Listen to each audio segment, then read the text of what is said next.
Simon & Schuster Audio presents Without Merit, a novel by Colleen Hoover, read by Candace Thaxton.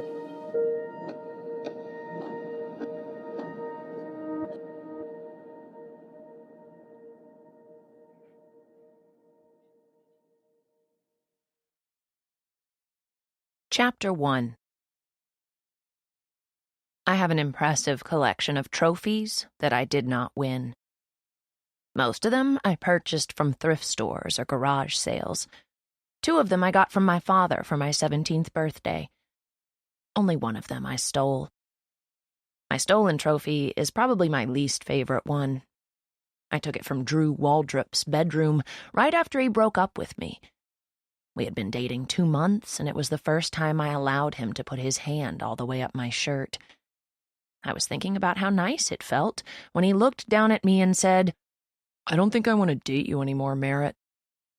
There I was, enjoying his hand on my boob, and all the while he was thinking of how he never wanted his hand on my boob again. I stoically slid out from under him and stood up. After straightening out my shirt, I walked over to his bookshelf and snatched the biggest trophy he had. He never said a word. I figured if he dumped me with his hand up my shirt, I should at least get a trophy for it. That district championship football trophy was actually the start of my collection. From there, I'd pick up random trophies from garage sales or thrift shops anytime something shitty happened. Fail my driving test? First place in shot put. Don't get asked to junior prom? All-star cast in 1-act play. My father proposes to his mistress? Little League team champions. It's been 2 years since I stole that first trophy. I have 12 trophies now, although far more than 12 shitty things have happened to me since Drew Waldrop broke up with me. But it's surprisingly difficult to find unwanted trophies, which is why I'm here at a local antique shop, eyeing the 7th place pageant trophy I've been wanting since I first saw it 6 months ago. It's about 1.5 feet tall, and it's from a 1972 Dallas pageant called Boots and Beauties.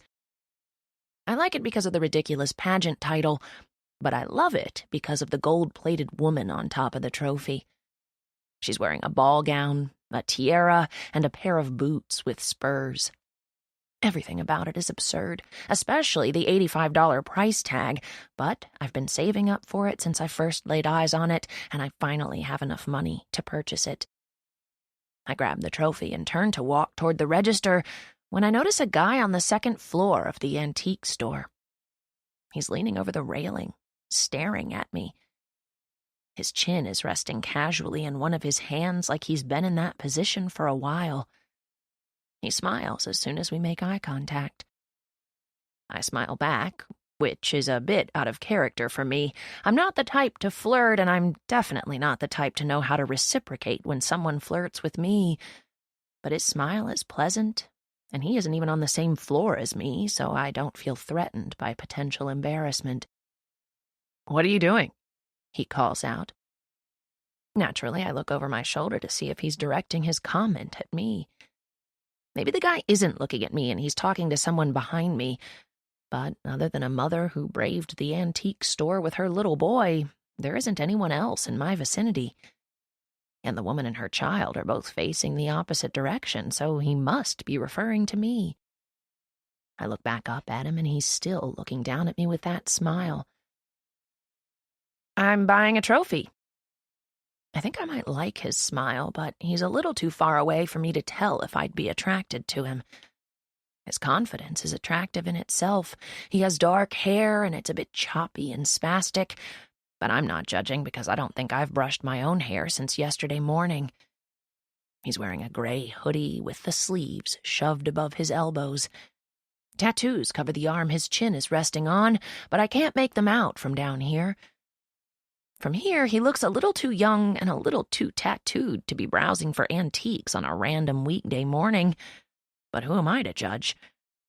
I should be in school right now.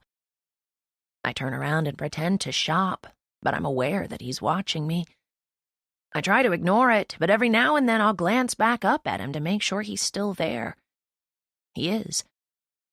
Maybe he works here, and that's why he's lingering, but it wouldn't explain why he won't stop staring at me. If this is his idea of flirting, it's a strange way to flirt, but sadly I'm attracted to unconventional and strange.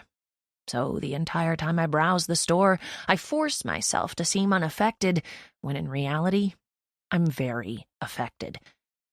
I can feel his stare with every step I take. Stares shouldn't have weight, but knowing his eyes are on me makes my steps feel heavier. It even makes my stomach feel heavier. I've already looked at everything in the store, but I don't want to check out yet and leave because I'm enjoying this game too much. I attend a very small public school in a very small town, and when I say small, I'm being generous. There is an average of 20 kids in each grade. Not class, grade. My entire senior class consists of 22 students, 12 girls and 10 guys. 8 of those 10 guys have been in class with me since I was 5. That narrows the dating field quite a bit. It's hard to find someone attractive that you've spent almost every day of your life with since you were 5 years old. But I have no idea who this guy is that's made me the center of his attention, which means I'm already more attracted to him than any person in my entire school, simply because I don't know him. I pause on an aisle that's clearly visible from where he's standing, and I pretend to be interested in one of the signs displayed on the shelf. It's an old white sign with the word shaft written on it, and an arrow pointing to the right. It makes me laugh. Next to it is an old sign that looks to be from a gas station. It says lubricant. It makes me wonder if someone placed the sexually suggestive signs together, or if it was random. If I had enough money, I'd buy them and start a sexually suggestive sign collection for my bedroom. But my trophy habit is expensive enough.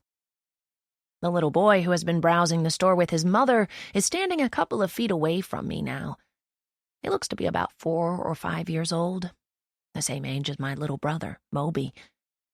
His mother has told him no less than 10 times not to touch anything, but he picks up the glass pig sitting on the shelf in front of us.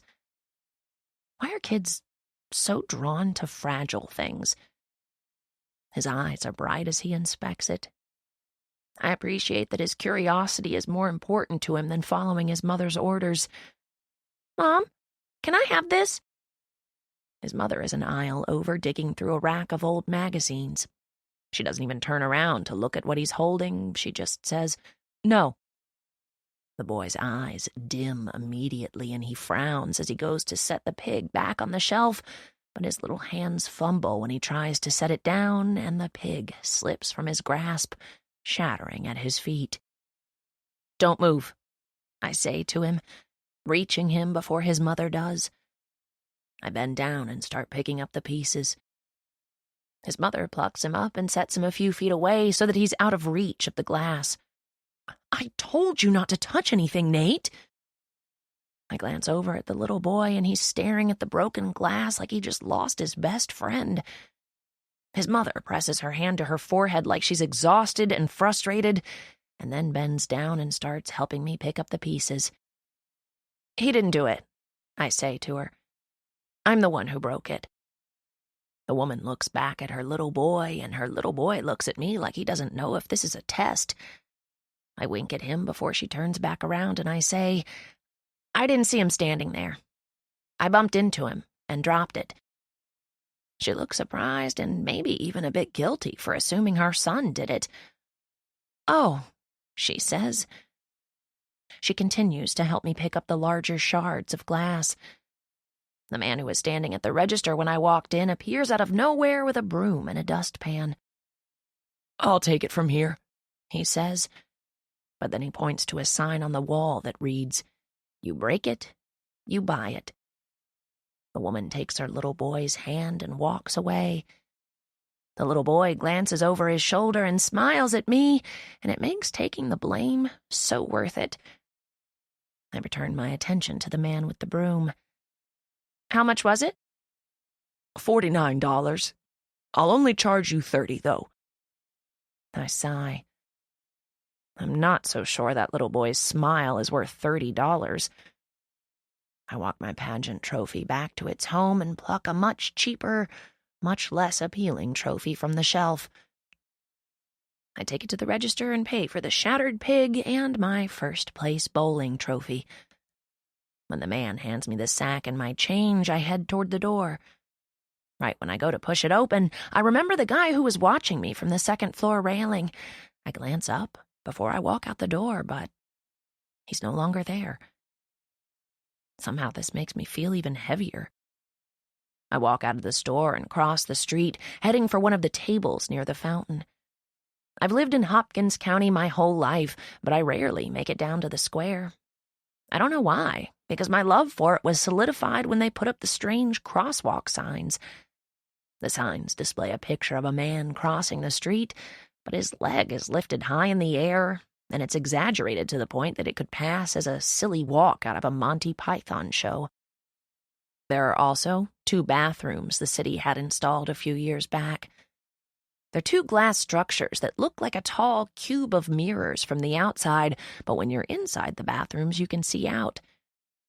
It's disturbing that a person can be sitting on the toilet doing their business while watching cars drive by, but I'm drawn to unusual things, so I'm one of the few who probably take pride in the strange bathrooms. Who's the trophy for? Speaking of being drawn to unusual things, the guy from the antique store is standing next to me now, and I can say with complete certainty that he is most definitely attractive. His eyes are a unique shade of light blue, so they're the first thing to stand out. They seem out of sync with his olive skin and severely dark hair. I stare at his hair a moment. I'm not sure I've ever seen hair that color of black on someone with eyes that color of blue. It's a bit jarring. For me, anyway. He's still smiling at me just like he was from the railing in the antique store. It makes me wonder if he smiles all the time. I hope not. I like the thought that maybe he's smiling at me because he can't help it. He nudges his head toward the sack in my hand, and I suddenly remember he asked me a question about the trophy. Oh, it's for me. He tilts his head in amusement or wonder. I don't really know which one he's feeling, but I'm fine with either. You collect trophies you didn't win? I nod, and it makes him laugh a little, but it's a silent laugh, almost like he wants to keep it to himself. He slides his hands in his back pockets. Why aren't you in school right now? I didn't realize it was that obvious that I'm still in high school. I drop my sack on the table next to us and slip off my sandals. It's a nice day. I didn't want to be locked in a classroom. I walk over to the concrete fountain that really isn't a fountain at all. It's a section of concrete, flat on the ground in the shape of a star. The water comes out of holes around the star and spits toward the center. I press my foot over one of the holes and wait for the water to reach me. It's the last week of October, so it's too cold for kids to be playing in the water like they usually are in the summer, but it isn't too cold to get my feet a little wet. I like it when the water hits the bottom of my feet, and since I can't afford to get a pedicure, it's the next best thing. The guy watches me for a moment, but honestly, I'm getting used to it. He's starting to feel like my own personal, slightly more attractive shadow. I don't look directly at him as he casually slips off his shoes. He stands next to me and presses one of his feet over the holes. I glance at his arm now to get a closer look at the tattoos. I was right. They're only on his left arm. His right arm doesn't have a single visible tattoo on it, but the tattoos on his left arm aren't what I expected. They're random and unrelated, and none of them connect. One of them is a tiny toaster with one slice of bread sticking out of it. It's on the outside of his wrist. I can see a safety pin near his elbow. The words, "Your turn, doctor," are sprawled across his forearm. I drag my eyes up his arm, and he's looking down at his feet now. I'm about to ask him his name when the water hits my foot unexpectedly. I laugh and step back, and we both watch the spout of water shoot toward the center. The water hits his foot next, but he doesn't react to it. He just stares down at his feet until the water stops and moves on to the hole next to him. He lifts his eyes, but when he looks at me this time, he isn't smiling. Something about the seriousness in his expression makes everything tighten inside my chest. When he opens his mouth to speak, I hang on to every word. Out of all the places we could be, we're right here, at the same time. His voice is laced with amusement, but his expression verges on bewildered. He shakes his head and steps closer to me. He reaches his tattooed arm up and slides his fingers down a strand of my hair that's come loose. The gesture is intimate and unexpected, kind of like this whole moment, but I'm more than okay with it. I want him to do it again, but his arm falls back to his side. I can't think of a single instance where I've ever been looked at like he's looking at me right now, like I fascinate him. I know we don't know each other at all, and whatever this connection is between us will probably be ruined the minute we have our first real conversation. He'll probably be a douchebag, or he'll think I'm weird, and then it'll get awkward, and we'll be more than happy to go our separate ways. That's how my interactions with guys usually go. But right now, in this moment, knowing nothing about him other than the intensity in his expression, it allows me to imagine he's perfect. I pretend he's smart and respectful and funny and artistic, because he would be all those things if he were the perfect guy. I'm content with imagining he possesses these qualities for as long as he's going to stand here in front of me. He takes a step closer to me, and it suddenly feels like I've swallowed his heart because I have all these extra beats in my chest. His eyes drop to my mouth, and I'm certain he's about to kiss me. I hope he is. Which is odd because I've literally only spoken a couple of sentences to him, but I want him to kiss me while I'm imagining him to be perfect, because that means his kiss would probably be perfect too. His fingers feather up my wrist, but it feels more like he has both fists clasped tightly around my lungs. My chills chase his fingers up my arm until his hand is resting against my neck. I don't know how I'm still standing with the unreliable legs I seem to have right now. My head is tilted back, and his mouth is inches from mine, as if he's hesitating. He smiles and whispers, "You bury me." I have no idea what those words mean, but I like them. And I like how his lips connect softly with mine right after he finishes saying whatever it was he just said. And I was right. It's perfect. So perfect it feels like the old days in the movie, when the male lead would press his hand against the woman's back, and she would curve her body backward against the pressure of his kiss like the letter C, while he pulls her against him. It's just like that. He's pulling me to him when his tongue slides across my lips, and just like in the movies, my arms are dangling at my sides until I realize how much I want to be in this with him and finally begin to kiss him back. He tastes like mint ice cream, and it's perfect because this moment ranks high on my scale of favorites, right up there with dessert. This is almost comical, this stranger kissing me as if it were the last thing left on his bucket list. It makes me wonder what compelled him to do this. Both of his hands move to hold my face now, like we have nowhere else to be today. He's not in a hurry with his kiss, and he definitely doesn't care who sees this because we're in the middle of the town square, and two people have already honked at us.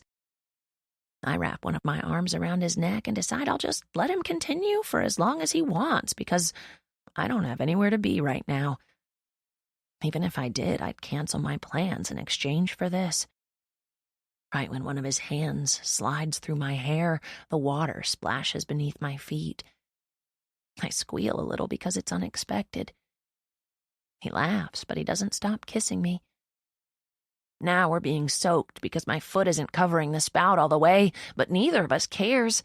It just adds to the ridiculousness of this kiss.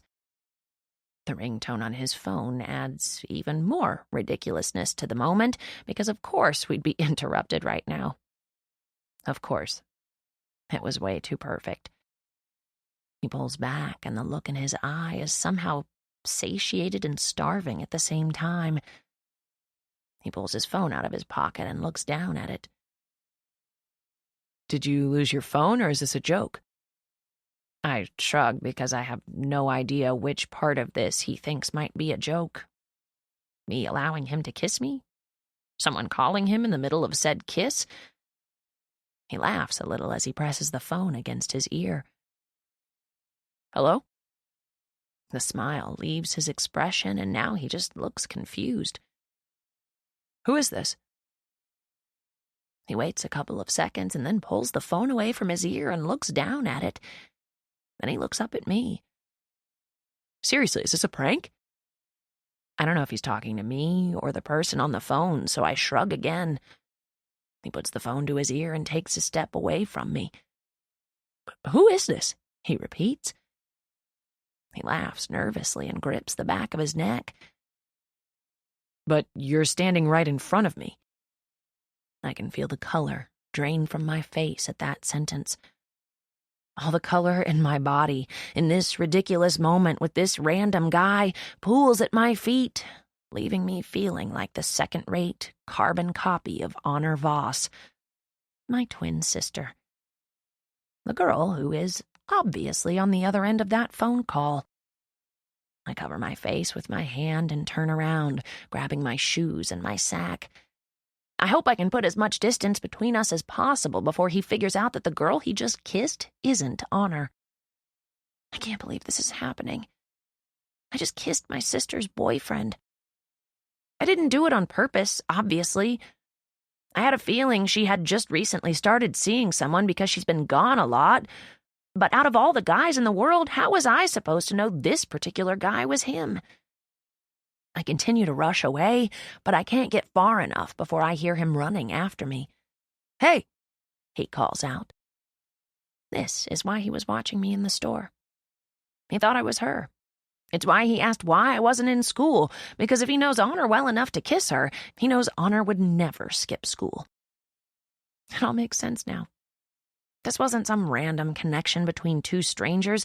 This was him mistaking me for his girlfriend, and me being a complete fool for not immediately realizing what was happening. I feel his hand grip my elbow. I have no choice but to turn and face him because I need to make it clear that Honor can never find out about this. When our eyes meet, he's no longer looking at me like I fascinate him. He's staring at his phone, and then me, and then his phone, and then... "I am so sorry," he says.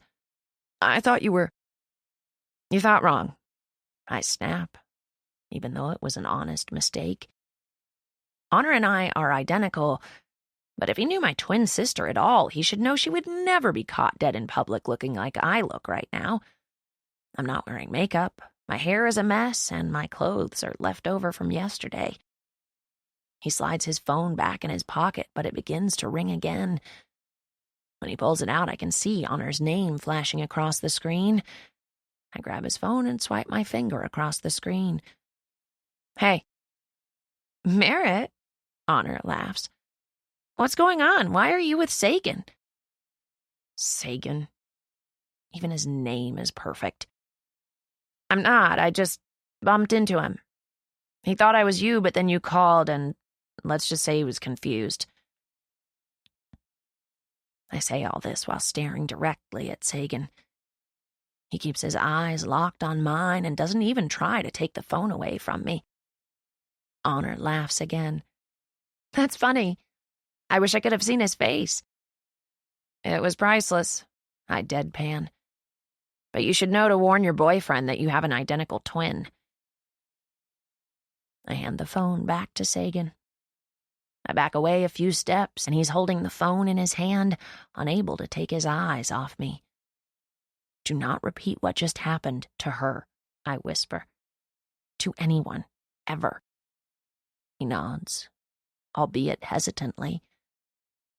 As soon as I have confirmation that he won't repeat this to Honor, I turn and walk away. Nothing could ever top this level of embarrassment. Nothing. Chapter 2. I am such a fool. But God, it was so beautifully unexpected. His intensity caught me off guard, but the second he kissed me, I was a goner. He tasted like mint, and he was so warm, and then the water was splashing us, and it was a sensory overload that I wanted to be an overdose. I wanted it all. I wanted to feel everything. That unexpected kiss made me feel alive for the first time, and actually, I'm not sure I've ever felt that way. Which is exactly why I didn't come to the realization that he thought he was kissing Honor. While that random kiss meant a lot to me, it was nothing new to him. He probably kisses Honor like that all the time. Which is confusing because he seemed to be healthy. Not Honor's type, normally. Speaking of Honor, I turn on my blinker and reach for my phone on the second ring. It's odd that she's calling me. We never call each other. When I come to the stop sign, I answer it with a lazy, "Hey, are you still with Sagan?" Honor asks. I close my eyes and release a tiny bit of air. I don't have much to spare after that kiss back there. "No." She sighs. "Weird, he's not answering his phone now. I'll try calling him back." "Okay." I'm about to hang up when she says, "Hey, why aren't you in school right now?" I sigh. "Wasn't feeling well, so I left." "Oh, okay. See you tonight." "Honor, wait," I say before she ends the call. Is something wrong with Sagan?" "What do you mean?" "You know, are you with him because... is he dying?" It's quiet for a moment, but then I can hear the irritation in her voice when she says, "Jesus, Merritt, of course not. You can be a real bitch sometimes." The line goes dead. I look down at the phone. I wasn't trying to insult her. I'm genuinely curious if that's why she's dating him. She hasn't had a single boyfriend with an average lifespan since she started dating Kirk at 13. She's still heartbroken over the way that relationship left her feeling like she was choking on scar tissue. Kirk was a nice farm boy. He drove a tractor, baled hay, knew how to flip an electrical breaker, and once fixed the transmission of a car that my father couldn't even fix himself. About a month before we turned 15 and 2 weeks after Honor lost her virginity to Kirk, his father found Kirk lying on the ground in the middle of their pasture, semi-conscious and bleeding. Kirk had fallen off the tractor, which ran over him, injuring his right arm. Although the injury wasn't life-threatening, while receiving treatment for the injury, the erudite doctor sought answers as to why Kirk might have fallen off the tractor to begin with. Turns out, Kirk had suffered a seizure as the result of a tumor that had been growing in his brain. Possibly since infancy, said the doctor. Kirk lived 3 more months. The entire 3 months he lived, my sister rarely left his side. Honor was the first and last girl he loved, and the last person Kirk saw before taking his final breath. Honor developed an unhealthy affliction as a result of her first love dying from a tumor that had been growing in his brain, possibly since infancy. Honor found it almost impossible to love any boy after who was of average health and normal lifespan. She spends most days and nights in online chat rooms for the terminally ill, falling madly in love with boys who have an average life expectancy of 6 months or less. Although our town is a bit too small to provide Honor with an ample supply of ailing suitors, Dallas is less than a 2-hour drive away. With the number of hospitals devoted to terminal illnesses, at least 2 boys have been within driving distance to Honor. During their last few weeks on Earth, Honor spent their remaining days by their sides, determined to be the last person they saw and the last girl they loved before taking their final breaths. Because of her obsession with being loved eternally by the terminally ill, I'm curious what has drawn her to this Sagan guy. Based on her relationship history, I think it's fair of me to have assumed he was terminally ill, but apparently that assumption makes me a bitch. I pull into my driveway, relieved I'm the only one here, if you don't count the permanent resident in the basement. I grab my sack with the trophy in it. Had I known at the antique store that I was about to experience the most humiliating event in all my 17 years, I would have bought every trophy they had. I would have had to use Dad's emergency credit card, but it would have been well worth it. I glance at the marquee as I make my way across the yard. A day hasn't passed since we moved in that my brother, Utah, hasn't updated the marquee with the same promptness and precision that he gives to every other aspect of his life. He wakes at approximately 6:20 a.m. every day, showers at 6:30 a.m., makes 2 green smoothies, one for him and one for Honor, at 6:55 every morning, if she doesn't have them made first. By 7:10, he's dressed and headed to the marquee to update the daily message. At approximately 7:30 every morning, he gives our little brother an annoying pep talk, and then he leaves for school. Or, if it's a weekend, he heads to the gym to work out, where he walks for 45 minutes at a level 5 on the treadmill, followed by 100 push-ups and 200 sit-ups. Utah doesn't like spontaneity. Despite the common phrase, Utah does not expect the unexpected. He expects only the expected. He does not like the unexpected. He didn't like it when our parents divorced several years ago. He didn't like it when our father remarried. And he especially didn't like it when we were told our new stepmother was pregnant. But he does, in fact, like our half-brother that came as a result of said pregnancy. Moby Voss is hard not to like. Not because of his personality per se, but because he's 4. 4-year-old children are fairly liked across the board. Today, the message on the marquee reads, "You can't hum while holding your nose closed." It's true. I tried it when I read it this morning, and I even try it again as I walk toward the double cedar front doors of our house. I can say with certainty that we live in the most unusual house in this whole town. I say house because it is certainly not a home, and inside this house are 7 of the most unusual occupants. No one would be able to determine from the outside of our house that our family of 7 includes an atheist, a homewrecker, an ex-wife suffering from a severe case of agoraphobia, and a teenage girl whose weird obsession borders on necrophilia. No one would be able to determine any of that from inside our house either. We're good at keeping secrets in this family. Our house is located just off an oil-top county road in a microscopic northeast Texas town. The building we live in was once the highest-attended church in our tiny town, but it's been our house since my father, Barnaby Voss, purchased the fledgling church and closed its doors to the patrons indefinitely. Which explains why we have a marquee in our front yard. My father is an atheist, although that isn't at all why he chose to purchase the foreclosed house of worship and rip it from the hands of the people. No, God had no say in the matter. He bought the church and closed the doors simply because he absolutely, vehemently, without doubt, hated Pastor Brian's dog, and subsequently Pastor Brian. Wolfgang was a massive black lab who was impressive in size and bark, but lacked a great deal of common sense.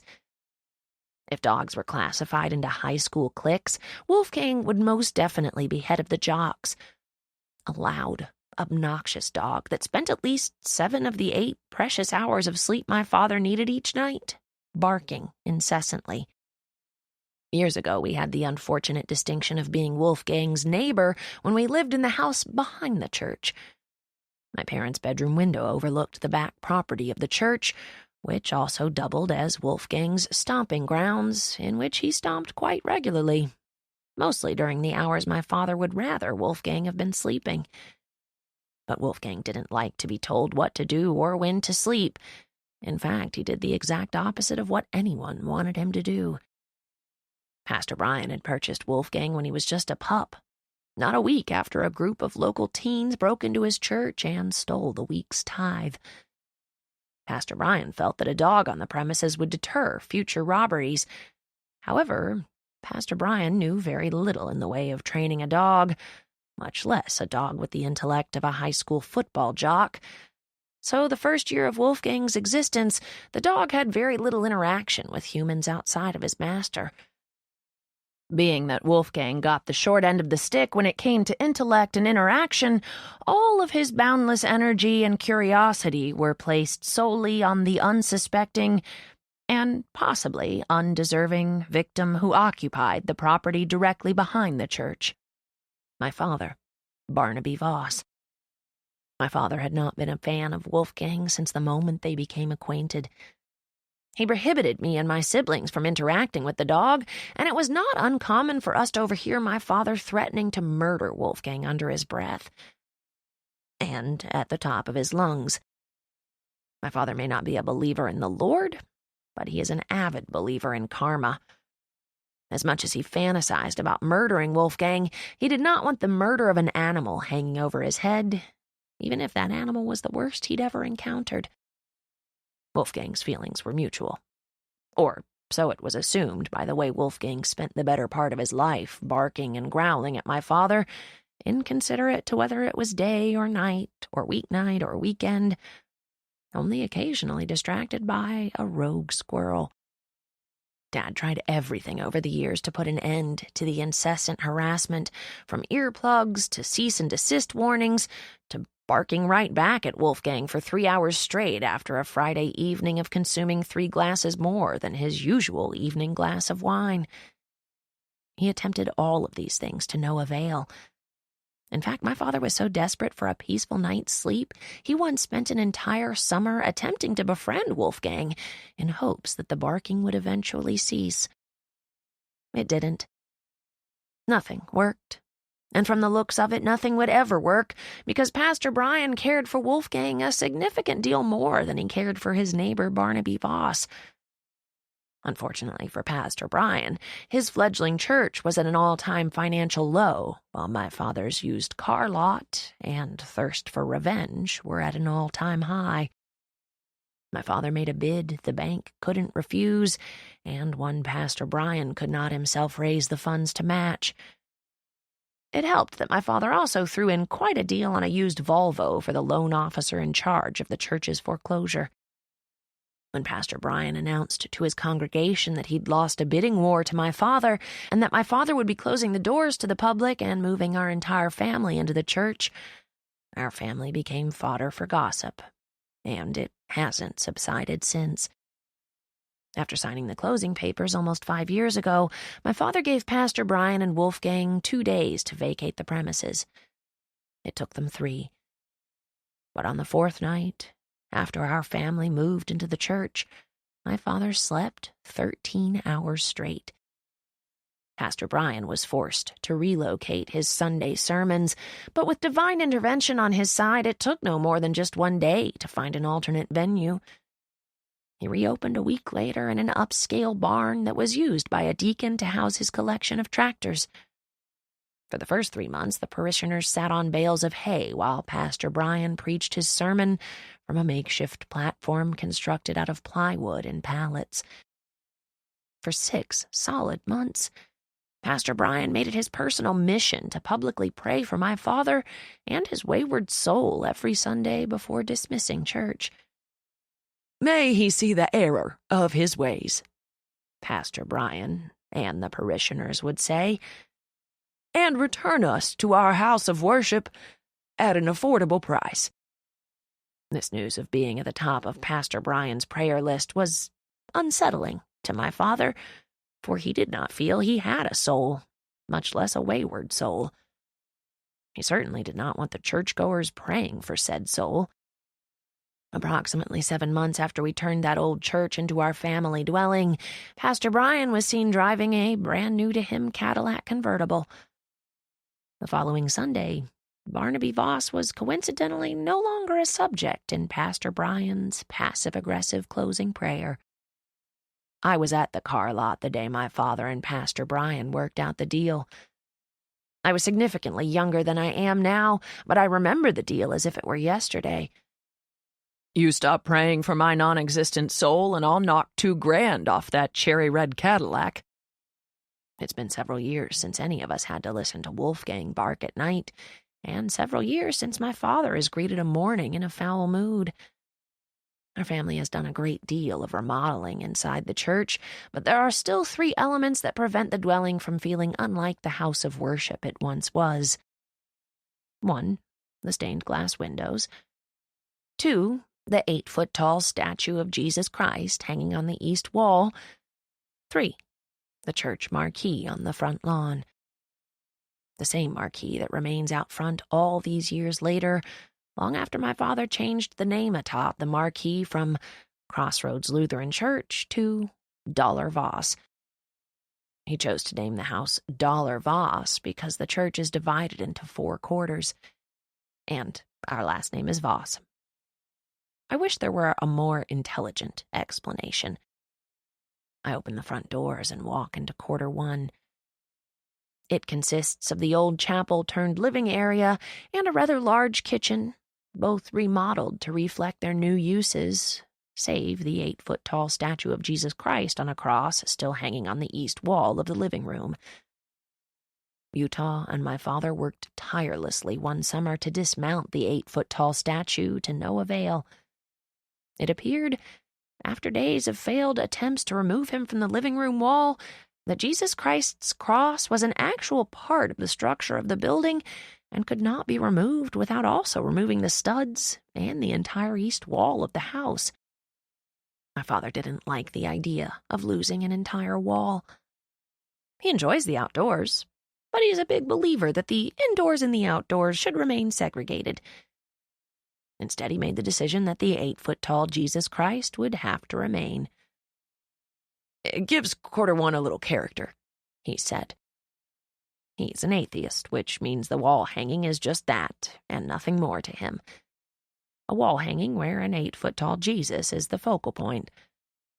Nonetheless, I make it a point to ensure Jesus Christ is dressed to reflect the appropriate holiday, which is why the 8-foot-tall statue of Jesus Christ is currently covered in a white bedsheet. He's dressed as a ghost. Quarter 2, which at one time consisted of 3 Sunday school classrooms, has since had walls added and is now divided into 6 rather small bedrooms, large enough to contain 1 child, 1 twin-sized bed, and 1 dresser. My 3 siblings and I occupy 4 of the 6 bedrooms. The 5th bedroom is a guest room, and the 6th bedroom is used as my father's office, which I've never actually once seen him use. Quarter 3 is the old dining hall turned master bedroom. It's where my father sleeps soundly for at least 8 hours every night with Victoria Finney Voss. Victoria has lived in Dollar Voss for approximately 4 years and 2 months. 3 months prior to the finalization of my father's divorce from my mother, and 6 months prior to the birth of my father's 4th and hopefully final child, Moby. The last quarter of Dollar Voss, quarter 4, is the most secluded and controversial of the 4 quarters. The basement.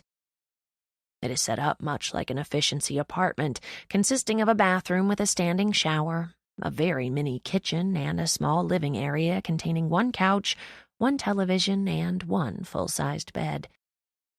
My mother, Victoria Voss, not to be confused with my father's current wife of the same name, occupies quarter 4. It is unfortunate that my father divorced one Victoria only to immediately marry another, but not nearly as unfortunate as the fact that both Victorias still live in Dollar Voss. My father's love for the current Victoria Voss was not so much a rebound relationship, but rather more of an overlap, which is the major source of contention remaining among the 3 adults. It's rare that my mother, Vicky, ascends from her dwellings in quarter 4, but her presence is felt by all. Although none are quite as sensitive to the current living arrangement as my father's current wife, Victoria. She hasn't been happy about my mother's occupancy of quarter 4 since the day she moved in to Dollar Voss. I'm sure it's difficult, having to live in a house with your husband and his ex-wife, but probably not nearly as difficult as it was for my cancer-ridden mother to find out my father was sleeping with her oncology nurse. But that was several years ago, and my siblings and I have long since moved past the wrongs our father committed against our mother. Actually, we haven't. Not even slightly. Regardless, it's taken all of the last several years for Dollar Voss to be remodeled and revamped to appropriately house the entire Voss family. But my father is patient, if anything. Despite what is true, we, the Voss family, look very much like a normal family, and Dollar Voss looks very much like a normal house, save the stained glass windows, the statue on our wall, and the church marquee.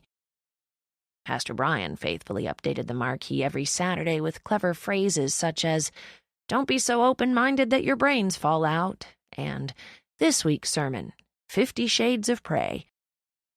Sometimes I wonder what the townspeople think when they drive by and read Utah's daily facts and quotes.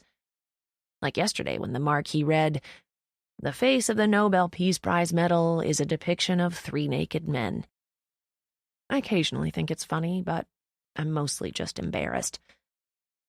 Most of the residents of our small town already feel we're out of place here, living in this old church. Our actions only prove to reinforce those feelings. I think my father actually tried to make an effort to fit in last year and make our house look more like a home than a church.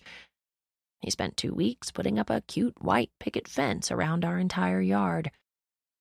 The white picket fence didn't do much to make it look more like a home. Now it just looks like we live in an old church surrounded by an out-of-place white picket fence. A+ for effort, though. I go to my bedroom and close the door. I toss my sack on the floor by my bed and plop down onto my mattress. It's almost 3 in the afternoon, which means Moby and Victoria will be back soon, then Honor in Utah, then my father, then family dinner. Joy. Today has already been too much. I'm not sure I can take much more. I go to the bathroom and search the drawers for some sleep medicine. I don't normally take it unless I'm sick, but the only thing I can think of that will get me through tonight without obsessing over my kiss with Honor's boyfriend is a few sips of NyQuil, which is precisely what I find under the sink. I take a dose and then text my father when I'm back in my room and under the covers. I'm not feeling well. Left school early and going to bed. Will probably miss dinner. I turn the sound off on my phone and slide it under my pillow. I close my eyes, but it doesn't help me to stop seeing Sagan in front of me. Honor and I aren't as close as we used to be, so it's not unusual that I didn't know about her new fling. I have noticed she's been gone more than usual, but I haven't asked her why. As far as I know, she's never brought him to our house, so I had no idea who he was when I saw him today. If only I had seen his face prior to the incident on the town square, that whole embarrassment could have been avoided. I would have known who he was immediately. If he has even one decent bone in his body, he'll break it off with her and never step foot inside this house. It's not like they're in love. They barely know each other. It's only been a couple of weeks. Anyone in their right mind wouldn't want to come between sisters, especially twins. But then again, I doubt he has any intentions to pursue me at all. It was an honest mistake. He thought I was Honor. If he had known I was her sister, he never would have said sickeningly sweet and confusing things like, "You bury me," right before sticking his tongue down my throat. He's probably laughing about the mix-up. Hell, he probably ended up telling Honor what happened, and they're both laughing about it. Laughing about poor, pathetic Merritt, who thought the cute guy was actually into her. I hate that I'm so embarrassed by it. I should have slapped him when he kissed me. Had I done that, I would be laughing about it with him, but instead I threw myself at him and consumed as much of that kiss and him as I possibly could. It's a feeling I want to experience again, and that's what has me the most upset. The last thing I want is for there to be something of my sister's that I'm envious of. Just thinking about Sagan kissing her like he kissed me today makes me so jealous I would bleed green if someone stabbed me. I've always feared something like this would happen. That someone would assume I was her and I would embarrass myself somehow. Really, the only thing that sets us apart is that she wears contacts and I don't. It doesn't matter that I've done all I can to differentiate myself from Honor, including cutting and dyeing my hair, starving myself, and overeating. But we always seem to weigh the same, look the same, sound the same. But we are not the same. I am nothing like my identical twin sister, who prefers cadaver hearts to fully functioning ones. I am nothing like my father, Barnaby, who has turned our entire lives upside down simply out of spite for a canine. I am certainly nothing like my brother Utah, who spends every waking moment living an externally precise, perfect, and punctual present to make up for all the internal imperfections that live in his past. And I am absolutely, without a doubt, a far cry from my mother Vicky, who spends her days and nights in quarter 4 watching Netflix, licking the salt off potato chips, living off disability, refusing to vacate the house where her ex-husband and newer wife, Victoria, continue to live their lives upstairs, primarily in quarters 1 and 3. The NyQuil begins to kick in as soon as I hear the front door open. Moby's voice carries down the hallway, and Victoria's voice soon follows as she calls after him to go wash his hands before he eats a snack. I reach to my nightstand and grab my headphones. I'd much rather fall asleep listening to Seafret than to the sound of my family right now. Chapter 3. I was hoping I'd never see Sagan again. I was hoping they'd break it off before she brought him around the family for introductions. That hope lasted 24 hours until it was diminished. And it's been diminished for almost 2 weeks now. In that 2 weeks, Sagan has been at our house more times than I can count. He's here for dinner every night, for breakfast every morning, and most hours in between. I haven't spoken a single word to him since the morning he showed up at our house for the first time, a mere 24 hours after his tongue was down my throat. I walked out of my bedroom, still in my pajamas, and saw him sitting at the table. As soon as we made eye contact, I spun around and opened the refrigerator. It felt like my heart was a pinball bouncing around inside my chest.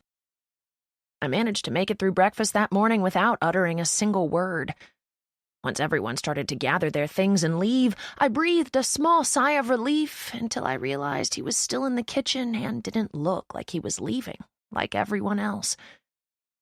I heard Honor tell him goodbye. I wasn't facing them, so it made me wonder if they kissed goodbye. I didn't wonder enough to turn around and witness it, though. I was curious why he wasn't walking out with her. It was a bit odd that he'd linger in a house he wasn't acquainted with after his girlfriend left for school, but that's exactly what he did. Once everyone was gone but him, I grabbed a rag to wipe down the counter. It didn't need cleaning, but I didn't know what else to do with my hands or my eyes. He stood up and picked up the 3 glasses left behind on the table. He walked them into the kitchen and stood next to me while he poured the contents in the sink. There was such a heavy silence in the room. It made the moment between us seem much more dramatic than it should have been. "Do you want to talk about what happened?" he said. He opened the dishwasher like he had the right to be doing dishes in this house. He put the 3 glasses on the top shelf and then closed it. He dried his hands on a towel and dropped it on the counter while he waited for a response from me. I merely shook my head, uninterested in bringing it up again. He sighed and then said, "Merritt." I made eye contact with him, which was a terrible idea because he dipped his head and looked at me apologetically, which made it impossible to hold on to any form of undeserved anger I held toward him. "I'm really sorry. I thought you were her. I never would have kissed you had I known otherwise." He appeared to be genuine in his apology, but as much as I tried to grasp the sincerity, I couldn't help but analyze that last part. I never would have kissed you had I known otherwise. Somehow that felt more like an insult than an apology, and I knew the whole thing was stupid, and it really was an honest mistake. Honor didn't know it happened, so I should have been able to laugh it off, but I couldn't. It was hard to laugh off something that affected me like it did, but I did my best to fake it. "That's fine," I said with a shrug. "Really, it was such an awkward kiss anyway. I'm glad it was an accident because I was about 2 seconds away from slapping you." Something in his expression faltered. I forced a smile as I turned and walked to my bedroom without looking back at him. That was the last time we spoke. We don't speak at breakfast. We don't speak at dinner. We don't speak when he's lingering in our living room, watching TV. But just because we don't speak doesn't mean I don't feel it every time he looks at me. I'm constantly trying to rein in my pulse because it makes me feel guilty that I'm even attracted to him. I don't like being envious of Honor. I try to tell myself that it isn't him I'm attracted to. It was the thought of a stranger desiring me enough to kiss me with as much passion as he kissed me that day. That's what I'm envious of. The idea of it all. It has nothing to do with Sagan or who he is as a person. I don't even know him enough to know if I would like him as a person. And I don't want to know that, which is precisely why I avoid him. But I do know that he doesn't seem to be Honor's type, and there's absolutely no chemistry between them. Or maybe that's just wishful thinking on my part. I've been doing my very best to tolerate the entire situation, but it's making me miserable. However, I have a feeling my tolerance won't be as intolerable now, because misery loves company, and the thing I am looking at is most definitely miserable. Despite it being after midnight, I'm holding open the front door, staring down into the frightened eyes of Wolfgang, the very dog that terrorized my father through many of my childhood years. What a delightful surprise. My father hasn't noticed, but I haven't been back to school for a while now, and my days and nights have been mixed up. I woke up a few minutes ago after everyone else had fallen asleep. I made my way to quarter one in search of food, but before I got to the kitchen, I heard what sounded like scratching against our double front doors. Since we have no animals of the four-legged variety, one would think my first instinct would have been to notify my father of a possible intruder. Instead, I immediately opened the door to investigate the matter myself. If my life were a scary movie, I'd be the first to die. Wolfgang is whimpering at my feet, covered in mud, shivering from the rain, and, from the looks of it, terribly lost. There were several loud claps of thunder that shook the house and woke me up a few times when the storm began to roll through earlier tonight. He probably got spooked and started running until he ended up at the only other place he knows. I've never actually touched the dog before since we were ordered to stay away from him as children. I reach my hand out, but I do so with hesitancy. Our father once told us he witnessed Wolfgang eat an entire Girl Scout.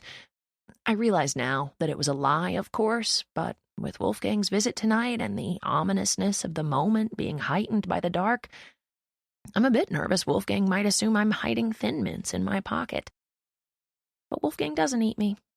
Not even partially. Quite the contrary, in fact. He licks me. It's a quick swipe of his tongue that catches my pinky and then releases it, as if it's more of a peace offering than an appetizer.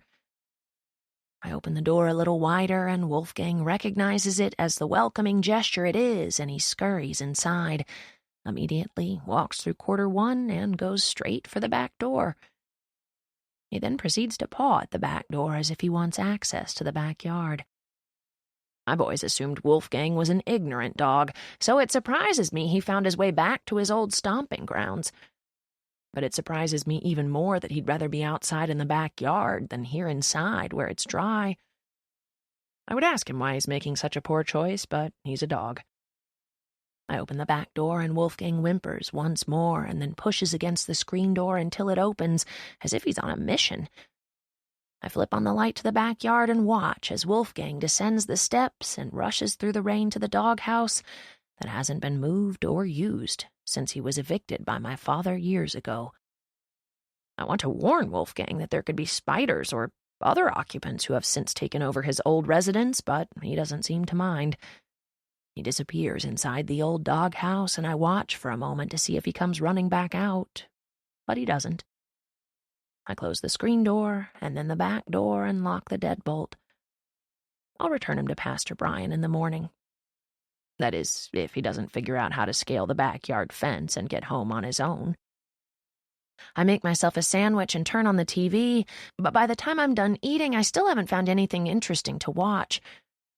I slept so long tonight, I feel completely energized, and I'm hardly even thinking about Honor and her boyfriend. I decide to use my unusual burst of energy to clean my room. I pop in my headphones and start to clean, but it's surprising how many songs talk about forbidden love or kissing someone. I change the song every time my mind goes there in hopes it will spark an unrelated memory. I skip songs until I get to Ocean, and then I grab an old t-shirt to wipe down all my trophies. Every time I buy a new one, I dust them and rearrange them. The new bowling trophy I bought a couple of weeks ago will go front and center. I reach to the back of my shelf and grab the football trophy I stole from Drew Waldrop. I set it aside for when I change Jesus Christ's outfit later tonight.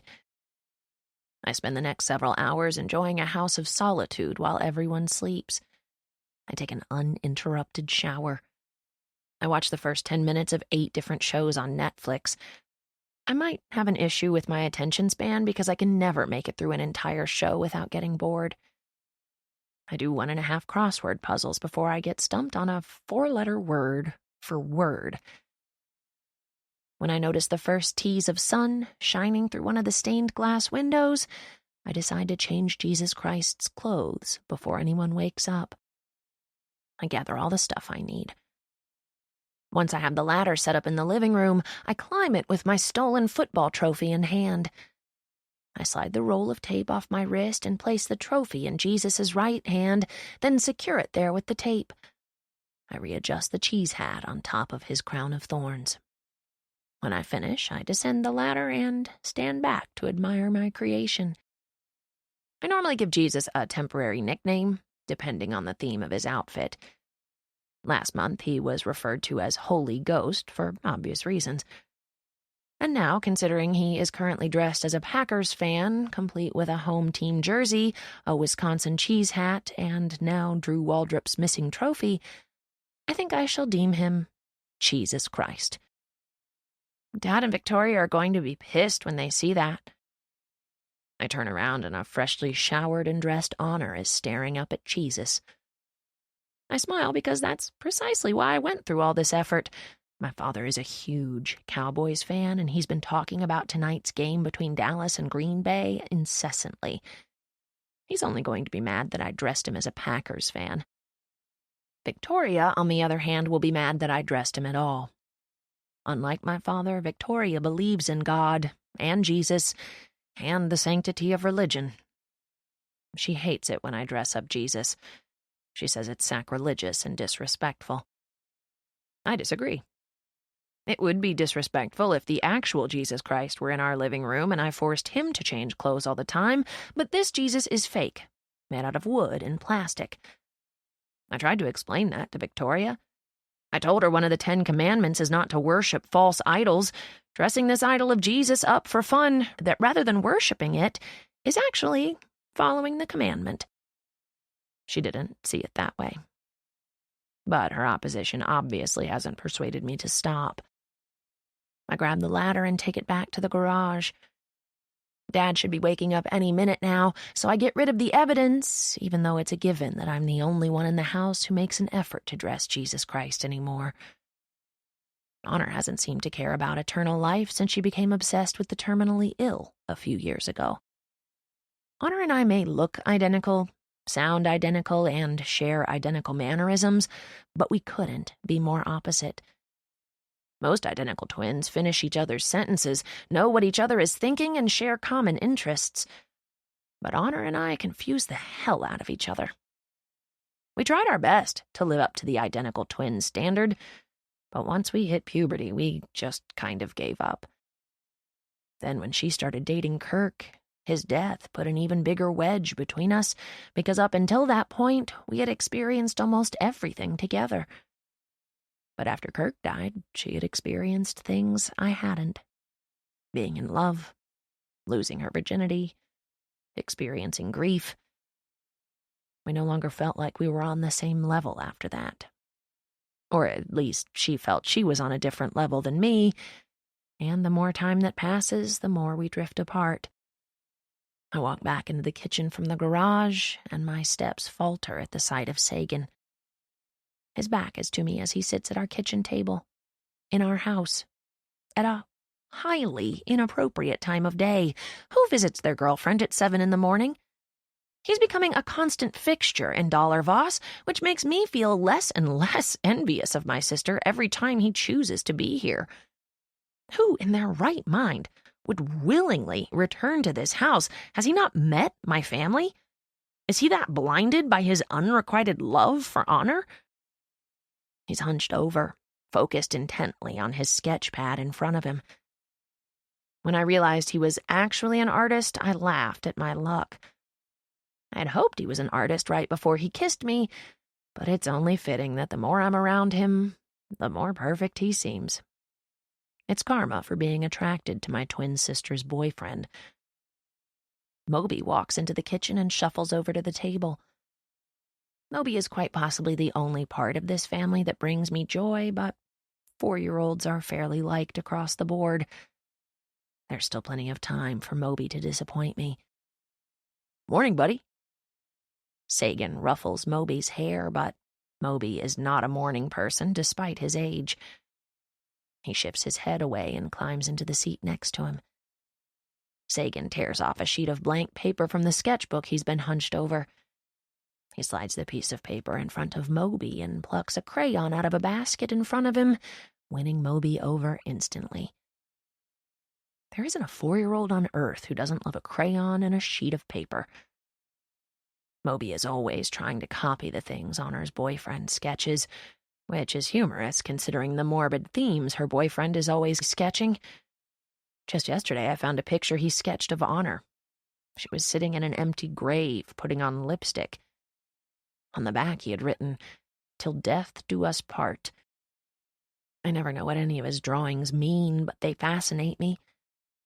I just don't want him to know that.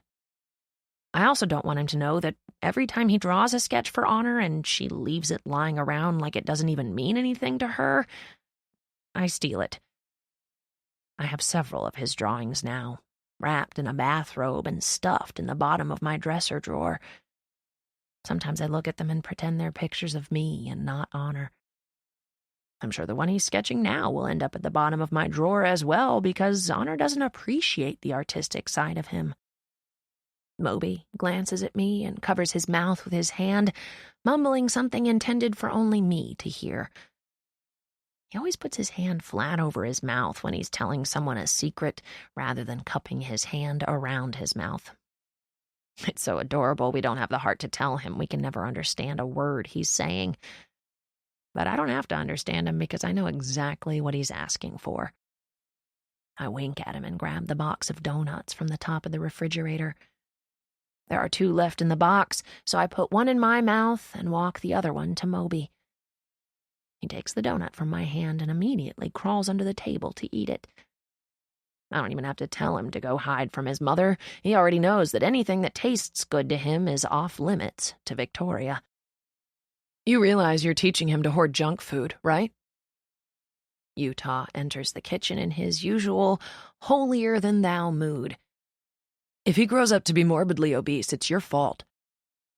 I disagree with this theory, but I don't say anything to defend my actions. It would ruin my 3-day streak of not speaking.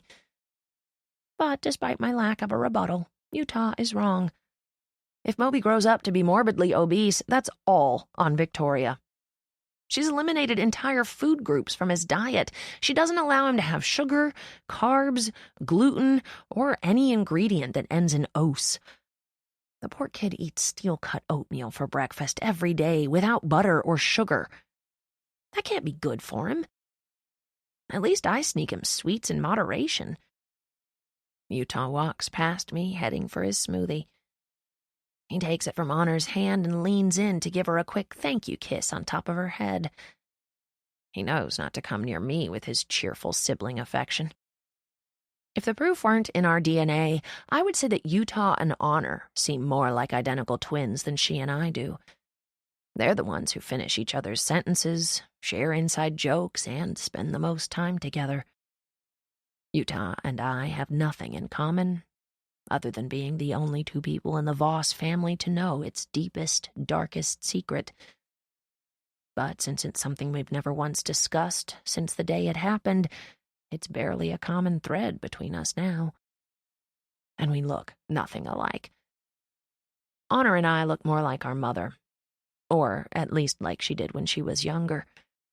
Her hair used to be a more vibrant blonde, much like ours is now, but she hasn't seen the sun in so long, I've noticed that the color has dulled. Utah looks like our father, with sandy-brown hair and pale skin. Honor and I also have a paler shade of skin, but it's not to the degree of Utah's. He has to wear sunscreen if he's going to be outside for more than half an hour, or he'll burn. I guess Honor and I lucked out because we tan fairly easily in the summer. Obi is just a mix of all of us. Sometimes he looks like our father, sometimes he looks like Victoria. But most of the time he reminds me of this bird off a Dawn dish soap commercial I saw last year. It's not a bad resemblance, it was a cute bird. Utah takes a seat and bends down to look under the table. Morning, buddy. You excited about today? Moby wipes sticky glaze from his mouth with his shirt sleeve and nods yes. How excited? Utah says. So excited, Moby says, grinning from ear to ear. How excited? The most excited, Moby yells. There's nothing significant about today worth being excited about. This exchange is a daily occurrence between Utah and Moby. Utah says it's important to get kids pumped up for their day, even if there's nothing significant about it. He says it helps foster a positive neurological environment, whatever that's supposed to mean. Utah wants to be a teacher and already has his entire college schedule planned out. As soon as he graduates high school in 6 months, he has a 2-day weekend and then begins classes at the local university the following Monday. Honor also signed up to start classes 2 days after graduation. Me? I'm still debating on going to class today, much less college 6 months from now. It's unusual to have 3 siblings who are all seniors in high school at the same time. My mother gave birth to Utah in August and then got pregnant with Honor and me 1 month later. Apparently, it's just a rumor that breastfeeding prevents a woman from ovulating. When it was time for Utah to start school, she and my father decided to hold him back a year so they could have us all in the same grade at the same time. No sense dealing with different schedules when you can have one schedule for all 3 of your children. I don't think they thought far enough in advance to consider having to pay for 3 college tuitions at the same time. Not that it would matter. My parents don't have the kind of money to pay 1 college tuition, let alone 3. Once we start college, it'll be student loans or nothing for me. Honor and Utah won't have to worry about tuition because, as it stands, they're several points ahead of anyone else in the class when it comes to vying for valedictorian and salutatorian. There's no question a Voss sibling will be in the top 2 spots in the class and will land the coveted scholarships that accompany the awards. It's merely a question of which one of them will come out the most victorious. My vote is on Utah, simply because he runs less of a risk of becoming preoccupied with the terminally ill between now and graduation. I'm not a competitive person by nature, so grades have never meant as much to me as they do to the 2 of them. I used to fall somewhere in the middle of the class when it comes to grade point average, but I'm sure my GPA has taken quite a hit in the past 2 weeks. I haven't been back to school since the day I left early and went to the town square. I might go back, but I'm more leaning toward not. Utah is moving out in a month or 2, but it probably won't affect his GPA. Utah isn't the type to party and let his grades slip. Besides, he'll probably still be here most of the time since he isn't going far. He's redoing the floors in our old house, the one located directly behind this one. As soon as he finishes them, he's moving over there. If anything, the peace and quiet will give him even more time to study and clean and iron his clothes. He has to be the most impeccably dressed high school senior I've ever encountered at a public school with no required uniform. Honestly, I'll be glad when he moves into our old house. There's been a lot of tension between us for a while now. I pour myself a cup of juice and sit at the table across from Sagan. He doesn't acknowledge me, but he does shield whatever he's drawing with his sporadically tattooed arm. I take note of a few new tattoos I haven't noticed yet. There's some sort of shield, a tiny lizard with one eye, or maybe it's winking. I would ask him what they mean, but I'd have to speak to him. I just keep my mouth shut and try to sneak a peek at whatever it is he's drawing. I lean forward and try to get a better look. His eyes dart up and meet mine. I ignore the flutter of energy his eye contact gives me and force an unwavering expression. He arches an eyebrow and picks up his sketchbook as he leans back against his chair. He's still looking at me as he gives his head a slow shake to let me know I'm not getting the privilege of watching him sketch. I don't want to see it anyway. His phone vibrates and he practically lunges for it. He flips it over and looks at the screen, but his face falls flat. He silences the call and flips his phone over. Now I'm curious who makes him so anxious to answer his phone if Honor is sitting right here. Sagan glances up at Honor and she's staring at him.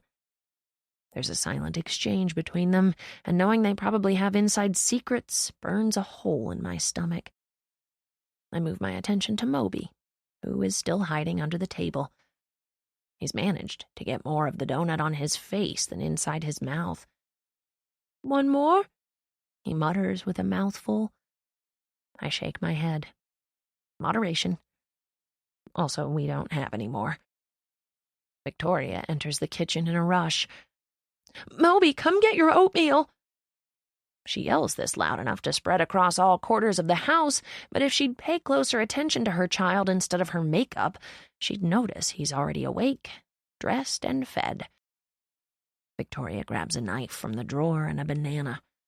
She wipes the blade of the knife across her pink scrubs, judging its cleanliness or lack thereof. "Whose day was it to wash dishes yesterday?" None of us respond to her. We rarely do. Unless our father is in the room, Victoria is of little importance to us. "Well, whoever unloaded the dishwasher, make sure the dishes are clean before you put them away. These are disgusting." She puts the knife in the sink and pulls another knife out of the drawer. She glances across the kitchen at all her stepchildren sitting around the table. I'm the only one looking at her.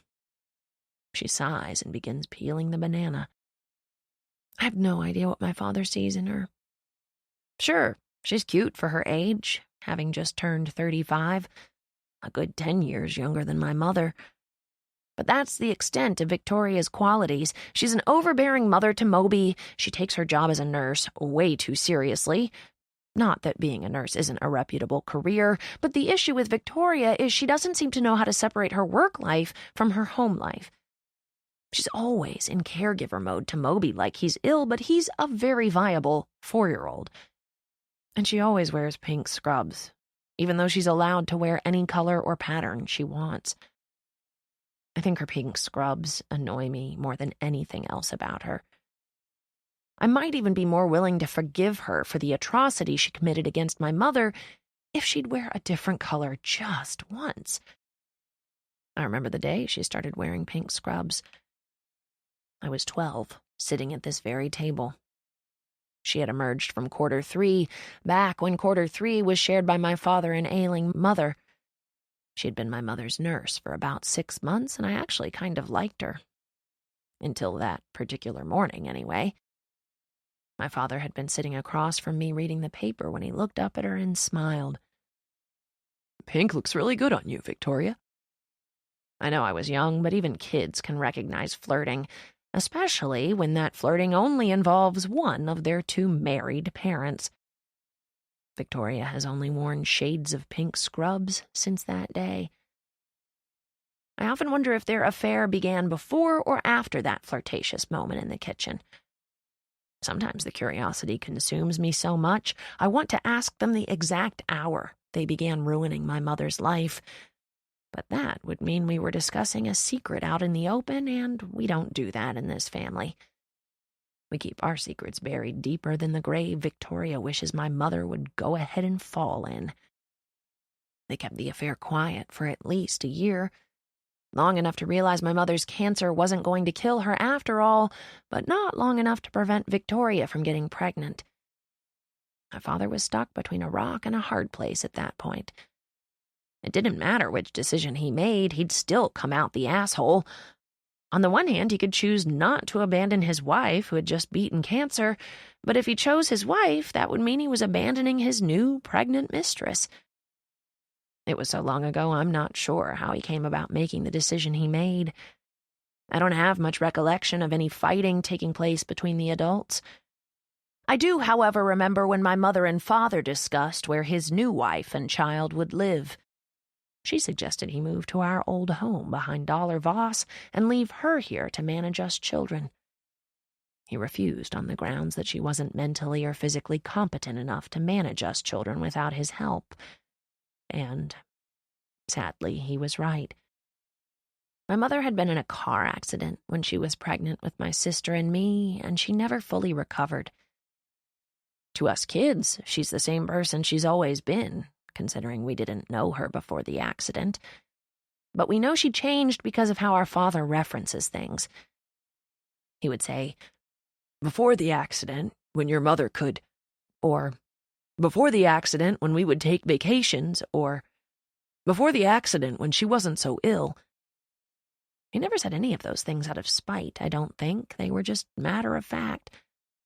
There is the Victoria Voss before the accident, and the Victoria Voss we now have as a mother. If you don't count her bad back, her 2-year fight against brain cancer, a slight limp in her step, a severe social anxiety that's kept her in the basement for over 2 years, a few scars on her right arm, and her inability to make it through an entire day without at least 2 naps, she's relatively normal. We used to try to get her to leave the basement and interact with us all the time. The last time she left the basement was to attend Kirk's funeral, and that was only because Honor sobbed and begged her to come. But after that, when the first year of her seclusion came and went, and our mother seemed to be functioning just fine with her life in the basement, we had no choice but to accept it. With Utah, Honor, and me, she's checked on daily. My father still buys all her groceries, and Honor and I make sure her mini kitchen is fully stocked.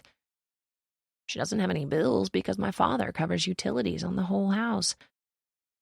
The only issue that has come up in the past 2 years since she's been secluded is her health. Fortunately, my father found a doctor who does house calls if he's ever needed, and since she refuses to see a psychiatrist for her social phobia, we have no other choice but to accept it. For now. I have a feeling after all 3 of us kids are out of the house next year, Victoria is going to demand my mother move out.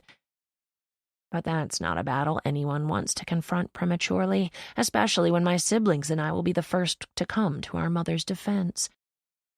Victoria has just resigned to pretending my mother doesn't exist, the same way my siblings and I pretend Victoria doesn't exist.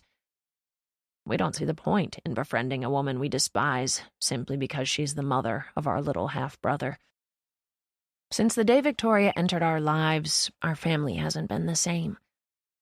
And while we do hold our father accountable for half of our family issues, he is still required to love us, which makes him harder to blame than Victoria, who doesn't even like us. Victoria scoops up the bananas and layers them over the top of Moby's bowl of oatmeal. "Moby, come eat your breakfast."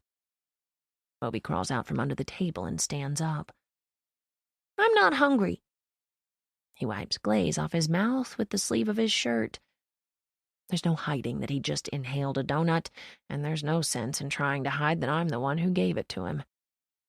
"Moby," Victoria says, taking him in, "what in the world is all over your—" Here we go. Merritt, I told you not to give him donuts. I look at Victoria innocently just as my father walks into the room. She turns her attention to him, waving the knife in the air that she was just using to slice bananas. Merritt gave Moby a donut for breakfast. My father gently slides his fingers around her wrist and grabs the knife.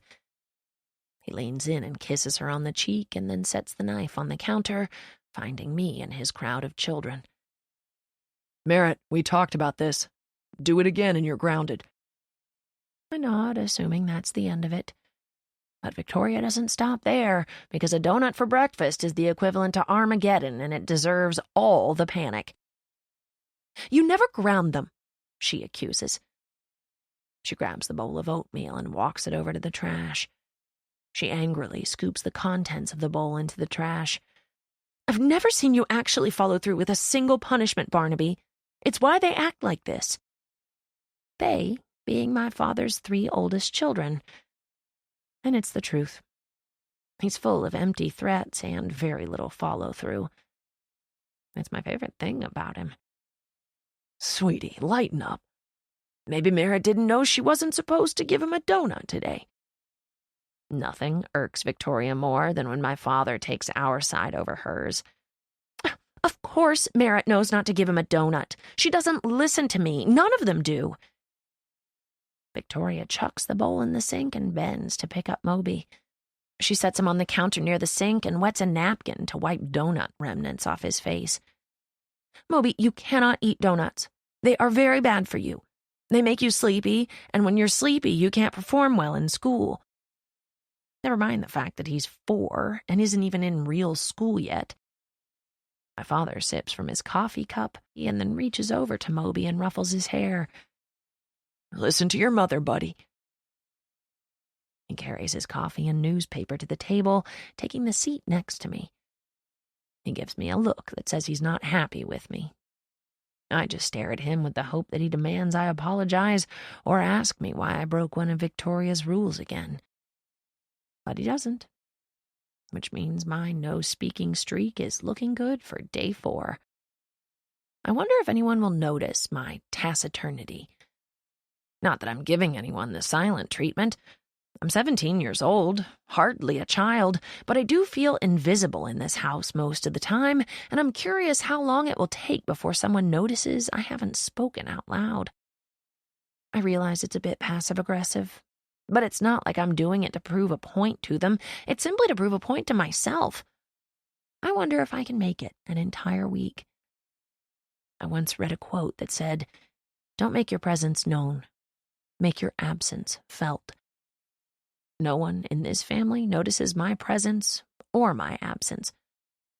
They would all notice Honors. But I was born second, which just makes me a faded copy of the original. What's going on the marquee today, Utah? My father asks.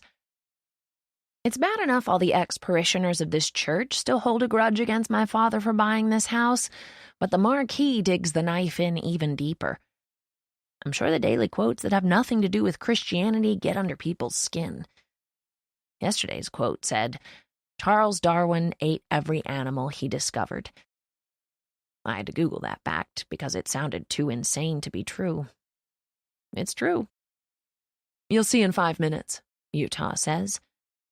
He downs the rest of his shake and pushes away from the table. Wait, Honor says. Maybe you should hold off on updating the marquee today. You know, out of respect. Utah stares blankly at Honor, which clues her in that none of us knows what she's talking about. She looks at my father. Pastor Brian died last night. I immediately turn my attention to my father at that news. He rarely shows emotion, and I'm not sure what kind of emotion this will bring, but surely it'll be something. A tear? A smile? He stares stoically at Honor as he absorbs the news. He did? She nods. Yeah, I saw it on Facebook this morning. Heart attack. My father leans back in his chair, gripping his coffee cup. He looks down at the cup. He's dead? Victoria puts a hand on my father's shoulder and says something to him, but I tune her out. Until this moment, I had forgotten all about Wolfgang showing up last night. I put my hand over my mouth because I suddenly want to tell them all about the dog showing up in the middle of the night, but I feel like I might choke up.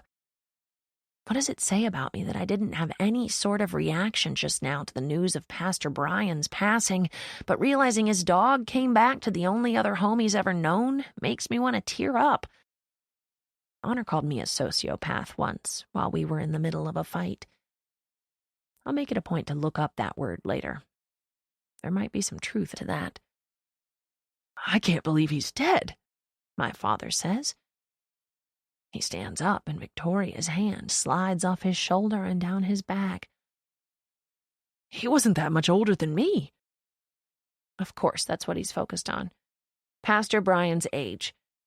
He's less concerned about the death of a man he's been warring with for years and more concerned that he was close in age to someone who is old enough to fall over dead from a heart attack. Utah is still paused at the door. He looks like he's in a state of disbelief. I don't know what to do, he says. If I don't acknowledge his passing on the marquee, people will accuse us of being insensitive. But if I acknowledge it, people will accuse us of being disingenuous. What an odd thing to be worried about in this moment. Honor's boyfriend tears out his drawing and stares down at it. Sounds like you're screwed either way, so I'd just go with whatever you feel like going with. He says all this without looking up from his drawing, but his words reach Utah anyway, because after a brief moment of pause, Utah walks out the front door toward the marquee. I'm confused by two things. One being the constant and repeated presence of Honor's boyfriend at our breakfast table. Two being the fact that everyone seems to know him so well that they're perfectly fine with him joining in on the family conversation. Shouldn't he be too nervous to speak? Especially around my father. He's only been hanging around for a couple of weeks now. Meeting his girlfriend's family seemed to sit really well with him. I hate it. I also hate that he doesn't seem like the person who talks a lot, but the few things he does say have more weight than if anyone else were to say them. Maybe that's part of the reason I've decided to go on a verbal strike. I'm tired of everything I say not having meaning to anyone. I'll just stop talking so that when I do talk, my words will count. Right now, it feels like any time I talk, my words circle right back into my mouth like a boomerang, and I'm forced to swallow them again. What's a heart attack? Moby asks.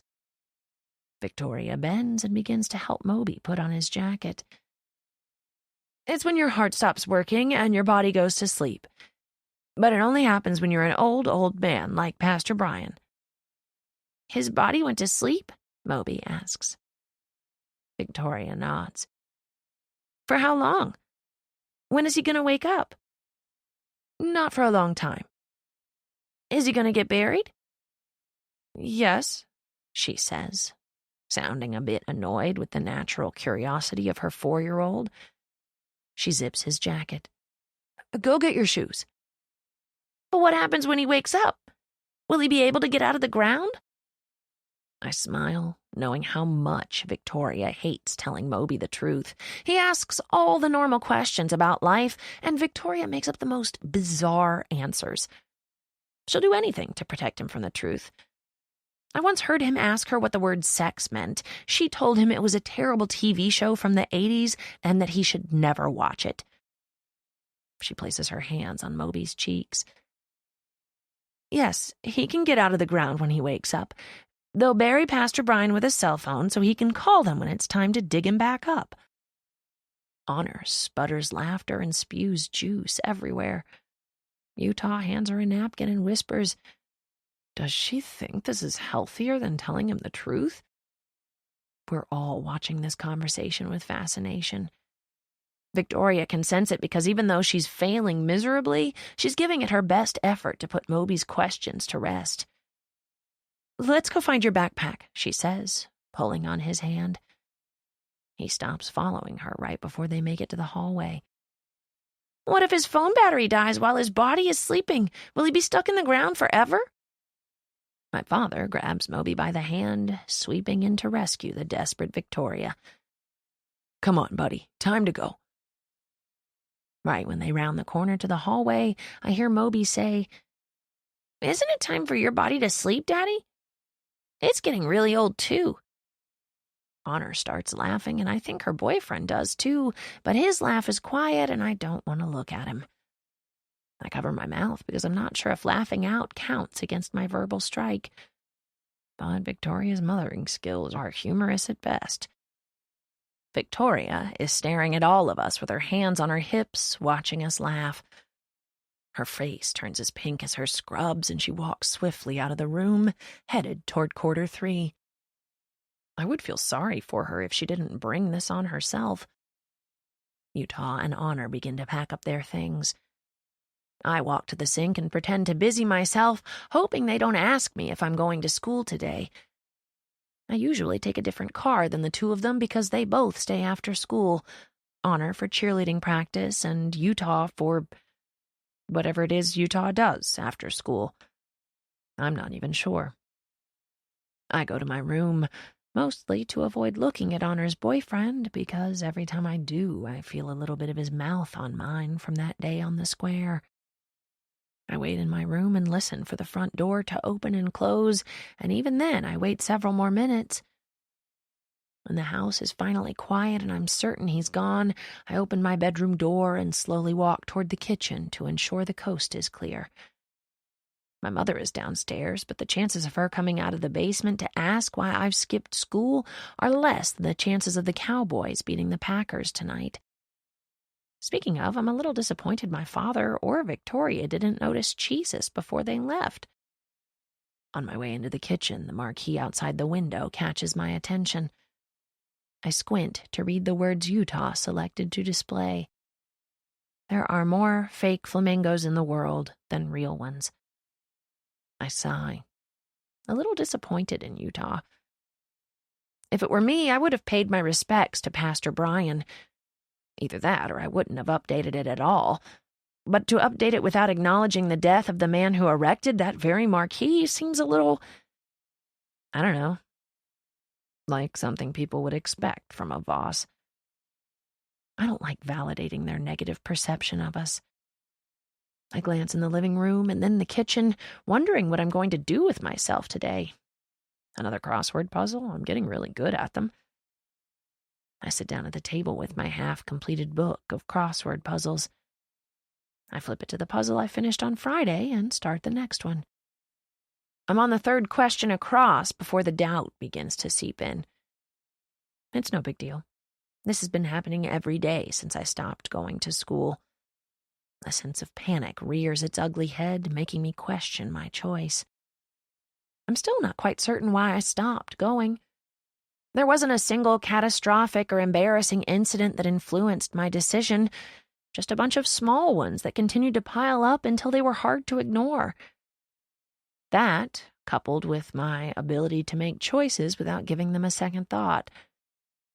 One minute I was at school, and the next minute I decided I'd rather be browsing antiques than learning about how terribly we lost the Battle of the Alamo. I like spontaneity. Maybe I like it because Utah hates it so much. There's something freeing about refusing to stress over stressful situations. No matter how much thought or time you put into a decision, you're still only going to be wrong or right. Besides, I've accrued more knowledge this week by doing these crossword puzzles than I probably could in my entire senior year attending high school. That's why I only do one puzzle a day. I don't want to get too intellectually ahead of Honor in Utah. It isn't until I finish the puzzle and close the book that I notice the sketch left on the table. It's placed upside down in front of the spot I was seated at this morning. I reach across the table, slide the sketch toward me, and flip it over.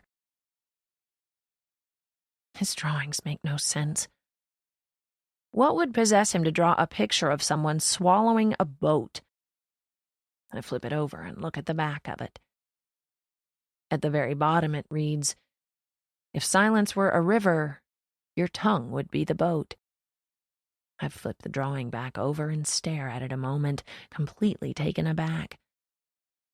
Did he draw this for me? Was he the only one in this house to notice I haven't spoken since Friday? He actually noticed, I whisper. And then I immediately slap the drawing on the table and groan. I just ruined my no-speaking streak. Damn it. Chapter 4. How long will this last? I ask the cashier, dropping the 50-pound bag of dog food onto the counter. What kind of dog? She asks. It's for a full-grown black lab. Just one? I nod. Maybe a month and a half. Oh, I was guessing a week. I don't think he'll live with us that long. She rings up the total and I pay with my father's debit card. He said to only use it in emergencies. I'm sure food is an emergency to Wolfgang. You need help carrying it out? Someone from behind me asks. No thanks, I say, taking my receipt. I turn around to face him. I only got the one bag. What are you wearing? I didn't mean to say that out loud, but I wasn't expecting to be met with the likes of the guy I'm staring at right now. Peeking out beneath his hat are sporadic pieces of red hair, too bright to be authentic. So bright it's almost offensive. His face is decent, a little imperfection here and there, but I didn't give it much notice because my eyes went straight to the kilt he's wearing. I guess the kilt itself isn't tripping me up as much as the clothes he chose to pair it with. He's wearing a basketball jersey and neon green Nikes. Interesting ensemble. The guy looks down at his outfit. It's a basketball jersey, he says innocently. You don't like Blake Griffin? I shake my head. Sports aren't my thing. He sets what looks like a lifetime supply of beef jerky on the counter. I wrap both arms around the ginormous bag of dog food and head to my car.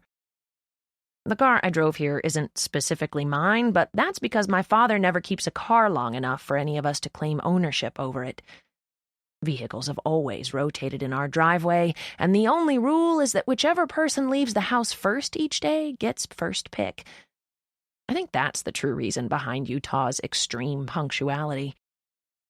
Last month, a faded red 1983 Ford EPX appeared in the driveway. It's such a terrible car, they stopped making them almost as quickly as they started. I think my father has been having trouble selling it because it's the longest any vehicle has lasted before it's been sold, and since I rarely leave the house on time, this unfortunate Ford has been driven more by me than the rest of the family put together. I place the bag of dog food in the trunk, and am about to open my front door when Kilt Guy appears out of nowhere. He's chewing on a piece of beef jerky, assessing my car like he's about to steal it. He walks toward the front of the car and taps his neon green Nike against the front tire twice. Think you can give me a ride? He looks at me and leans against the car. Despite the kilt, there's no trace of a Scottish accent. There's also no trace of a Texas accent either, but when he said the word you just now, he sounded a tad British. What kind of accent is that? I ask. I open my front door and stand behind it to put a barrier between us. He looks harmless, but I don't like his confidence. I need to shield myself from it. Overly confident people should never be trusted. He shrugs. I'm from all over, he says. But he says over with an Australian twang. Over? Are you Australian? Never been there, he says. What kind of car is this?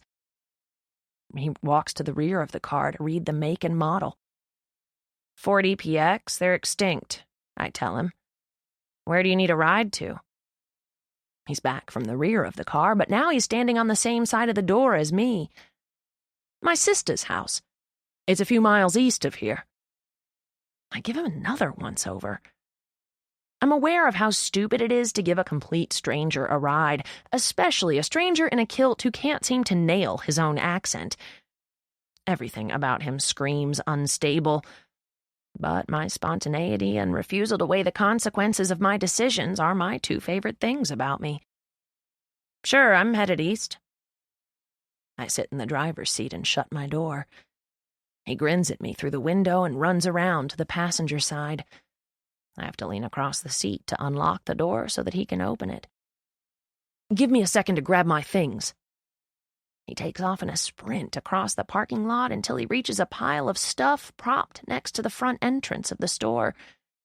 He grabs the backpack and throws it over his shoulder, then a 30-gallon black trash bag and a small suitcase on wheels. I agreed to give him a ride, not him and everything he ever owned. I pop the trunk and wait for him to finish loading his belongings. When he's back inside the car, he puts on his seatbelt and smiles at me. "Ready." "Are you homeless?" "Define homeless," he says. "A person without a home." His eyes narrow in thought. "Define home." I shake my head. "You are the strangest person I've ever met." I crank the car and put it in reverse. "You obviously haven't met very many people. What's your name?" "Merritt." "I'm Luck." I shoot him a quick glance before pulling out onto the highway. "Luck? Is that a nickname?" "Nope." He opens his container of beef jerky and offers me a piece. I shake my head. "You a vegetarian or something?" "No," I say. "I just don't want any beef jerky." "I've granola bars in my suitcase." "I'm not hungry." "You thirsty?" "Why? You don't even have a drink to offer me if I am." "I was going to suggest a drive-through," Luck says. "Are you thirsty?" "No." "How old are you?" I'm starting to regret my spontaneity. 17. "Why aren't you in school right now? Is today a holiday?" "No, I'm finished with high school." It's not a lie. Finished and completed are two different things. "I'm 20, he says, moving his attention out his window. His knee is bouncing up and down, and he's tapping the fingers of his right hand on his leg. All his fidgeting has me questioning my decision to give him a ride to his sister's house. I make a mental note to look at his pupils if he faces me again. It would be my luck to pick up a random stranger who is coming down from a high. "How many dogs do you have?" He's still staring out the window as he asks me this. "None." He faces me and arches a brow. I use the opportunity to assess his pupils. Normal. "Why are you buying dog food if you don't have dogs?" "It's for a dog at my house, but he's not our dog." "Are you dog sitting?" "No." "Did you steal him?" "No." "What kind of dog is it?" "Black lab." He grins. "I like black labs." "Where do you live?"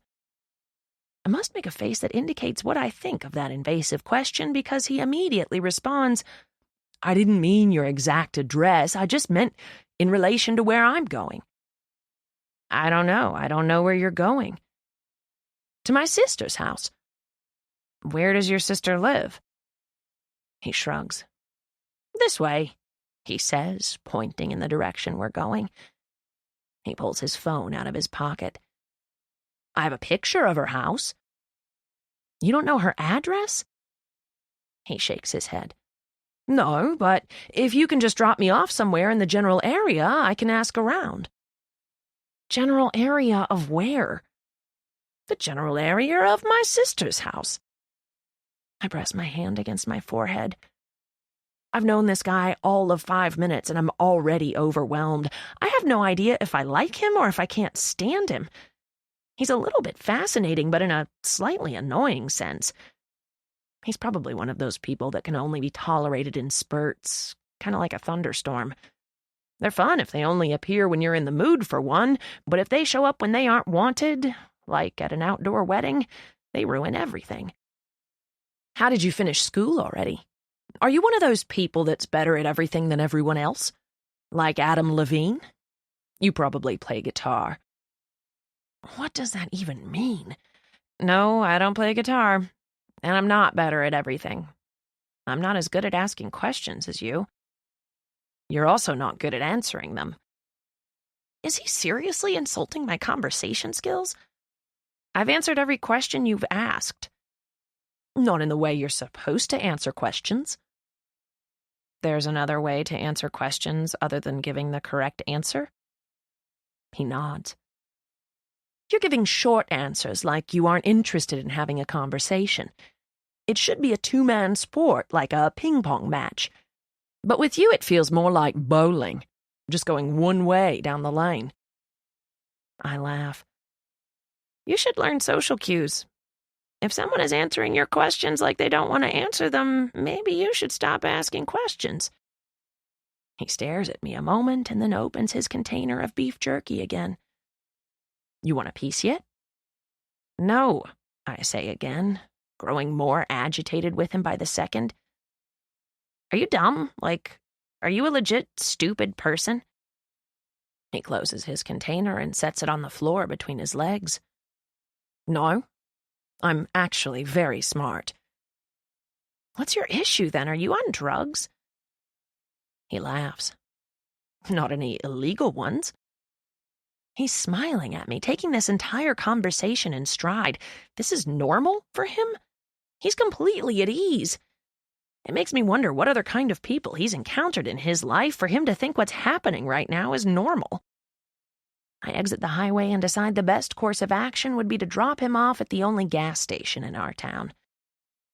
You got a boyfriend, Merritt? I shake my head. Girlfriend? I shake my head again. Well, is there anyone you find intriguing? Are you hitting on me, or is this just you asking questions? I'm not actively hitting on you, but that's not to say I wouldn't. You're cute. But right now I'm just making conversation. Ping pong. I blow out a frustrated rush of air. You're about to hit a turkey, he says, matter of fact. I slam on my brakes. Why would there be a turkey on this road? I scan the road in front and around us, but see nothing. There's no turkey. I meant metaphorically. What the hell? Never tell a driver they're about to hit something metaphorically. Jesus Christ. I let off the brake until the car starts moving again. It's a bowling term. 3 strikes is a turkey. I am so lost. He sits up straighter and pulls his leg up in his seat so that he can face me. Conversation should be like ping pong, he repeats. But conversation with you is like bowling. It's a long, one-way lane. 3 strikes in bowling is a turkey. And since you aren't answering my questions, I used turkey as an analogy to describe your lack of... Okay, I say, holding up a hand to shut him up. I get it. Yes, there's a guy. Anything else you want to know before you start over-explaining metaphorical roadkill again? I can already sense his excitement that I'm agreeing to participate in his conversation, even if it is just to shut him up. Does he know you like him? He asks. I shake my head. Does he like you? I shake my head again. Is he out of your league? No, I say immediately. That's so rude. But even though his question was rude, it does give me pause. When I first saw Sagan at the antique store, I had a quiet fear that he was out of my league. But when I found out he was dating Honor, it never even crossed my mind that she was out of his league. I hate that I might have thought she deserved him more than I did. Why isn't he your boyfriend? I grip the steering wheel. I'm a mile away from the gas station. One more stop sign and I can drop him off. Don't hit the metaphorical turkey, he says. Why aren't you dating this fellow you find intriguing? Fellow? He seriously just referred to another guy as a fellow, and his turkey metaphor doesn't even make sense. You use analogies wrong. Don't avoid the question, he says. Why aren't you and this guy dating? I sigh. He's my sister's boyfriend. The words are barely out of my mouth before Luck starts laughing. Your sister? Holy crap, Merritt, what a terrible thing to do. I give him the side eye. Does he think I don't realize how terrible it is to be attracted to my sister's boyfriend? Does your sister know you like him? Of course not, and she never will. I motioned toward his phone. Let me see the picture of your sister's house. I might know where it is. I'm more eager than ever to drop him off now. Luck scrolls through the pictures on his phone. Right when I get to the stop sign, he hands me his phone. You've got to be kidding me. I'm being pranked, right? I immediately throw the car in park. I zoom in on the picture of Victoria standing in front of Dollar Voss. The picture looks a couple of years old because the white picket fence my dad put up last year isn't in this picture. Looks like it might have been a church at some point, Luck says. Victoria is your sister? He perks up. You know her? I hand him back his phone and grip the steering wheel. I press my forehead against it. 5 seconds later, a car behind us honks. I look in my rearview mirror, and the guy behind us holds up his hands in frustration. I put the car in drive. Yes, I know her. You know where she lives? Yep. Luck faces forward again. Good, he says. That's good. He starts tapping his fingers on his leg again. And you're taking me to her house? Right now? He seems nervous again. Isn't that where you want to go? He nods, but even his nod seems unsure. Does your sister know you're coming? He shrugs his shoulders as he stares out the passenger window. There's not really a correct answer to that question. Actually, there are 2 potential correct answers, yes and no. She may not be expecting me today, but she can't abandon me without expecting me to show back up at some point. I had no idea Victoria had a brother. I'm not so sure my father knows Victoria has a brother, and he's so different. Nothing like Victoria. I turn onto our road and then pull into our driveway. I put the car in park.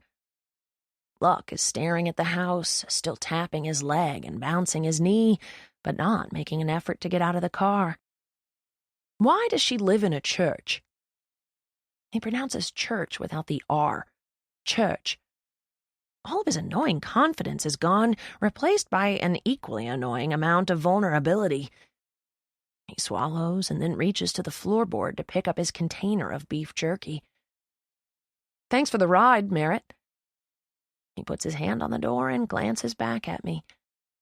We should be friends while I'm in town. You want to exchange numbers? I shake my head and open my door. That won't be necessary. I pop the trunk and get out of the car. I can get my own stuff, he says. You don't have to help. I open the trunk. I'm not. I'm getting my dog food. I struggle to pull the bag out from beneath all of Luck's belongings. Once I have a secure grip on it, I head for the front door. Why are you taking your dog food to my sister's house? When I don't stop to answer him, he starts following me. Merritt! He reaches me just as I stick a key in the front door. When it unlocks, I face him. He's still staring at the key in the door. Your sister is married to my father. I wait for him to absorb that information. When he does, he takes a step back and tilts his head. You live here? With my sister? I nod. She's my stepmother. He scratches his chin. So that makes me your uncle. Step-uncle. I walk through the front door and toss the bag of dog food onto the floor. Luck stands in the doorway as he runs a hand through his hair and then grips the back of his neck. I already pictured you naked, he mutters. Now would be a good time to stop doing that. Luck glances back to the car and then peeks his head inside the house. Is my sister home right now? He whispers. She doesn't get back for a couple of hours. Get your stuff and I'll show you where to put it. While he heads back to the car, I drag the dog food through the kitchen and set the bag next to the back door. I find a couple of old bowls and fill them with water and food, then take them out back. Wolfgang is halfway out of the doghouse, lying on his stomach. His ears perk up when he hears the back door shut, but he doesn't move. His ears go limp again when he sees me. He just watches as I set the bowls down next to his doghouse. He makes no move to devour the food, even though he's been a whole day without it. I reach out and pet his pathetic head. Are you sad? I've never seen a grieving pet before. I didn't even know they could grieve. Well, you can stay here as long as you need to. I'll try to hide you from my father as long as I can, but you better not bark all night. As soon as I stand up, Wolfgang lifts himself off the ground just far enough to reach his food bowl. He sniffs the food and then the water, but he lies back down again and whimpers. Luck appears next to me. Has he eaten that brand before? He's still holding his suitcase, trash bag, and backpack. I look back at the house. Why didn't you just leave your stuff inside? He looks down at his stuff and shrugs. He nods his head toward the dog. What's wrong with him? Is he dying? No. His owner died yesterday. He showed up in the middle of the night last night because he used to live here. That's impressive, Luck says, tilting his head. What's your name, dog? Wolfgang's eyes scan over Luck, but he doesn't move. He can't answer you. I think that goes without saying, but I'm not convinced Luck comprehends how reality works. His name is Wolfgang. What? Luck grimaces. That's a terrible name. He should have been named Henry. Obviously. I'm being sarcastic, but again, I'm not sure Luck comprehends that level of communication. Are you in mourning? Luck asks Wolfgang. Will you stop asking the dog questions? Luck looks at me perplexed. Are you always this angry? I'm not angry. I turn and walk toward the house. Well, you aren't not angry, he mutters from behind me. Once we're inside the house, he follows me to quarter two. I take him to the spare bedroom across the hall from me. You can stay in the guest room. I open the door and pause in the doorway. Or not. There's stuff all over the guest room. Shoes on the floor, the bed is unmade, there are toiletries on the dresser. Who's staying here? I walk to the closet and open the door to find several of Sagan's shirts hanging up. You've got to be kidding me. How could my father allow him to sleep in the same house as her? This is further proof that he doesn't care. He doesn't even care if Honor gets knocked up at 17. Luck slides past me and walks to the wall opposite the door. Several sketches are lying on the dresser. He focuses on a sketch of a man hanging from a ceiling fan by a string of feathers. Looks like I have a very morbid roommate. You don't have a roommate, I say. He doesn't live here. I don't know why all his stuff is here. Luck picks up a toothbrush on the nightstand. You sure he doesn't live here? You can sleep in my father's office. I have Luck follow me to the end of the hallway. There's a sofa bed in here. When Sagan leaves, you can have the guest bedroom. His name is Sagan? Luck follows me into the room and drops his backpack on the sofa. I can see why you find him intriguing. His art is interesting. I don't find him intriguing. He laughs. You said in the car that you found him intriguing. Is Sagan not the guy who's dating your sister? I close my eyes and release a frustrated breath. I only told him that because I never thought I'd see him again. Luck props his suitcase against the desk and looks around the room. It's not much, but it's already better than where I've been sleeping. You better not repeat that, I say to him. He looks at me like I'm the weird one of the two of us. That this is better than where I've been sleeping? No, the other thing. I only told you about my sister's boyfriend because I didn't think I'd ever see you again.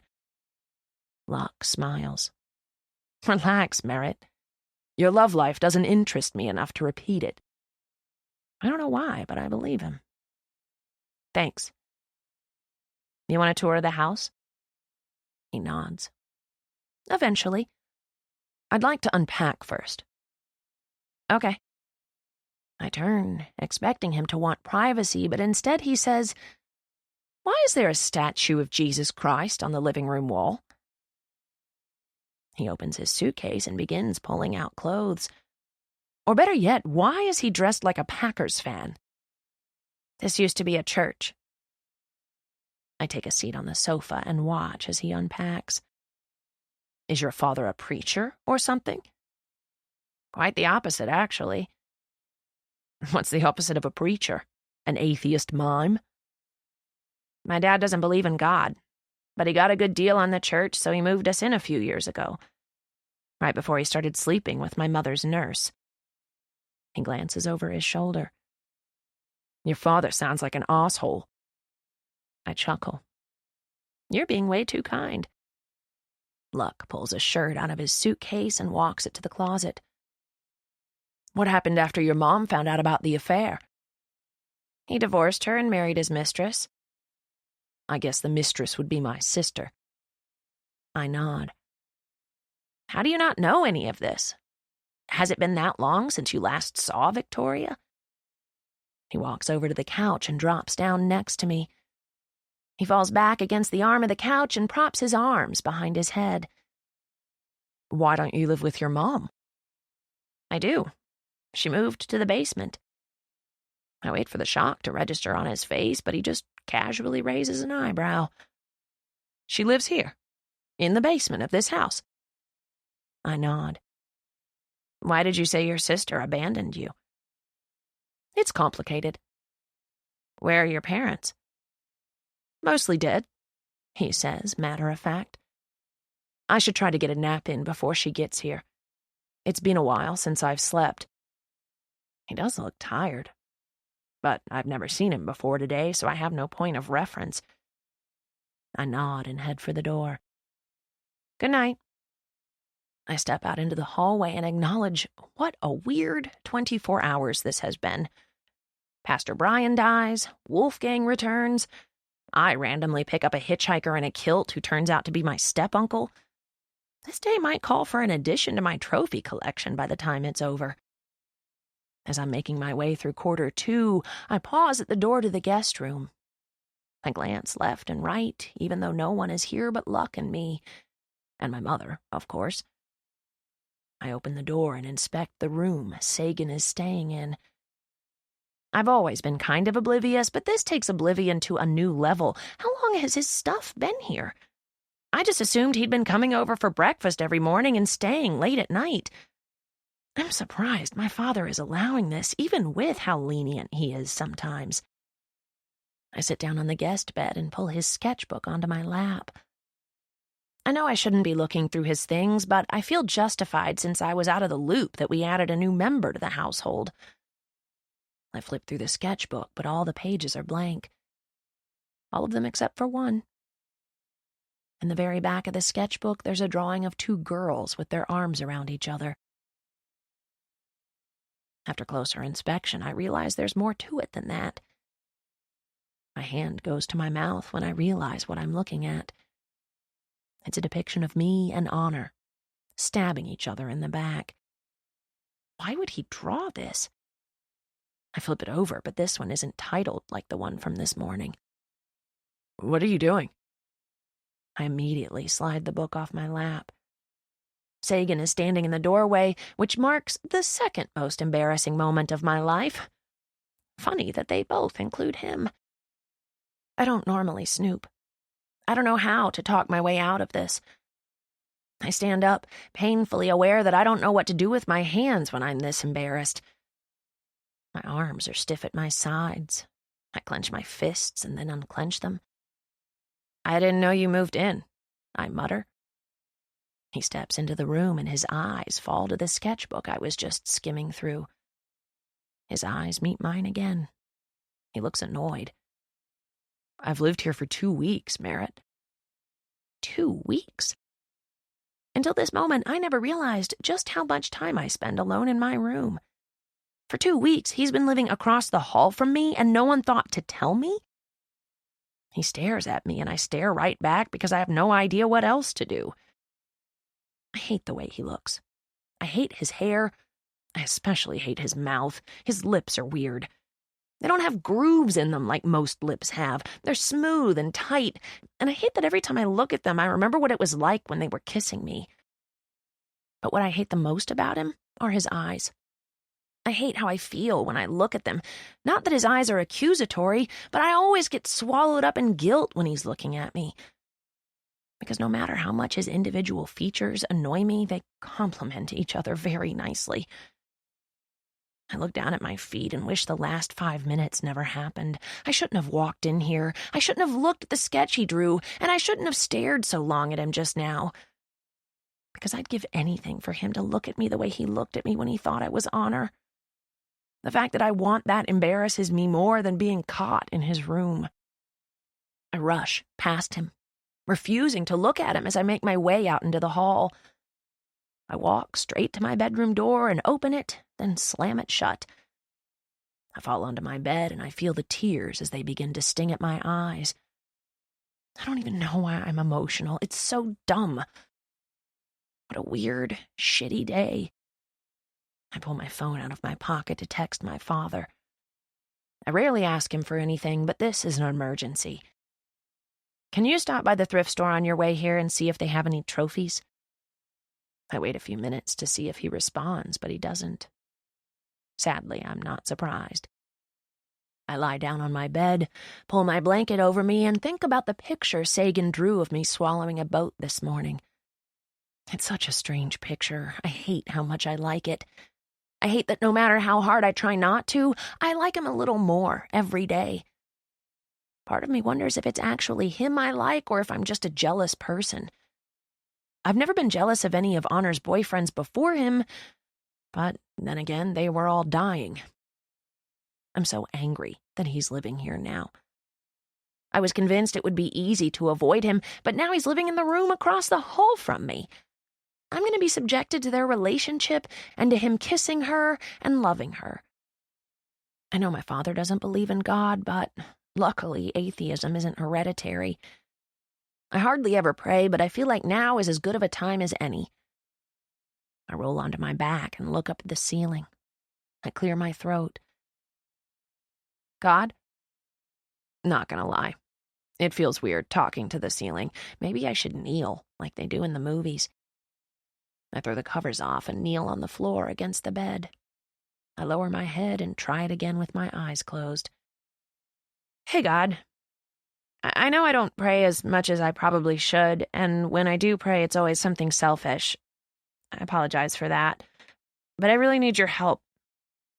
I'm sure you saw what happened with my sister's boyfriend a few weeks ago.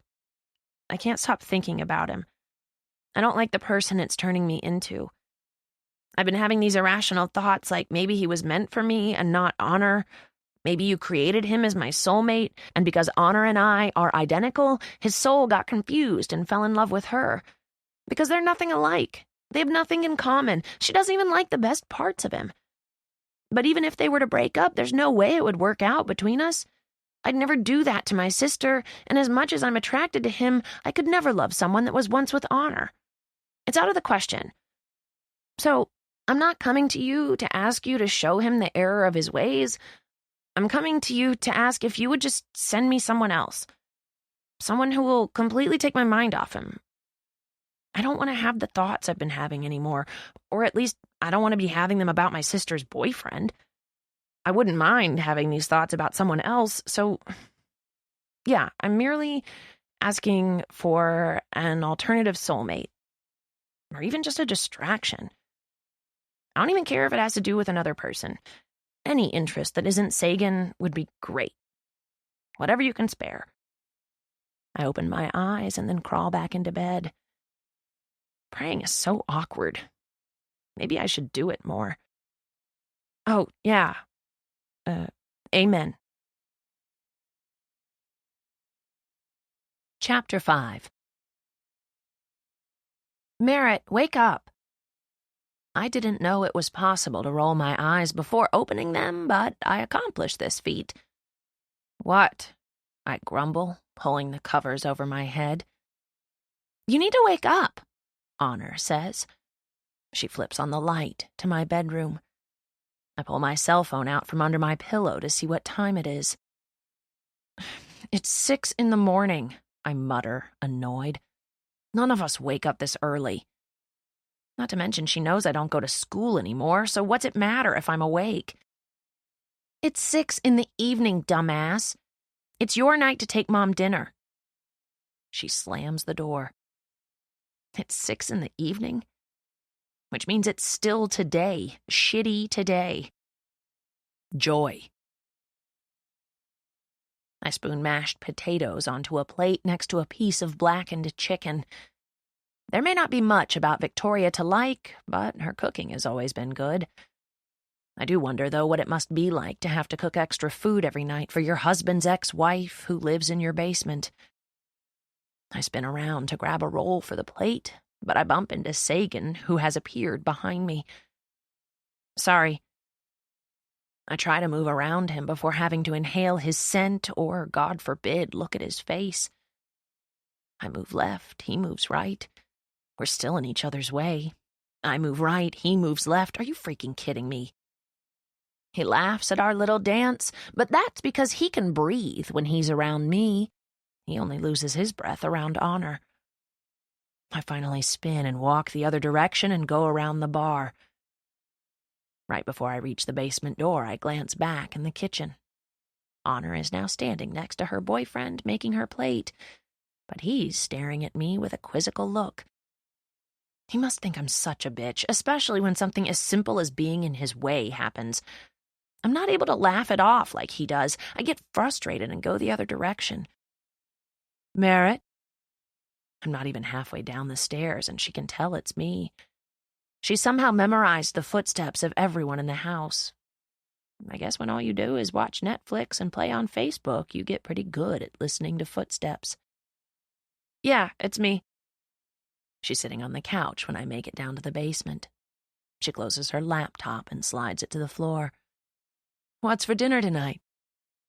"Chicken and potatoes again." I hand her the plate and take a seat next to her on the couch. She looks at the plate and sets it down on the table next to her. "I'm not really that hungry," she says. "I'm trying to lose 10 pounds. Maybe you should go for a run. The weather is nice." She frowns. I think I'm the only one who still tries to encourage her to go outside, but at this point it's not really encouragement. It's more a sarcastic suggestion. "You haven't been down to see me since last week." She reaches up her hand to brush my hair over my shoulder, but she hesitates before touching me. Her hand falls back to her lap. "Have you been sick?" Frustrated is a better word. The older I get, the harder it is to understand her phobia. I get not wanting to leave your house, but to hole yourself up in a basement for years while your children continue to live their lives upstairs seems more like the world's longest temper tantrum than a social phobia. "Yeah, I haven't been feeling well," I say. "Is that why you've been out of school?" I narrow my eyes a bit, wondering how she knows I haven't been going to school. "Your principal called today to check on you." "Oh, what did you tell him?" She shrugs. "I didn't answer my cell phone. He left a voicemail." I let out a quiet sigh of relief. At least the school doesn't know the extent of her social phobia. They still call her before calling our father whenever an issue arises. My mother tosses the blanket off her lap and stands up. "Can you mail something for me tomorrow?" She walks the length of her living room, all 4 feet of it, and grabs an empty box from her shelf. "I have some books I promised I'd get to Shelley." My mother may not leave the basement, but she's got more friends than Honor and I put together. She's obsessed with reading and has joined several online reading groups. If she isn't watching Netflix, she's reading a book or doing video chats with her book friends. I sometimes walk in on her video chats and she'll introduce me and make me talk to her friends. She tries so hard to put on the air of a normal mother, leading a normal life. But sometimes when I'm forced to be in one of her videos, I get the urge to scream, "She hasn't left the basement in 2 years." Shelley said she mailed me a package last week. It should be here tomorrow. I'll bring it down when it gets here, I assure her. She writes an address on the box, and while she has her back to me, it's the first I've noticed of her outfit. She's wearing a black maxi dress that goes all the way to her feet. Your dress is cute. Is it new? My mother nods, but doesn't reveal how she got it. She must order her clothes online because she hasn't had a visitor other than her children and occasionally my father when they need to discuss a parenting issue. It's a shame, too, because she's gorgeous for her age. It doesn't matter that she hasn't left the basement in forever. She still takes very good care of herself. She applies makeup every morning, and her hair is always washed and styled. She probably still shaves her legs every day, which makes no sense because if I decided to never leave the house again, the first thing I would do is stop shaving. Maybe she's in an online relationship. Normally, I wouldn't advocate for those, but I support anything that might give her motivation to leave the basement in the future. I take the box from her and head toward the stairs. I used to hang out with her for longer periods of time, but it's gotten hard to do that lately. I'm starting to resent her. I used to feel sorry for her and assumed her social phobia wasn't something she could control, but the older I get, and the more of my life she misses by choosing to stay in the basement, the angrier at her I am. Sometimes I get so angry when I'm down here I start shaking and have to leave before I explode on her. Which is where things will lead if I don't get out of this basement right now. See you later, Mom, I say as I head back up the stairs. Merritt, she says, calling after me. I let the door to the basement close behind me. Victoria is in the kitchen, cutting up a chicken breast for Moby. Everyone else is already at the table eating. I grab a plate for myself just as my father walks through the front door. It's 6:30 now, and his football game starts at 7, so he has his dinner plate made before I do. When I finally walk my food to the table, there's only one empty seat left, right next to What's-His-Face. Honor is on the other side of him, leaning into him and laughing at something he just said. I'm sure it was clever, whatever it was. I plop down in my chair and scoot it forward. Moby is seated on my other side, to my relief. You have a good day? I ask him. He's shoving a bite of corn in his mouth when he nods. Tyler got in trouble for saying bastard. Most of us laugh, but Victoria gasps. Moby, that's a bad word. Technically it isn't, my father says. Victoria glares at my father. It is when you're only 4 and you say it at preschool. What's a bastard? Moby asks. A kid born to parents who haven't gotten married yet. It's what you almost were, I reply. You would think I slapped the kid with the way Victoria reacts to my comment. She immediately pushes her chair back and stands up. Go to your room. I laugh because at first I think she's kidding, but then I stop smiling because her anger is authentic. You've got to be kidding me. I look at my father and he's staring at Victoria, his fork paused in front of his mouth. I look back at Victoria. He asked what a bastard was. Did you want me to lie to him? Victoria's eyes are boring into mine. Her nostrils might even be flaring. I've never seen her so mad. I honestly didn't say it out of cruelty. A bastard is a child born out of wedlock, I say to Victoria. Isn't that what he almost was? Victoria points toward the hallway. You will not speak that way in front of my child, Merritt. Go to your room. She looks to my father for backup. Barnaby? I scoot back and fold my arms over my chest. I'm not backing down. So you want me to lie to your child? I look at a wide-eyed Moby. Since Sex is a bad 80s TV show, a bastard is the commercial. I look at Victoria. Is that better? Merritt, Utah says. He says it like I'm the one out of line at this table. I turn my attention to him. Are you seriously taking Victoria's side now?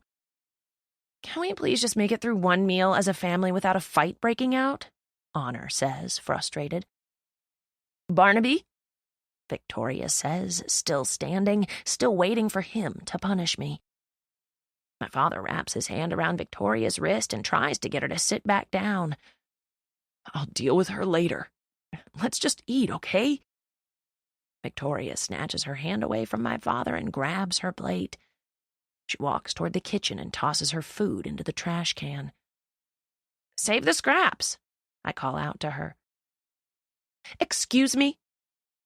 I point to the trash. The scraps. Wolfgang can eat them. Wolfgang? My father says. Why are you bringing up that bastard dog? And here we go again with that word, Honor mutters. Is that why there's a bag of dog food by the back door? Utah asks. My father's eyes move to the bag of dog food. He stands up. Is that dog here?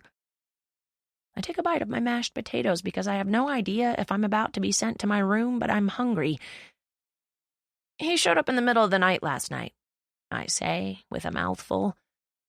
I swallow and throw my thumb over my shoulder.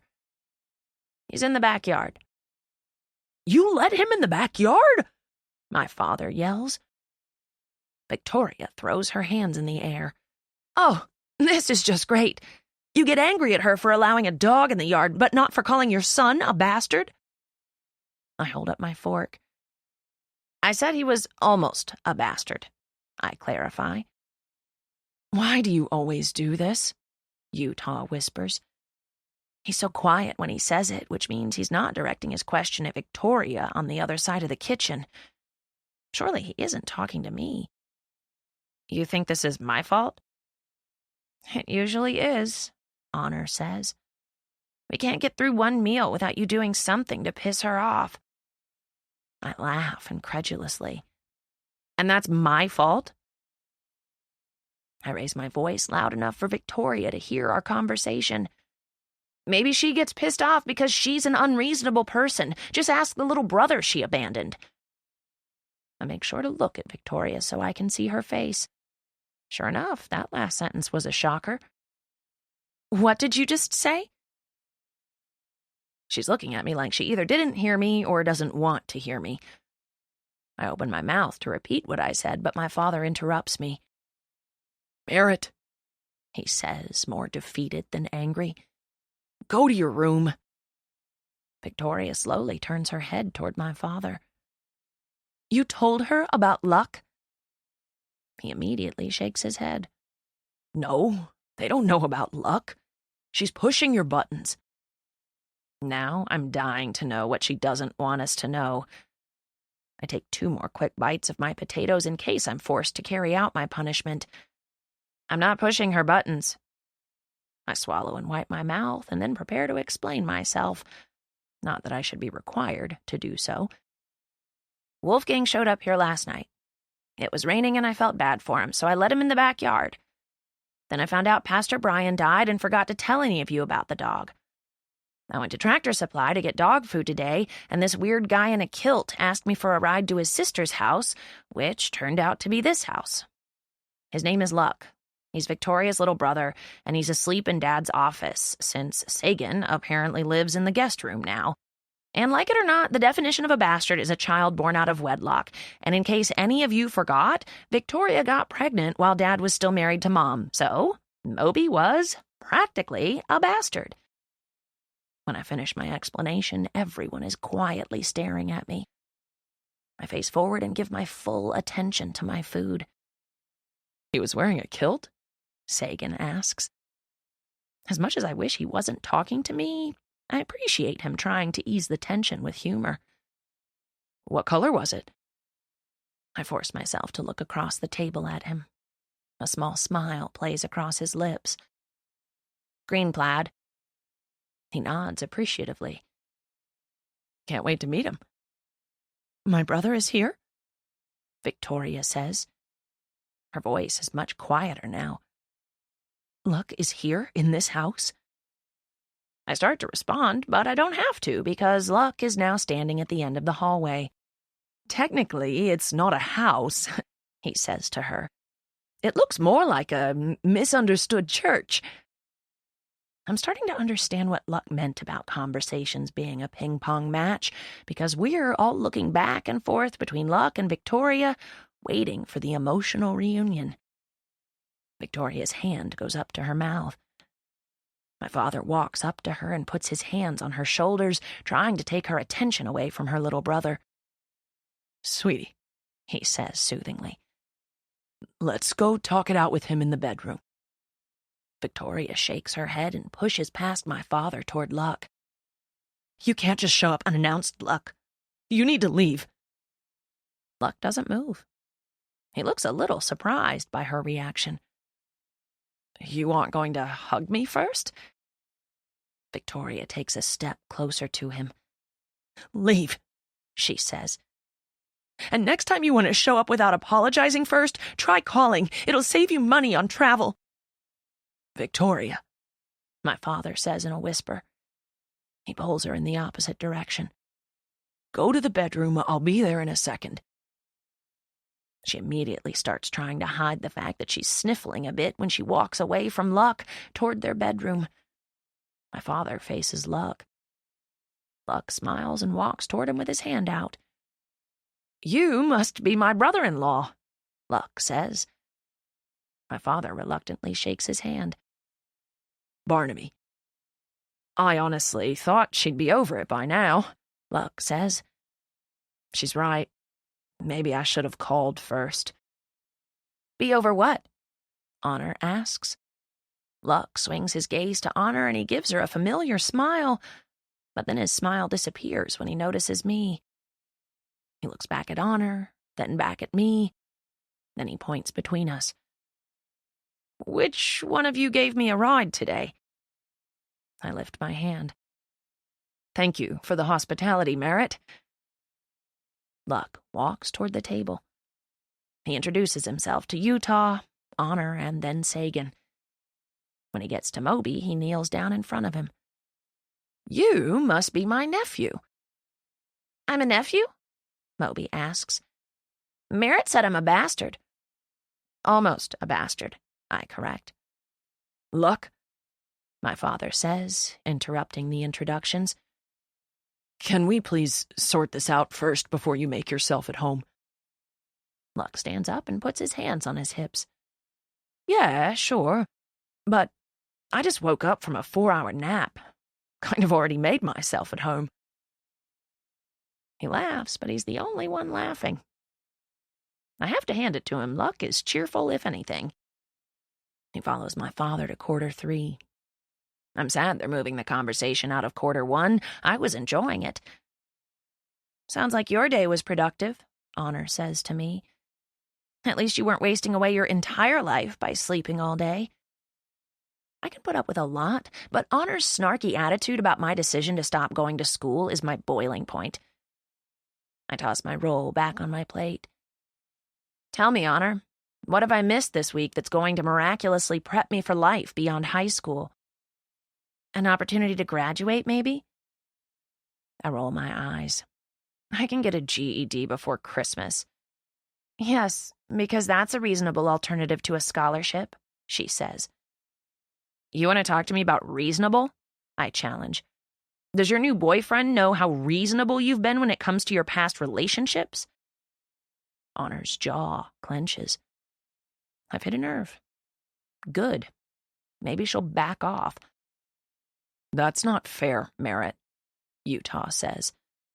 "Whatever," I mutter. I tear off a piece of my bread and pop it in my mouth. "Of course you're going to defend her. She's your favorite." Utah leans back in his chair. "I don't have a favorite sister.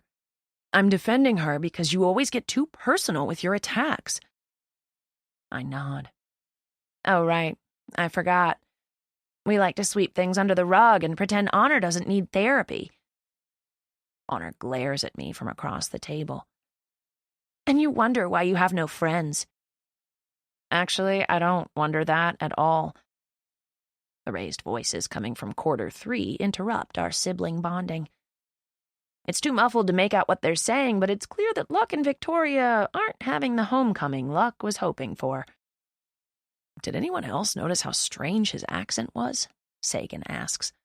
Thank you, I say. It's so weird. It's like his brain can't decide if he grew up in Australia or London. He sounded Irish to me, Utah says. Sagan shakes his head. Nah, that was just the kilt playing tricks on you. I laugh and then glance down at Moby, who is still seated next to me. He's looking down, so I can't see his face. Moby? He doesn't look up, but he sniffles. Hey, why are you crying? Moby sniffles some more and then says, Everyone is fighting. Ugh. Nothing can make me feel worse than when Moby is upset. It's okay, I say. Sometimes adults fight. It doesn't mean anything. He wipes his eyes on his shirt sleeve. Then why do they do it? I wish I had an answer for him. I don't know, I say with a sigh. Come on, let's wash up and I'll tuck you in.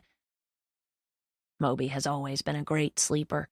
He's been sleeping in his own bedroom in quarter 2 since he was 2. His bedtime has always been 7, but I heard Victoria tell him a few days ago that she would change it to 8 in a few weeks. The rest of us don't really have a bedtime. My father likes us to be at the house on school nights by 10, but once we're in our rooms, he never checks on us. I'm rarely ever in bed before midnight. I take Moby to the bathroom and help him brush his teeth and wash his hands. His bedroom is right across the hall from where Luck is staying, which, by the sound of the shouting continuing in the other room, might be my father's office again within the hour. Victoria puts Moby to bed most nights, but occasionally he'll ask for Honor, Utah, or me to do it. I enjoy tucking him in at night, but I only do it when Moby specifically asks for me. I don't like to do Victoria any unnecessary favors. Moby's room is whale-themed, which I hope changes before he starts having sleepovers. It's bad enough he was named after a murderous whale, but for Victoria to actually go so far as to extend the theme to his bedroom is just asking for Moby to get bullied. Moby likes the whales, though.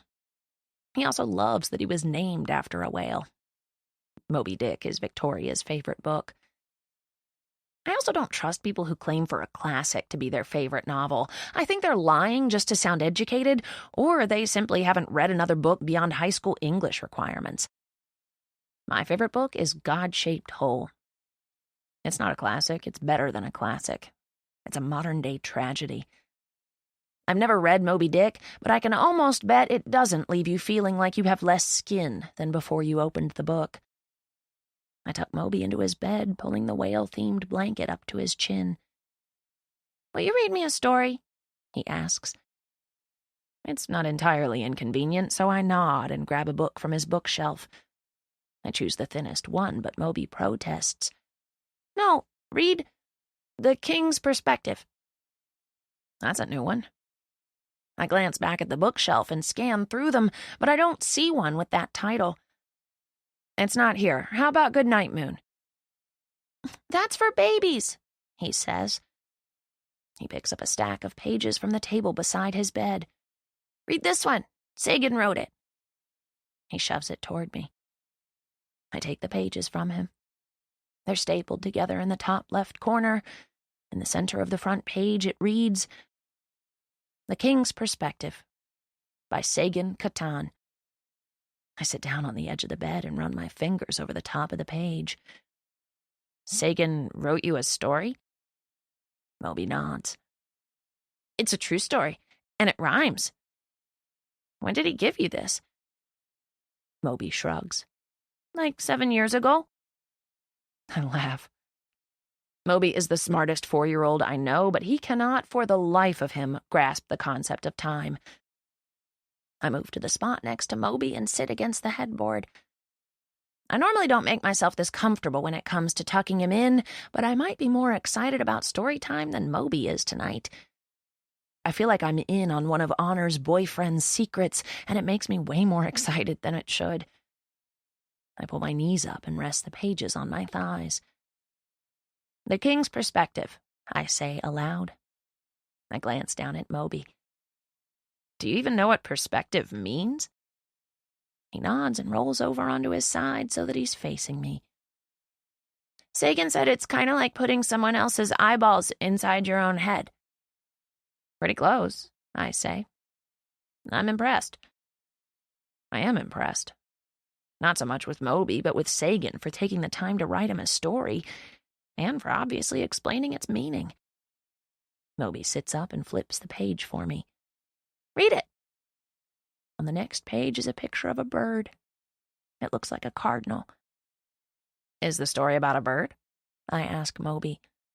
Just read it, he says. I flip the page again. Fine, no spoilers. The king's perspective. There's a story of a king, and this story is very true. Some say it's just a rumor. Some say it's just a ruse. They called the man King Flip, but that wasn't really his name. His name was Philippolitus, but that's too hard to say. King Flip had a penchant for really expensive things. He liked anything shiny and anything with bling. He had the nicest castle out of all the lands, but that didn't stop him from wanting one even more grand. So he bought a town called Perspective and made the people build him a castle at the top of their highest mountain. He didn't care if it was a hassle. When the work was finally done, he decided to go inspect it, but when he arrived in the town of Perspective, it was exactly as he'd left it. He couldn't find a castle. It wasn't on the mountain. It wasn't on the beach. It wasn't on the mainland.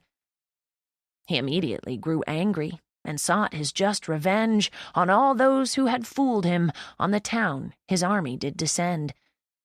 When the people were all dead, a red cardinal then appeared. King Flip, what have you done? You killed good people, I do fear. King Flip tried to explain that the town deserved to die, for his castle was never built, or he would see it with his own eyes. The bird said, But King, you merely assumed. You didn't even try. Look from a different perspective. Don't just look from your own 2 eyes. The bird then led him over to where the castle should surely be. He then moved aside a boulder, and King Flip fell to his knees. For inside the mountain was the castle, the most magnificent one ever built. King Flip couldn't believe his eyes. He quickly became wrecked with guilt.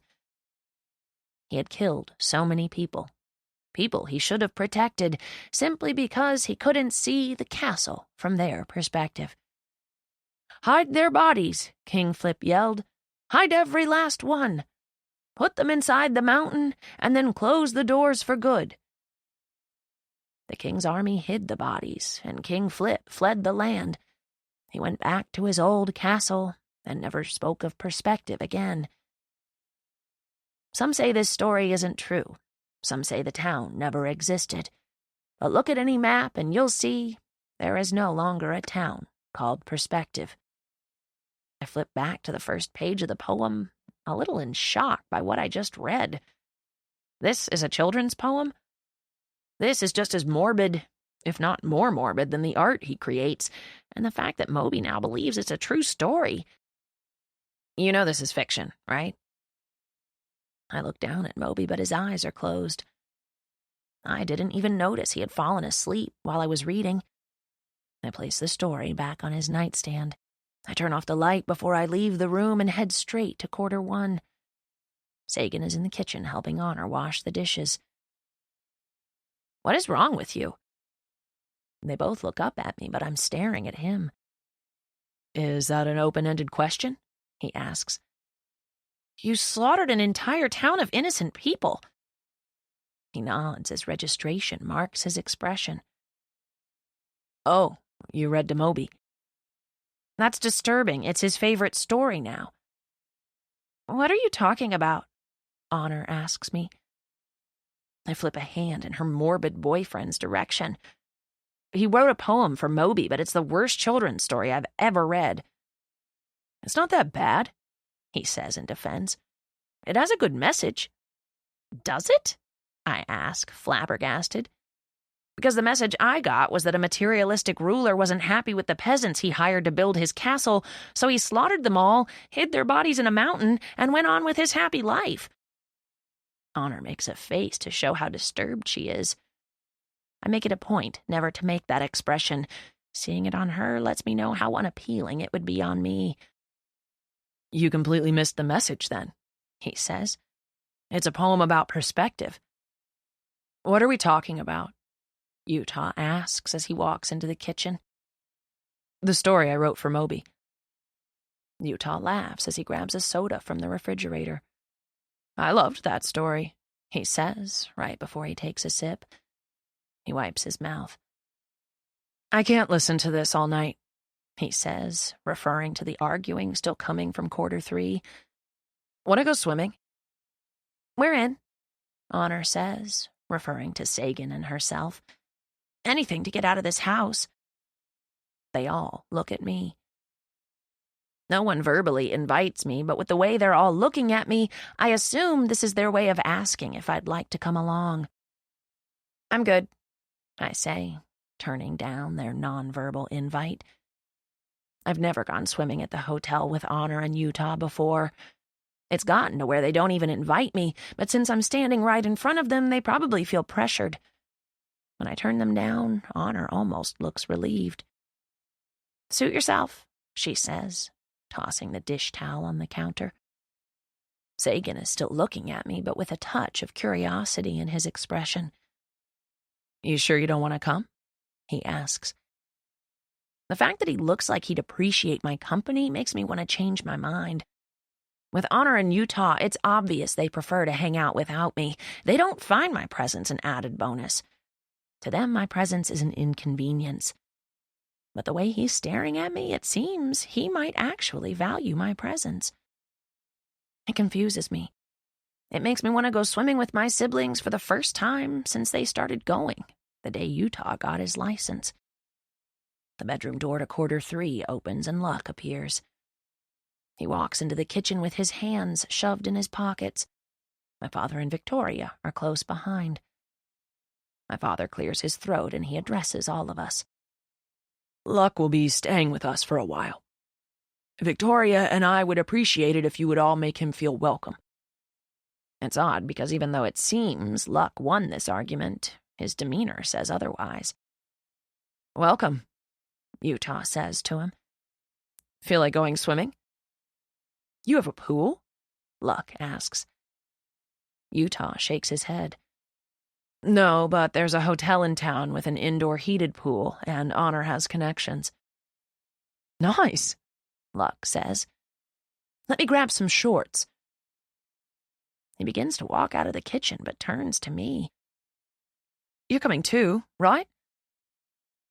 Luck says this as if it's a plea not to leave him stranded with the rest of my siblings. I am the only one he's had any interaction with beyond an introduction. I nod. Yeah, I'll come. Sagan is just about to round the corner when he hears me accept Luck's invite. He looks over his shoulder at me with a moment of pause, but then continues walking. Where's Moby? Victoria asks. I put him to bed already. I let that be the end of our conversation as I head toward my room. Earlier today, I was regretting running into Luck at the store, but now it seems I might finally have a friend in this house. I never go swimming with Utah and Honor because they never seem to want me to, but I'm afraid if I don't go tonight, Luck will bond with the 3 of them and I'll be odd man out again. I grab a one-piece and an oversized t-shirt and head back into the hallway. Sagan is walking out of his room and pauses when he sees me. He opens his mouth, but before he says whatever he's about to say, Honor opens her door. His mouth clamps shut. Now I'll be wondering what he was about to say for the rest of the evening. They follow Utah and Luck outside. I stop by the bathroom and grab a few towels. Before I reach the front door, I look up at the statue of Jesus Christ. I wonder if God answers prayers before they're asked of him. Is that why Luck is here? Is he the distraction from Sagan that I prayed for earlier? Are you responsible for his sacrilegious outfit? My father's voice jolts me from my thoughts. He's standing a few feet away, staring at the statue. Nope, I lie. It must have been an immaculate conception of wardrobe. I go to close the front door, and I hear my father's muffled voice from the other side. If the Cowboys lose, you're grounded. The Cowboys' chances of losing are good. The chances of my father actually following through with a threat are not. Chapter 6. One of the most utilized vehicles in our driveway is the Ford Windstar. It holds 7 people, but at the rate our household is growing this month, we'll need an upgrade soon. I was the last one to the van, but Honor's boyfriend sat in the back and left one of the middle bucket seats open for me. Luck is in the other one. Honor is in the front passenger seat, and Utah is driving. We live in the middle of nowhere, in a town too small to be significant enough for a hotel with a pool. It's 12 miles to the nearest store, and even farther to the hotel we're heading for. This will be at least a 15-mile drive, but in a rural area like this, it'll only take 13 minutes to get there. So, Utah says, you're Victoria's brother? Half-brother, he specifies. I chuckle under my breath because he seems to want to claim Victoria as much as we do. Where are you from? Everywhere, Luck says.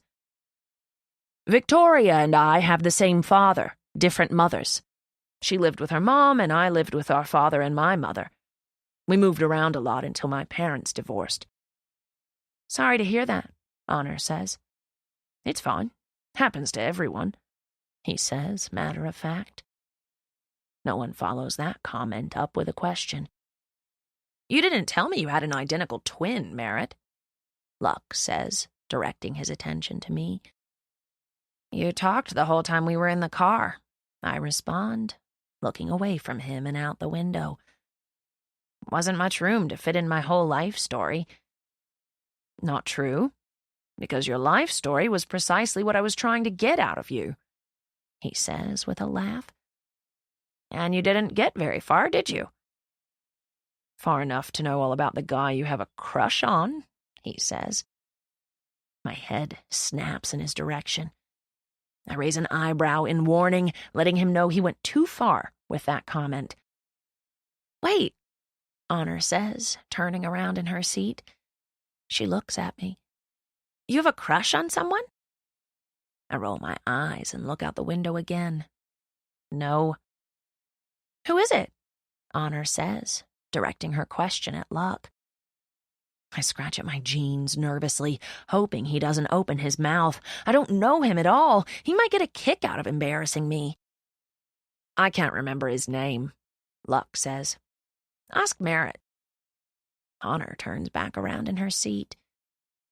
Merritt doesn't tell me things like that. Her voice is accusatory. I glance at Luck and he's staring at me. You two have a weird dynamic for identical twins. No, we don't. I disagree. There's a false stigma attached to twins. Exactly, Honor says in agreement. Not all twins have things in common beyond their appearance. I think you two have more in common than you think, Sagan says from the back seat. Honor glances over her shoulder and glares at him. I'd like to turn around and glare at him too, but I actually feel things when I look at him, unlike Honor. I don't even know if Honor is attracted to him. She doesn't look at him like I would look at him if he were my boyfriend. And if he were my boyfriend, I'd be sitting in the back seat with him and not in the front seat, where Honor is sitting. I feel bad for him. He's got so much more invested in this relationship than she does. I could tell that simply by the way he kissed me when he thought he was kissing her. He's moved in and committed, and she's just waiting around until a less healthy guy comes along. Luck turns around and faces Honor's boyfriend. How do you fit into this family? He fits in with me, Honor says from the front seat, answering Luck's question that was actually posed to Sagan. If he were my boyfriend, I'd let him answer his own questions. How did you and Honor meet? Luck asks him. I keep staring out the window, but I listen closely. I've never asked either of them this question directly, so I've only heard bits and pieces from eavesdropping. I had an allergic reaction to something I ate, Sagan says. Ended up in the hospital, and that's where I met Honor. Luck faces forward. Were you in the hospital too? He asks Honor. Honor just shakes her head, but she doesn't elaborate on why she was in the hospital.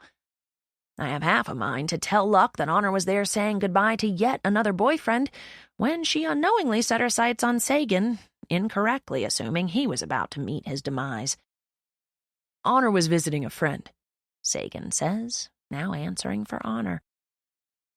They can't answer their own freaking questions. No one speaks for a few minutes, even though I have a million questions for Luck and a million more for Sagan. When we pull into the long driveway of the hotel, Utah finally throws a question over his shoulder. Why does your sister hate you so much? Half-sister, Luck clarifies. She's still mad at me for something I did over 5 years ago. What'd you do? Honor asks, unbuckling her seatbelt. I killed our father. My hand pauses on my seatbelt. I look up and Luck unbuckles his seatbelt and slides open the minivan door. He gets out, but the rest of us are paralyzed by his last comment. Once he's outside the van, he straightens out his kilt and then looks back inside at all of us. Oh, come on, I'm kidding. Honor exhales. That's not funny, she says, throwing open her door. When we get inside, Honor walks up to the front desk and rings the bell. A few seconds later, one of Honor's friends from school, Angela Capici, appears from the back office. I never liked Angela. She was a year ahead of us in school, but she and Honor have been casual friends since we were kids. Being as though most of our friends aren't allowed over at our house due to the rumors, founded or not, about our family, the friendships Honor and I form with other people are almost always casual. I keep more to myself than Honor does. I'm not as good at hiding my distaste, and I've always distasted Angela. She's the type of girl who allows the attention from guys to value her worth. And from the way she's eyeing Luck right now, she must be in need of a little valuing. Hey, she says to him with a flirty grin. You're new. Luck nods and returns her flirtatious smile. Fresh off the boat. She raises an eyebrow, unsure of how to respond to his comment. She looks back at Honor. My shift ends at 11. If you guys are still here, I'll join you. We have to be home by 10, Honor says. She holds up the key card. Thanks for this. Angela nods, bringing her gaze back to Luck. Anytime, she says, her voice dripping with invitation. Her eyes remain glued to Luck as we make our way toward the bathrooms to change. Honor and I walk into the girls, and she immediately pulls her shirt off and begins changing without walking into one of the stalls. I'm a bit more modest than she is, and the idea of someone walking into the bathroom while I'm squeezing into my bathing suit is enough to force me into the stall to change. I have my jeans and t-shirt off when Honor says the inevitable. So who was Luck referring to? I pause for a moment, then begin pulling on my swimsuit. What are you talking about? In the van, she says, clarifying what I already know. He said you told him you had a crush on a guy? Do I know him? I close my eyes and try to imagine the hell that would break loose if I admitted to her that the guy I have a crush on is her boyfriend. It would be the end of what little relationship we have left as sisters. I open the door to the stall, pulling my t-shirt over my head. He was lying. There's no one. I hardly even leave the house. How would I meet someone? Honor looks a little disappointed in my answer. She also looks stunning. Is that a new bathing suit? I ask her. She's in a red bikini with black trim. It covers her as well as a bikini can cover her, but the color and the cut are perfect. I look down at my oversized t-shirt that's covering up my ill-fitted, plain black one-piece, and I frown. "I've had it a few months," she says, slipping her hands into the top to push her cleavage together. "You just never come swimming with us, so you haven't seen it." "You know I don't like swimming," I mutter. Honor folds her jeans and sets them on the sink counter. Our eyes meet in the mirror. "Is that the reason?" Although it would appear otherwise, the question is rhetorical. Honor knows the reason I don't swim with them has nothing to do with how I feel about the water. I don't come because of my strained relationship with her and Utah, the relationship that's been strained for 5 years now. She walks out of the bathroom, and I give it a moment before I follow her. The last thing I need to witness is her boyfriend's expression when he looks at her in that bathing suit. I notice I sometimes refer to him in my head as her boyfriend instead of Sagan. I wonder if I'll ever stop referring to him as her boyfriend and not by his name. I just really like the name Sagan. It's smart and sexy, and I don't want it to fit him, but it does. So well. Which is why I just want to refer to him as his title, Honor's boyfriend. It's less appealing. Wishful thinking. I take off my t-shirt as I look in the mirror. I stare at my one piece and wonder why everything looks better on Honor, even though we're identical. She looks prettier in dresses, better in jeans, taller in heels, sexier in swimsuits. We have the same body, same face, same hair, same external everything, but she pulls off her look with more maturity and sophistication than I ever could. Maybe it's because she's more experienced than I am. She's got 3 years on me when it comes to losing her virginity. That could be why she walks with an air of confidence that eludes me. The only guy I've ever made out with is Drew Waldrop, and he didn't even get to third base. That whole debacle didn't end with me gaining more confidence. It ended with me being mortified. At least I got a trophy out of it. I know I'm being ridiculous. Losing your virginity doesn't make you more of a woman than a virgin. It just means your hymen is broken. Big whoop. I pull the t-shirt back over my head. I'm not about to swim in front of Honor's boyfriend like this, with Honor looking like she does. The 4 of them are in the water when I walk into the pool room. I keep my head down, not wanting to make eye contact with anyone as I make my way over. I'm not even sure I want to swim yet, so I sit down on the ledge at the shallow end and let my legs dangle in the water. I watch the 4 of them swim for a good half hour, ignoring Luck's pleas for me to join them. When I refuse for the 3rd time, he finally swims over to me. He grins and presses his back into the wall, watching as Utah and Sagan race from one end of the pool to the other. Honor is now sitting on the edge of the deep end, waiting to declare a winner. "You 2 are identical, right?" Luck says, spinning around in the water so that he's facing me. "On the outside." He reaches to me and tugs on the hem of my t-shirt. "Then why are you hiding your bathing suit with this t-shirt?" "I feel more comfortable covered up." "Why?" I roll my eyes. "You never stop with the questions." He waves toward Honor. "If people can see her, they can see you. It's the same thing." "We're 2 different people. She wears a bikini. I don't." "Is it a religious thing?" "No." I've known him half a day, and he's already ranking up there with Utah and Honor on the irritation scale. He leans in and brings his voice to a whisper. "Is it because of Sagan? Is he why you feel uncomfortable?" "I never said I was uncomfortable. I just said I'm more comfortable in a t-shirt." He tilts his head. "Merritt, there is a vast difference between you and your sister's confidence levels. I'm trying to figure out the root of that." "There's no difference. She's more outgoing." He pulls himself up out of the water, plopping down next to me on the ledge. Utah also gets out, but only because his phone is ringing. He takes the call and walks out of the pool room.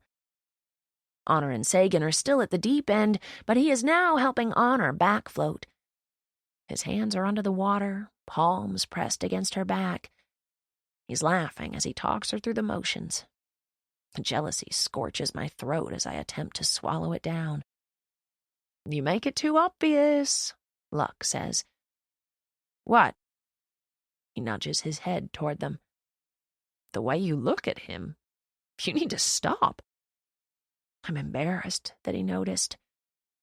I don't acknowledge the truth in his comment, though. Instead, I turn our conversation around on him. "Why does Victoria hate you?" For the first time, sadness registers in his expression. Or maybe it's remorse. He kicks his right leg up and slings water several feet. "Our father wasn't that involved in either of our lives, and my mother was having trouble controlling me. She thought Victoria might be able to help, so I went to live with her when I was almost 15. I wasn't even there for a week before I stole all her jewelry and pawned it." I wait for him to explain the rest of the story, but he adds nothing else. "That's it? You took some jewelry when you were younger, so she kicked you out and has refused to speak to you for 5 years? He leans to the right, and then to the left, and drags out the word when he says, "Well, it was more than just a little jewelry.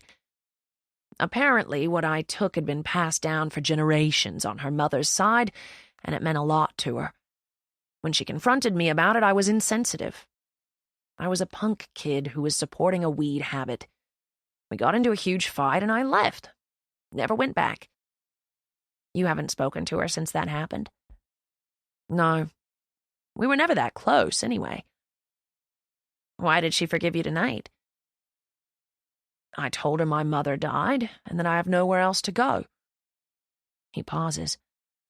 "And I was able to track down one of the rings. I gave it to her and apologized. And it was sincere because I really do feel bad for what I did. I think an apology is all she's really wanted this whole time. Funny how Victoria needs apologies from people, but she's never once apologized to any of us for tearing our family apart." "So now what?" "I guess now I get to know my nieces and nephews." "Don't call us that. It's so weird." "Why is it weird?" I shrug. "I don't know. I just don't think I could ever look at you like an uncle." "Are you attracted to me?" I scoff, and maybe even cringe a little. Luck is good-looking, and I would be lying if I said my head wasn't heading in that direction earlier today, before I found out he was Victoria's half-brother. But now that I'm aware, there's not an inkling of attraction there. I can't even entertain it long enough to kid around with him. "Don't flatter yourself." He laughs. Easier said than done. I glance over at Honor and her boyfriend again. They're both floating on their backs in the water, holding hands. It makes me wonder if there's a difference between Honor and me when it comes to simple things like holding hands. When I hold Sagan's hand the same way? Do Honor and I kiss the same way? Would he even be able to differentiate between the two of us? Did he think the kiss with me at the fountain was different than all the other times he's kissed her? Does he ever get us confused? "Can you tell us apart?" I ask Luck. He shakes his head. "Not really. But you're both so different, it probably won't take me long to be able to tell who is who." "How are we different? You've only known us a few hours." "I can just tell. You both give off different vibes. I don't know, it's hard to explain. You just seem more serious than her." "You mean she seems more fun than me?" He looks at me pointedly. "Not at all what I said, Merritt." "I know, but that's the consensus. I'm the quiet, angry twin. She's the outgoing, fun one." "I don't know either of you well enough to make that determination yet." "Well, it won't take you long to figure it out. And then Honor will be your favorite, and you'll hang out with her and Sagan in Utah, and the four of you will become best friends." He nudges me with his shoulder. "Stop that. It's unattractive." I laugh. "Good. You aren't supposed to be attracted to your niece. You keep that self-deprecating attitude up and you'll have nothing to worry about. He looks over at Honor. You guys have odd names. What's up with that? Says the guy named Luck, I reply. What was your mother thinking? As soon as I say it, I regret it. He's probably still grieving her recent death, and here I am, bringing her up.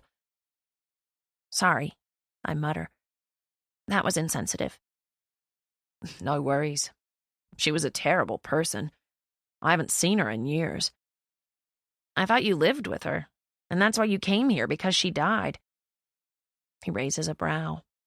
No, I told you that's what I told Victoria, but I haven't lived anywhere since Victoria kicked me out. Hopped on a bus to Canada to stay with a friend of mine.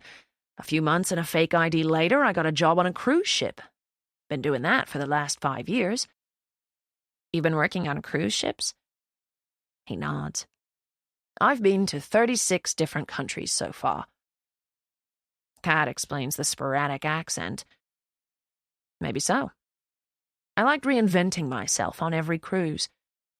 The work and routine were monotonous, so I would pretend to be someone different on every sail. I have about 14 different accents nailed. It went on for so long I get confused now when I try to talk normal.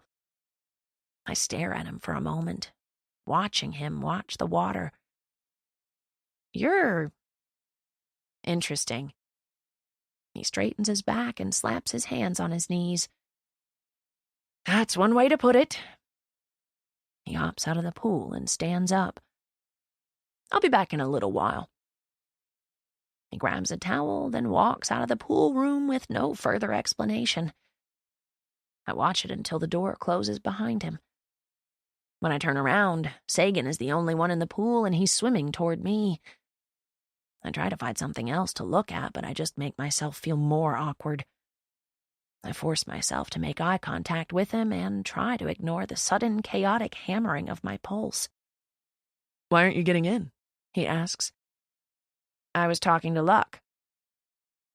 I feel exposed, not being in the water. I jump into the pool and allow myself to sink to the bottom before coming back up to face him. When I finally do break the surface, I push my hair back and open my eyes. Honor is walking out of the pool room.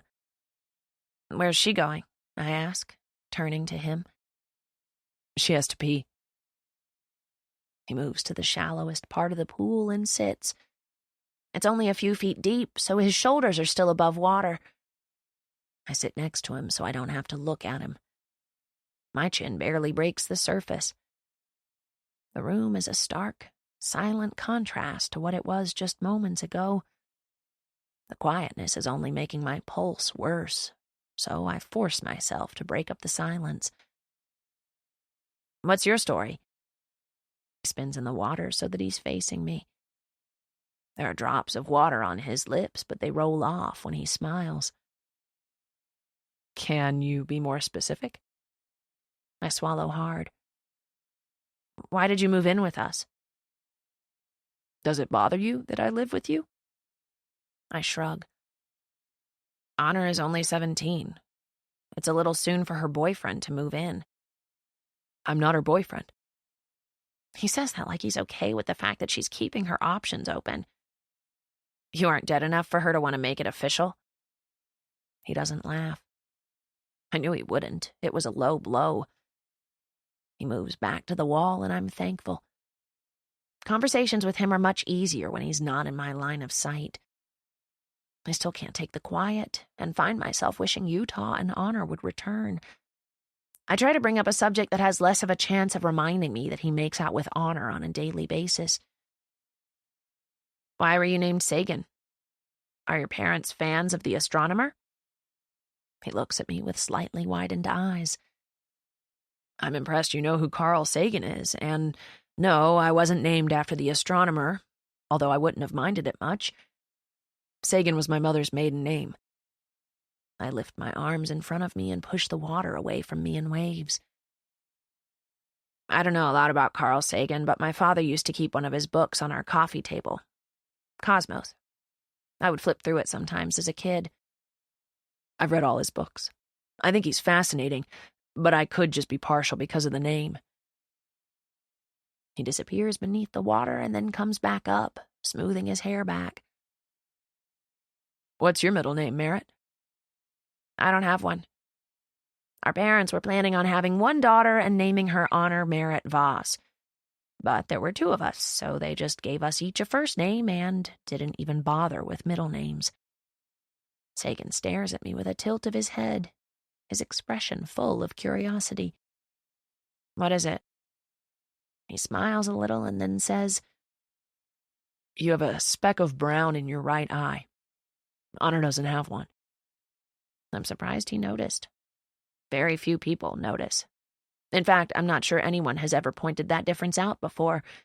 He's very observant, which makes me question the drawing I found in his notebook and what motivated him to draw Honor and me stabbing each other in the back. I dip myself underwater again to ward off chills. When I come back up, I wrap my arms around myself and look at him. I can't think of anything to say, though. Or maybe I have way too much to say and I don't know where to start. Sagan smiles at me appreciatively for a moment, then lifts his hand and slides away strands of my wet hair that are stuck to my cheek. That's the most you've spoken to me since we met, he says casually. His fingers don't linger at all, but the feel of them does. And his stare. And the chills that crept up my arm after he touched my cheek. I nod, a little embarrassed by his comment. Yeah, I'm not much of a talker. So I've noticed. I feel two things at once. I feel the weight of my attraction to him. It's so heavy it feels like an anchor wanting to pull me under the water, but I also feel very defensive of my sister. If I had a boyfriend and he touched Honor's cheek like Sagan just touched mine, I'd find it highly inappropriate. A person can't help their attraction to another person, but a person can help their actions toward another person. Brushing hair from my cheek while looking at me the way he was looking at me was definitely an action he should have controlled. I know this because since the moment I found out he was Honor's boyfriend, I've done everything in my power to fight my attraction for him out of respect for my sister. But he doesn't seem to be fighting it very hard because he's looking at me right now like he wants to pull me underwater and breathe his air into my lungs. I glance over my shoulder, back at the door, waiting for one of them to return. Any of them. I'd even take Utah at this point. It's suffocating being the only one in the room with Sagan. I face forward again and force myself to ask him more questions. Maybe I'll find out something terrible about him that will make me stop feeling this way. You never said why you moved in with us. He forces a tight-lipped smile. It's kind of a depressing story. Well, now I'm even more curious. He narrows his eyes as if he's sizing up my trustworthiness, but then he just gives me a clipped answer. My family situation is a little complicated right now. He doesn't elaborate. You mean they're worse than mine? Your family isn't so bad, he says. Of course he believes that. He's not the one who's forced to live there. He's there by choice. Yeah, well, stay in your corner, because from my perspective, they aren't much to brag about. His expression leaves no hint of his thoughts. He just stares at me as calmly as the water has become around us. Our knees touch briefly, and it sends a shiver over me.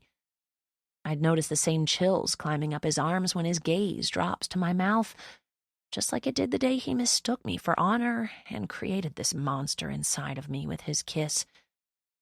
I need him to back up a few miles, or lunge for me, just like he's lunging for his phone.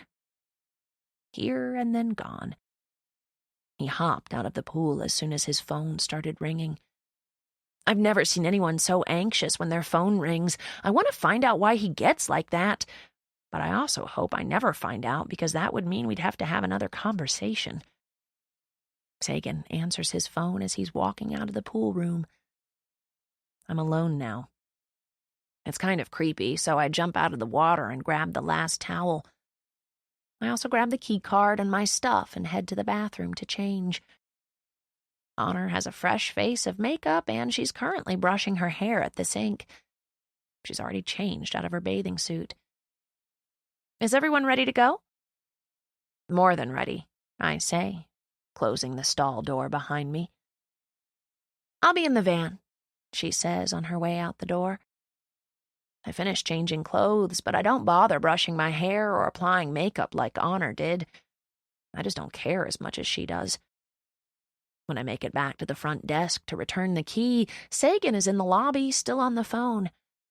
Honor hands him his dry clothes, and he smiles at her and then walks them to the bathroom. Honor and Utah both walk outside, and once again I'm all alone, because the front desk clerk is nowhere to be found. Angela, I say, tapping the key card on the counter. I'm not sure if I should just leave it on the counter and go, or if I should wait on her to return to the desk. Coming, she says, a little too cheerful. The door to an office opens and she slips out, smiling a little too widely. She combs through her hair with her fingers. Just returning this.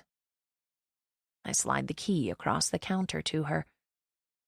I'm about to walk toward the exit, but I pause when Luck emerges from the office Angela just came from. He's still wearing the shorts he had on in the pool. I look at Angela, but she darts her eyes away, tucking the back of her work shirt into her skirt. I look back at Luck. Is everyone ready? He asks casually, as if I didn't just interrupt whatever was happening in that office. I nod, but I don't speak. I just walk away quietly because I'm speechless. Did that seriously just happen? Luck was in the middle of a conversation with me a mere 15 minutes ago when he got up and walked away.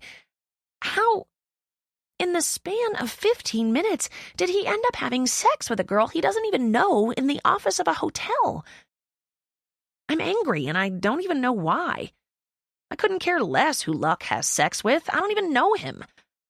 I'm angrier about the fact that I wouldn't even know the first thing about having sex, much less a quickie with a guy I've never met before. Sex seems like such a monumental thing. It should take months to lead up to, and he accomplishes it in 15 minutes. The door is open when I reach the van. Honor is sitting in one of the two middle seats, so I save the other one for Sagan and take the back seat this time. I'm not sure I want to sit by anyone at this point. Sagan walks outside and climbs in the front seat. Where's Luck? Honor asks. He's getting dressed, Sagan says. He got held up, I add. He was busy screwing Angela in the back office. Honor spins around in her seat, wide-eyed. Shut up! Angela is dating Russell. I really don't care. Is she really? Utah asks. Isn't that Shannon's older brother? Honor turns around in her seat. They've been dating for like 2 years. I can't believe she'd do that to him. Her words make it appear that she's upset about Angela cheating on her boyfriend, but her voice is way too eager over the possibility of it happening. Honor has always loved gossip. It's one of the many things she and Utah have in common. Luck finally returns to the van, pulling his shirt over his head as he takes his seat. He closes the door, and Honor doesn't waste any time. Did you really just have sex with Angela? Luck turns around in his seat and faces me.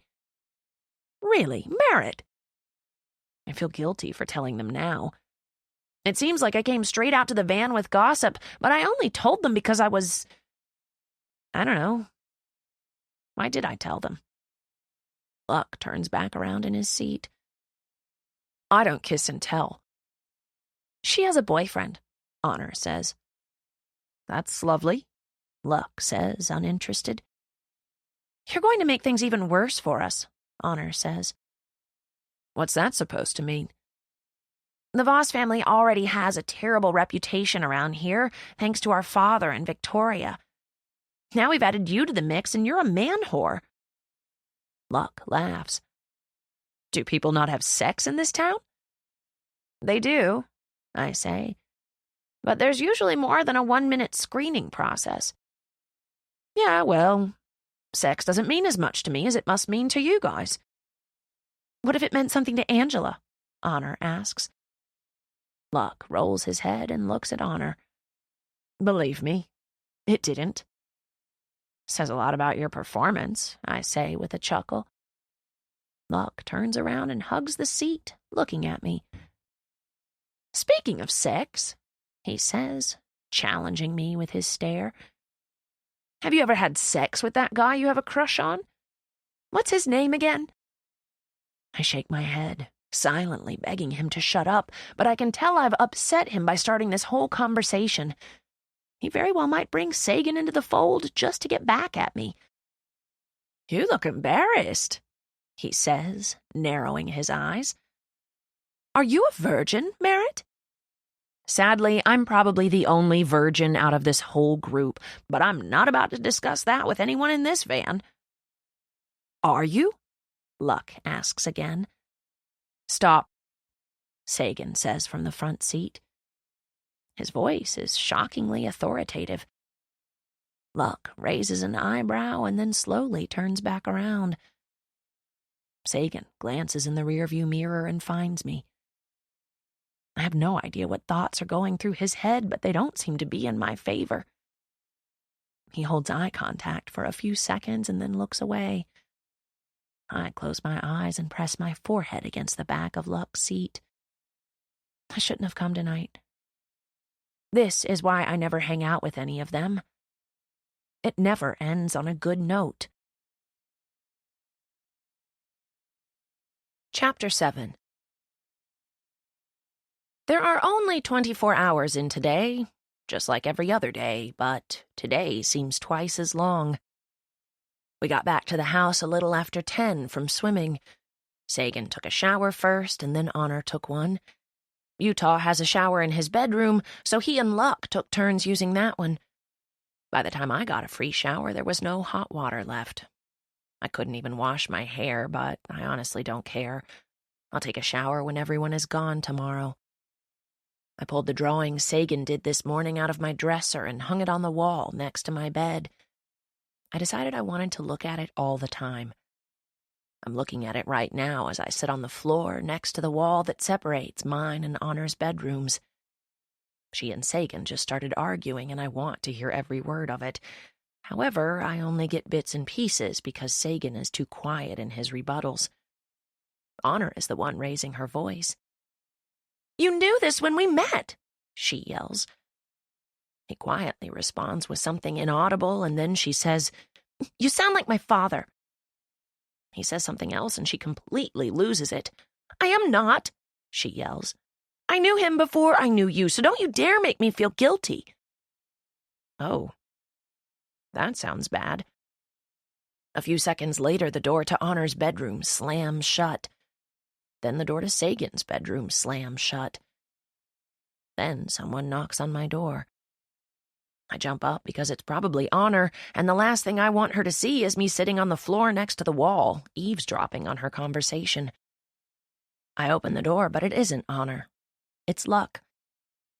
Oh, I say. Hey. Can I come in? I open the door wider, and he walks in, assessing my room. I close the door while I assess him. He's wearing a pair of navy blue sweatpants and mismatched socks. He doesn't have a shirt on, but he's wearing a scarf. Why are you wearing a scarf? It's cold in my room. Why don't you put on a shirt? They're all in the wash. He's so matter-of-fact, like a scarf without a shirt is completely normal. He walks over to my bed and falls down on it, propping his head up with his hand. Are you mad at me? He asks. Mad at you? I sit down on the bed and relax against the headboard. No, why? He rolls onto his back and sees the drawing I hung up. He reaches out and touches it. I'm not everyone's cup of tea. I laugh. Yeah, well, you're in good company. He continues tracing the drawing with his finger. Did Sagan draw this for you? Yeah. I don't know why, but there's a little bit of guilt in my response. Maybe Sagan shouldn't be drawing pictures for his girlfriend's sister. I know it was innocent for him, but my reaction to his gesture was anything but. It just made me like him even more than I did before he gave me the picture. I can see why you like him, Luck says. He rolls back onto his side. Does he flirt with you? No, I say immediately. He likes honor. I doubt he even notices me. Are you blind? Were you not in the car earlier when he took up for you? He wasn't taking up for me. He just wanted everyone to stop talking about sex. Luck shakes his head. He got defensive when I asked if you were a virgin. I think your feelings might be mutual. Luck has no clue what he's talking about. He's been here less than a day. He wasn't defending me. Okay, Luck says. Do you have a shirt I can borrow? Look in my closet. Luck crawls off the bed and walks over to my closet. He thumbs through the clothes for a bit. I can see why you're a virgin. Do you own anything other than boring t-shirts? I ignore his insult. Probably not. I like t-shirts. He pulls one of my favorites off the hanger and pulls it over his head. It's a purple shirt that says, "Ask me about my purple shirt." He leaves the scarf on and then sits back down on the bed, but relaxes against the headboard next to me. I never said I was a virgin, I clarify. He rests his chin on his shoulder and stares at me with a smirk. You didn't have to. You get uncomfortable every time I say the word. I roll my eyes. Are you an expert? How many people have you had sex with? 42. I'm being serious, Luck. I am too. You've had sex 42 times? He shakes his head. No. You asked me how many people I've had sex with. That answer is 42. But I've had sex 332 times. I laugh. You are so full of shit. I can prove it. Please do. He hops off the bed and leaves my room. I use his absence to try and imagine how anyone could possibly have sex with that many people, let alone know exactly how many times they've had sex in their life. He just keeps getting weirder. Luck returns and closes the door, then sits in the same spot again. He's holding a small, worn notebook. I keep track. He opens the first page, and there's a list of initials on the left-hand side of the page, locations in the middle, and a date on the right-hand side. I snatch the notebook from him. I flip through it and read a few of the lines off. PK, Crew Quarters, November 7th, 2013. AV, Lido Deck, November 13th, 2013. AV, Lido Deck, November 14th, 2013. BN, Hotel in Cabo, December 1st, 2013. I continue flipping through the notebook through 2014, 2015, 2016. Oh my God, Luck, you're sick. He grabs the notebook from me. Am not. I shake my head in disbelief. Why would you keep track of that? He shrugs. I don't know. I like sex. I figured someday I might break a record, or maybe I'll want to write a book about my adventures. Keeping track of it helps me to remember everything. I grab the notebook from him and flip straight to the back page. I look at the last entry, and sure enough, he's already added Angela and today's date, although he only put the letter A. I didn't catch her last name, he says. I reach to my nightstand and grab a pen for him. It's Capici. He smiles and adds the letter C to the entry. Thanks. He sets the pen and the notebook down on the bed and leans his head back.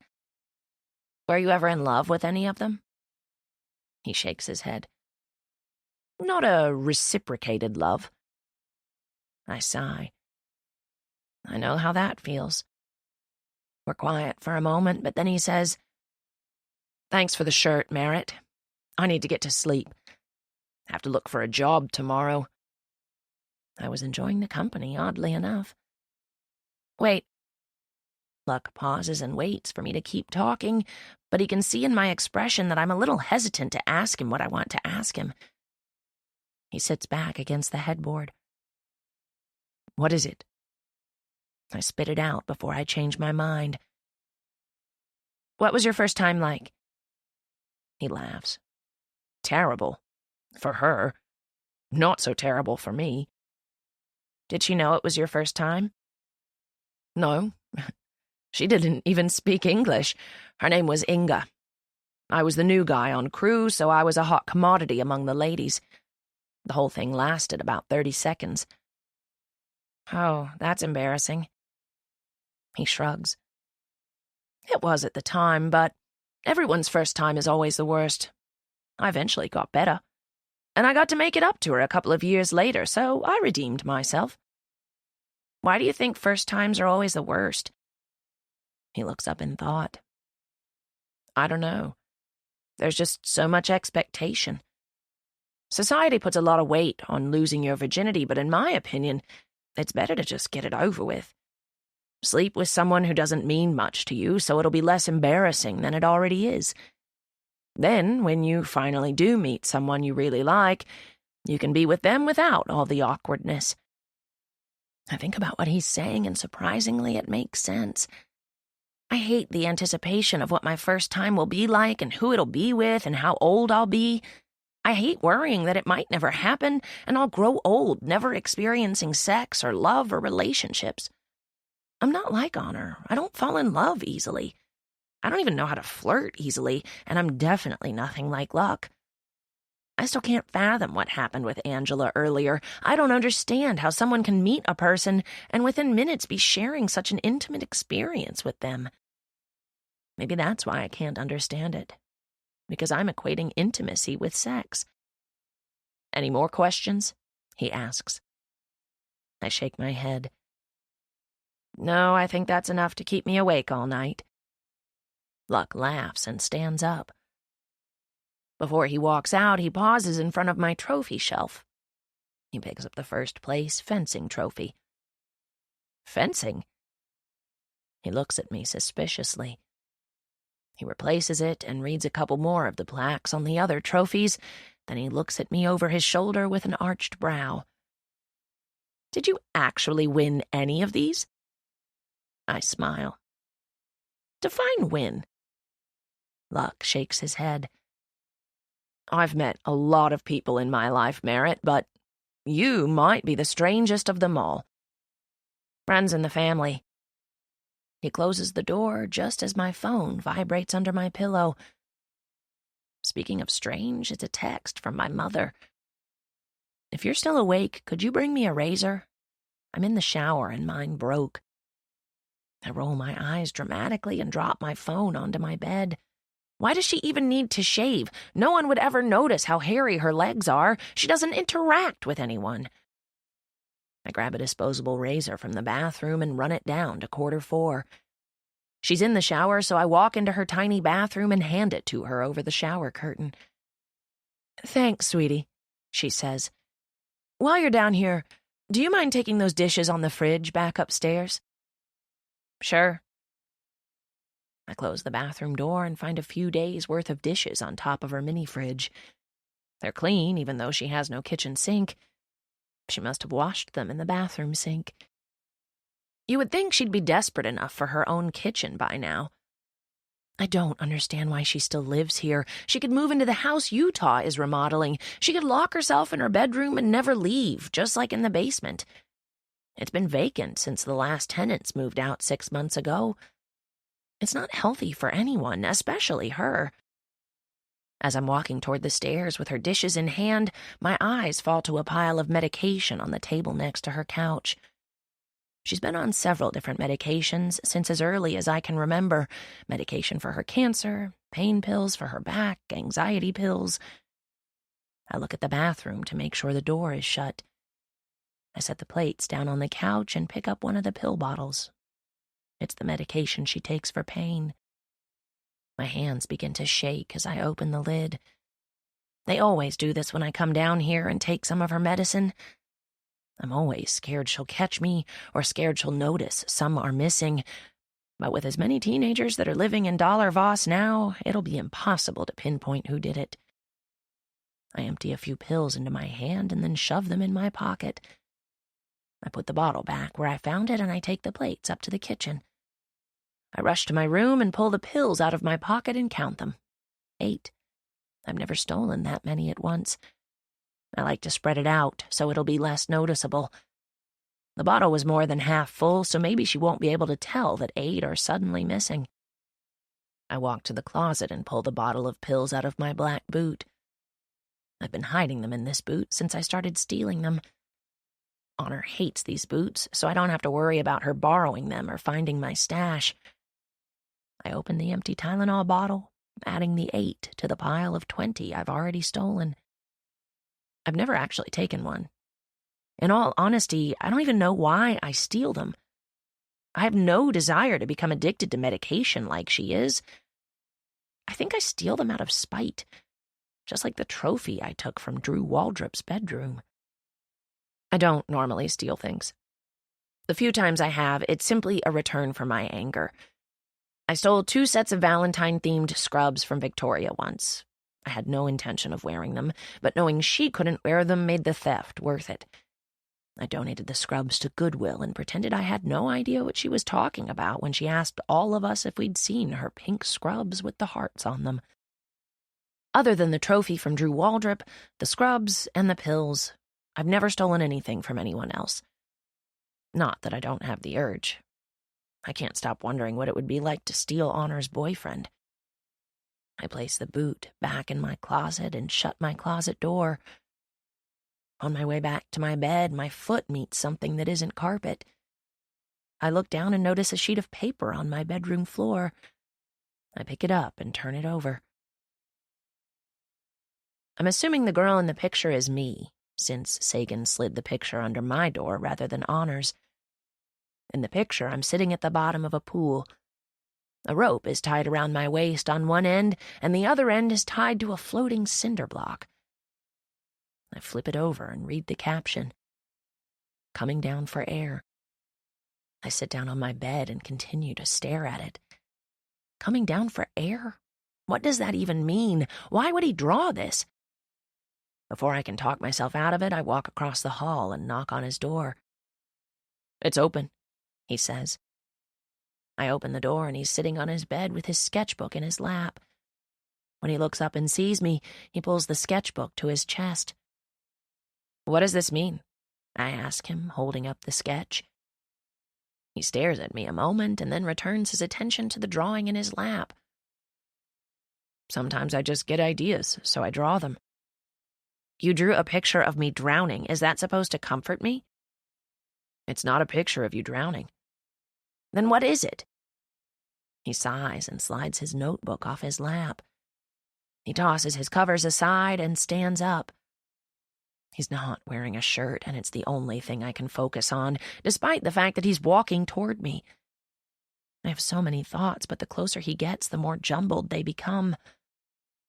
When he reaches me, he takes the drawing out of my hands, but he doesn't break eye contact with me. I like that you like my drawings, Merritt. I drew this one, and I thought you might like it. It doesn't mean anything. He sets the drawing down on his dresser and then returns to his spot on the bed. He pulls his sketchbook onto his lap again and gets back to whatever he was doing before I interrupted him. I swallow my embarrassment. Why is he making it seem like I'm overreacting? I turn toward the door, but then I spin and walk back to his dresser and grab the drawing. When I walk out of his room, I close his door a little too hard. That only serves to embarrass me more. I hang the drawing next to the one he drew of me this morning.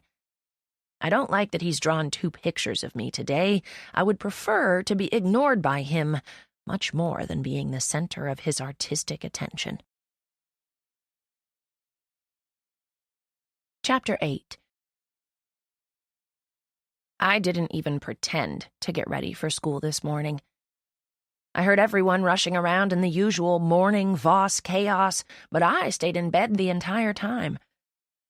I'm surprised Honor and Utah haven't told my father about my skipping school for the past 2 weeks. They hounded me about it for a few days, but once they realized I wasn't listening to them, they stopped bringing it up. No one knocked on my door to ask where I was. Not even my father. I wonder if anyone would even notice if I ran away. They'd probably notice, they just wouldn't be upset about it.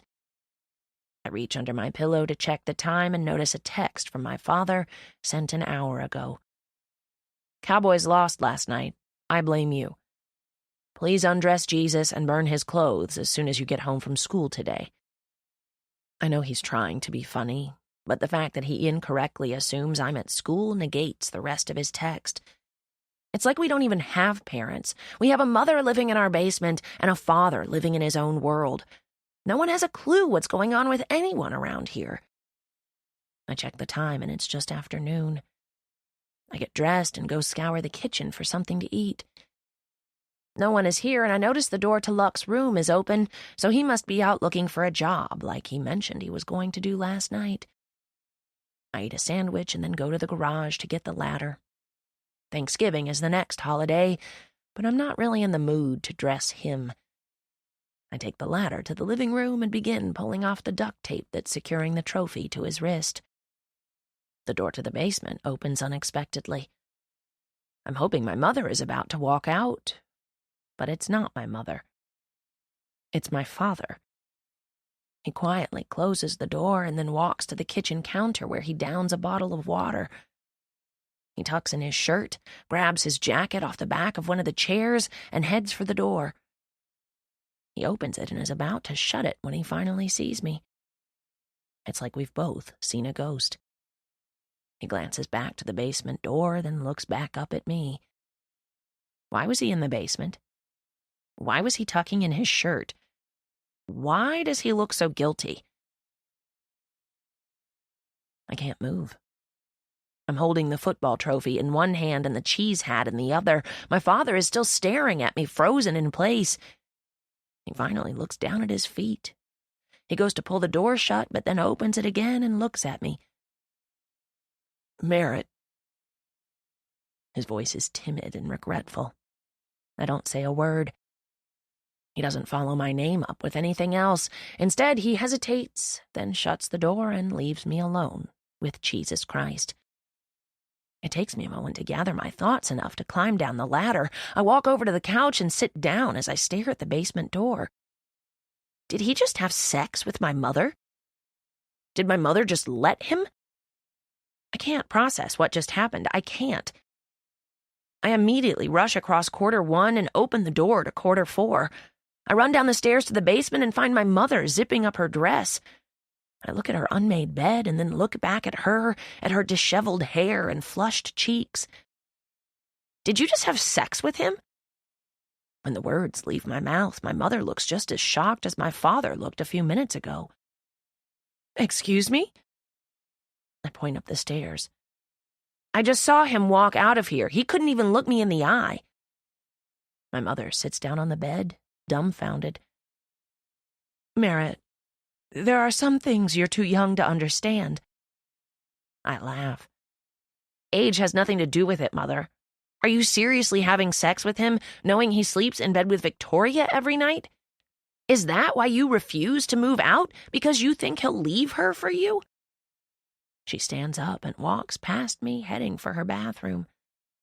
She looks in the mirror and wipes her fingers under her eyes, getting rid of the mascara streaks. Is that why you still dress up every day? Because you're trying to steal him back? She spins around and takes a step forward. I'm your mother, and you will not disrespect me like this. Now that makes me laugh. You call yourself a mother? I can't even look at her. I turn around and make my way to the stairs. When I get halfway to the top, I spin and walk 2 steps back down. She's at the base of the stairs, looking up at me. You haven't been a mother to me since I was 12. You haven't been a mother to any of us, and now I know why, because Dad is the only thing you've ever cared about.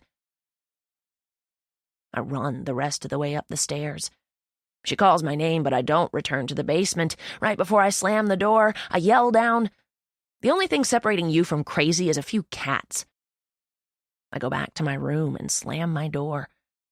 I fall onto my bed and check my texts again. There are two, one from Dad and one from Honor. Dad, I'm sorry you saw that. Please let me talk to you about it before you jump to any conclusions. Delete. Honor, do you think you can cover for me tomorrow night? Oh, great, another adulterer in the making. The apple didn't fall far from the tree. Me. Cover for you in what way? From Dad or Sagan? Honor. Both. I'll text you about my plans later. Have to put my phone away. I slide my phone back under my pillow. I'm curious what she's hiding from Sagan, but from the sound of their argument last night, it has to do with a guy.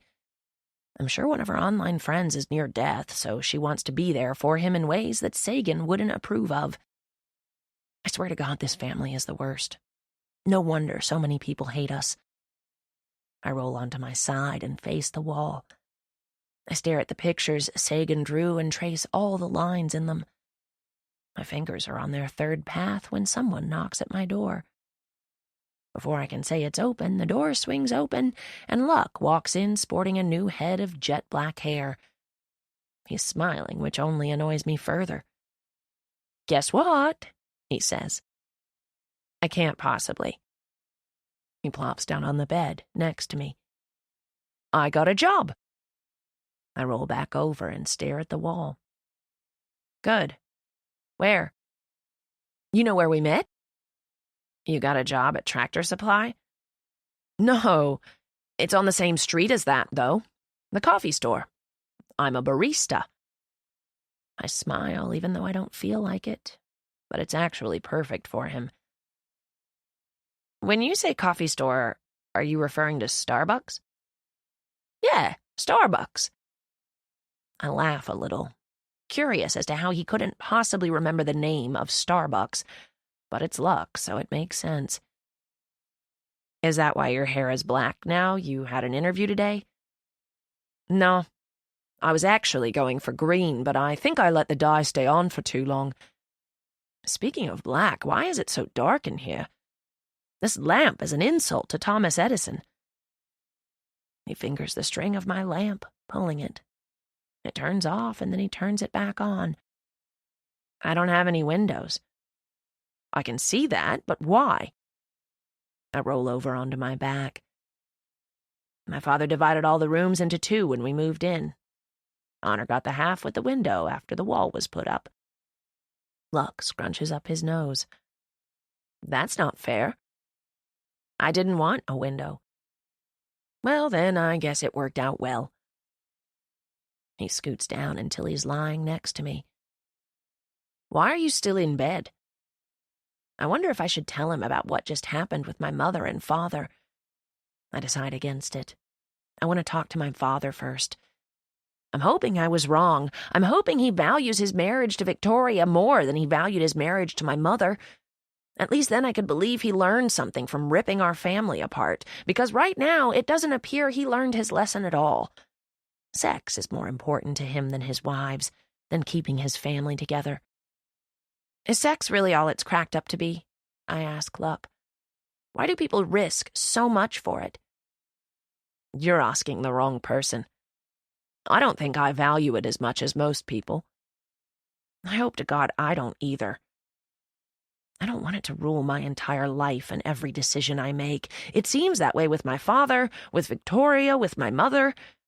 I want sex to be meaningless so it has absolutely no control over me. In fact, it would be great if I could just get it over with. I roll over onto my side and prop my head up on my hand. Look. He's staring at me apprehensively. What? I swallow nervously. Do you think maybe we could... Luck laughs, but I don't crack a smile. I'm dead serious, even though I can't seem to come out and ask him. When he sees that I'm not smiling, he lifts up onto his elbow. No, I'm your uncle. Step-uncle. Not any better.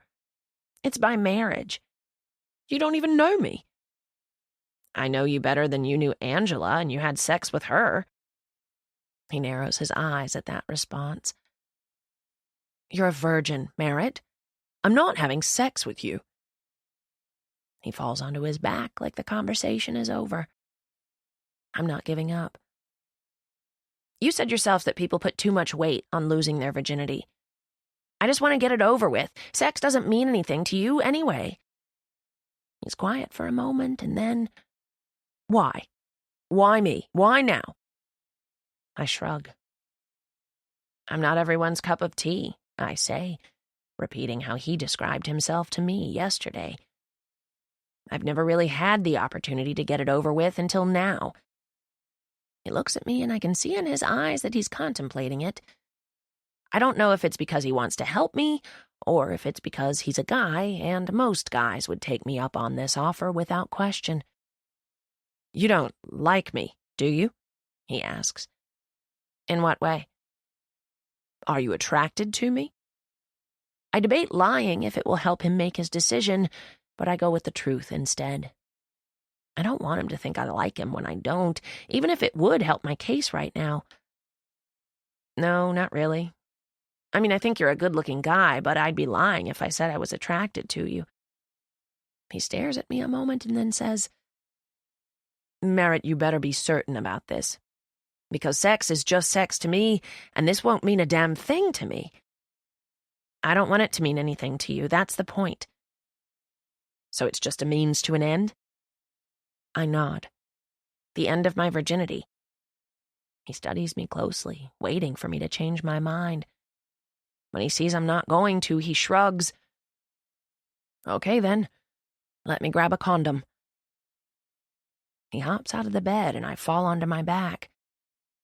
He said condom with an accent. He's starting to sound more and more American now, and I can't believe this is where my train of thought is when I just asked a guy to have sex with me. A guy I'm not even attracted to. Is this really happening? Do I want it to happen? I do. I want to get it over with. Rip the Band-Aid off. I don't want it to mean anything at all. I want it to be trivial with little effect on my life. I want to be the exact opposite of my parents. When luck returns, he closes the door and locks it. Do you mind if I turn off the lamp? I'd actually prefer it. He turns off the lamp and climbs into bed. We both crawl under the covers and begin to remove our clothes. You're sure about this, Merritt? Yep, I say as I struggle my way out of my jeans. My heart is starting to race and my conscience is fighting to break through the wall I've put up, but I don't stop until all my clothes are off. Once we're both undressed beneath the covers, Luck scoots closer to me. It probably won't feel good, he warns.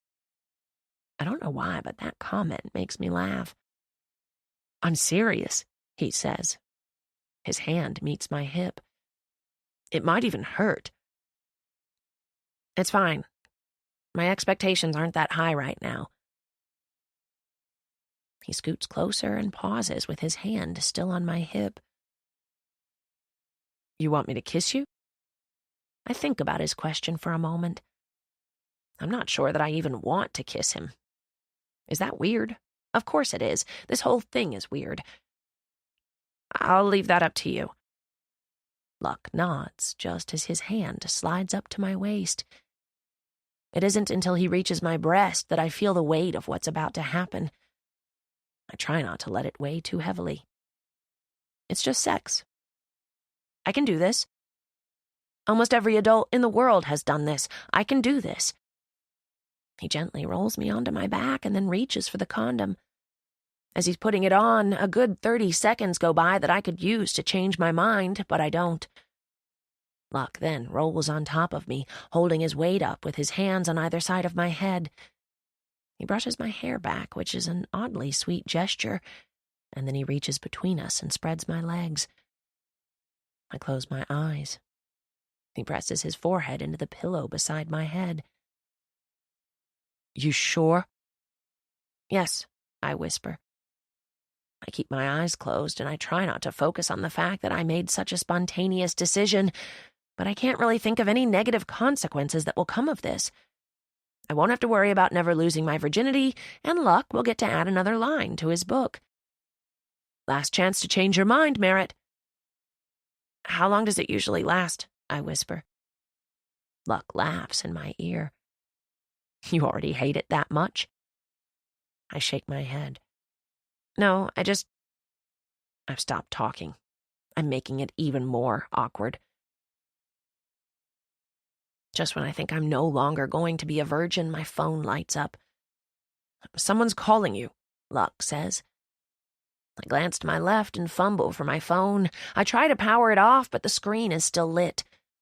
Luck is just staring down at me. His face contorts, and then he's not on top of me anymore. He falls onto his back. I can't do it.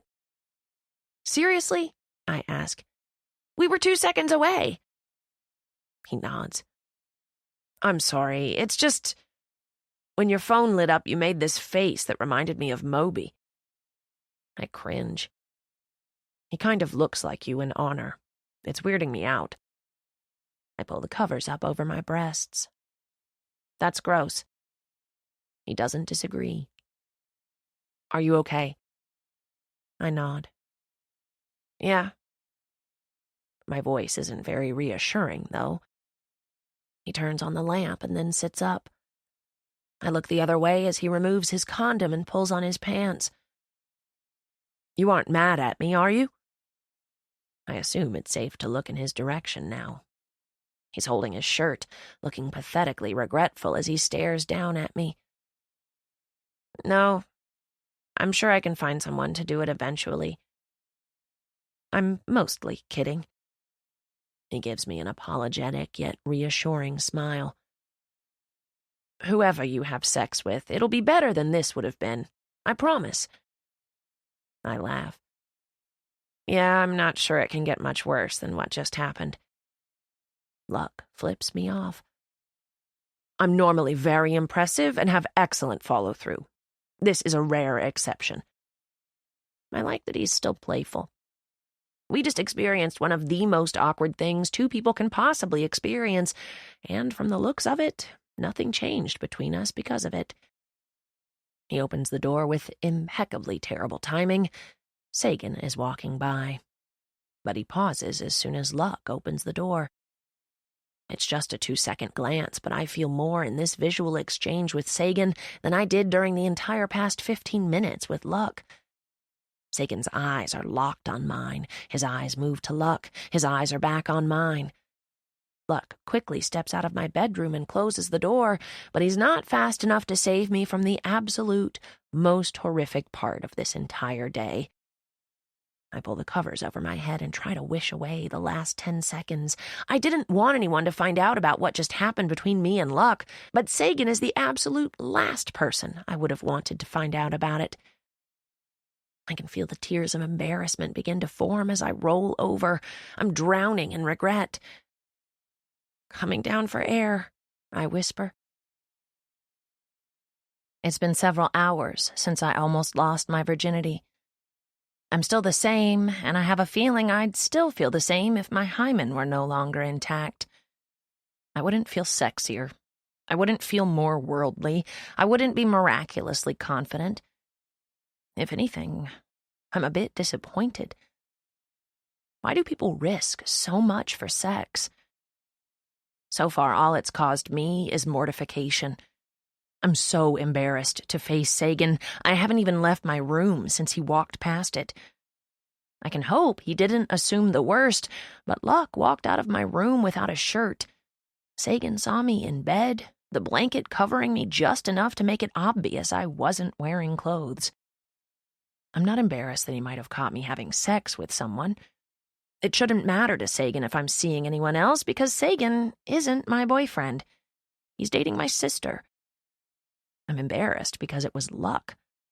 We share a relative. It's disturbing. And now Sagan probably thinks the worst of me. Luck came to my room during dinner and asked if I wanted him to bring me something to eat. He thought I was too mortified to come out of my room because of him, but it has nothing to do with Luck. In all honesty, I don't even regret what almost happened. I only regret that Sagan knows about it. As embarrassed as I am, though, I doubt my feelings even come close to what my father must be feeling. He knows I know that he's still sleeping with Mom, and I'm sure he's terrified I'm going to tell Victoria, or anyone else in the family for that matter. He's so mortified, he didn't even come to my room to talk to me about it.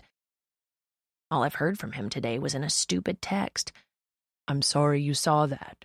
Please let me talk to you about it before you jump to any conclusions."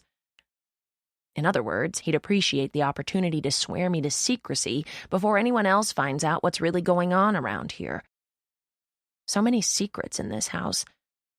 And yet the one secret I should have told years ago is the one I've kept the quietest.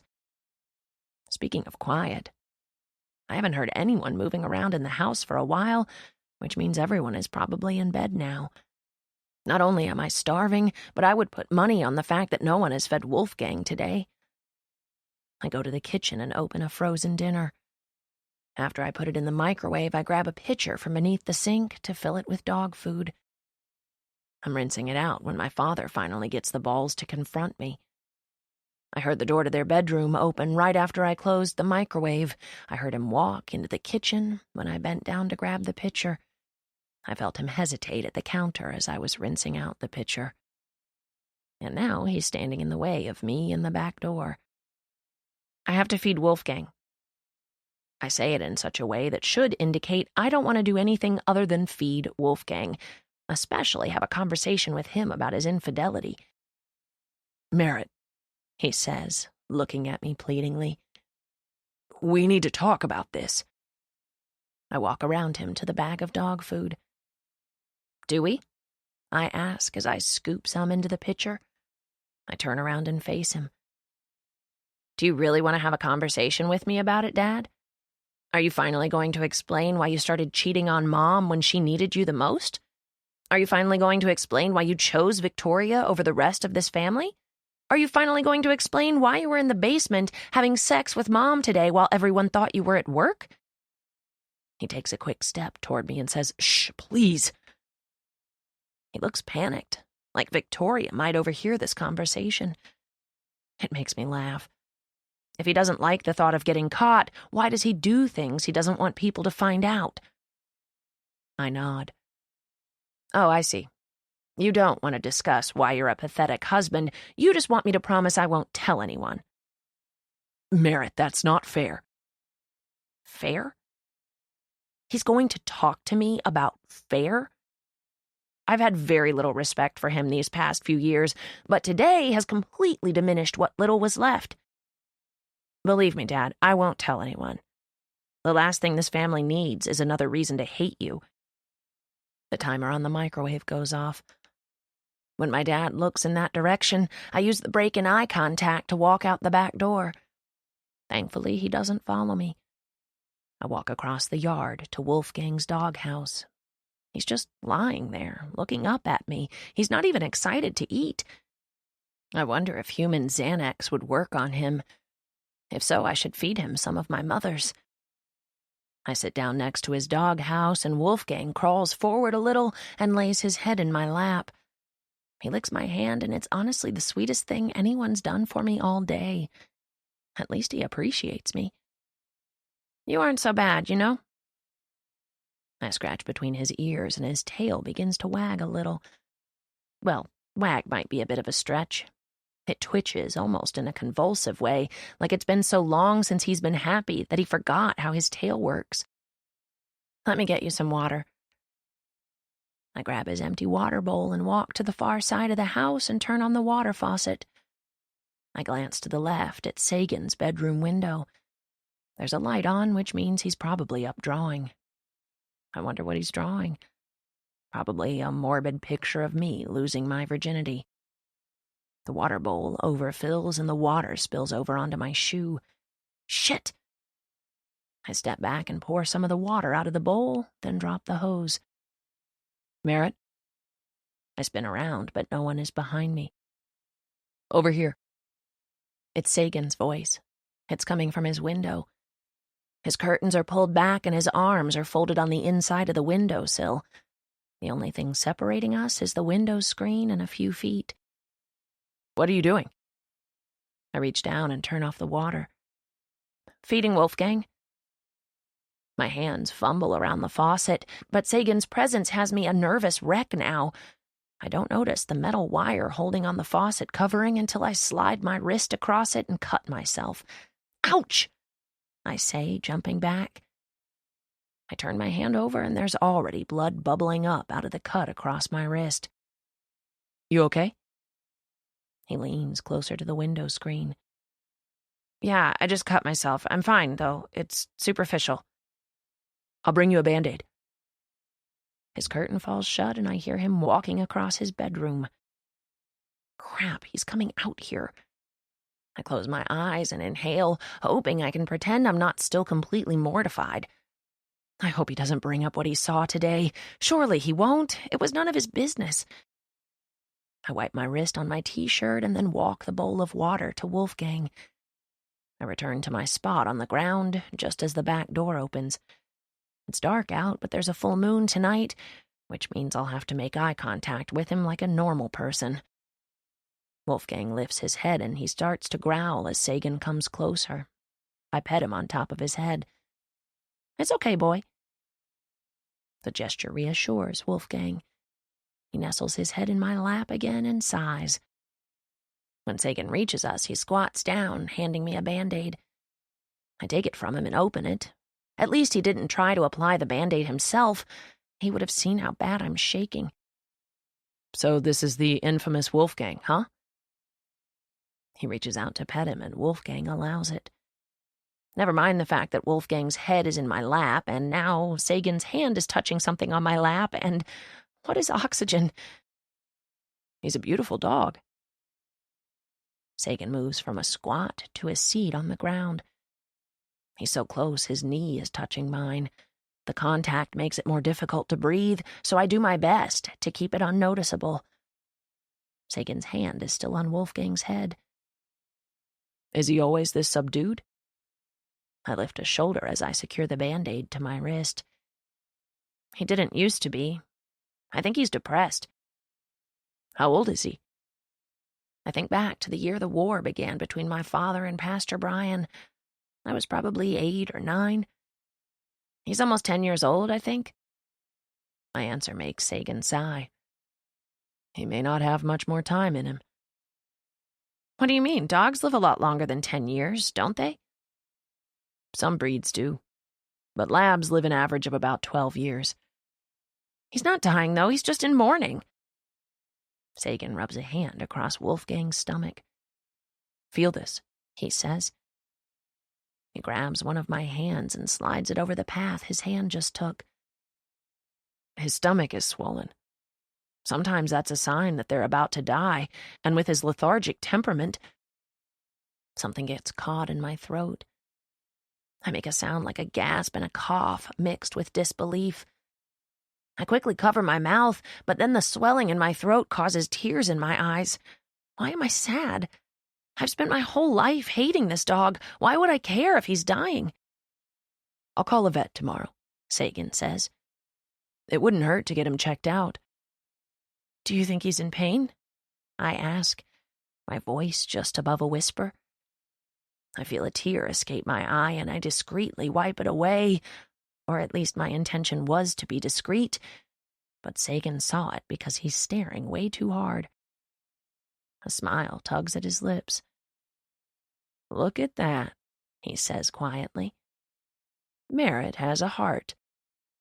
I roll my eyes at his comment and use both hands to pet Wolfgang now. You don't think I have a heart? To be fair, you come off kind of brash. I wasn't expecting his honesty. It makes me laugh. Is that your way of calling me a bitch? He shakes his head. I'd never call you that. Sure, he'd never call me a bitch. But it doesn't mean he's not thinking it. Sagan just doesn't say mean things out loud. Maybe that's a product of how he was raised, or maybe he's some kind of saint, or an angel brought to earth to test my morals. Wolfgang rolls over and scoots closer to me. My eyes flick up to Sagan's, but when I see he's looking at me, I immediately look back down at Wolfgang. I once again do whatever I can to find something about him to dislike. What are you allergic to? Sagan tilts his head. Nothing, he says, looking confused. Why? That's such a random question. Last night in the van, you said you had an allergic reaction to something you ate and that you met Honor in the hospital.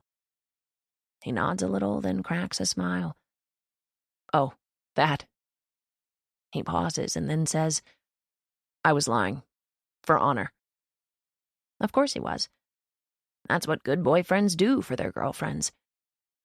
Which one was a lie? That you had an allergic reaction or that you aren't allergic to anything? Sagan pulls at a piece of grass and twists it between his fingers.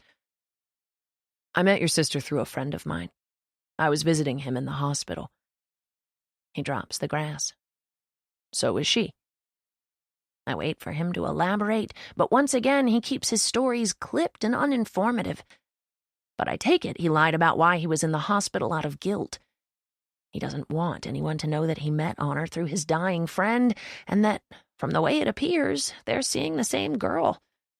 How messed up is that? I guess that explains the argument in Honor's bedroom the other night, and Honor wanting to keep her visit with Sagan's friend a secret from him. I don't know why, but this satisfies me.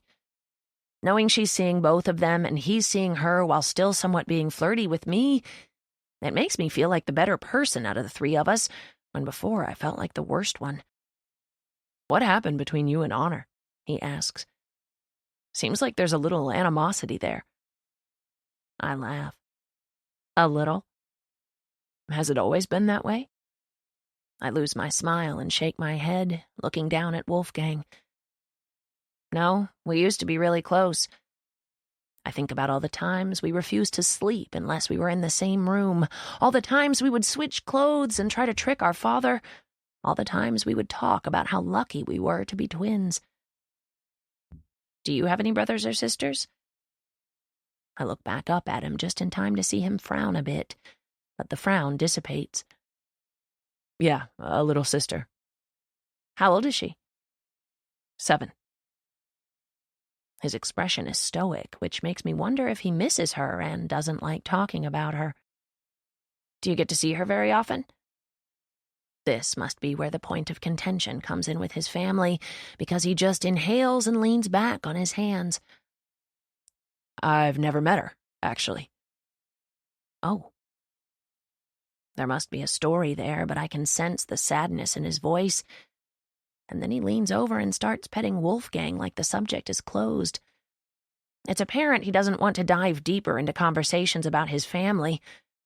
It disappoints me because I want him to feel like he can talk to me, but he obviously doesn't feel that way. I wonder if Honor has these kinds of conversations with him. The weight of her name bears down on me. I drag a hand over my mouth and hold it there as my arm rests on my knee. Do you ever wish you had a different family? One who communicates? I ask him. You have no idea, he says. I really wish I had that kind of relationship with Honor in Utah. We aren't close at all, and sadly, once we all go off to college, I doubt we'll speak much. The only reason we interact is because we live together. It's not too late to change that, you know. I try to force a smile, but I don't have enough strength in my body to pretend he's right. My family will never be any different. I don't know, Sagan. There's a lot of baggage in our family. I think sometimes you luck out and get a family you connect with, but sometimes I try to fight back an embarrassing and unexpected tear. Sometimes you get stuck with family members that do nothing but make mistakes they never have to apologize or pay for. But I'm sure I've fought the tear back successfully. I look at Sagan. He's staring back at me sympathetically. There's a quiet reassurance about him. Maybe it's the way he seems to listen without judging. He nods a little, like he understands what I'm trying to say, but then he shrugs. Not every mistake deserves a consequence. Sometimes the only thing it deserves is forgiveness. I immediately have to look away because that comment hits me like a punch in the gut. I wish I could apply that thinking to my family, but I'm not sure I'm capable of that much forgiveness. Sagan pulls his right leg up and rests his chin on his knee, wrapping his arms around his legs. He stares out over the backyard, focused on nothing. Merritt, I squeeze my eyes shut. I don't even want to look at him because I can tell in his voice that he's about to ask me something I don't want to answer. what? I whisper. It feels like my heart is swollen when I finally look at him, or maybe bloated is a better term for this. What was going on today in your room? I immediately break eye contact with him. Please don't let him be referring to what he saw from the hallway. Were you in luck? That's exactly what he's referring to. Did you have sex with him? I'm shocked that he came straight out and asked it. I open my mouth and then clamp it shut because I'm too embarrassed to respond and even a little angry. Why is it his business? He's having sex with his dying friend's girlfriend. It shouldn't be any of his concern who I'm having sex with. I roll my eyes and push myself off the ground. That's such an inappropriate question, especially coming from you. He looks a little ashamed that he asked it, but he doesn't apologize. He just silently watches me as I walk back toward the house. I go straight to my bedroom and close the door. It's not until I lock it that I remember my food in the microwave. Great, I mutter. I'm not about to walk back out of this room. I hate being hungry. It makes me angry, and when I'm already upset, it makes me really angry. I'm angry and starving, and now that I've picked up my phone, I have to read through all these texts from Honor. I fall onto the bed and scroll to the top. Honor. Okay, so tomorrow night I'm going to visit my friend Colby. I have to drive to Dallas, so I won't be home until the middle of the night. Honor. I promised Sagan this morning I wouldn't go, so I really can't let him find out. Honor. Or Dad. He'll be just as angry if he knows. It really annoys me how she thinks every sentence should be a separate text. Why can't she just write me one long paragraph? Honor. Sagan works until after 10 tomorrow night. I'm going to text him around 9 and tell him I'm tired and I'm going to bed, so that won't be an issue. Honor. But Dad might notice I'm missing tomorrow evening, so just tell him I wasn't feeling well and that I went to bed early. If he tries to check on me, tell him you already did that and I'm fine. Honor. I'll lock my bedroom door just so no one can walk in and see that I'm not there. Honor. Are you getting these texts? Honor. Merritt. Honor. Will you please just agree to cover for me this once? I'll owe you one. I laugh at that. What do I ever do that would warrant collecting on a favor? Merritt. Got it. Honor. Thank you. Merritt. Quick question, though. Why are you doing this to Sagan? Honor. Can you please withhold judgment just once in your life? Merritt. Fine. I'll hold off judging your indiscretions until the day after tomorrow. Honor. Thank you. I set down my phone. I turn off my lamp and my room grows pitch black. With no windows and no lights on outside the room, I can't see a single thing. It's the first semblance of peace I've had all day. I wonder if this is what death is like. Just nothing.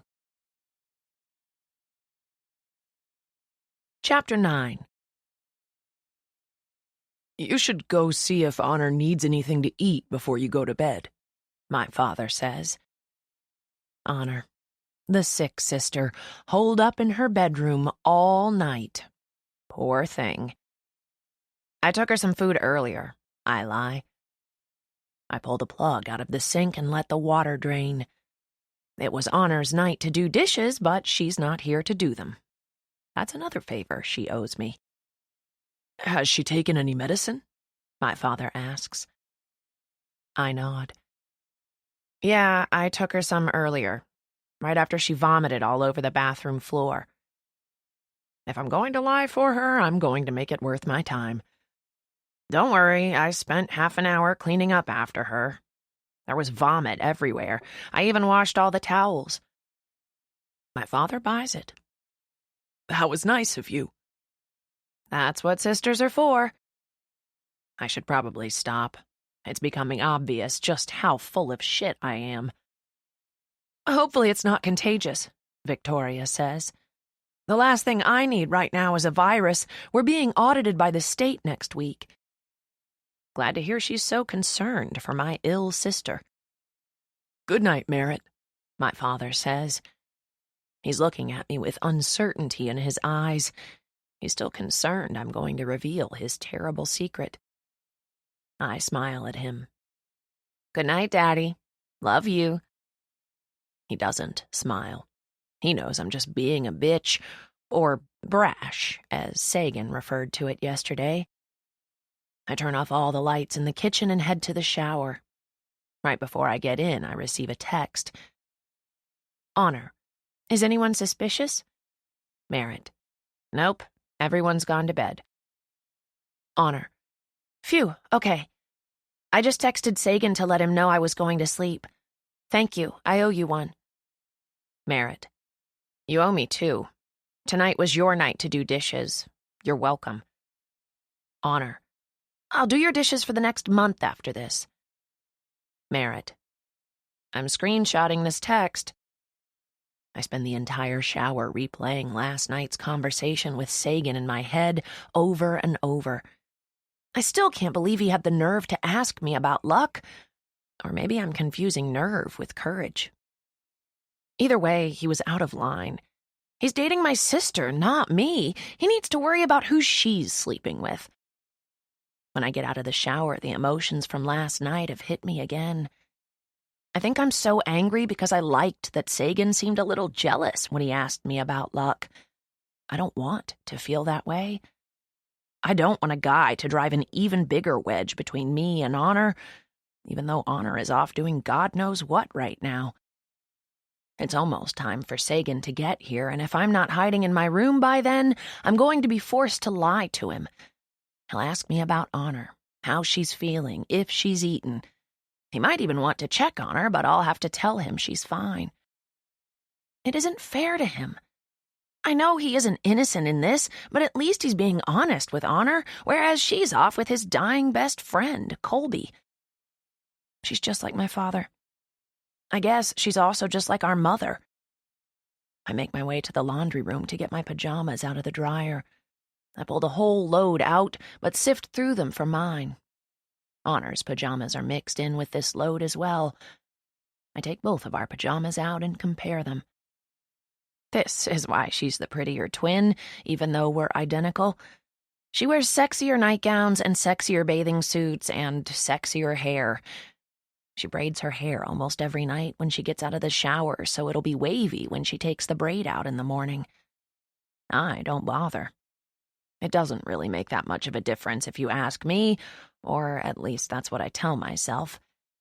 It really does look better than mine, but I keep mine pulled up most of the time, so it doesn't really matter what I do to it at night. I stare down at her nightgown again. I wonder what it would be like to dress like her. My pajamas are mismatched cotton shorts and a t-shirt. Her nightgown is silk and black and not at all revealing, but sexy nonetheless.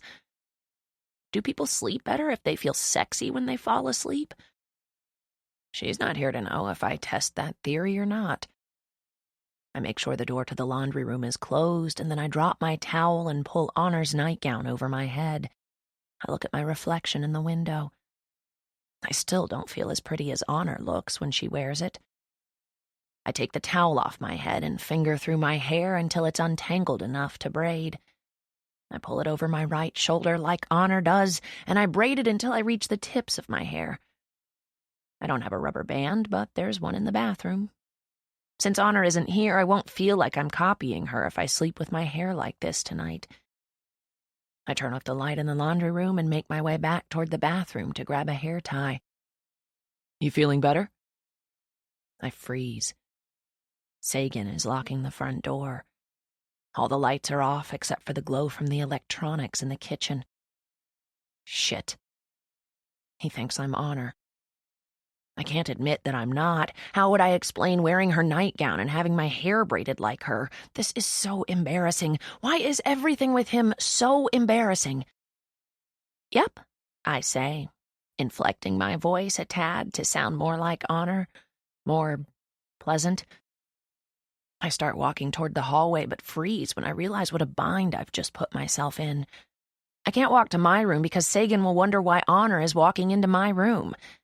I can't walk into Honor's room because her bedroom door is locked and she has her key. David got fired from the studio tonight, Sagan says.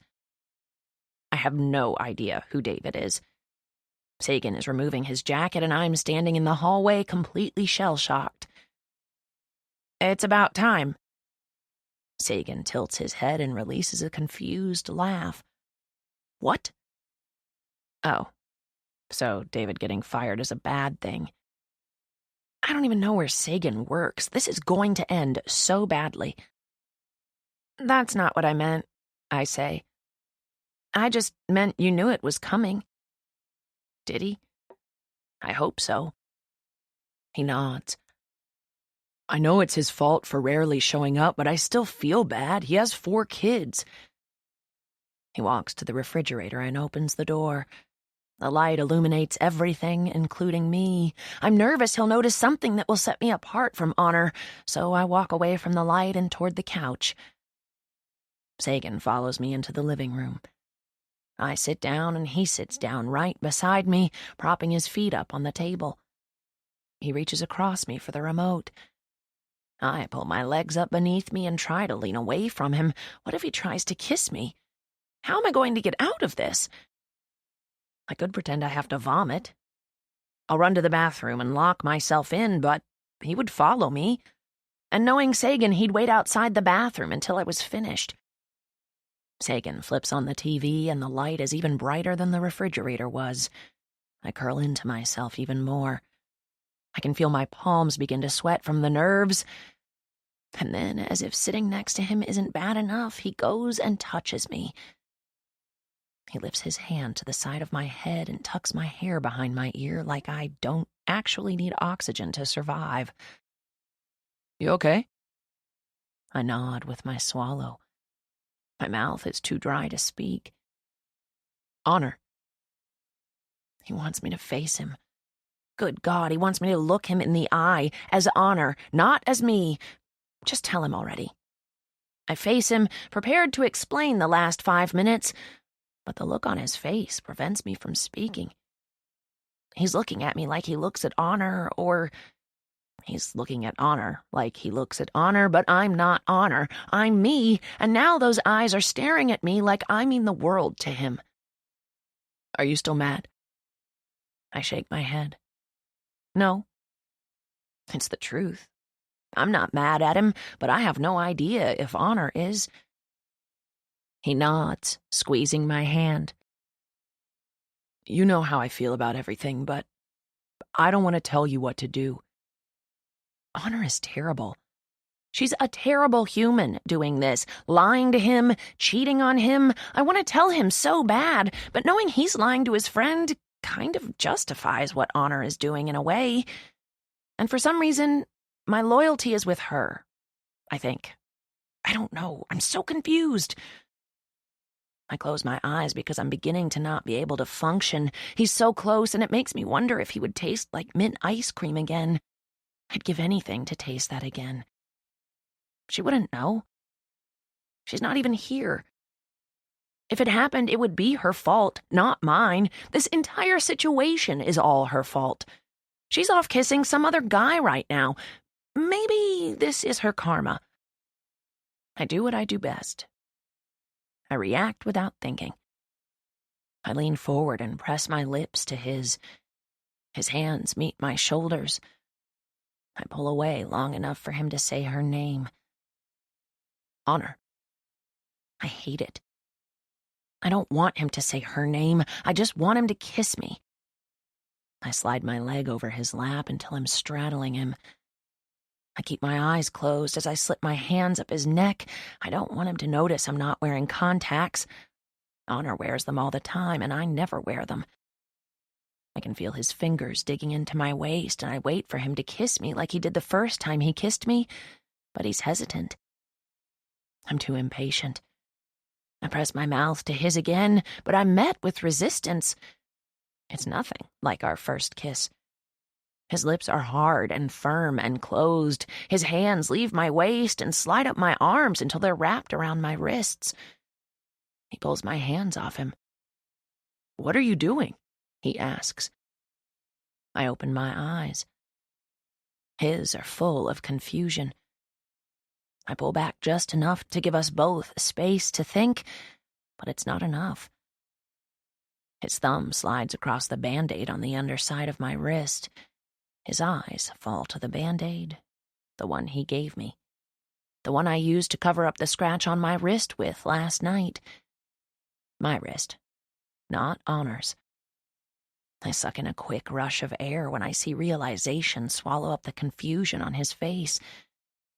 He looks at the bandage on my wrist and then back to my face. "Merritt?" I don't move. I don't even make excuses. Here I am, dressed like Honor, straddling him. I don't even know how to come back from this. I've never prayed for a stroke before, but I'm praying with everything I have that God will strike me down dead right here and now. I keep my eyes glued to his, waiting for him to push me off him in disgust, but he just keeps staring at me, his eyes fixed on mine. He finally lets go of my wrists, but instead of grabbing my shoulders to scoot me off of him, he grabs my face, and then he kisses me, devours me. Me. Not Honor. I close my eyes and completely melt into him. I melt into his chest, his arms, his mouth. When his tongue finds mine, I all but give up on trying to reciprocate. My mind isn't connecting with my limbs. It's like they're being controlled by some other force. My hands slide through his hair, and his hands move to my waist and then to my lower back, and it's nothing like the first time we kissed. It's better. It's real. It's me, not Honor. His mouth is like a cacophony of flavors right now, each fighting to overpower the other, everything delicious all at once, sugar and sweet against salty and savory. Is this the answer to my prayer?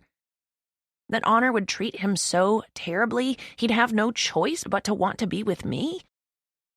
I push the thought of her out of my head at the same moment Sagan pushes me back against the couch. He doesn't take his mouth off mine as he climbs on top of me, both of us equally as desperate to take in as much of each other as we can. It feels so surreal I want to smile, but it's also serious I want to cry. My emotions are everywhere, just like his hands. Sliding down my thigh, roaming around my leg, grasping the back of my knee and pulling my leg up and around him. The position he just put us in makes us both gasp for air. He breaks the kiss but moves his mouth to my neck. "Merritt," he says between kisses. I could listen to him breathe out my name like that for eternity. "Merritt," he says again, kissing up my jaw. "What is this?" I shake my head, wanting him to stop questioning it. Don't stop, just go. Green light all the way. He somehow mistakes my green light for a yellow light because he pauses. He presses his forehead to the side of my head and takes a moment between kisses to catch his breath. I do the same. "Merritt," he says again, pulling away to look down on me. His eyes roam over my face and then down to my chest, back up my face. "Why are you wearing this?" He puts most of his weight on his hands now, removing the pressure that was just all over me. I want the pressure back. I try to pull him back to me, but he just pulls his face from my hands. He puts all of his weight onto one arm now as he moves his hand to the braid in my hair. He wraps his hand around the braid and slides his fingers down it, all the way to the end. His eyes are moving from my braid to my face, to the nightgown, to my braid, to my face. I don't like this. He sits up, falling back onto his calves. He's kneeling on the couch in front of me. My legs are still on either side of him. "Why are you wearing Honor's clothes?" I push my hands into the couch and sit up, pulling my legs away from him. We're facing each other now, but he's so much taller than me, even kneeling. He's towering over me, questioning me. I close my eyes. I feel his hand on my chin, gentle. Hey. The word is a whisper. Look at me. I do, because I'd do anything he asked, as long as it was done in that tone, sweet and protective. He brushes my hair back and repeats himself. Why are you dressed like her? I can feel the tears as they begin to form in my eyes.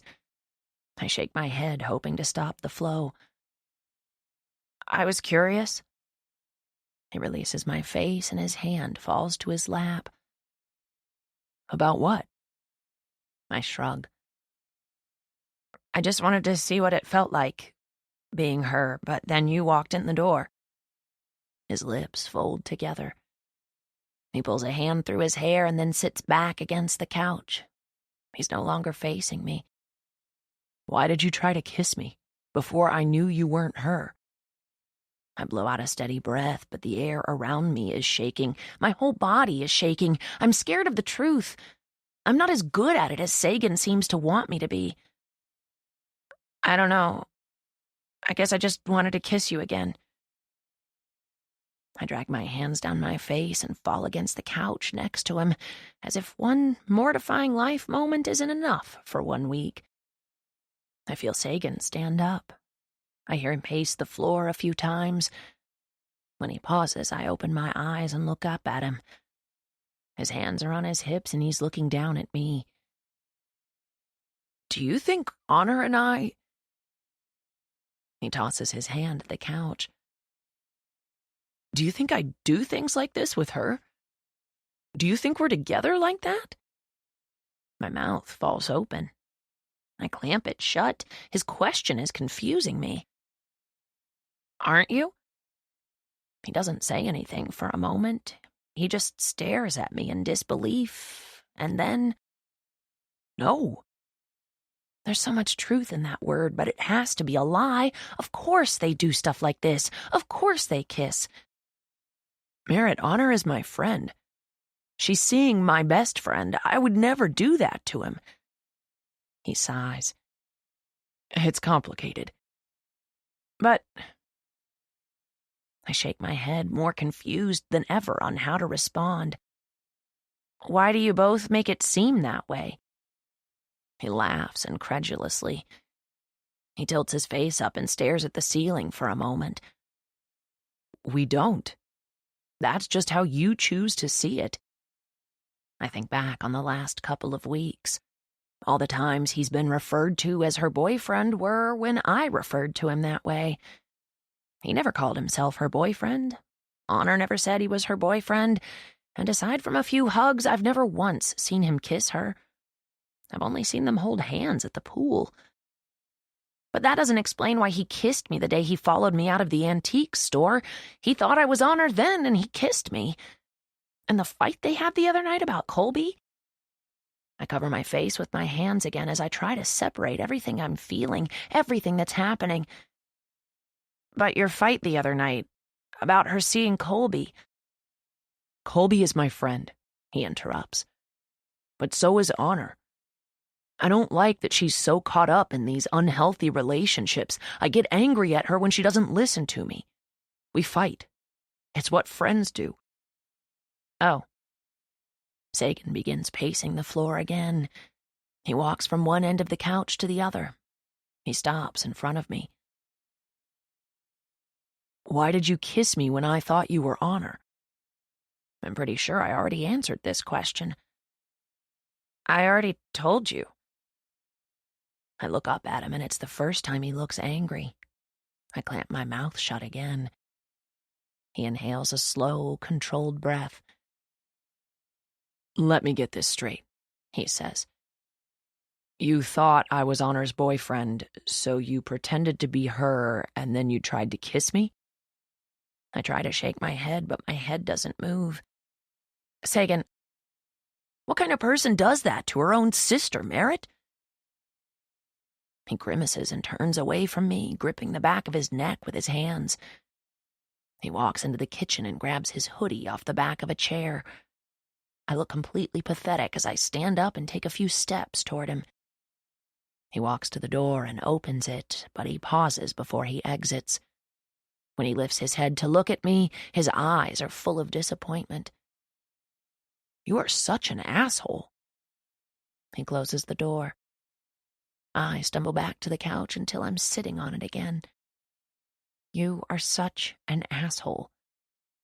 I've been called a lot of things in my life, but no one has ever called me an asshole. It hurts so much worse than anything anyone else has ever said to me. I guess I was wrong. I am the worst person out of the three of us. Chapter 10. I listen for a car to start, but it never does. Sagan left, but he didn't leave in a vehicle, which means he's either walking or just lingering outside until he cools off. I want to run after him and beg him to forgive me, but I'm not sure I want his forgiveness right now. I'm not sure I deserve it. I'm hugging my knees, wondering how I've been so blind. I just assumed he was in love with Honor. They do so much together. They talk like they're a couple. And almost every time I've referred to him as her boyfriend, no one has corrected me. It's as if they wanted me to believe that. Or maybe it was just Honor who wanted me to believe that. I use the blanket on the back of the couch to wipe away my tears. Jesus is staring down at me, judging me. I roll my eyes. "Oh, shut up," I say to him. "Aren't you up there so people like me can be forgiven for doing terrible things like this?" I fall back on the couch and feel like I want to scream. I grab a pillow and cover my face and do just that. I'm frustrated, embarrassed, angry, disappointed. It's a far fall from what I was feeling while Sagan was kissing me just a few moments ago. It's like I plunged from the warmth of the tropics straight into the ice-cold waters of Antarctica. I don't want to feel anything anymore. These past 2 days have supplied me enough emotional turmoil for a lifetime. I'm done. Done, done, done. Done, done, done, I reaffirm as I roll off the couch. I walk to the kitchen and grab a red Solo cup. I open the cabinet above the refrigerator and pull out a bottle of liquor. I don't even know what it is. I've never had alcohol before, but what better time to try it than in the same week I almost lose my virginity and piss off the one person I actually feel something for in this house.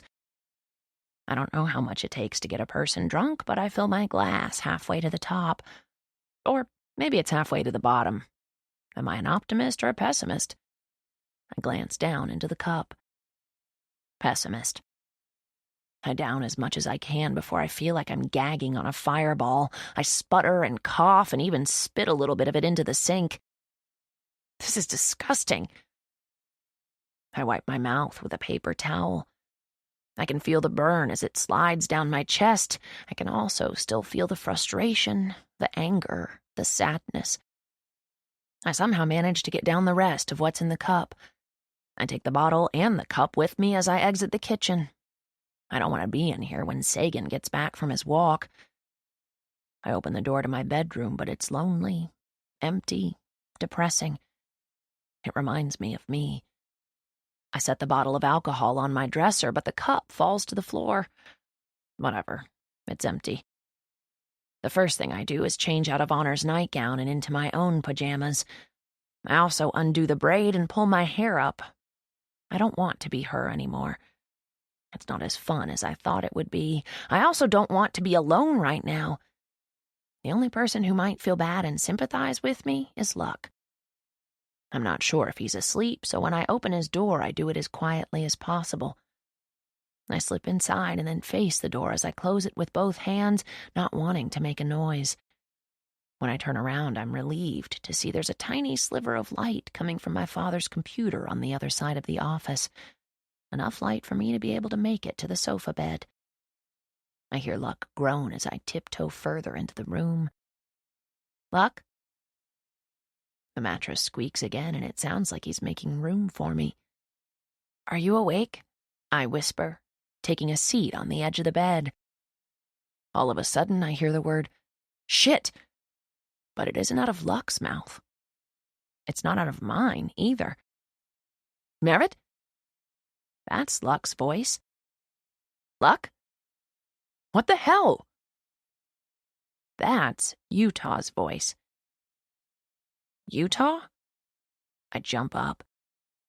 Shit, Luck says. Merritt, get out. Something crashes to the floor. The lamp, maybe? Get out, Utah yells. Shit, Luck says again. There's so much commotion going on, it takes me several seconds to regain my bearings and turn around for the door.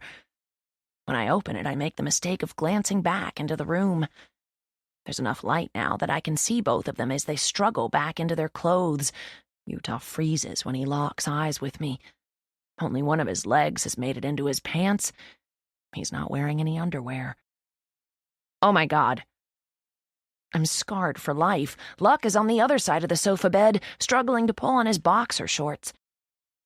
I slap my hand over my eyes when Utah yells, "Get the hell out, Merritt!"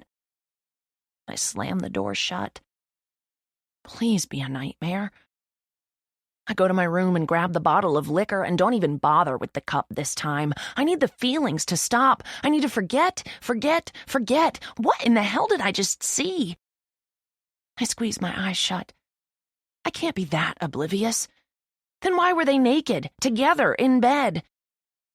Luck almost had sex with me yesterday. He said he couldn't finish because I looked like Moby, but Utah looks more like Moby than any of us.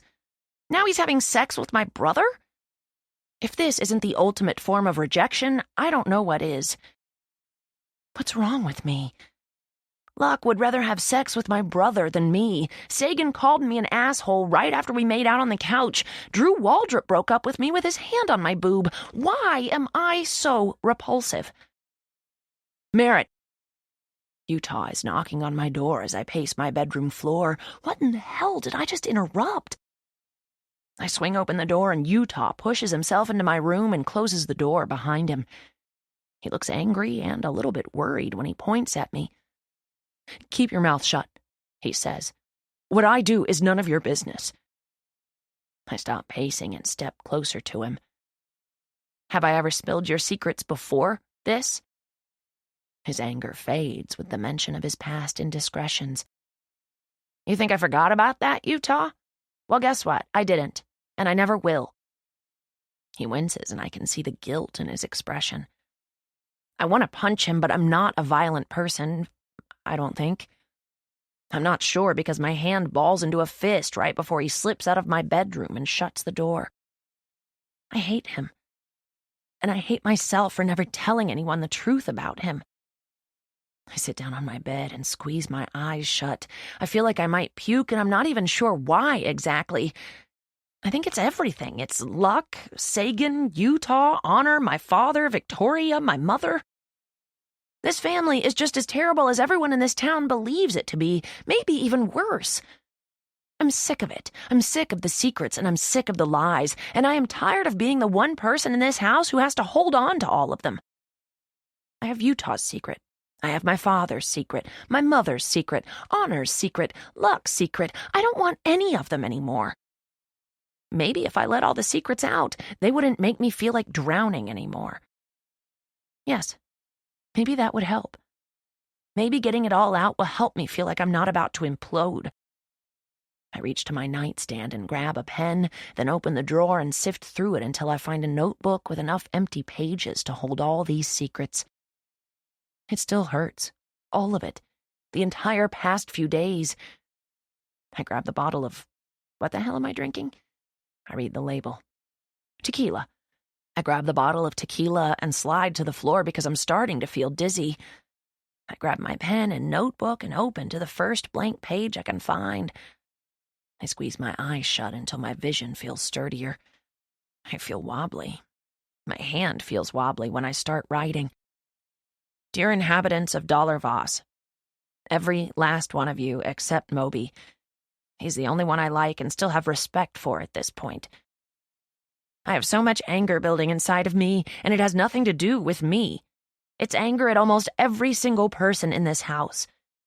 Anger due to all the secrets you've been keeping from each other, from the outside world. I refuse to hold on to any of it for one more second. Every day there are more and more secrets, and I'm tired of looking like the bad guy. You all hate me. You all think every argument in this house is my fault. You all wonder why I'm so damn brash all the time. It's because of all of you. Where do I even begin? How about I begin with the oldest secret? Did you think I would forget, Utah? Did you think because I was only 12 that I wouldn't remember the night you forced me to kiss you? It's hard to forget something like that, Utah. If you knew how much I worshipped you as my big brother, you would understand why it's so hard to forget when you did what you did. It's not a big deal, Merritt. That's what you said to me when I shoved you away. You tried to make it seem like I was overreacting to what had just happened. One minute I was in my brother's room watching a movie. The next minute my brother was trying to kiss me. I ran out of your room that night and never looked back, not once. I've never been to your bedroom since then. I've never allowed myself to be alone with you since then, and it's like you don't even care. You never even apologized. Do you even feel guilty? Is that why you find it so difficult to look me in the eye? Because the few times you do look at me, you look at me with contempt and disgust. The same way I look at you. All of you think I'm rude to Utah. You're all telling me, calm down, Merritt. Think about how you would feel if your family tried to force you to be nice to the brother who stole your first kiss from you. You disgust me, Utah. You disgust me, and I'll never forget, and I'll never forgive you. But at least you have honor. She worships you because she didn't endure the side of you I endured. She thinks you're sweet and innocent and the best thing to ever happen to her. She looks at me the same way you do, but only because she can't understand how I can treat you so terribly when you do nothing to deserve it. I know you probably find all this hard to believe, Dad. Yes, I'm speaking to you now, Barnaby Voss. I've said all I need to say to Utah. You've set the perfect example for us on how to treat each other, haven't you? You created this beautiful family. But as soon as your wife became ill and couldn't satisfy your needs anymore, you slept with her nurse. You couldn't even be discreet about it. Couldn't you have slept with her and then pretended it never happened once Mom got better? No, you had to take it a step further on the selfish scale and screw Victoria without a condom. Now we're stuck with a woman who hates us, a woman who hates our mother. I wonder how Victoria would react if she knew you were still sleeping with Mom. Yeah, that sentence probably shocked all of you. Sorry, Victoria, but it's true. I saw it with my own 2 eyes. At least we have an explanation now for why our mother still dresses up every day. She lives in your basement, hoping her ex-husband will sneak down and pay her a visit, so she keeps her makeup pretty and her hair perfect and her legs nice and smooth. Your husband is probably why our mother still lives here in the basement. He's doing so much damage to her mentally that she's under his complete control. He gets you in the bedroom and my mother in the basement, and you're both Victoria, so he doesn't even have to worry about screaming out the wrong name. He's living every man's fantasy. He doesn't even have to worry about the two of you overlapping because he's got my mother so doped on medication, she's too scared to leave the basement. And don't think you're getting off easy, Mother, simply because I feel sorry for you. I liked you more before I knew you were still sleeping with Dad. At least then I could excuse why you're still here, living in a dungeon, wasting away your life. I thought it was because of your social phobia, but now I know it's because you're playing some kind of sick game, trying to win Dad back. Well, guess what, Mom? He's not taking you back. Why would he? You open your legs to him anytime he wants it. You're probably more pathetic than he is. At least he's raising his children. At least he's working to put food on the table and a roof over our heads. He's damn shitty at the whole father thing, but he's a much better parent than you've ever been to us. So yeah, consider this my goodbye. I won't be visiting you in the basement anymore. If you care about any of us, you'll suck it up, get a job, move out, and get a life. Who else? Oh, let's not forget the newest addition to Dollar Voss, Luck Finney.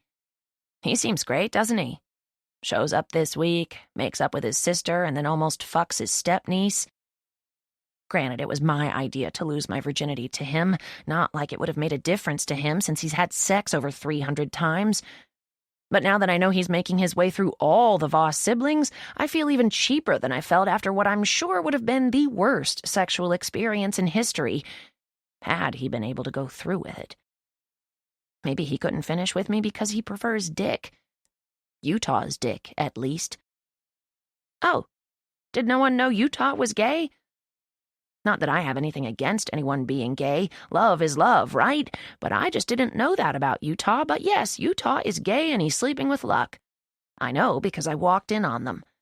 I can't get the image of them out of my head no matter how hard I try. It's embedded there. Just like the image of Sagan when he called me an asshole. He was right, though. I am an asshole. What kind of person betrays their own twin sister in the worst possible way? Of course, the fact that I pretended to be Honor so I could kiss Sagan wasn't really a betrayal, considering Honor and Sagan aren't even a thing, but how was I supposed to know that? Honor doesn't tell me anything. A sister should know who her own twin sister is dating, but I still somehow get stuck with everyone's secrets, and then you all beg me to keep them from everyone else. Kind of like the one I'm keeping for Honor right now. She's off with some guy tonight, probably naked with him on his deathbed. Can we please address this? Can we please discuss how disturbing it is that Honor is obsessed with the terminally ill?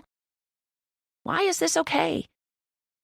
Why have you not put her in therapy, Dad? Who in their right mind seeks out love from people who are dying? Honor, from one sister to another, please get help. You need it, desperately. Who am I forgetting? Moby? I won't even go there. Just someone please save this kid from this family before it's too late. Sagan, I really don't have anything negative to say about you. You're quite possibly the only sane one living in this house. I guess in a way that's your flaw. You actually have the option to leave, yet for some reason you stay with the most screwed up family in Texas. Your family must really suck. Is that why you've never met your own sibling? Because you were smart enough to get as far away as you could? Well, that was fun. I think I feel better now that all your secrets are no longer my responsibility. In the future, keep your shit to yourself because I don't care. I'll say it again in case none of you are getting it. I don't care. Sincerely, Merritt. I slapped the pen to the page. That felt good. Too good. I feel like a weight has been lifted and it's now evenly dispersed among every person in this family, or at least it will be once I make copies for everyone. If it felt that good just writing it, I can't imagine how good it will feel delivering it. I tear the pages out and stand up, but I have to grab my dresser to steady myself. I laugh because I think I've finally drank enough to make all my feelings go away, or maybe it was the letter I just wrote. Either way, I think I like tequila. I feel freaking great. I like it so much, I drink the rest of it before I head to my father's office to make copies. I don't bother knocking. I heard Utah's door slam earlier, so I know he's not in here with Luck anymore. When I open the door, Luck is messing with his phone. He doesn't look happy to see me. What do you want? Not you, I say, walking to the other side of the room. I need to use the copier. Luck sighs and leans against the back of the sofa bed. I place the first page on the copier and hit the number 7. There are 9 people in this house, but Moby can't read and I've got the original. I press the copy button and turn to face Luck. So, I say, is there anyone you won't have sex with on this earth besides me? Are you drunk? I open the copier and put the second page face down. I hit the copy button again. Yes, it's the only way I can deal with this family, Luck. The family you chose to move in with. I turn around and look at him again, this time with confusion. Why would you willingly choose to live here? Luck doesn't answer me. He looks back down at his phone and starts texting again. Are you almost done? I put the final page on the copier. Yep, nearly there. I glance to the other side of the copier and see Luck's worn notebook with all his conquests in it. I glance back at him and he isn't looking at me. I flip to the last page and sure enough, he has my name written down. It says 332.5 MV, her bed, DNF. I got DNF'd. A big fat did not finish. Do I at least get a participation trophy for this? Luck sees the notebook in my hands. He jumps off the sofa bed and snatches it out of my hands. He walks back to the bed. I chuck a pen at him. Here. Don't forget to write Utah's initials down. Lucky 333. When the copier is finished, I gather all the pages and take the original off the copier. Go to bed already, he says, agitated. I grab the stapler. I shake it at him as I walk out of his room. I liked you better before I met you. I close the door and make my way back to my room. I lay all the pages out on the floor, but I'm forced to take a moment for my vision to settle before I can put them in the right piles. All the pages are starting to run together. I have almost all of them stapled when someone knocks on my door. Go away. I crawl to the door and lock it before whoever it is can open it. Merritt? It's Sagan. The sound of his voice makes me wince. There wasn't enough tequila to dull this feeling, apparently. I'm sleeping, I call out. Your light is on. Your light is on! He doesn't respond to that. I'm glad because I'm not even sure what it meant. A few seconds later, I hear the door to his bedroom close. I squeeze my eyes shut to keep the room from spinning. I lay my head down on the floor. I'm too dizzy to keep sitting up like this. As soon as I close my eyes, I hear a text message come through on my phone. I reach my hand to my bed and search around until I find it. Honor. What happened? So much has happened in the last 2 hours, I don't even know which part she's referring to. Merritt. What do you mean? Honor. Sagan just texted me and told me to be careful coming home. Why does he know I'm not home? Merritt. Well, he's very hard to lie to. Besides, what's it matter? He's not even your boyfriend. Honor. It matters because I lied to him, and thanks to you, he's now aware of that. Remind me not to ask you to cover for me in the future. Merritt. Okay. Don't ask me to cover for you in the future. Is it normal for a person to hate their own family this much? I find the bottle of tequila, but it's still empty. That doesn't help me much because I still feel things. I stumble my way into the kitchen and open every single cabinet, but I can't find more alcohol. I open the refrigerator, and the only thing that might help me numb what's happening in my chest right now are 3 beers. I grab all of the cans and take them to my bedroom. I slide back to the floor and pop open one of the beers. I stare at the letter I wrote. Should I give it to them? Probably not. It would only give them more reason to hate me. They wouldn't feel sorry for me after reading it. They'd be mad at me for telling all their secrets. I down the first beer and my stomach already hurts, but it still doesn't help the pressure in my chest. You know what this feels like? It feels just like the day I decided to stop going to school. I was walking into the cafeteria when Melissa Cassidy grabbed my arm and said, "Honor, come here. You won't believe what I found out." She dragged me about 5 feet to her table where Honor was already sitting. She glanced back at me and then at Honor, and she said, "Oh, sorry, I thought you were Honor." She let go of my arm and walked back to the table and started whispering in Honor's ear. I just stood there, staring at Honor. Everyone liked her despite the fact that she was a Voss. Everyone wanted to hang out with her and be her friend, and I was simply a byproduct. The identical twin sister with less to offer. There wasn't a single girl at that table who would rather be friends with me than Honor. Nothing terrible happened that made me want to drop out that day. I was never bullied at school, despite everyone having their unsavory opinions about our family. I was just there. When I kept to myself, everyone was okay with that. No one bothered me. When I decided to join in on conversations with Honor and her friends, everyone was okay with that, too. I was Honor's twin sister. They weren't going to be rude to me. What they were was indifferent. And I think their indifference bothered me more than if they would have hated me. It was like 17 years of denial smacked me in the face right there in the cafeteria. The whole school would notice if Honor stopped showing up, but if I stopped showing up, life would go on, with or without merit. In fact, I've had 2 texts from friends in my class asking why I haven't been at school for 2 weeks. 2. That's it. And that's another reason why I've stayed home, but for some reason I thought I would like staying at the house more than going to a school where I didn't matter, but I don't. I hate it here, too. I don't matter here, either. If I dropped out of life, just like I dropped out of school, everyone's lives would go on. With or without merit. I down the second beer, and as soon as it's empty, I toss the can at my bedroom door. Without merit. I whisper to no one. That'll show 'em. And then I do what I do best. I react without thinking. My spontaneity will be the only thing I miss about myself.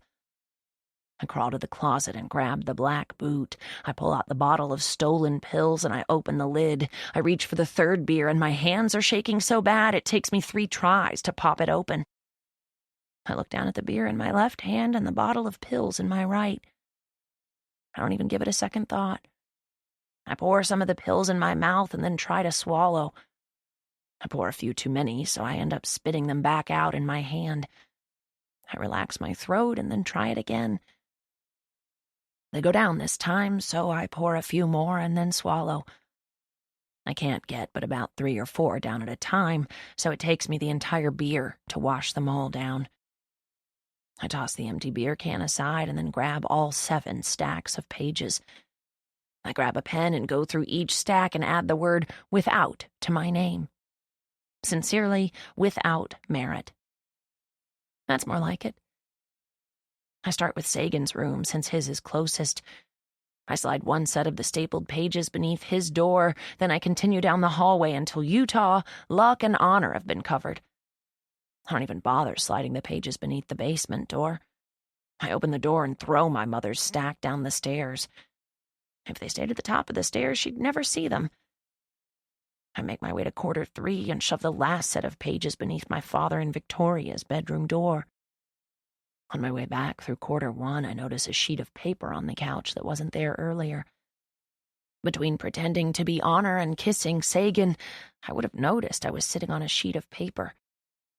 It's upside down, but I can already tell it's a sketch. I snatch it up and walk to my bedroom. I close the door and sit down on my bed.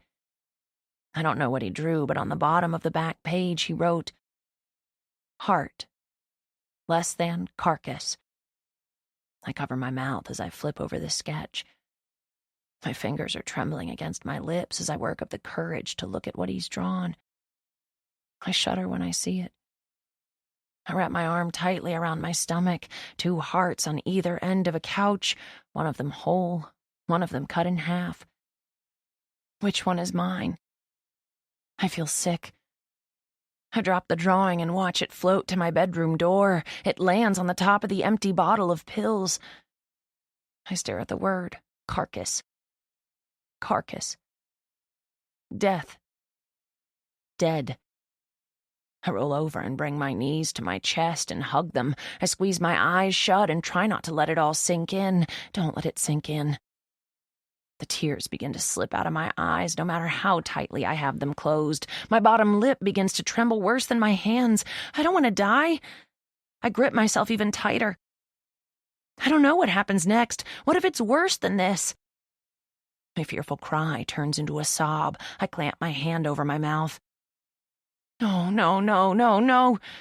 My voice is full of panic when the reality of what I've done begins to hit. If I lie here 1 second longer, I might not be able to do anything about it. I pull myself up into a sitting position. I grip my mattress and try to stop the room from spinning long enough to make it to my bedroom door. What have I done? I fall to my knees as soon as my bedroom door is open. I'm not sure I can stand up again, so I crawl. I crawl to the bathroom. I reach up and open the door, and I crawl to the toilet. I shove my fingers down my throat. Nothing. I don't know that I've ever cried this hard. I can't make a sound. I can't scream. I can't breathe. I can't breathe. I can't breathe. I try to make myself vomit again, but it doesn't work. Every time I reach the back of my throat, my fingers recoil, and it won't work. It won't work. It won't work. Help! It's pathetic. My voice is pathetic through my tears, and this is how I'm going to die. On my bathroom floor, leaving behind what is about to become the most despicable suicide letter anyone has ever written. This is not happening. This is a dream. I'm dreaming. Please let me wake up. Please, God, I whisper. I'll never drink again. I'll never steal again. I'll never even write another letter again. Just please, please, please. I've managed to crawl to the bathroom door. Utah's room is the closest. I try to open his door, but it's locked. I start beating on it. Utah! I beat on it again. I know my voice isn't loud enough, but I'm hoping he can hear me knocking. I'm on my hands and knees now, too dizzy to make it to someone else's door. I don't know how long it takes for pills to dissolve, but it hasn't been that long since I took them. 5 minutes? Utah's door swings open. He's standing on the letter I wrote. He doesn't even notice it because he bends down and says, "Merritt?" He's on his knees now, grabbing my jaw, lifting my face up to his. I can feel the tears and snot and slobber all over my face, but he doesn't care about any of that because he reaches for the hem of his shirt and wipes it away. "What's wrong? Are you sick?" I shake my hand and grab his arms, looking at him desperately. "Utah, I messed up." "Are you drunk?" "Her pills," I say, choking back more tears. "I took them. I wasn't thinking, Utah. I wasn't thinking." I hear another door open, and seconds later, Sagan is right next to Utah. I'm too scared to be mortified at this point. "Whose pills?" Utah asks. "Merritt, what are you saying?" I fall back against the wall, panicking, shaking my hands out because they're numb. "Mom's, I took her pain pills." Utah looks at Sagan, and I know they're trying to figure out what's happening, but they aren't getting it. "I swallowed them." Sagan pushes Utah out of the way. "Go call 911. He grabs the back of my neck and pushes me forward, then shoves 2 fingers in my mouth. My body tries to reject him, but he doesn't care because he holds them there, and now I'm vomiting. All over the floor, all over him. I can't keep my eyes open anymore. "How many pills, Merritt?" I shake my head. I don't know. "How many did you swallow?" His voice is panicked, just like my pulse. He keeps asking me how many pills I swallowed. I can't remember. How many did I have? I stole 8 the other night. I added them to the 20 I had already stolen. 28, I whisper. "Christ, Merritt!" His fingers are back in my mouth, assaulting the back of my throat. The pressure coming from within me lurches me forward, and I vomit again. I can hear Utah yelling into the phone. Luck is now in the hallway. Moby is crying. My father is saying, "What's going on? What in the hell is going on?" I open my eyes, and Sagan is counting in a fast and frantic whisper. 22, 23, 24. He's focused on the floor, sifting through what just came out of me, his voice trembling. 25, 26, 27, 28, he yells. And then he scoops me up after my dad says, "Take her to the couch." I'm on the couch, still dizzy, still feeling like I want to throw up again. "What did you take?" Utah asks. He's kneeling down in front of me, still on the phone. Victoria brings me a wet rag. Sagan takes it from her and wipes my face. "Merritt, they need to know what kind of pills you took." "She took pills?" my father says. He's pacing back and forth behind them. Luck is behind him with his hand over his mouth. "What were they?" Sagan asks. He's brushing back my hair, and he looks just as panicked as my father, as Utah, as Victoria, as Luck. Even Moby looks panicked with his arms locked around Victoria's neck. "What's going on?" Everyone looks at the front door when it closes behind her. Honor's here. "Where have you been?" My father is walking toward Honor. He stops and shakes his head. "I'll deal with you later," he says, changing his mind as he walks back toward me. "Merritt, what did you take?" He's hovering over me now. They're all hovering over me. "She threw them all up." Sagan. "But what were they?" My father. Probably aspirin. Victoria. She said she stole them. Utah. What's going on? Honor. Merritt swallowed pills. Luck. Did you see this, Barnaby? Victoria. Not right now, Victoria. My father. What did you take, Merritt? Sagan.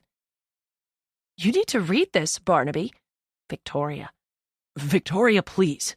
My father. Merritt, what were they? Utah. They were Mom's. Me. You took your mother's pills?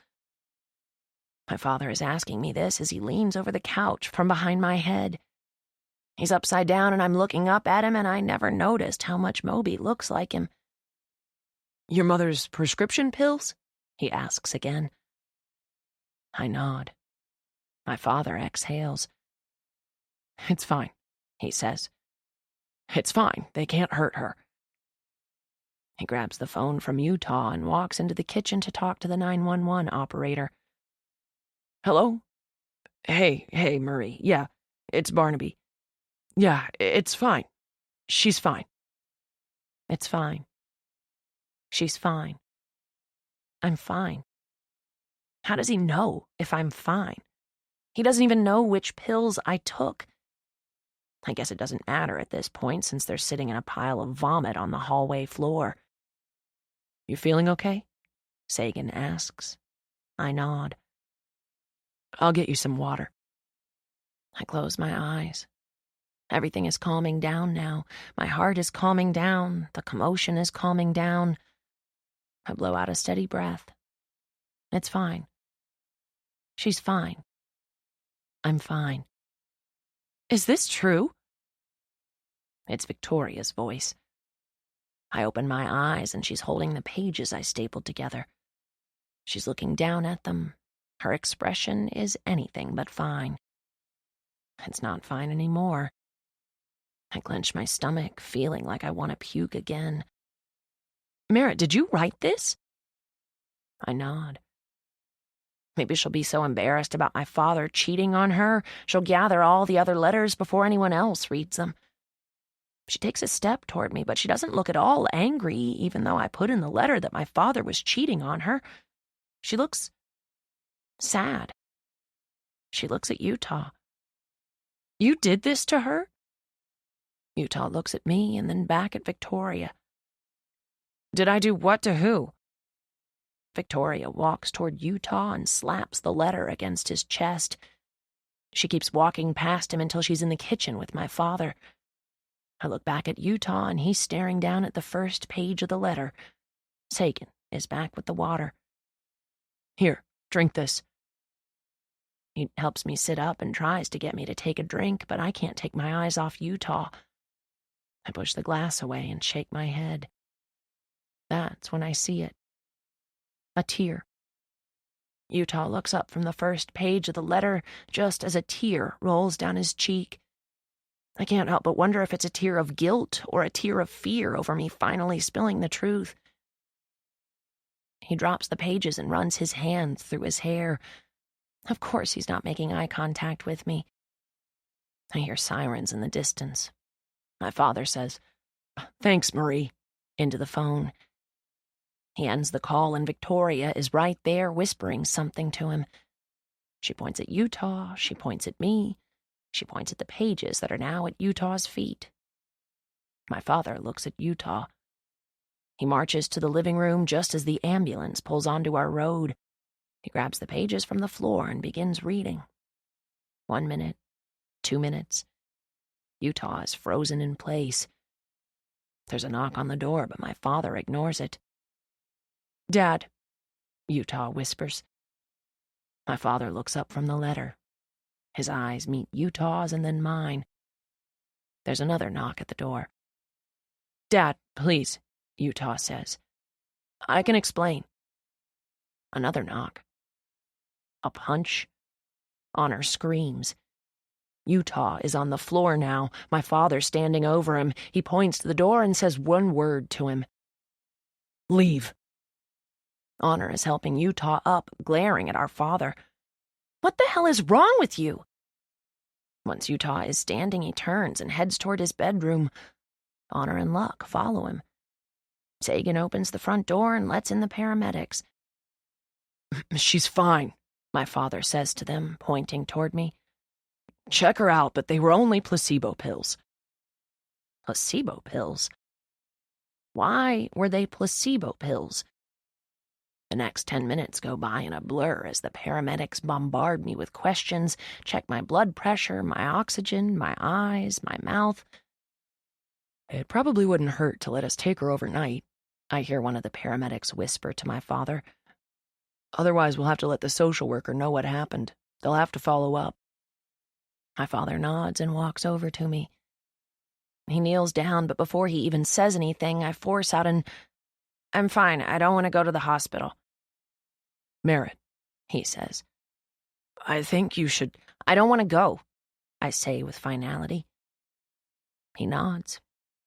I don't hear what he says when he returns to the paramedic, but the guy squeezes my father's shoulder. They must know each other.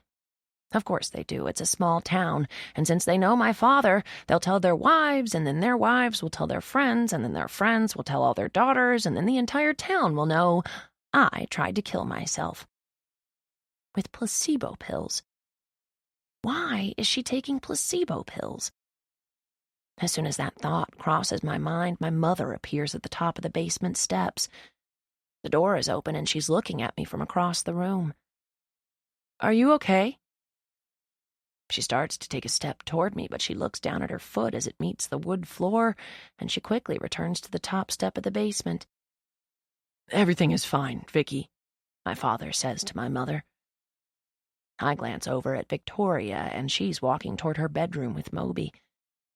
She can't even be in the same room with her. I wonder if she's even read the entire letter yet. Does she know they're still sleeping together? What happened? My mother asks. I'd give anything for her to walk over here and hug me. Anything.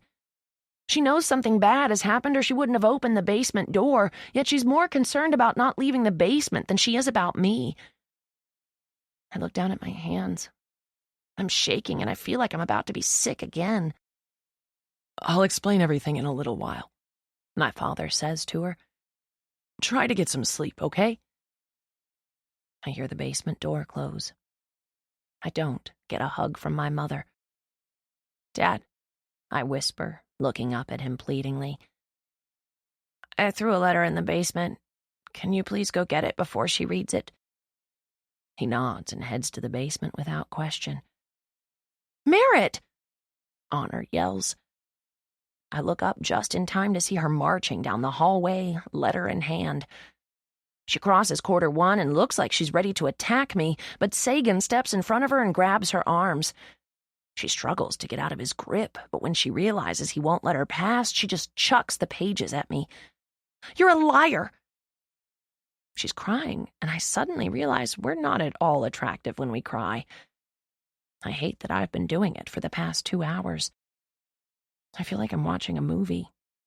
I don't feel like I'm in it, living it, taking the brunt of her anger right now. I don't even respond to her anger because I feel so disconnected from it. Not now, Honor, Sagan says, walking her away from me. It's not true, Honor yells. Tell them it's not true. Utah would never do something like that. I watch everything unfold as I remain curled up on the couch, wrapped in a blanket. Victoria is back, but Moby isn't with her anymore. Honor runs up to her and my father. You can't make him leave. She's lying. Victoria looks at my father. You can't let this slide, Barnaby. Mind your own business. Honor, my father. Oh, shut up, Honor. Go to your room, my father. Everyone, to your rooms. Still, my father. What about me? Can I go back to my room? Utah. No, you leave. Everyone else to their rooms. My father. If he's going, I'm going. Honor.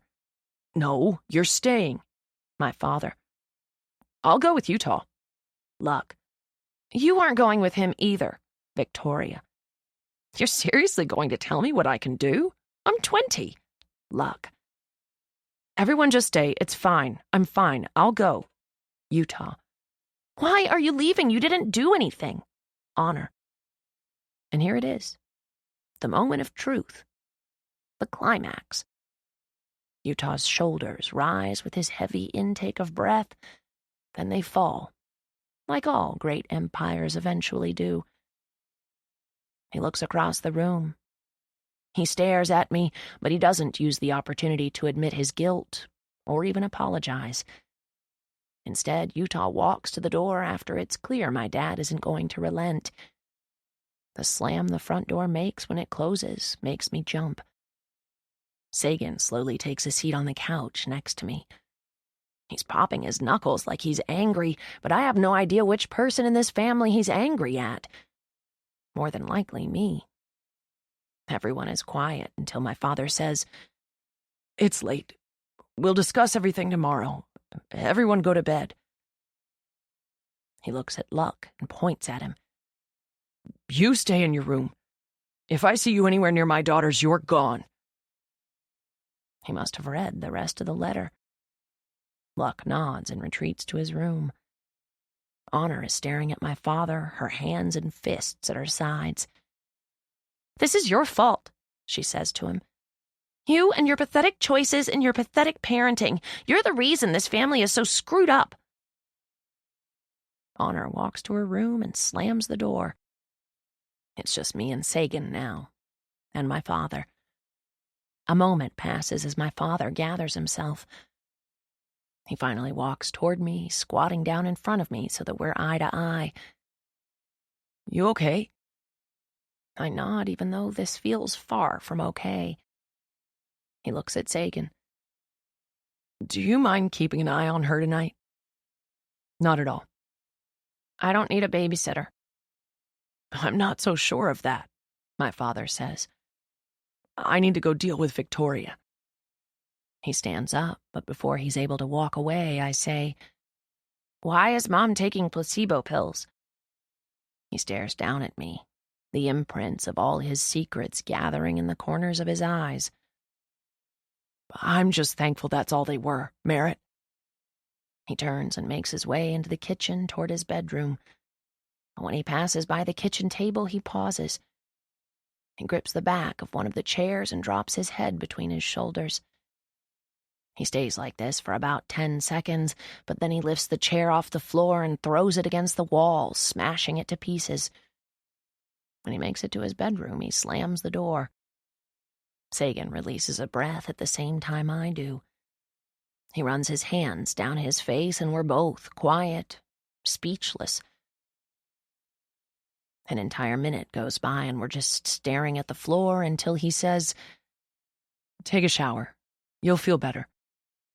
I nod. When I stand up, Sagan stands up with me. I think he can tell I'm still dizzy because he grabs my arm and helps me to the bathroom. Once we're inside, he pulls back the shower curtain and picks up the razor. He slides it into his back pocket. Really, Sagan? You think I'll nick my wrist to pieces with a disposable Bic? He doesn't say anything, but he also doesn't give me back the razor. I'll clean up in the hallway while you're in the shower. You want to stay in my room tonight or yours? I think about that for a moment. I'm not so sure I want him in my room, on my bed, where I tried to end my life. Yours, I whisper. He closes the door and leaves me alone to shower, but then he opens the door and walks back inside. He swings open the medicine cabinet and takes the 2 bottles of medicine off the shelves. Seriously? What could I even do with any of that? Swallow 80 gummy vitamins? He leaves without responding. I spend at least 30 minutes in the shower. I don't do anything other than stare at the wall while the hot water beats down on my neck. I think I'm in shock. I still feel disconnected to everything that happened tonight. I feel like it happened to someone else. Sagan has checked on me twice in the last 30 minutes. I don't know how long it's going to take me to convince him that tonight was a fluke. I'm not suicidal. I was drunk. I did a really stupid thing, and now he thinks I'm in the shower trying to plot ways to off myself. I don't want to die. If I wanted to die, I wouldn't have gone to Utah for help. What teenager doesn't think about what it would be like to die every now and then? The only problem when I thought of it was that my thought was coupled with my spontaneity and alcohol. Most people think things like this through. Not me, I just do them. I'm going to need a really big trophy after tonight. Maybe I can find an unwanted Academy Award statuette on eBay. Merritt? Sagan's voice is muffled from the other side of the bathroom door. I roll my eyes and turn off the water. I'm alive, I mutter. I grab a towel and dry off. Once I'm dressed in my pajamas, I enter his bedroom. The door is open, so I shut it. I want to block myself off from the outside world. Sagan is making a pallet on the floor. You can take the bed, he says. I look at the bed and notice he brought my pillows in here. I sigh with relief. I don't think I've ever wanted to go to sleep more than I do right now. I glance at his clock and it's after 3 in the morning. Do you have to be up early? I ask him. I feel bad. It's so late and everyone still has to wake up and go to work and school in a few hours, and I don't even know where Sagan goes every day, whether it's work or school. I know very little about the guy who has been put in charge of my life tonight. Thanks for that, Dad. He shakes his head. I'm off tomorrow. I wonder if that's true or if he's just too scared to leave me alone. As bad as I feel for making him worry like he is, it feels kind of nice to be worried about. I lie down on the bed and pull the covers up over me. His pallet is on the floor on the other side of the bed. I want to be as far away from him as possible tonight. I know myself all too well, and as soon as those lights go out, I'm going to be trying to muffle my tears. The more distance between us, the better. You need anything before I turn off the light? He's standing by the door with his hand on the switch. I shake my head, and right before the lights go out, my eyes catch a glimpse of the letter I wrote. It's sitting on his dresser, flipped to the back page. He read the whole thing. I close my eyes as he walks back to his pallet on the floor. I wonder if anyone else read it. I pull the covers up tighter over my mouth. Of course they read it. I pull my knees up and curl into the fetal position. Why did I write it? I can't even remember everything I wrote. It slowly comes back to me, paragraph by paragraph. By the time my mind recollects every single page, the tears are falling. I wad the blanket up and bite it, trying to stifle my sobs. I still don't even know what I'm feeling or if I even regret writing it, but this feels like regret. Maybe I regret swallowing the pills but not writing the letter. Maybe I regret everything. The only feeling I'm certain about is that I am completely and utterly mortified, which should be a feeling I'm growing accustomed to, but it isn't. I don't think it's something anyone could get used to. I can't believe I did what I did tonight, or even yesterday. I wish I could go back and not drop out of school, and none of this would have happened.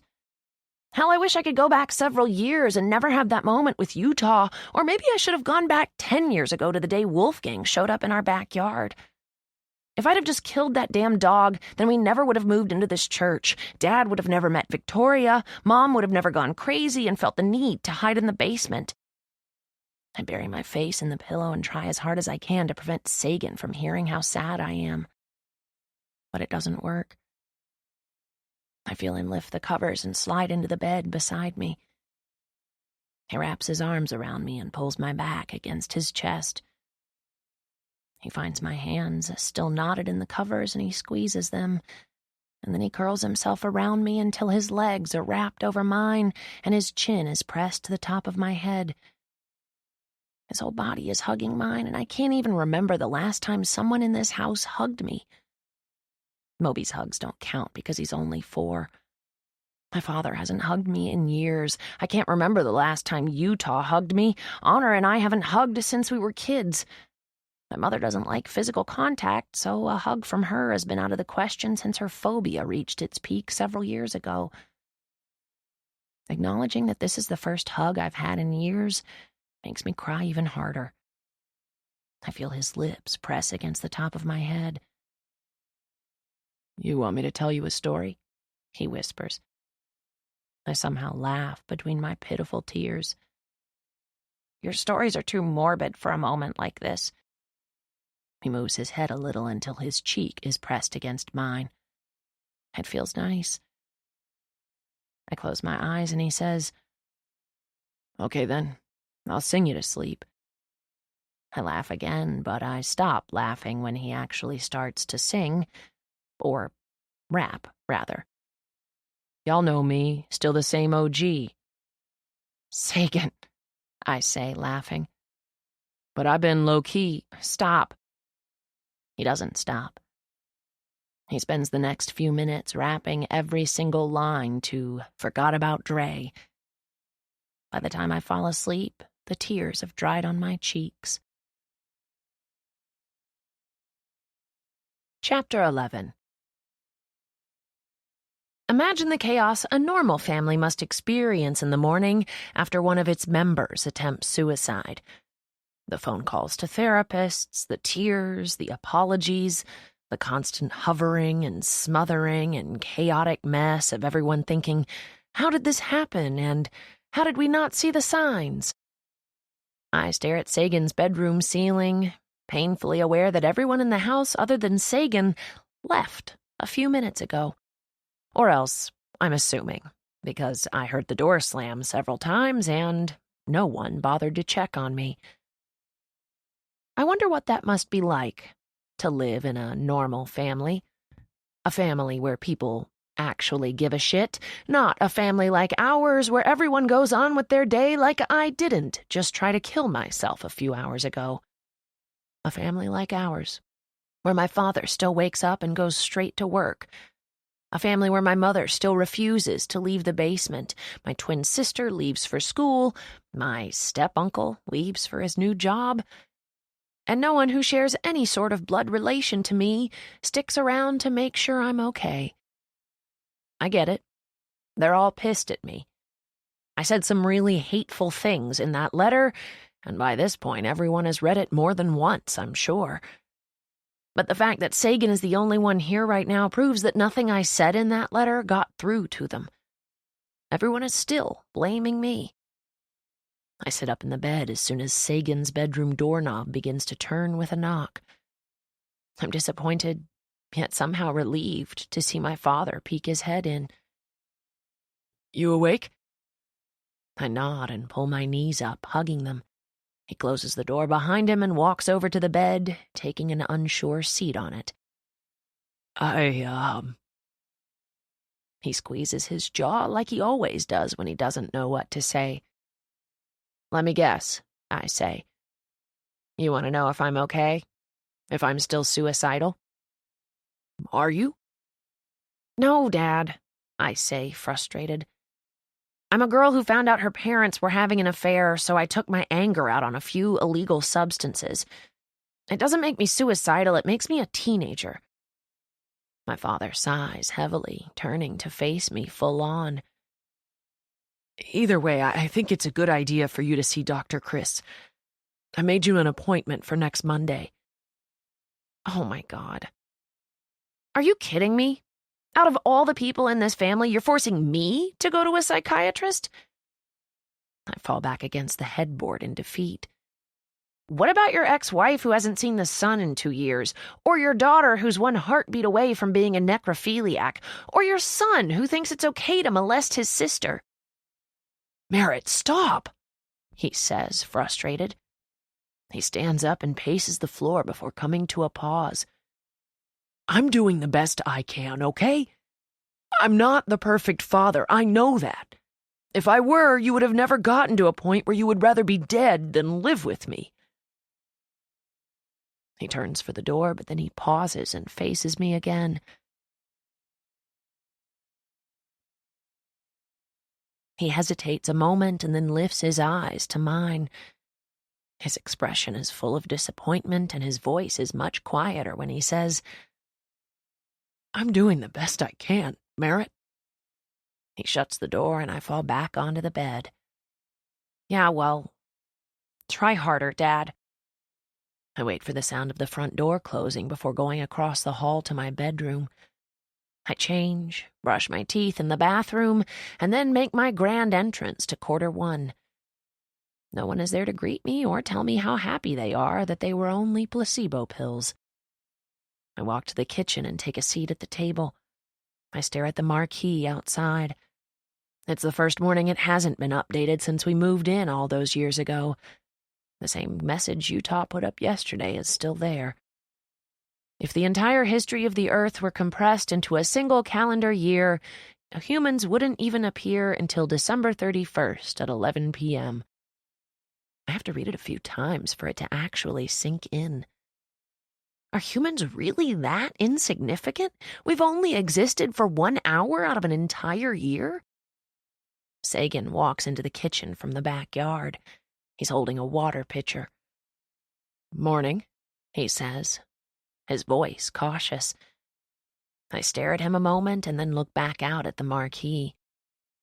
"Do you think that's true?" "Do I think what's true?" he asks. He walks over to the table and takes a seat with his sketch pad. I nudge my head to the window. "What Utah put on the marquee yesterday." Sagan looks out the window and stares at the marquee in thought. "I'm probably not the right person to ask. I believed in Santa until I was 13. I laugh, but it's a pathetic, forced laugh, and then I'm frowning because laughter is only a fleeting cure for melancholy, which seems to be my constant state of mind here lately.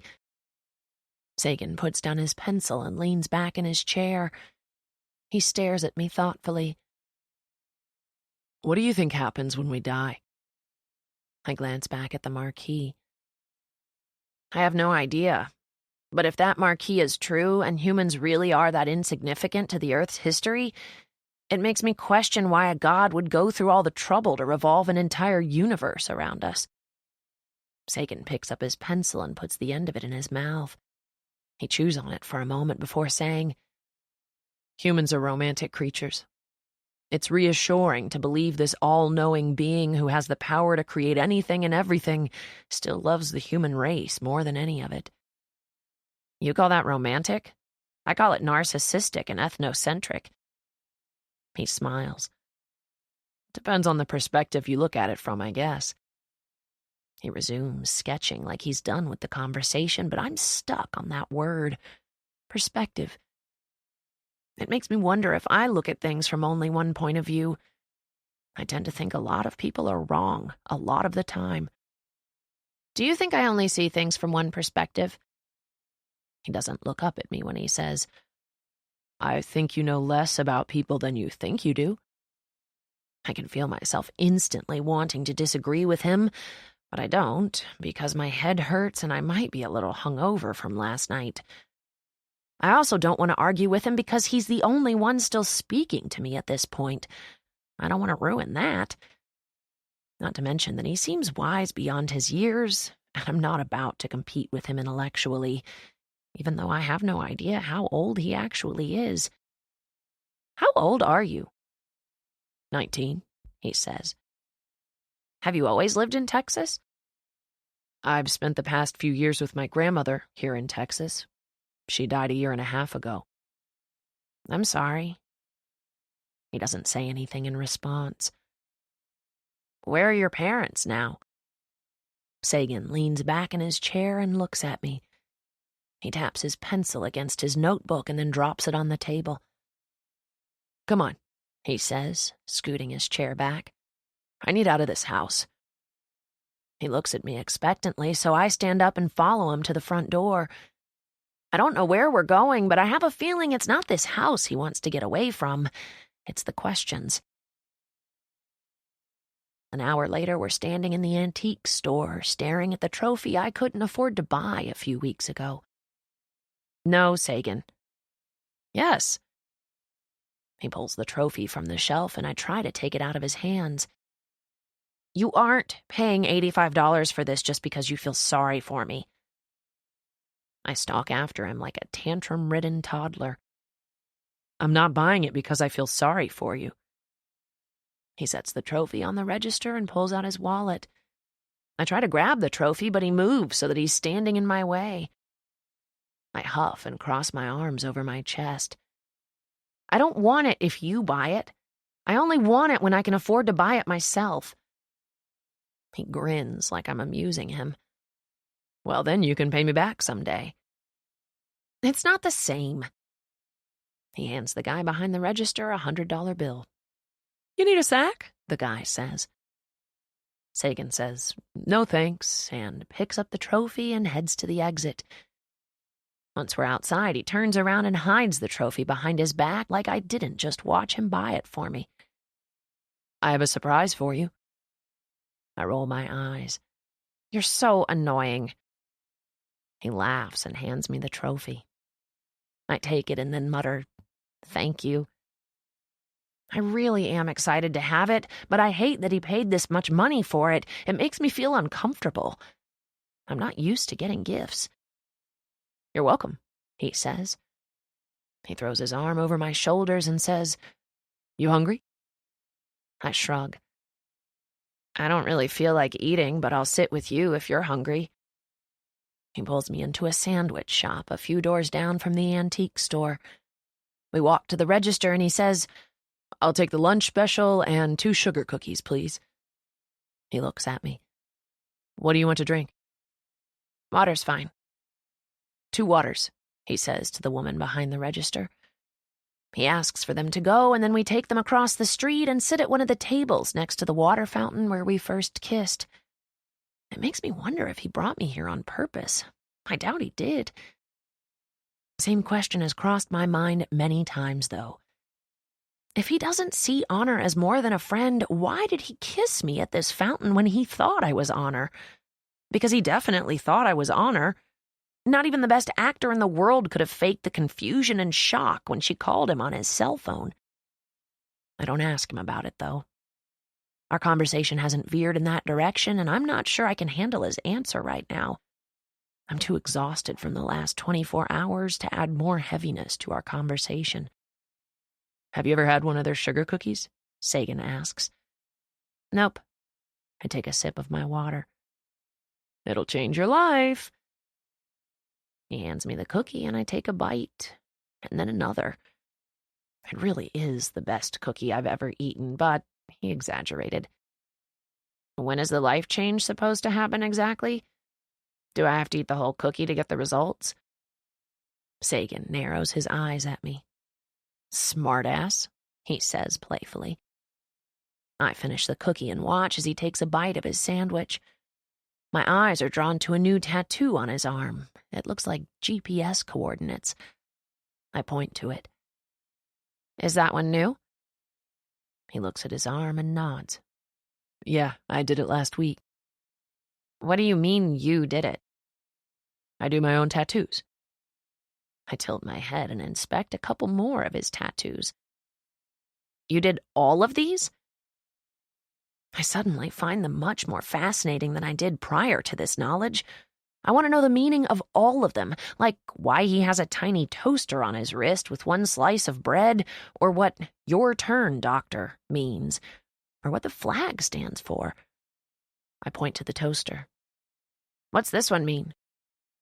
He shrugs. It's just a toaster. It doesn't mean anything. What about this one? I ask, pointing to the flag. It's the Syrian opposition flag. What does that mean? He runs his thumb over the flag tattoo. My father is from Syria. I guess I did it as a tribute to our heritage. Is your father still alive? That question changes something in him. He shrugs and takes a drink, looking off to the right. It's like a wall raises behind his eyelids when he doesn't want to elaborate, which is pretty much all the time. I respect his need for privacy about his family, and I grab his arm and turn it over to look at the rest of the tattoos. So, some of them have meaning and some are just random? Some of them are random. Most of them have meaning. I run my finger over the GPS coordinates. This one has meaning. Is it where you were born? He grins and lifts his eyes, meeting mine. Close to it. The way he looks at me when he says that makes me too flustered to ask another question.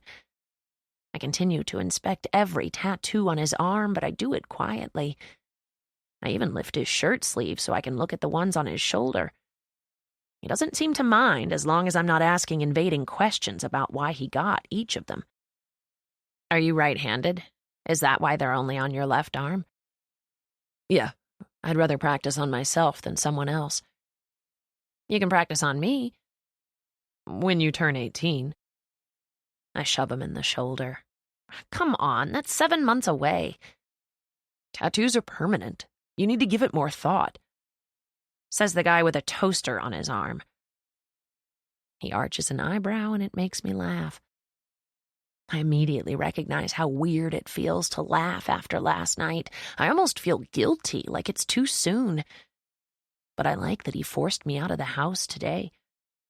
I feel a lot better than I would if I were holed up in my room all day and night, like I'd planned to be. He shakes his head. I'm not giving you a tattoo. I'm only an apprentice right now. What's that mean? On the days I don't have school or work, I sometimes go to the local tattoo shop. They're letting me learn the ropes. Do you go to college in commerce? He nods. Yeah, 3 days a week. I work the days I'm not in school, and then I try to fit in the tattoo shop 1 or 2 nights a week. Do you want to do tattoos as a career? He shrugs. No, I have other plans for my future, but I enjoy it as a hobby. What's your major? Double majoring in political science and Arabic. Whoa, that sounds serious. He nods, tight-lipped. Well, there are some serious things going on in the world right now. I kind of want to be a part of that. The wall goes up again. It's invisible, but somehow I see it every time. I have so many questions, like, why is he majoring in Arabic and political science? Does he want to work for the government? What serious things going on in the world does he want to be a part of? That's the last thing I'd want to be a part of. This just proves how different he is from me. He's already working toward his future, which sounds quite serious, and I still don't even know if I'm going to return to high school next week. I feel like such a child. Sagan finishes his cookie and then picks up my trophy and inspects it. Why do you collect these? I shrug. I don't have any talents. Since I can't win them on my own, I just collect other people's awards when I have a shitty day. He runs his thumb over the small plaque on the front of the trophy. 7th place is hardly an award. I take the trophy from him and admire it. I didn't want this one for the title. I only wanted it because it was ridiculously expensive. Sagan smiles and grabs my free hand, pulling me up. Come on, let's go to the bookstore. There's a bookstore here? He shoots me a crooked grin. You know very little about the town you live in. Technically, I don't live in this town. I live 15 miles from here. You live in this county, it's all the same. We walk down Main Street until we get to a small bookstore. When we walk inside, we're greeted by a woman standing at a register, but she's the only one in the store. It's quiet, other than a soothing Lumineers song playing in the background. I'm shocked at how modern it looks on the inside. It didn't have this much promise from the outside. The walls are purple, which is my favorite color. There are several bookshelves lining the wall full of books. The rest of the bookshelves are full of candles and merchandise. There aren't that many books here, I say, taking in the small space and the limited number of shelves. It's a specialty bookstore, for charity. They only sell books signed and donated by the authors. I pick up one of the books from the shelf and open it to see if he's telling the truth. Sure enough, it's signed. That's kind of cool. He chuckles, but he continues to walk and browse the shelves like he might find something he likes. I pick up a few of the titles and inspect them, but already know I won't be getting one. I don't have any money, and I'm not about to let him buy me something else. We browse quietly until we get to a row toward the back of the store. Sagan stands in front of the books, fingering them, plucking a few out to read the backs of them. I just watch him. After a moment, his phone rings, and of course he acts as though the whole world has to stop. He fishes the phone out of his pocket and looks at the caller ID. He sighs, disappointed, but answers the call anyway. "Hey." He grips the back of his neck while the person on the other end talks. He glances at me briefly and then looks away when he says, Yeah, everything's fine." Everything is fine. I'm curious who he's talking to and if he's referring to me and my situation when he says everything is fine. He motions to the door to let me know he's going to take the call outside. I nod and watch as he slips out the door to the bookstore. I walk over to a couch by the window and take a seat as I watch him on the phone. "Can I help you with anything?" The woman behind the register is staring at me. It's a little unnerving. She looks to be in her late 30s, and her frizzy hair is piled into a knot on the top of her head. She's sitting behind a laptop, looking across the room at me, waiting on me to answer her. "I'm good." She nods, but then she says, "Are you okay?" I nod again, a little annoyed that this woman is asking me if I'm okay. That seems a little intrusive. I glance out the window again, and Sagan is pacing back and forth, doing very little talking. He's mostly listening to whoever is on the other end. He squeezes his forehead at one point, which makes me sad for him. He seems stressed, and I can't help but feel a little guilty about that. "Is he your boyfriend?" the woman asks as she makes her way over to me. I try to keep my eyes from rolling, but I'm pretty sure it's obvious that I'm not in the mood to make small talk. "No." "Brother?" she asks, taking a seat on the couch across from me. "No." She gets comfortable and looks out the window at him. "He's cute. How do you know him?" If I stare hard enough, I wonder if Sagan will look inside and see how desperate I am for him to come save me. Until that happens, though, I have no choice but to answer this woman's questions. I try and answer them all at once, so it'll leave her no room to ask me more. "He's a family friend." I point down Main Street toward the courthouse. "He kissed me for the first time over there, but he mistook me for my twin, which is the only reason he kissed me, so it was an accidental kiss. I've tried avoiding him for the past few weeks because I thought he was dating my sister, but last night I dressed up as her and kissed him again, only to find out he's not even dating my sister. We got into an argument and he left, so I went to my step-uncle's room and he was having sex with my brother, so I got drunk, swallowed a bunch of pills, and almost killed myself." "Sagan?" I point outside at him. That's his name. Sagan thought a sugar cookie in a bookstore would make me feel better, so that's why we're here. The woman's eyes are wide, but she doesn't look shocked, just a little overwhelmed by the info dump. She eventually leans forward and says, "Well, he sounds like a keeper. There really isn't anything better than sugar cookies in bookstores." She stands up. "You thirsty? I have soda in the fridge." Anything to get her away for a minute. "Sure." She walks toward the back of the bookstore just as Sagan ends his call and walks inside. He glances around the bookstore before spotting me on the couch. I stand up when he makes his way over. "Everything okay?" I ask. "Yeah." I nod. "Was it my dad? He checking up on me?" Sagan doesn't answer me. Instead, he just slides his phone in his pocket and says, "You want to go home?" Home. I laugh half-heartedly. I'm not even sure home is a word that can be used to describe where I live. It's just a house filled with people who are counting down the days until they don't have to live with each other anymore. I try to say okay, but I have to choke it out because it's so quiet and there are tears mixed in with the word. Sagan doesn't even ask me why I'm suddenly emotional. He just wraps his arms around me and pulls me to him. I press my face against his chest and hug him back because it feels good. And as strong as I'm pretending to be today, I'm still sad. I'm full of regret for writing that letter last night, and sad that it caused so much drama, and even sadder that it's all the truth. I don't want to be mad at Utah. I don't want to be annoyed with Honor. I don't want my father to be cheating on Victoria, even if it is with my mother. And I don't want Honor to be obsessing over unhealthy relationships anymore. I want us all to be normal. It can't be that hard. Why can't we be a normal family? My voice is muffled against Sagan's chest.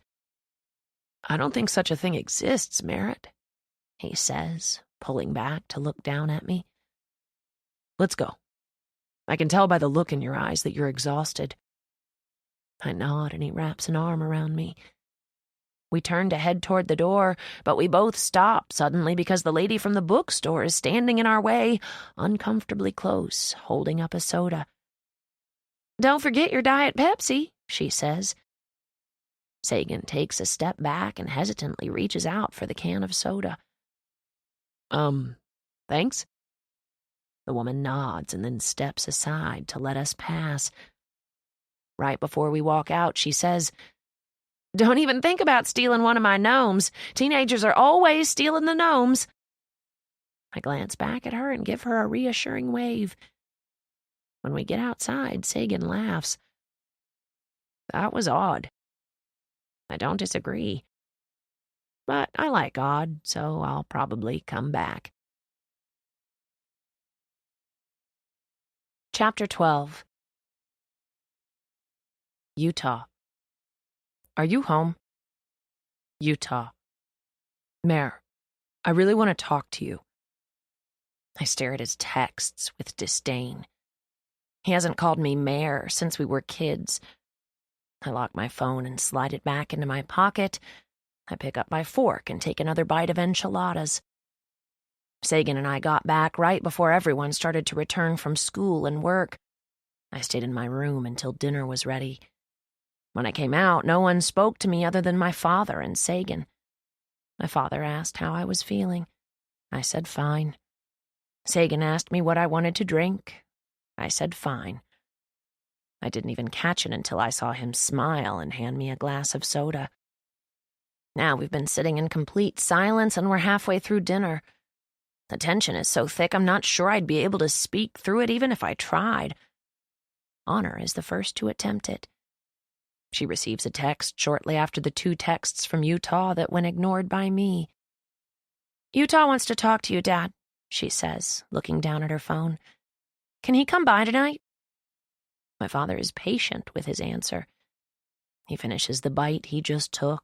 He swallows. He takes a sip of his drink and places the glass back down on the table. Then he says, Not tonight. Honor glares at him. Dad! I said not tonight. I'll reach out to him when I'm ready to discuss it with him. Honor laughs half-heartedly. You? Discuss something important? He'll be waiting his whole life for that. Honor. Victoria says Honor's name like it's a warning. Honor doesn't like that. She looks like she's about to explode when my father senses it too. He cuts her off before she has a chance to respond. Enough, Honor. Honor stands up with so much force her chair falls over behind her. She leaves her plate on the table and marches off to her room. Victoria sighs and pushes back from the table with less anger than she usually does when she gets fed up. I'm not feeling well, she says. She lays her napkin next to her plate and walks to her room. My father follows her. I have no idea what has transpired between the 2 of them since I spilled everything in the letter, but Victoria doesn't seem very happy. I look over at Moby just as he covers his mouth with his hand and leans into me. Can I go watch TV? I don't like my food. I smile. Sure, buddy. He slides off his chair and runs into the living room. It's just me, Luck, and Sagan at the table now. I'm not sure this family has finished an entire meal since I got here, Luck says. I don't laugh. It's kind of sad that we can't even get along long enough to finish a plate of food. Luck starts poking at the food on his plate. He eventually lays down his fork with a heavy sigh and looks up at me. Have you spoken to Utah at all? Luck asks. What if he wants to apologize? He's had several years to apologize. The only reason he's willing to do it now is because it's out in the open. Doesn't feel very genuine at this point. Yeah, I guess. Luck takes a few more bites of food. I just scoot the food around on my plate. I don't have an appetite anymore now that everyone seems to be upset with me over something Utah did. I know it was a long time ago, and I know they hate finding out something terrible about Utah, but where is my sympathy? Am I that unlikable that they have absolutely no compassion for how much I was affected by that incident? Sagan has started cleaning off the table, and Luck finally walks to his bedroom. You finished? Sagan asks.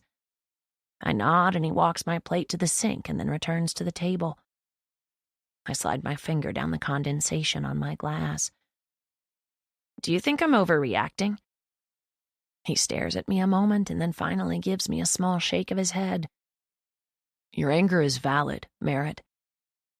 I want his words to make me feel better, but they don't. I don't want to be angry at Utah. I don't want everyone else to be angry at me. I just wish we could be content. I hate this family sometimes, I whisper. So much. Sagan pulls his sketch pad in front of him. Not an unprecedented feeling for a teenager. He slides the tip of his pencil down his page, and I watch him sketch. It's relaxing. The sound the pencil makes against the paper, the way his whole arm moves with his hand, the intense concentration on his face. Will you draw me? Sagan lifts his eyes to mine and nods. Sure. A few minutes later, we're in his bedroom. I notice he leaves the door propped open, and I'm curious if he does that out of respect for honor or fear of my father. He walks to his dresser and opens a box of charcoal pencils. How do you want me to draw you? Realistically? I look down at what I'm wearing. Jeans and a t-shirt. It's all I ever wear. Can I change? Sagan nods, and I walk across the hallway to my closet. I thumb through my clothes until I get to the far right side of my closet and pull out the ridiculous bridesmaid dress I had to wear to my cousin's wedding last year. It's a taffeta gown in a bright yellow. The top of it is a strapless bustier, and then it flares out at the waist and stops right before the knee. It's hideous, so of course I put it on. I slip on a pair of combat boots and pull my hair up into a high bun. When I walk back into Sagan's room, he laughs. Nice. I curtsy. Glad you like it. I walk over to an empty spot on the floor and sit cross-legged. Draw me like this, but not on the floor. I want to be floating on a cloud. Sagan takes a seat on his bed and flips to a blank page in his sketchbook. He looks at me and then the page. He does this 3 or 4 times, never pressing his pencil to the paper. I don't know what to do with my hands, so I just rest them in my lap. He repositions himself on the bed twice, but nothing seems to help. Every time he begins to draw, he gets frustrated and crumples the paper. At least 10 minutes pass without either of us saying a word. I like watching his creative process, even though it doesn't seem to be going his way at the moment. He eventually leans back against his headboard and tosses his sketch pad to the side. I can't draw you. I push out my bottom lip. Why? His eyes remain locked with mine when he says, I'm not that good of an artist. I don't think I could do you justice. I can feel the heat rise to my cheeks, but I try not to take that in the way that I'm hoping he meant it. He might have just said that because he's self-deprecating. I sigh and then push myself off the floor. Maybe another time. I walk over to his bed and fall backward onto it. My dress makes a lot of noise when I hit his mattress. You look like Big Bird. I laugh and lift up on my elbow. You should have seen the bridesmaid lineup at this wedding. We were all wearing a different primary color. Sagan laughs. No way. She's a preschool teacher. I don't know if she meant for that to be her theme or not, but it was a very bright wedding. Sagan's gaze scrolls over my dress, and then his eyes eventually meet mine. There's a lot of thought in his expression when he says, You feel like going for a walk? I nod and stand up. Let me go change out of this ridiculous dress first. He smiles and says, I dare you not to. We We don't even make it to the end of the driveway before my dress is already annoying both of us. Every time I take a step, it sounds like we're about to be whisked away by a tidal wave. Any way you can make it stop? He says, laughing. Nope. It's the loudest dress ever invented. In more ways than one, he says with a laugh. How about we just go sit on the swing? He slides his hands into his back pockets and then walks across the yard to the outdoor swing my father set up for Victoria. She wanted a place under a shade tree where she could read, so he bought her an oversized swing that could double as an outdoor bed. But I've only seen her use it twice. She works a lot, and Moby doesn't really give her time to read. I've probably used it more than she has. Sagan knocks a few of the throw pillows to the ground to make room for us. He pats the spot next to him. The skirt of my bridesmaid dress makes it difficult to sit down, and by the time I find a way to sit down without it smothering either of us, we're both laughing. You could just take it off, he suggests. I shove him in the arm, but he takes advantage and grabs my hand, pulling me against him. Not in a sensual way, but in a comforting way. His arm wraps around me, and I scoot into him and stare out over the front yard. Her white picket fence runs down both sides of the front yard until it reaches the road. Was that yours? Sagan asks, pointing up at a treehouse. No, my father built it for Moby. Honor and I used to have a treehouse, but it's in a tree at our old house in the back. Pretty sure it's rotted. I like that it's purple, Sagan says. Is that Moby's favorite color? No, it's mine. Moby picked it because he wanted me to love it, so I would go up there and play in it with him. Do you? I nod. Sometimes. Not as much as I probably should, though. Sagan sighs, and it makes me feel bad, remembering he told me he has a little sister he's never met. He pulls one of his legs up onto the swing.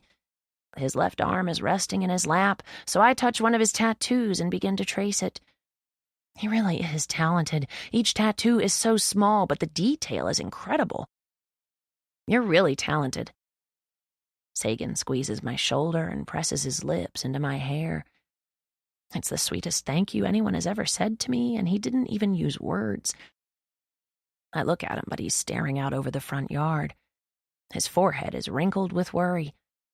Eventually, he glances down at me, and in a quiet voice, he says, Merritt, do you think you might be depressed? I sigh, frustrated by his question. I'm fine. I just had a bad night and made a stupid mistake. Will you promise to talk to me first if you ever feel like making a stupid mistake again? I nod, but it's as much of a promise as I can give him. Sagan turns toward me on the swing, but he doesn't make eye contact with me. Do you think maybe... He seems nervous about this question. Was it something I did? I sit up straight. You think I tried to kill myself because of you? No, I'm not saying that. At least I hope that's not what I'm saying. He runs a hand down his face. I don't know, Merritt. I called you an asshole, and then the next thing I know, I'm forcing you to puke up pills you swallowed. I can't help but feel like I had a hand in whatever was happening, like maybe I was the catalyst. I shake my head. Sagan, it wasn't you, I swear.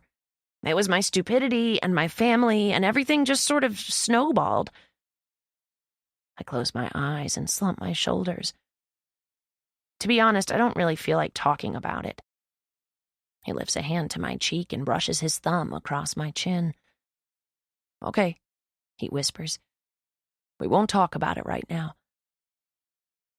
He pulls me against him again, and I appreciate the silence he gives me. At least 15 minutes pass as we both stare quietly ahead.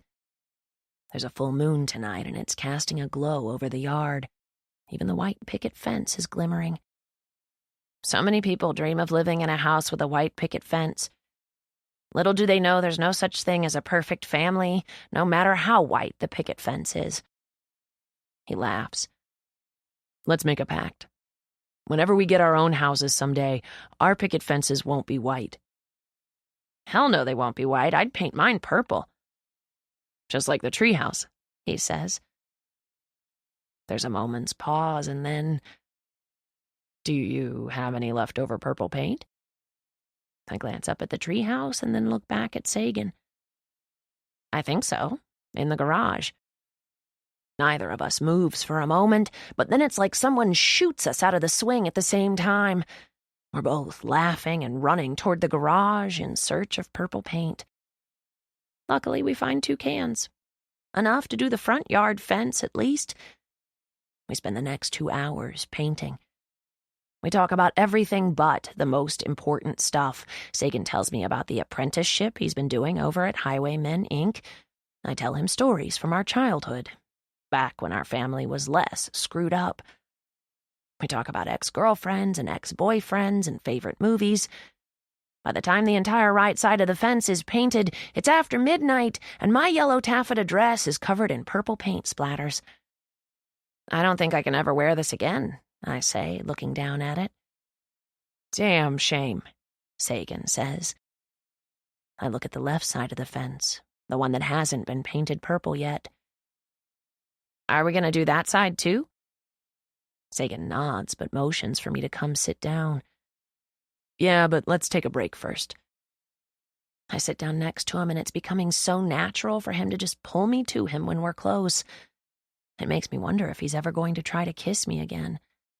I know our last 2 kisses haven't been great, so I wouldn't blame him for not wanting to try it again. Maybe he hasn't kissed me because of honor. That's a subject I haven't been able to bring up to him yet, but I'm so tired at this point I don't really have a filter.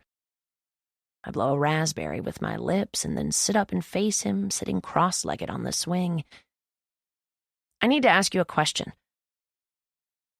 My dress poofs up around me as I try to get comfortable, so I have to flatten it down with my arms.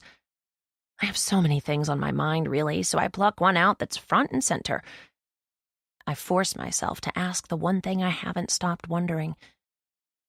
Are you attracted to Honor? Doesn't even react to that question. He immediately shakes his head and says, "I think she's beautiful, obviously. You both are, but I'm not attracted to her." I can feel my shoulders wanting to slump forward. I can feel my forehead wanting to meet my hand. Instead, I try to keep my composure like he always does. "If you aren't attracted to her, then that means—" I can't even say it out loud. "We're identical twins, so—" He laughs silently again. I wish I could figure out rhyme or reason to what causes him to do that. If I figured out the tricks to his quiet laugh, I'd do it all day, every day. "You're wondering if it's possible for someone to be attracted to you and not to your identical twin." He says it with such little effort. I shrug, then I nod. "Yes, it's possible." I try not to smile because that answer didn't mean he was attracted to me, but a girl can hope. "Why did you and Honor never take things beyond a friendship?" "She's seeing my friend," he says. I'd never do that to him. Besides, when I met her, sure, I thought she was beautiful, but after spending a couple of days with her, I don't know. There was never a romantic connection. She didn't like my art. She didn't like my taste in music. She was constantly on the phone gossiping about people, and that annoyed me. But there were other things that drew me to her in a different way. She's loyal and fun, and I like hanging out with her. I absorb everything he just said without responding. I want to believe it, but it's hard when I had the wrong impression of them for so long. What about that day on the square? If you aren't attracted to her, why did you kiss me when you thought I was her? Sagan's expression grows serious. He releases a heavy breath and leans back against the swing, looking out over the yard. He pulls my leg across his lap and leaves his hand lingering on my knee. It's complicated, he says. He runs his hand down his face and struggles with his words for a moment. I saw Honor, you, browsing the antique store that day. I watched her for a while. I was curious because she was so different that day. Dressed down in a pair of jeans with a flannel shirt tied around her waist. She wasn't wearing makeup, which completely threw me off because Honor always wears makeup. And I knew Honor had a sister, but I didn't know she had an identical twin sister, so the thought that Honor might have been you never even crossed my mind.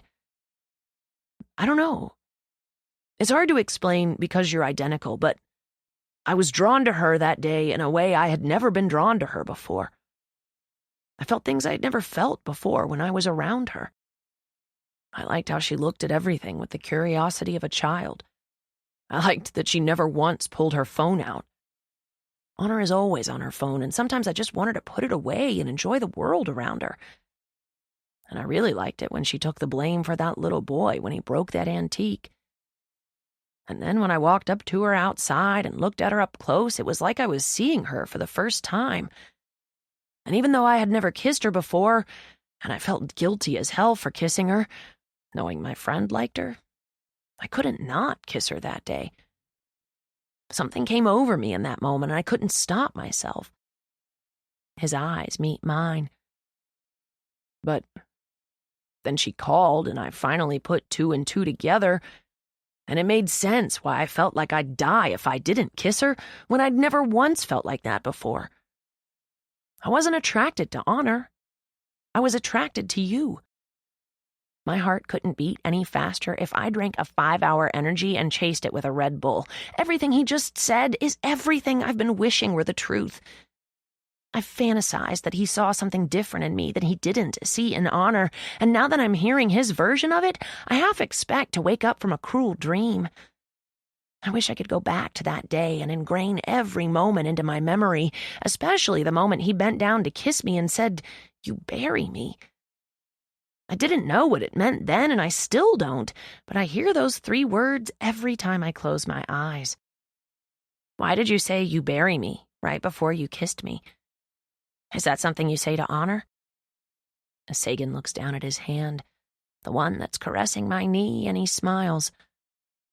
No. It's the meaning of the Arabic word tukburni. Tukburni? What's the English word for it? He leans his head against the back of the swing and tilts it a little so that he's looking at me. Not every word can be translated into every language. There isn't an English equivalent for the word. You bury me sounds a little morbid. Sagan smiles. I can see a hint of embarrassment in his expression. Tukburni is used to describe the all-encompassing feeling of not being able to live without someone, which is why the literal translation is "you bury me." I take in what he just said and the fact that he said those words to me right before he kissed me that day. I love that he said that, but I hate that he didn't know he was saying it to me. At the time, he thought he was saying those words to Honor, and even though he admits he was attracted to her that day because it was actually me, it doesn't explain why he didn't just explain that to me right after it happened. It's been more than 2 weeks now. I clear my throat and swallow my nerves until I can find the courage to ask him about it. If you and Honor aren't a thing, and if you're attracted to me like you just said, why didn't you act on it? It happened weeks ago. Hesitation marks his expression as he searches for an answer. He releases a quiet sigh and then strokes his thumb across my knee. Do you want the honest truth? He brings his eyes to mine and I nod. He folds his lips together for a moment and then says, "The more I got to know you, the less I liked you." It takes a moment for his response to fully register. You don't like me? He lets his head fall back against the swing with a regretful sigh. I like you today.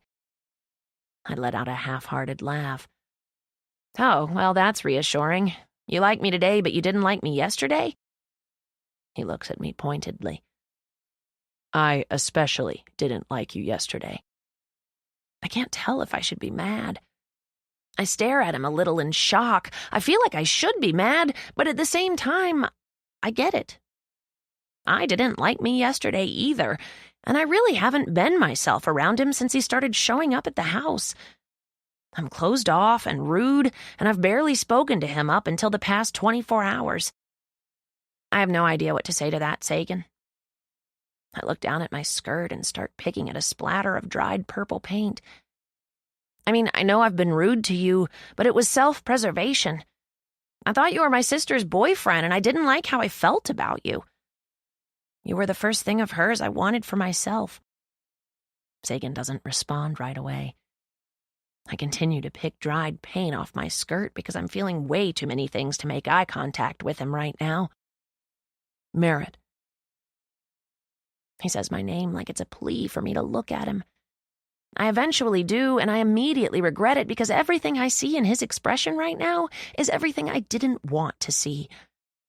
Regret. Fear. A preview to rejection. "Let me guess," I whisper. "You still don't like me enough to kiss me?"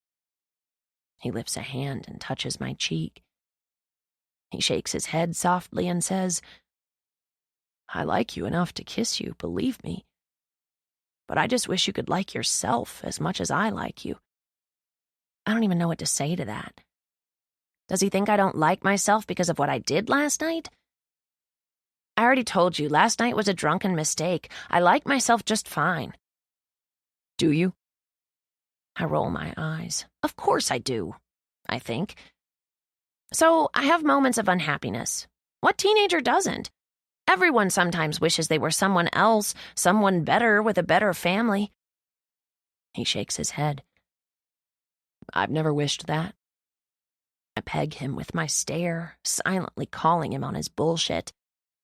You said yourself you've never even met your little sister. If you tell me you don't wish you had a different family, I won't believe you. Just like you don't believe me that last night meant nothing. Sagan holds my stare long enough for me to notice the slow roll of his throat. He releases me, then stands up. He slips his hands in his pockets as he looks down at the ground and kicks at the dirt. I have no idea what I just said that made him angry, but his temperament has changed completely.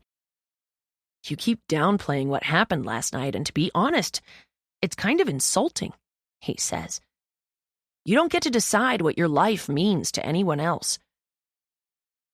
He pulls his hands from his pockets and folds them over his chest. You could have died, Merritt. That's huge. And until you recognize that, I don't want to pursue anything with you. I think you have a lot that needs to be addressed, and I don't want to cloud that with whatever is going on here. He motions between us with his hand. This can wait. My face grows warm with the embarrassment climbing over me. You think I'm too unstable for you to date me? He lets out a frustrated sigh.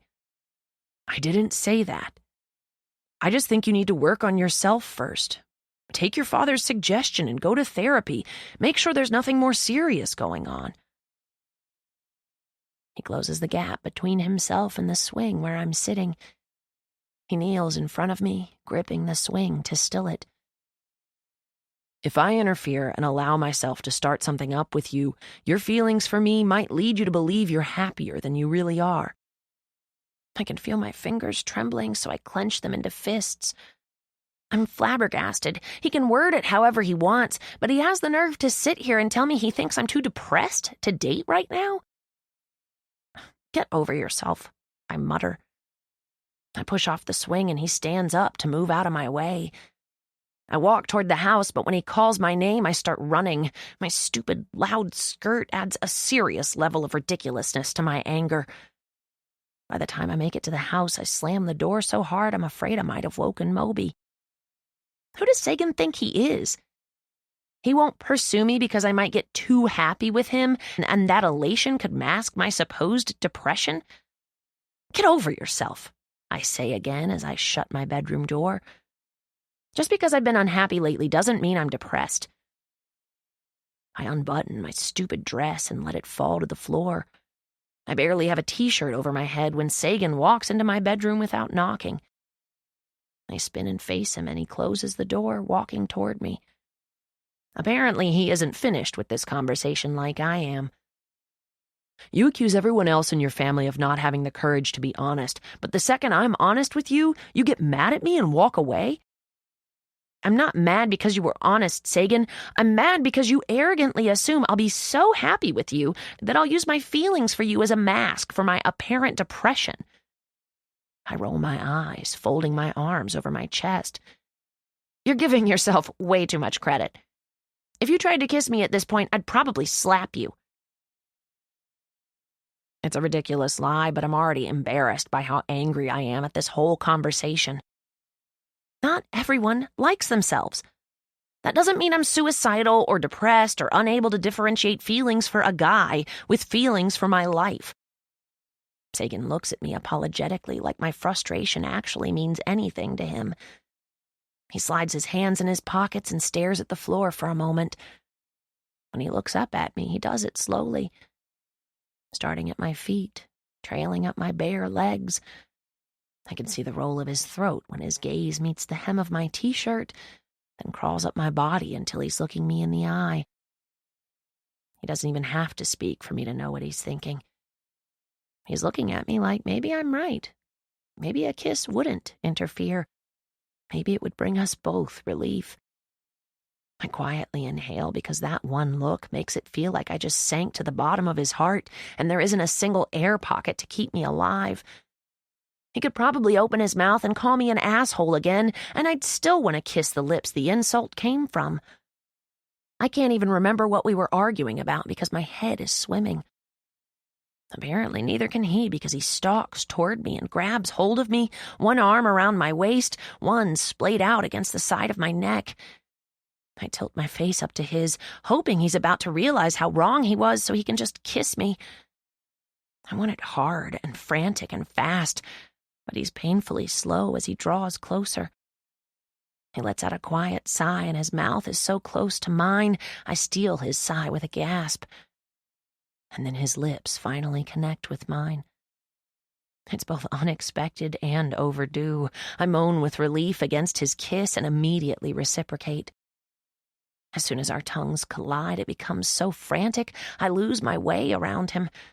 My hands get lost in his hair, my reservations get lost in his touch, my anger gets lost in his groan. His tongue strokes mine with delicacy, but his hands are making up for the patience of his mouth. His right arm slides down my back and down to my thigh where my t-shirt ends. He slides his hand up my bare thigh, over my panties, and then up my back, this time skin to skin. He pulls me against him but walks me backward at the same time until my back meets the wall behind me. "My God," he whispers against my lips. "Your mouth is amazing." I think his is pretty amazing too, but I don't respond because I'd rather give him back my tongue. He takes it, kissing me deeper, pressing himself against me and into the wall.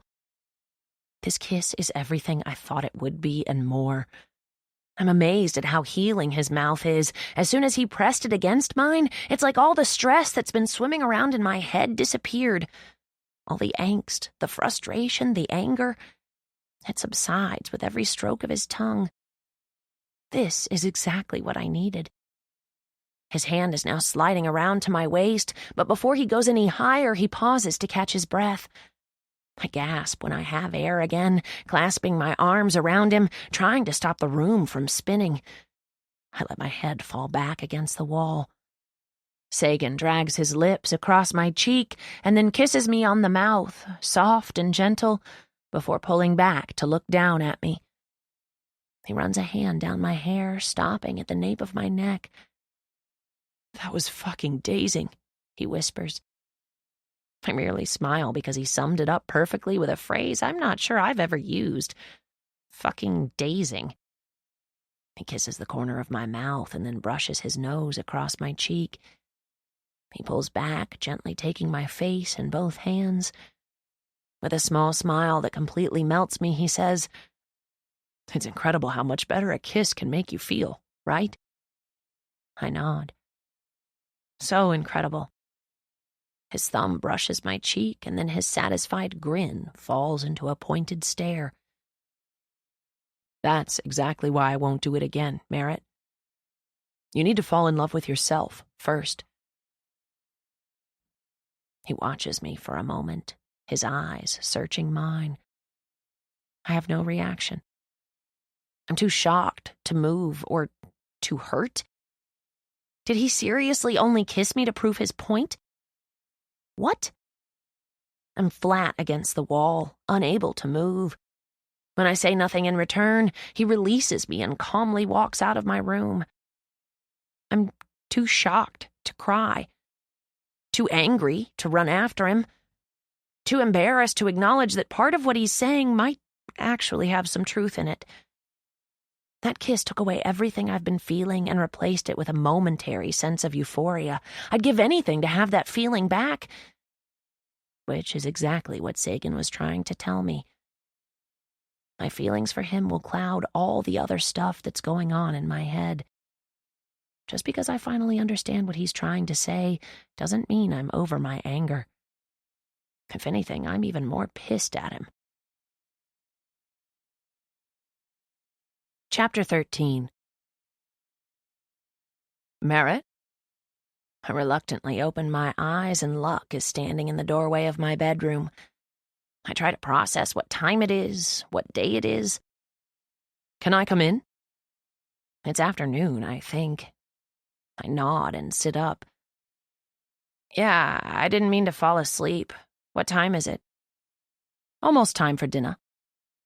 I smile at his random accent slip. It hasn't been happening as much as it did at the beginning of the week.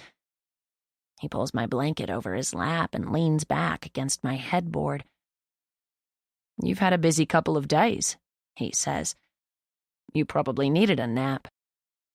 I laugh half-heartedly. In that case, I think we all needed a nap. But as it stands, this wasn't a nap. I'm just now waking up for the day, considering I stayed up most of the night last night, pissed off at Sagan for what he said. I couldn't sleep. I tossed and turned all night, throwing around all the excuses for why he's wrong. I don't even want to think about it again. I glance at Luck. He's wearing his Starbucks uniform. He looks so strange in normal clothes. How do you like your new job? I ask him. Great. Pretty sure any job I have from here on out will beat working on a cruise ship, though. He pulls at a string on my blanket until it comes loose in his fingers. He puts the string in his mouth and eats it. Do you suffer from pica? What's that? Never mind, I say, shaking my head. He pats my leg and the room grows awkwardly quiet. I sigh. Are you here to talk about why I swallowed 28 pills? Luck shrugs and then says, Actually, I was going to ask you if you want any beef jerky yet. I still have half a tub in my room. I laugh. No thanks, I'm good. But since you brought it up, are you okay? I roll my eyes and drop my head against the headboard. Yes, I say, slightly annoyed.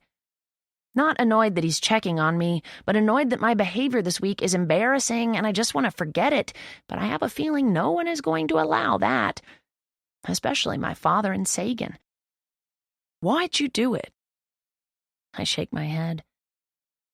I don't know. I was just exhausted and over it, and drunk. He starts unraveling another thread and then spins it between his fingers. I tried to kill myself once, he says, nonchalant. Jumped off the deck of a cruise ship into the water. I thought it was high up enough that I would hit the water and it would knock me out and I'd drown peacefully. Did you drown peacefully? He laughs. I don't know why I'm making light of what he's telling me. I've never been good with serious conversations. I sprained my ankle and got fired. But a few weeks later, I had a new fake ID and a job with a different cruise line, so the firing didn't really teach me a lesson. Why did you do it? Did you hate your life that much? Luck shrugs. Not really. I was mostly indifferent. I worked 18-hour days. I was tired of the monotony. There wasn't really anyone who would have missed me, so one night I was standing on the deck, staring out over the water. I was thinking about what it would be like to jump and not have to get up and work the next morning. When the thought of death didn't put fear into me, I just decided to go for it. He pauses for a moment. A friend of mine saw me do it and he reported it, so they threw me a life raft and had me back on the ship within the hour. You got lucky. He nods and looks over at me. He's unusually serious. So did you, Merritt. I mean, I know they were only placebo pills, but you didn't know that at the time. And I don't know many people who would stick their hand down someone's throat and then sift through their vomit to count the number of pills they swallowed. I divert my eyes and look back down at my lap. It occurs to me that I haven't once thanked Sagan for that. He saved my life, got covered in vomit, and then cleaned it up and watched over me all night. And I haven't even told him thank you. Now I'm not so sure I even want to speak to him again. I did learn something from jumping off that ship, Luck says. I found out that depression doesn't necessarily mean a person is miserable or suicidal all the time. Indifference is also a sign of depression. He looks me in the eye. That was a long time ago, but I still take medication for it every day. I'm shocked. Luck seems like one of the happiest people I know, and while I do appreciate what he's trying to do, it's also annoying as hell. Are you trying to turn this into an after-school special? He shakes his head. Not at all. It's just, I think we're a lot alike. And as much as you want to believe that it was a drunken mistake, it was, I interrupt. I never would have swallowed those pills if I hadn't gotten drunk. He doesn't look convinced by my statement. If you weren't intending to take them, why were you stealing them? His question silences me. I break eye contact with him. He's wrong. I'm not depressed. It was an accident. I really didn't come in here to say all that. He leans forward and rests his elbows on his knees. I think maybe I had too much caffeine at work today. I'm not usually this sappy. It's probably the whole gay thing you're experimenting with. It's making you sentimental. He glances back at me and narrows his eyes. You can't make gay jokes, Merritt. You aren't gay. Does being gay make you the gay authority on who can or can't tell gay jokes?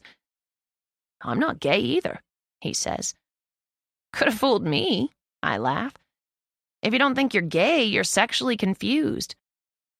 Luck rolls his head until his neck pops, and then he leans back against the headboard again. I'm not confused either, he says. I'm very comfortable with my sexuality. It seems like you're the one who's confused by it. I nod because I am definitely confused by it. Are you bisexual?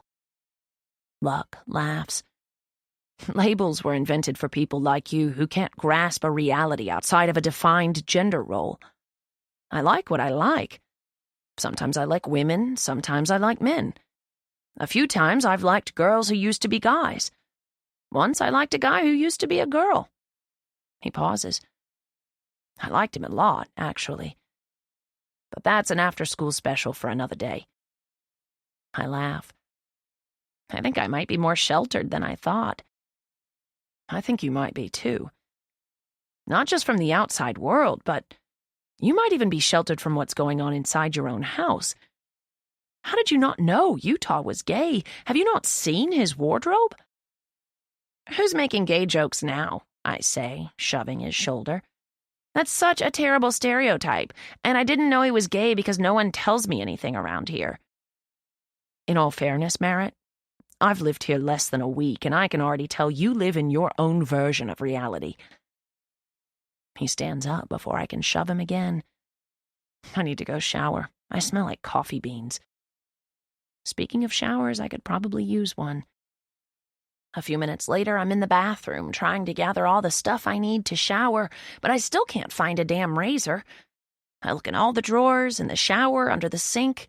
My God, they overreact. I guess I'll just be hairy then. As soon as I pull my t-shirt over my head, a piece of paper is shoved beneath the door. I would assume it's from Sagan, since this seems to be his method of delivering art, but the paper looks like an article.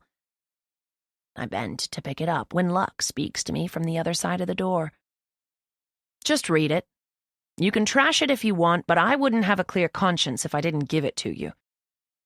I roll my eyes and lean against the counter and read the title. It's a web page printed off the internet. Symptoms of depression. Jesus Christ, I mutter. Below it is a list, but I don't even read the first symptom. I fold the paper up and toss it on the sink because Luck is ridiculous. He really is a walking after-school special.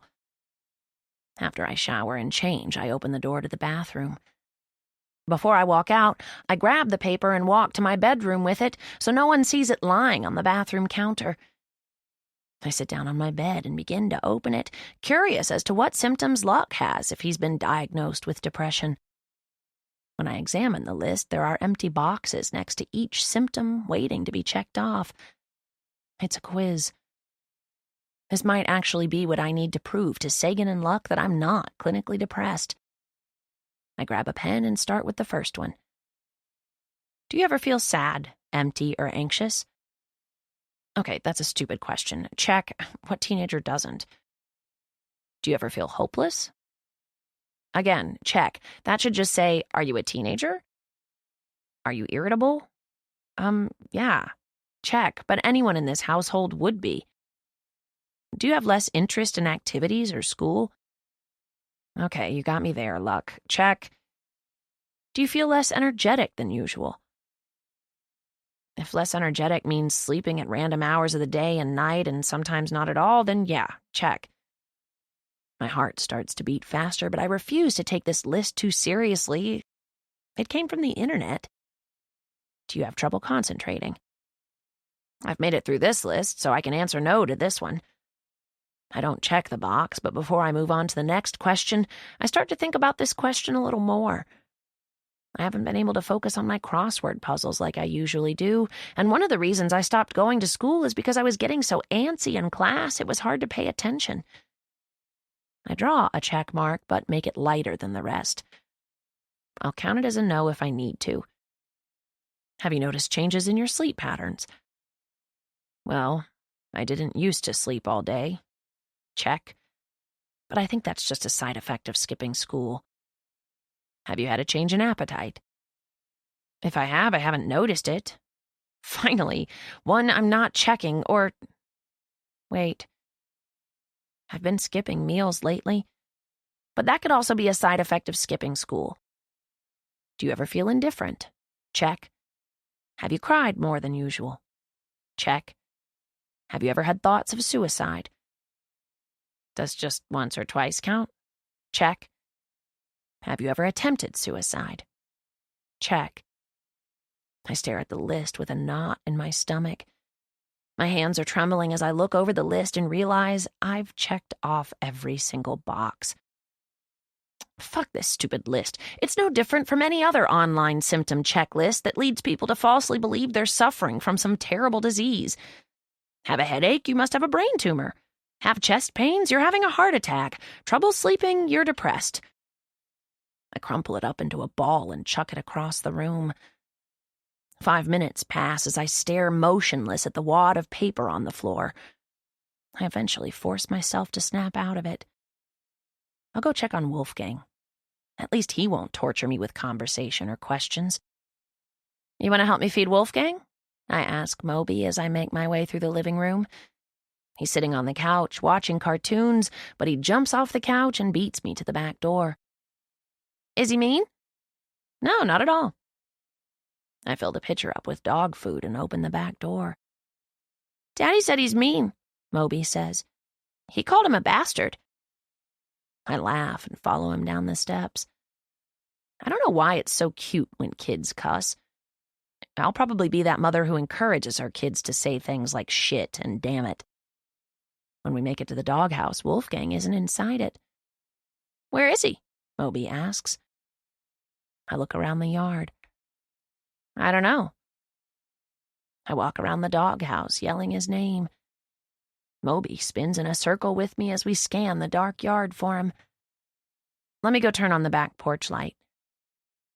I make my way back to the porch when Moby calls my name. Merritt, he says. Is that him? He's pointing to the side of the house. I walk around the corner and Wolfgang is crawling out from under the house, right next to the window to the basement. I sigh, relieved. I don't know why I'm oddly attached to this dog, but I was about to start panicking. I walk back over to Wolfgang's bowl and fill it with dog food. He slowly makes his way to the bowl and begins eating. Getting your appetite back, huh?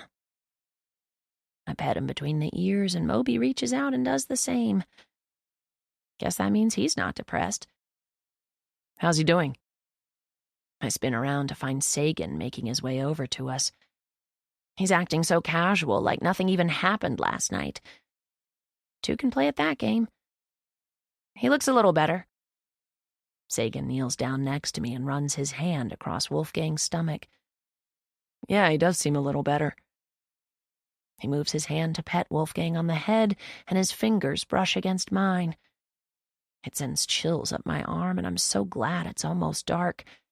The last thing I need him to see is that he still flusters me. Can he sleep in my room with me tonight? Moby asks. Sagan laughs. I don't think your dad would like that very much. We don't have to tell him, Moby says. His comment makes me laugh. My father is going to have his work cut out with this one. The headlights from my father's car scroll across the property as he pulls into the driveway. Pizza's here, Moby yells. It's so rare that Victoria allows him to have pizza, he forgets all about Wolfgang and runs back into the house. I don't want to be left alone too long in the awkwardness between me and Sagan. I'm starving. I grab the empty pitcher, and Sagan follows me toward the back door. As soon as my hand is on the handle of the screen door, Sagan grabs my other hand and tugs on it, not wanting me to go inside yet. I close my eyes momentarily and sigh. When I turn around, I'm a step higher than him, so we're eye to eye. Merritt, he says quietly.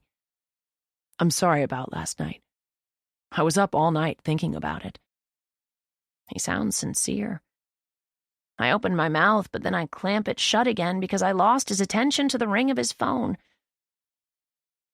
He's digging in his pocket, stepping back down into the grass, bringing his phone to his ear. Wow, I whisper. I shouldn't be shocked that I misread his apology as sincere. He couldn't even silence his phone long enough for me to respond. I leave him to his urgent phone call and let the screen door slam shut behind me. I walk into the kitchen just as my father and Victoria are walking through the front door with the pizza. Moby, they didn't have gluten-free, Victoria says. You can have regular pizza tonight, but don't get used to it. Moby's eyes light up, and he climbs onto a bar stool and pulls a box toward him before Victoria even has a chance to set it on the counter.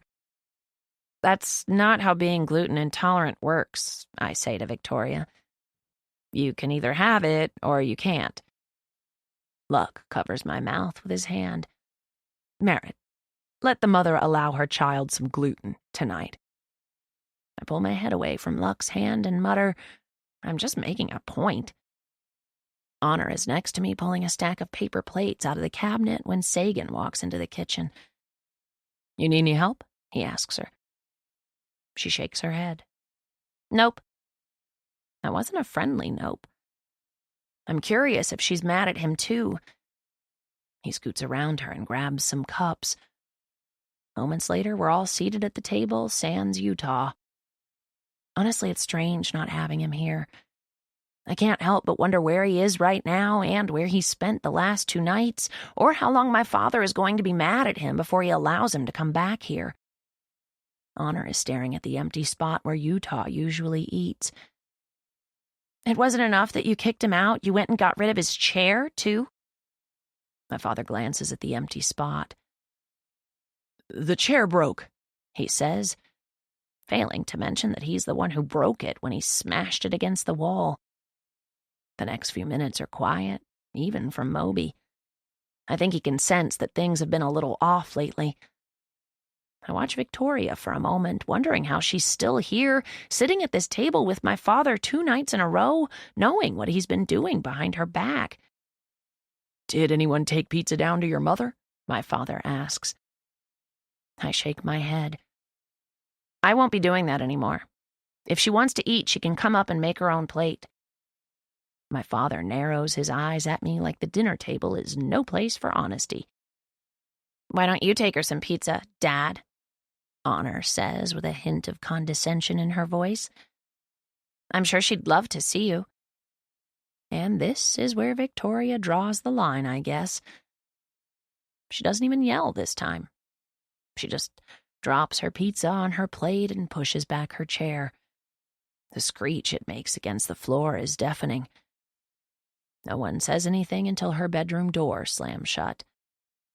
We almost made it to the end, Luck says, reaffirming the fact that we can't even make it through a single meal.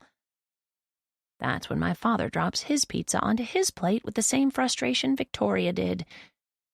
He stands up and heads to his bedroom, but he hesitates and then comes back to the table and points at us, at Honor and me.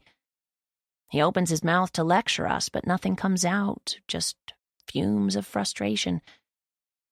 He shakes his head and follows after Victoria. I look down at Moby to make sure he's okay, but he's working a slice of pepperoni into his mouth like nothing matters but pizza. He's got the right attitude, if you ask me. Luck is the first person to break up the awkwardness. You guys want to go swimming at the hotel tonight? We all answer simultaneously. No, me. No, Honor. Yeah, Sagan. Sagan glances at Honor and she's glaring at him. I mean, no, he says, trying his best to get that frown off her face. I feel bad for him, even though I'm still angry at him. Is she mad because he's paid attention to me for the last 2 days? Does she have to be the center of everyone's attention? It's not a competition, Honor, I say. He can be friends with more than one person. She laughs and takes a drink of her soda. Friends? She says, placing the can back down on the table. Is that what you call it? Honor, Sagan says. We talked about this. They did? Why? What did they talk about? Honor shakes her head. Just because you make out with her doesn't mean you know her like I do.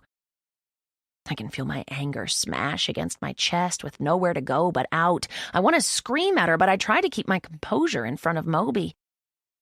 What's make out? Moby asks. Hey, Luck says, standing up. Let's go to your room, Moby.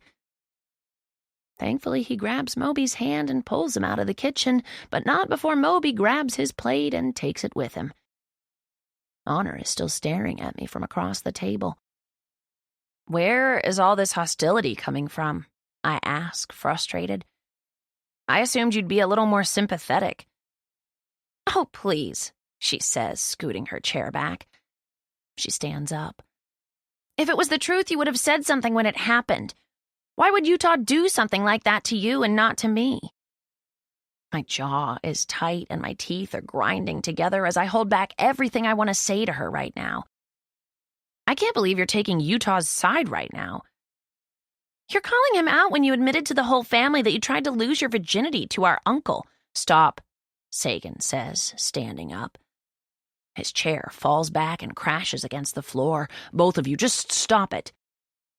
Too late for mediation, Sagan. I grab my glass of water and splash it in Honor's face. She gasps, wide-eyed and angry. Before I can escape, she's across the table with a handful of my hair in her fist. I scream and try to pry her hand loose, but it's useless. I grab her ponytail and yank it. Sagan's hands are around my waist, and he's trying to pull me away, but I'm halfway across the table now, and I refuse to let go until she does. Her other hand grips my t-shirt, so I pull at the front of her shirt. Several of the buttons pop off, and Sagan is still trying to break us up when someone yells, "Hey!" That sounds like Utah's voice, but I'm not really in a position to turn around and look. I don't have to, because Utah jumps on the table and tries to climb between us. He's prying Honor's hands off me, and Sagan is trying to do the same to Honor. "Stop!" Utah yells. We don't stop. I'm pretty sure a good chunk of Honor's hair is now wrapped around my fingers, but I just grab hold of more. "Cover her mouth," Utah yells at Sagan. Utah says this just as he clamps his hand over my mouth and nose, smothering me. Sagan is behind Honor now, covering her mouth and nose with his hand. What the hell are they doing? Trying to kill us? I can't breathe. Honor's eyes grow wide after several seconds, and we're both trying to struggle out of their grips while still refusing to let go of each other. I can't take it another second. I can't breathe. I release Honor's hair and grip Utah's hand that's covering my mouth. Honor does the same, pulling Sagan's hand away from her mouth. We're both gasping for breath when they release us. "What the hell?" Honor says, shoving Sagan. "Are you trying to kill me?" Sagan looks at Utah and gives him a thumbs up. Then he puts his hands on his knees and bends over, catching his breath. Quick thinking, Sagan says to Utah. I fall into my chair again, trying to catch my own breath. I pull strands of Honor's hair from my fingers. What's going on? My father is back. He's standing next to the table, which is now a chaotic mess of pizza parts. Honor's shirt is ripped, and both of us look a wild mess, but he isn't looking at any of that. He's addressing Utah, who is wiping pizza off his jeans. What are you doing here? My father asks. I'm calling a family meeting, Utah says. My father shakes his head. Now's not a good time. Utah laughs under his breath and says, If you want me to wait for the perfect time to discuss kissing my little sister, we'll be waiting for an eternity. We're having a family meeting tonight.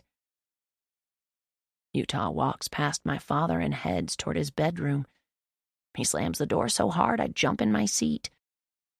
My father grips the back of one of the chairs and shoves it at the table so hard I jump again. Great, Honor mutters. She goes to her room and slams her door, too. It's just me and Sagan now. He's standing on the other side of the table, staring at me. I think he's expecting me to cry or get angry or have some sort of normal reaction to everything that just happened. I scoot my chair toward the table and reach to the only box of pizza that isn't ruined. It's ham and pineapple. Figures. Next time Honor and I fight on the kitchen table, try to salvage a box of pepperoni, will ya? Sagan does that quiet laugh of his and shakes his head. He sits down across from me and pulls the box of ham and pineapple toward him. He pulls out a slice and takes a bite. Then with a mouthful, he says, "You're kind of a badass, Merritt." It makes me smile. I don't want to be smiling at him, so I grab a slice of pizza and walk to my room with it, then close my door. An hour later, Moby is asleep. I've washed the pizza off myself, and almost everyone in the family is seated in the living room together for the first time in years. Utah is pacing the floor, waiting on my father to join us. I'm on the couch between Sagan and Luck. I mostly scoot toward Luck so that not too many parts of me are touching Sagan. Honor and Victoria have taken both the recliners. When my father finally does walk into the room, he doesn't sit down. He leans against the wall near Jesus Christ and folds his arms over his chest. Utah inhales a deep breath like he's nervous. He can't be as nervous as I am. I know I'm trying to play it cool, but my stomach has been in knots since he walked through the door an hour ago. I don't want to talk about this, and I especially don't want to talk about it in front of the entire family. I guess that's what happens when you lay everything out in the open with a letter, though. Utah wrings his hands together and then shakes them out, still pacing the room. Now that we're all here, he finally comes to a pause, right in front of me. I don't look up at him.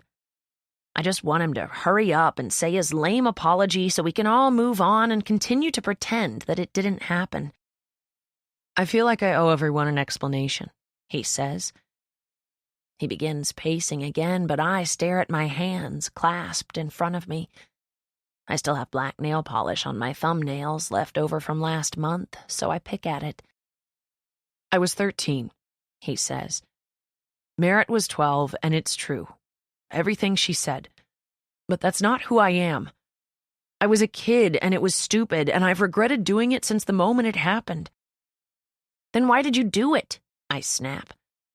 I'm shocked at the anger in my voice as I continue chipping away at the polish on my thumb. I was confused, he says. My friends would come to school every day and talk about girls.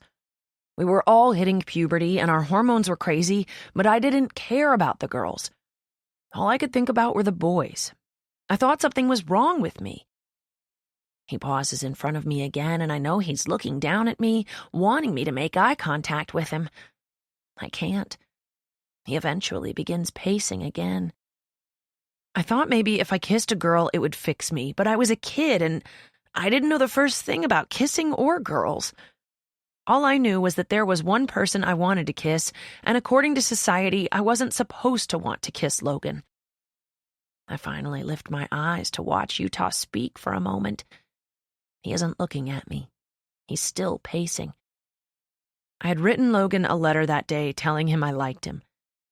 He showed everyone at his lunch table and then called me a queer when we were walking out of the cafeteria. I was so upset after that. I didn't want to be queer. I didn't want to like Logan. I just wanted to be what I thought was normal. So that night, I didn't even think about the consequences of what I was doing. I was desperate to fix myself, so I made Merritt kiss me, hoping it would, I don't know, cure me. I squeeze my eyes shut. I don't want to hear any more. I don't want to go back to that moment, and I don't want to hear his excuses. As soon as it happened, I knew I had done something terrible. She ran out of my bedroom, and I ran to the bathroom and threw up. I was disgusted with myself, disgusted by what I did to Merritt. And I've spent every day since then regretting it, trying to make up for it. I shake my head, trying to hold back my tears. "You're a liar," I say, finally looking up at him. "You haven't done a damn thing to make up for it. You never explained yourself, and you never once apologized to me."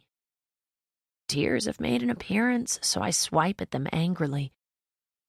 "Merritt," Utah says. I suck in air through my nose and then force it back out. It's an angry sound. "Please, look at me." I fall back against the couch and look up at him. He actually looks remorseful, but he has had an entire day to practice this speech. He squeezes the back of his neck and then squats down in front of me so that we're at eye level. I fold my arms over my chest and hug myself. "I am so sorry," he says. "Every day, every hour, every second since then, I've regretted that moment. And I've never apologized because—" He looks down at the floor for a moment. When he lifts his eyes back to mine, there are tears in them. "I was hoping you forgot, praying you forgot. If I had known how much it affected you, I would have done everything I could to make up for it, and I mean that, Merritt. The fact that you remember and you've been angry at me all these years, I can't even tell you how much regret I have." A tear slides down my chin and lands on my arm. I wipe it away with the sleeve of my shirt. "Merritt, please," he says, his voice desperate. "Please tell them I have never done anything even remotely inappropriate since that day." He looks over at Honor and stands up. "You too, Honor, tell them," he says, waving toward my father. Honor nods and looks at my father. "He's telling the truth, Dad. He's never touched me." My father looks at me and I nod too, but I can't speak yet. Too many emotions are caught in my throat, but I can tell by the look on my father's face that he wants to make sure I'm okay with Utah moving back in. Everyone is looking at me now, even Utah. I nod and manage to choke out a quiet, "I believe him." The room is quiet for a moment. Victoria eventually stands up. "Okay, then." She begins walking toward the kitchen when she turns around and says, "I'd appreciate it if you all would clean up this damn mess you made." Luck laughs under his breath. Utah faces me and mouths, "Thank you." I look away from him because I don't want him to think I'm doing him any favors. I can't just let go of years of anger simply because he apologized. "Meeting adjourned," my father says, clapping his hands together. You heard your stepmother. Clean up your mess. The meeting may be adjourned, but this is just one of many issues that needs addressing in this family. We spend the next 15 minutes cleaning the kitchen in silence. I don't think any of us really know what to say. It was a very sobering family meeting. The Vosses aren't used to so much honesty in one day. How did pizza sauce end up on the window? Luck asks, wiping the glass with a wet rag. Looks like I missed a good fight. I close the dishwasher once it's loaded and hit the start button. Honor washes her hands in the sink next to me. I've got pizza sauce in my bra, she says. I'm gonna go shower. Utah walks to the pantry and grabs his box of letters. Pretty sure this will be the first time he's ever changed the marquee at night. He walks toward the door and pauses, then turns around and looks at me. You want to help? My eyes dart around the room until I find Sagan. I don't know why I look to him for reassurance. I just honestly don't think I've been alone with Utah in several years, and this all seems so strange. Sagan gives me a nod, silently telling me I should go with Utah. It isn't lost on me that I just looked to Sagan for advice. I dry my hands on a towel and walk toward the front door. When we're outside and the front door is closed, Utah smiles at me, but neither of us says anything. We just both walk in silence until we reach the marquee. He sets the box of letters down on the ground and starts removing the letters that are already on the marquee. I walk over to the marquee and start pulling down a few of the letters. You have a quote you want to put on the marquee? He asks. I think about it for a moment and then say, Yeah, I do. He points down to the box. They're in alphabetical order if you want to go ahead and pull them out. I bend down and start pulling the letters I'll need out of the box while he continues to remove the words from the marquee. Did you really not know I was gay? I laugh. I don't know what I thought. He bends down and puts the last of the letters in the box. Does it bother you? I shake my head. Not at all. He nods, but he doesn't look convinced.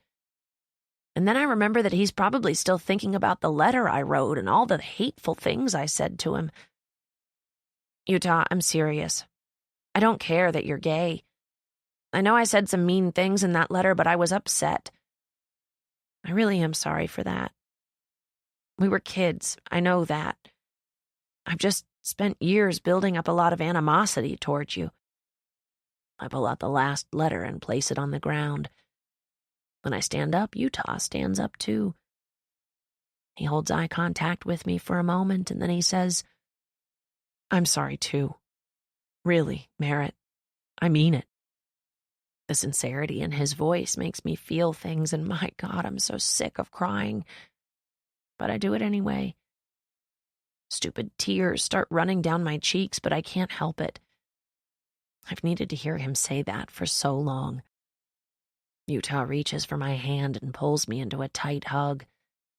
My face presses against his chest, and he hugs me like a brother should hug his sister, and that makes me cry even harder. I wrap my arms around him, and as soon as I do, I can feel all the anger I've ever felt for him evaporate with every tear I shed. I'll be a better sibling, he says. I promise. I nod against his chest. Me too. He releases me and then says, Let's finish this and go inside. We finish up the marquee and walk toward the front door. As soon as we open it, we see Luck at the kitchen table, looking down at a piece of paper in his hands. You're a dick, he yells. Utah and I close the door. What now? Utah asks, walking the box of letters back to the pantry.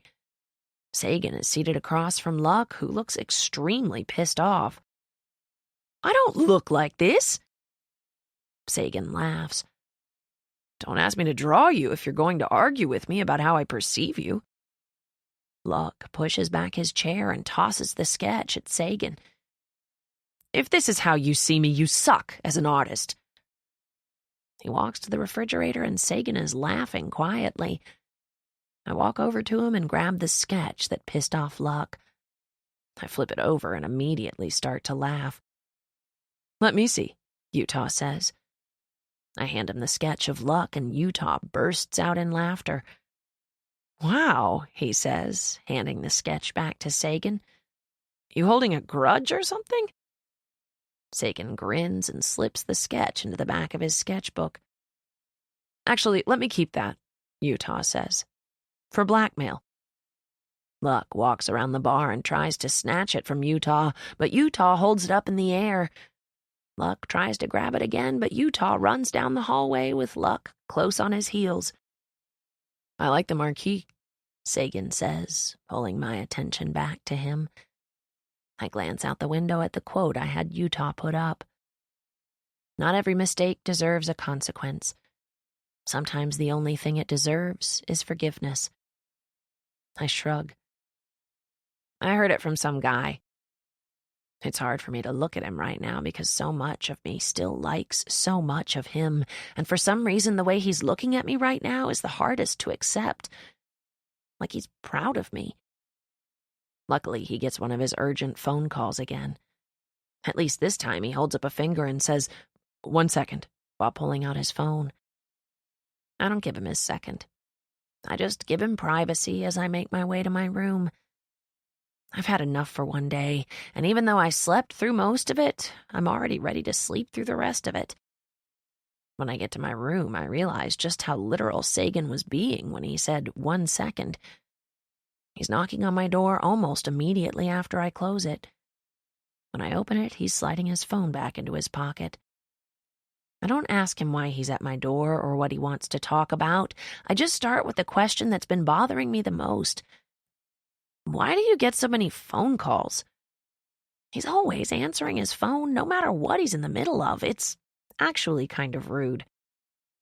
It's never who I want it to be, he says, walking into the room uninvited. Come in, I guess. Sagan walks around my room, looking at everything. He pauses in front of my trophy shelf. When did you start collecting these? I walk to my bed and take a seat. I stole the first one from my first boyfriend. He broke up with me in the middle of a makeout session, and it made me sad. Sagan laughs and then picks a few up and inspects them. I don't know why I like this about you as much as I do. I bite my cheek to hide my smile. Sagan sets the trophy down on the dresser and faces me. You want a tattoo? My heart skips at the thought. Right now? He nods. If you swear you won't tell anyone. I swear. I try not to smile, but I'm way too excited. Sagan nods his head toward his room, and I follow him across the hall. He pulls the desk chair close to the bed and motions for me to sit in it. He starts messing with a box of tattoo equipment that he pulls from the closet. What do you want? I don't care, you pick. He looks at me and arches an eyebrow. You want me to pick the tattoo that's going to be permanently etched into your skin for the rest of your life? I nod. Is that weird? He laughs quietly. Everything you do is weird, he says. But before I can reflect too much on that comment, he says, It's my favorite thing about you. He pulls out a piece of transfer paper and a pen, then places it on his dresser and begins drawing something. You have 5 minutes to change your mind. I watch him sketch my tattoo for the next 5 minutes, but I can't see what it is from where he's positioned. When he's done, I still haven't changed my mind. He walks to the bedroom door and locks it. If anyone sees this, you better lie and say you got it from someone else. I try to peek at it when he walks near me, but he hides it. You can't see it yet. My mouth falls open. I didn't say I'd let you tattoo something on me before it gets my approval. He grins and says, I promise you won't hate it. He has me pull my arm through my sleeve. Can I do it right here? He asks, touching the top right area of my back. I'll make it small. I nod and then close my eyes, waiting anxiously for him to begin. He's sitting on the bed with all the tattoo equipment set up beside him. I'm facing the other direction, which is actually a relief. I don't really want to have to watch him the whole time. I might be too transparent in my thoughts. He transfers the tattoo onto my skin first, then hands me a pillow to hug over the back of my chair right before he starts. The initial sting is painful, but I squeeze my eyes shut and try to focus on breathing.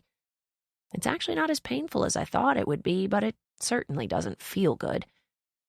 I try to focus on something else, so I decide to make conversation with him. What does the tattoo on your arm mean? The one that says, "Your turn, doctor." I can feel a rush of warm air meet my neck when he sighs. Sagan pauses a moment until my chills subside, then he begins the tattooing process again. It's a long story, he says, trying to dismiss it again. Good thing all we have is time. He's quiet for so long as he continues tattooing me that I assume he's not going to elaborate, like always. But then he says, Remember when I told you the flag on my arm was a Syrian opposition flag? I nod. Yes, you said your father was born there. Yeah, he was. But my mother is American. From Kansas, actually. I was born there. He pauses, talking for a moment while he concentrates on the tattoo, but then he continues. Do you know anything about the Syrian refugee crisis? I shake my head, grateful he's finally in a talkative mood. This tattoo hurts a little more than I imagined, and I need a distraction. I've heard of it, but I don't really know much about it. Much, meaning nothing. Sagan says, Yeah, they don't really teach about it in schools here. He's quiet for a few more painful seconds, but then he moves to a different spot of my shoulder and I feel some relief. He begins talking again. I do nothing but listen. Syria has been ruled by a dictatorship for a long time now. It's why my father moved to America for medical school. A lot of other countries around Syria are also ruled by dictators. Well, several years ago, something called the Arab Spring began. A lot of citizens in these countries began to hold protests and demonstrations to try and overthrow the dictators. The people wanted their countries to be less corrupt. They wanted them to run like more of a democracy with checks and balances. The protests were successful in Tunisia and Egypt, and the leaders stepped down. A new form of government was put in place. After that, the people of Syria and other countries were hopeful that it could happen in their countries, too. So the tattoo is somehow related to Syria? Yeah, he says. It's what many believe started the revolution. The Syrian ruler Bashar al-Assad studied to be an ophthalmologist before his father died, and he took over as the new leader of Syria. Bashar's nickname is Doctor. Well, a group of school kids spray-painted graffiti on a wall at their school with the words, "Your turn, Doctor." They were essentially saying what many in Syria had been quietly hoping, that the doctor would step down, just as the leaders of Egypt and Tunisia had, in order to allow for a democracy in Syria. I hold up my hand to pause him. I'm soaking all of this in, but I have so many questions. At the risk of sounding stupid, what year did this happen? 2011. Did the doctor step down after that? Sagan wipes at my tattoo again and then presses the needle against my skin. I wince when he says, He did the opposite, actually. He had the children responsible for the graffiti imprisoned and tortured. I start to turn around, but he puts a firm hand on my shoulder. He had them arrested? I ask. He wanted to make a point to the people of Syria that there would be no tolerance for opposition. He didn't care that they were just kids. When the parents started demanding the release of their children, the government didn't listen.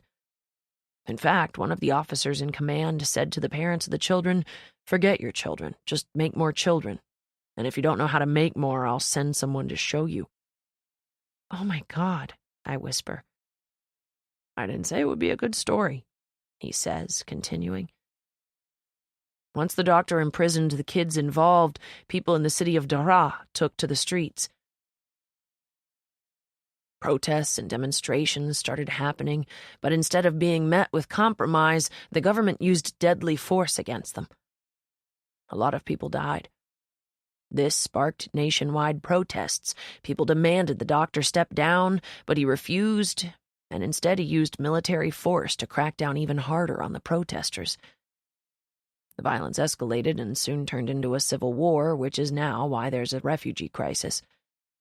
Almost 500,000 people have died so far, and millions more have had to flee the country to save their lives. I can't speak. I don't know what to say to him.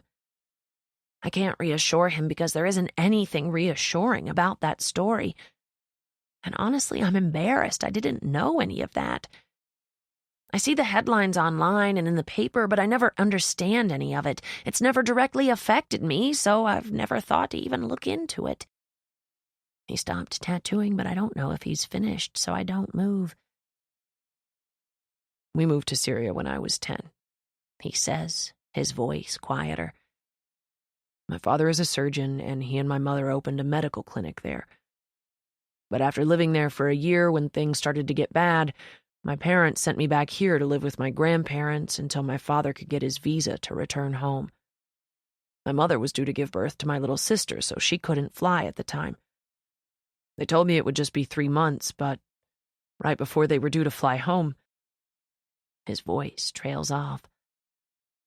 Since he's no longer tattooing me, I spin the chair around to look at him. He's sitting with his hands clasped between his knees, looking down. When he looks up at me, his eyes are red, but he's holding his composure. Before they came home, communication just stopped. They went from calling me every day to complete silence. I haven't heard from them in 7 years. I cover my mouth in shock. Sagan is sitting, stoically, staring at his hands again.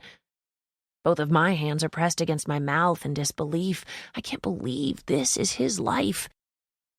This is why he answers the phone with such urgency, because he's always hoping it will be news about his family. I can't imagine suffering through 7 years of not knowing. I feel like such an asshole, I whisper. My problems are nothing compared to what you've been going through. He looks up at me with completely dry eyes. I think that makes me the saddest, to know that he's so used to his life that it doesn't make him cry every second of the day. He puts his hand on my chair and says, "You aren't an asshole, Mare." He turns me around. Hold still, I'm almost finished. We sit in silence as he finishes up my tattoo. I can't stop thinking about everything that's happening with him. It has my stomach in knots, and I really do feel like an asshole. He read a letter I wrote complaining about my entire family and our trivial issues, and he doesn't even know if his family is alive. "Done," he whispers. He cleans it with something cold, and then he begins to bandage it up. "Wait," I say, turning around. "I want to see it first." He shakes his head. "Not yet. I want you to keep the bandage on until Saturday." "Saturday? It's only Thursday." "I want you to anticipate it a little longer," he says with a smile. I like that he's smiling after the heaviness of the conversation, even if it is forced. I'll apply lotion every few hours until then. I like the idea of that, so I reluctantly agree. "At least tell me what it is." "You'll see what it is on Saturday." He starts cleaning up his mess. I stand up and roll the chair back to the desk. He walks his box of supplies to his closet. As I watch him, I'm overcome by an overwhelming sense of compassion for him, for what he's going through. I walk to him and slip my arms around his waist, pressing my face against his chest. I just need to hug him after hearing all of that. And based on the way he wraps himself around me and accepts the hug without question, he must have needed it too. We stand like this for an entire minute before he presses a kiss to the top of my head. "Thanks for that," he says, releasing me. I nod. "Good night," He smiles appreciatively. Good night, Merritt. Chapter 14. Are you excited about today? Yes! Moby yells from the hallway. How excited? So excited! How excited? Utah says. The most excited! Moby yells back.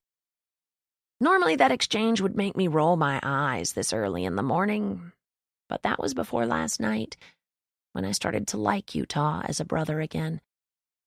My father still doesn't know I dropped out of school, so I force myself out of bed. I brush my teeth, fix my hair, put on clothes, and go through the same routine I go through almost every morning. I would just tell him the truth, but I'm not so sure I want to deal with the aftermath right now. It feels like a lifetime has been crammed into the last few days. I'll give it another week before I tell him. Maybe 2. Or better yet, I'll tell him I dropped out when he finally explains why my mother is taking placebo pills. When I walk into the kitchen, Honor and Sagan are sitting next to each other at the table. She's laughing at something he just said, which makes me a little relieved to see her smiling. Maybe she'll stop being so mad at me now that I've made up with Utah. Or maybe not. As soon as she sees me, her smile disappears. She refocuses her attention on the smoothie in front of her, moving her straw around. At least Sagan smiles at me. I smile back and feel ridiculously cheesy when I do. Merritt, taste this, Utah says. He shoves one of his smoothies in my face and tries to stick the straw in my mouth. Gross, I say, swiping his arm and the smoothie away. I'm not tasting that crap. It's good. He holds it out for me again. I promise, just taste it. I take the smoothie and taste the damn thing. Sure enough, it tastes like someone took a bunch of vegetables, blended them together, and threw tasteless vitamins in the mix. I wince and hand it back to him. Disgusting. Sucker, Sagan says. The back door opens and my father walks in. Something is wrong with that dog, he says, washing dirt off his hands. He dries them on a towel. Has he been that lethargic since he showed up? I shrug. He looked better yesterday.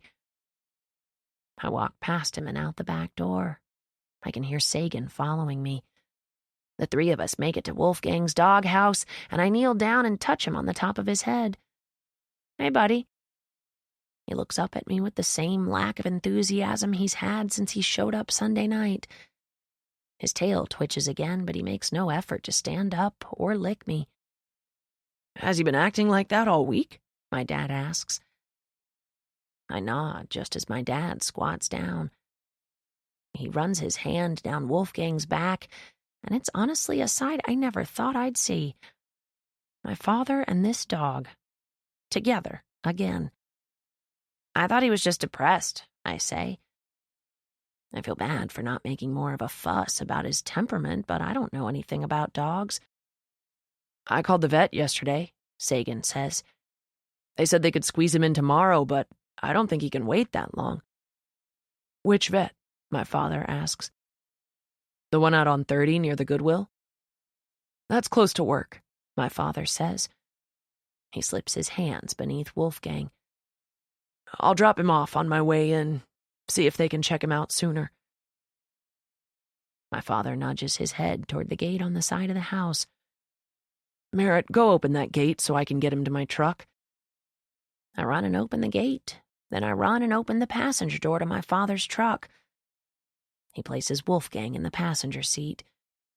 Wolfgang doesn't even seem to care that he's been moved. You think you'll be okay? I don't know, my dad says. I'll let you know what they say. He walks around to the driver's side and climbs in. He begins to back out, but he stops the truck and calls me over to his window. I forgot to give this to you the other night when you asked for it, he says, handing me a sack. I take it from him and watch as he continues backing out of the driveway. Once he's gone, I look down and open the sack. Inside is a trophy. I had forgotten all about asking him for one. I pull out the trophy, and it's a statue of a tennis player. What did you win this time? Sagan asks. I read the small plaque on the bottom of the trophy. State tennis champs, 2005. He laughs. You were a little child prodigy. He walks to his car and opens the door. You need a ride to school today? I narrow my eyes at him. He knows I haven't been going to school lately. Nice try. He climbs in the car. Worth a shot, he says, closing the door. He rolls down the window and says, I'll text you if I get any updates about Wolfgang from your dad. I nod, but then I tilt my head. Why would he give you updates? Because I work for him? You do? Wow, I'm so out of the loop. He laughs. Did you really not know that? I shake my head. I know you had a job, but I've just never asked what it was. Your dad gave me a job and let me move in the first day I met him. That's why I like him so much, even though you can't stand him most of the time. He looks over his shoulder and backs out of the driveway. Before he pulls onto the road, he gives me a small wave. I wave back and watch him drive off. I don't know how long I stand in the driveway watching the empty road. I just feel so lost. I don't know. Nothing really makes sense this week. I go back inside and spend the next several hours wasting time. I mostly watch TV, but I can't stop checking my phone for updates. I still haven't heard from my father. I've only received one text, and it was from my mother asking if I'd come to the basement sometime this afternoon. I responded to her and told her I was busy. She replied with, "Okay, maybe tomorrow." I know I said I was never going to the basement again, but I only said that because I was angry. I'll visit her eventually, but right now I'm still upset with her. And my father, still confused by how Victoria can choose to remain in such a strange marital environment. And I still don't know what the hell the placebo pills are for. I hate that I have any sort of resentment in me after hearing what Sagan's going through, but for some reason his issues haven't negated mine at all, and I hate that. I hate that I'm still emotionally affected by the poor choices of my parents when I should be lucky that I know they're alive. It makes me feel weak and petty. I kick my feet up on the kitchen table and text my father. Me. Any word from the vet? I wait to see if the text bubbles appear, but they don't. I set the phone down and pull my crossword puzzle in front of me. My phone rings, so I flip it over to check the caller ID. I smile when I see it's Sagan. Hello? Hey. His voice is heavy, like he had to drag the word out. What's wrong? He sighs into the phone. Your father wanted me to call you. Wolfgang, he died on the way to the vet. I almost dropped my phone. What? How? I don't know. I'm sure it was just old age. I sigh and wipe away a surprising tear. You okay? Yeah, I say, sighing again. Is my dad okay? I'm sure he is. He did mention we might go bury him later, though. Probably at Pastor Brian's church, so I'll be later than usual. I'll text you. Okay. Thanks for letting me know. See you tonight. I end the call and stare at my phone for a full 5 minutes before I moved. I'm surprised I'm sad. Other than living in the yard adjacent to the dog as a kid, I've really only interacted with him for a few days. But the last week of that poor dog's life was complete crap. His owner died, and then he walked several miles in the rain in the middle of the night, only to end up getting sick and dying in the midst of complete strangers. I'm glad they're going to bury him on Pastor Brian's property, though. I'm sure they'd both prefer it that way. I don't hear from Sagan or my father for several hours. The mood in the house is awkward at best, so I stay in my room most of the evening.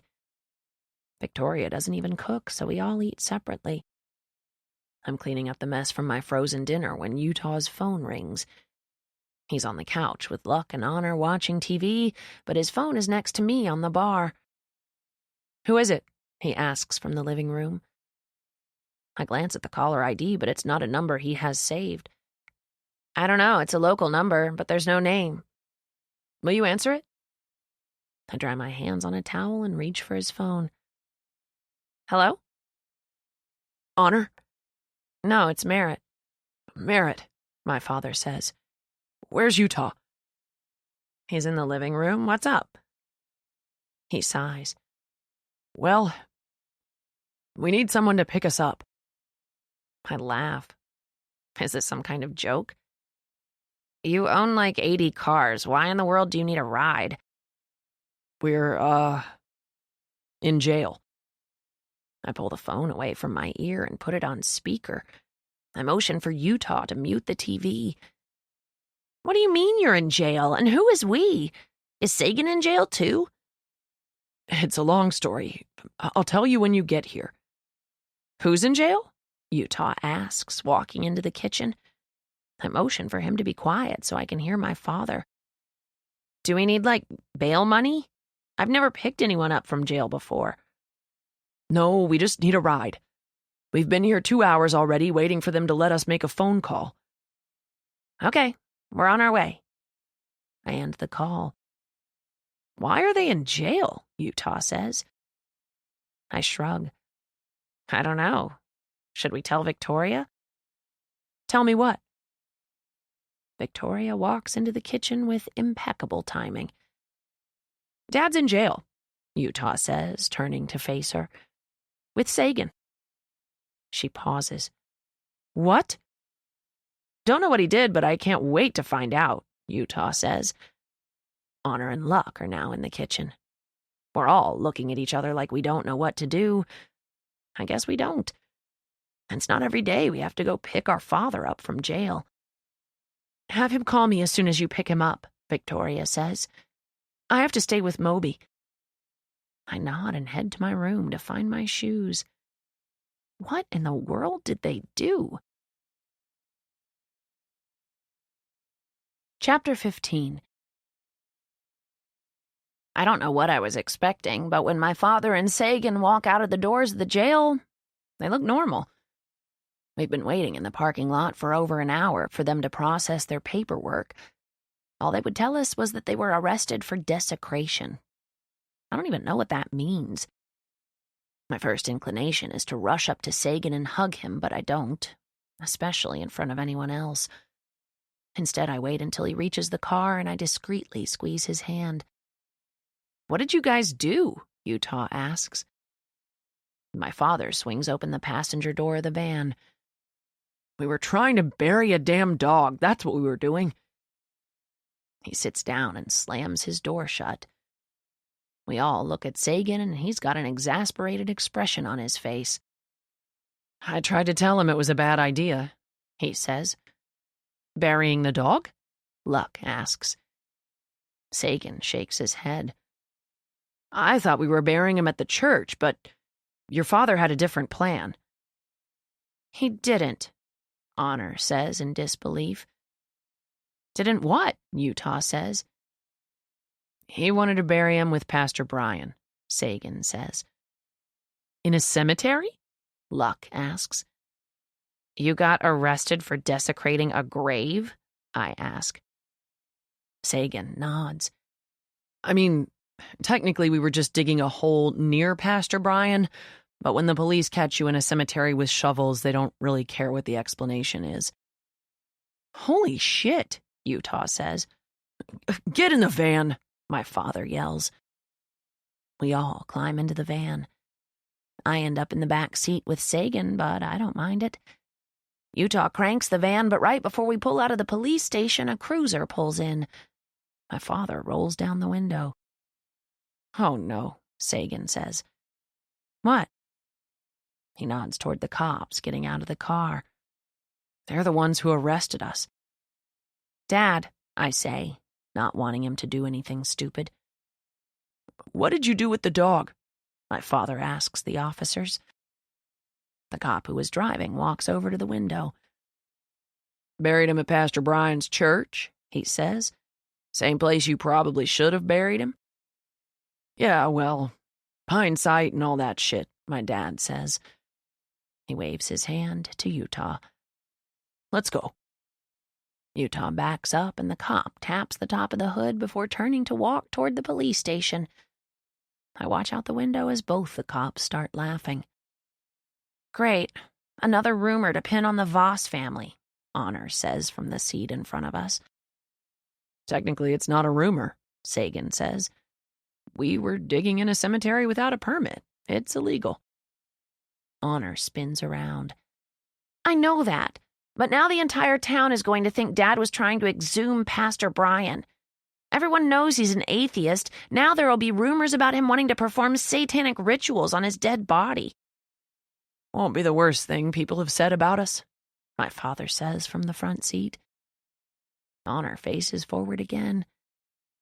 I guess it wouldn't be so bad if most of the rumors weren't true. My father looks at her in the rearview mirror.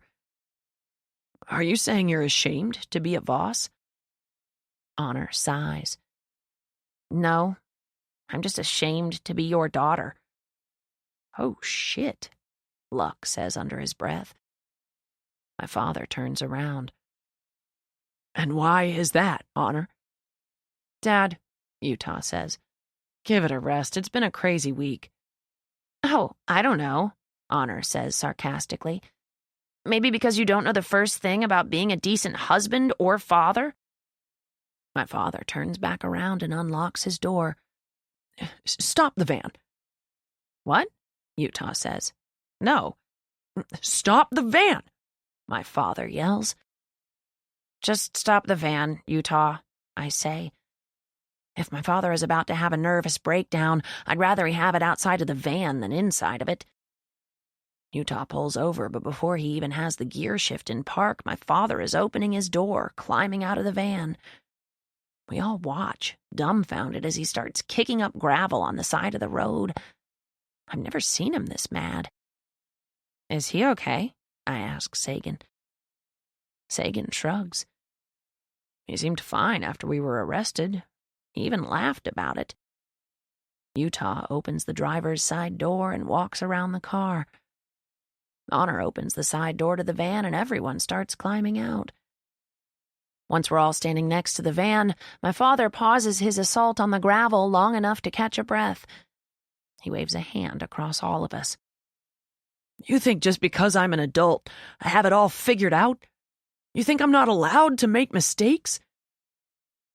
He's not yelling, but he certainly isn't talking with an inside voice. He begins to pace back and forth.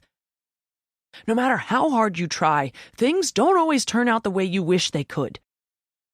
Utah looks agitated. Well, when you make poor choices, things don't usually turn out to be sunshine and roses, Dad. Maybe you should have thought about that before you cheated on Mom. My father takes several steps toward Utah. He rushes him fast enough that Utah walks backward until he's pressed against the van. That's what I'm talking about. You all think you know everything. My father spins and takes several steps away from us. He brings his hands up to the back of his head and inhales several deep breaths. When he finally turns around, he's looking directly at me. Sagan puts a reassuring hand against my lower back. Do you want to know why the pills you stole were placebo pills? I nod because I've been dying to know since I found out. She isn't in pain, my father says. Your mother isn't in pain. She isn't recovering from cancer. She never even had cancer. He walks closer to us. Your mother never had cancer, he repeats. Let that sink in. I could see Utah's fists clench as he takes a sudden step toward our father.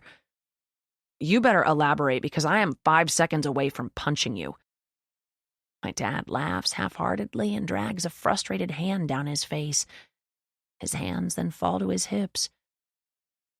Your mother, she has issues. She's had issues since the day she was in that car wreck. He's not yelling anymore. Now he just looks defeated. The brain injury, it changed her. She hasn't been the same, and I know you guys didn't know her before then, but... His face contorts and he looks up at the sky like he's trying to hold back tears. She was amazing. She was perfect. She was happy. He faces the other direction so none of us can see him cry. That's one of the saddest things I've ever seen. I clasp my hand over my mouth and wait for him to gather himself. It's all I can do. When he finally does turn around, he doesn't look any of us in the eye. He stares at the ground. Watching her change from the woman I fell in love with to someone else entirely was the hardest thing I've ever been through. Harder than trying to take care of 3 kids under the age of 2 by myself when her episodes would hit and she'd lie in bed for weeks at a time. It was harder than when she started inventing those illnesses in her head, convincing herself she was dying. Harder than when I had to have her committed and then lied to you all when I told you she was in the hospital for the cancer she was convinced she had. He looks up at me and then on her. He finally rests his eyes on Utah. She's not the woman I married. And yes, I know it was terrible of me to get involved with Victoria, but it happened and I can't take it back. And yes, it's terrible now when your mother has rare moments of clarity, because when she does, she realizes what her life has become, what our marriage became. And it's devastating to both of us. And it's all I can do to hold her and reassure her that I still love her, that I'll always love her. He blows out a shaky breath and wipes his tears away. Because I do love your mother. I always will. It's just... sometimes things don't turn out how you want them to. And even though I'm an atheist, there isn't a day that goes by that I don't thank God that I have a wife who understands that.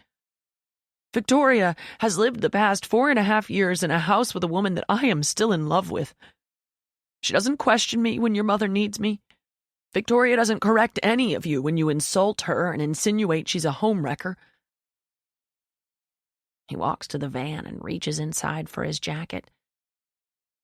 I've never told any of you the truth because I didn't want any of you to judge your mother. But I didn't cheat on your mother when she was dying of cancer. She was never dying. She's not dying now. She's sick, yes, but not in a way that any of us can help her. He puts on his jacket and zips it up. I'm walking home. He begins to head away from the van, toward our house that's still over 3 miles away. He pauses and faces us again.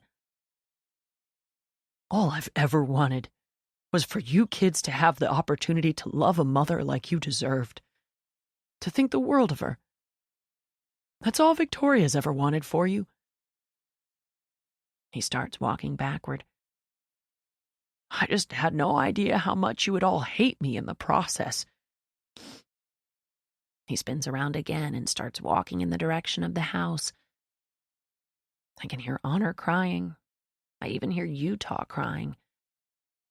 I wipe away my own tears and try to inhale a breath that will sustain me for more than 2 seconds.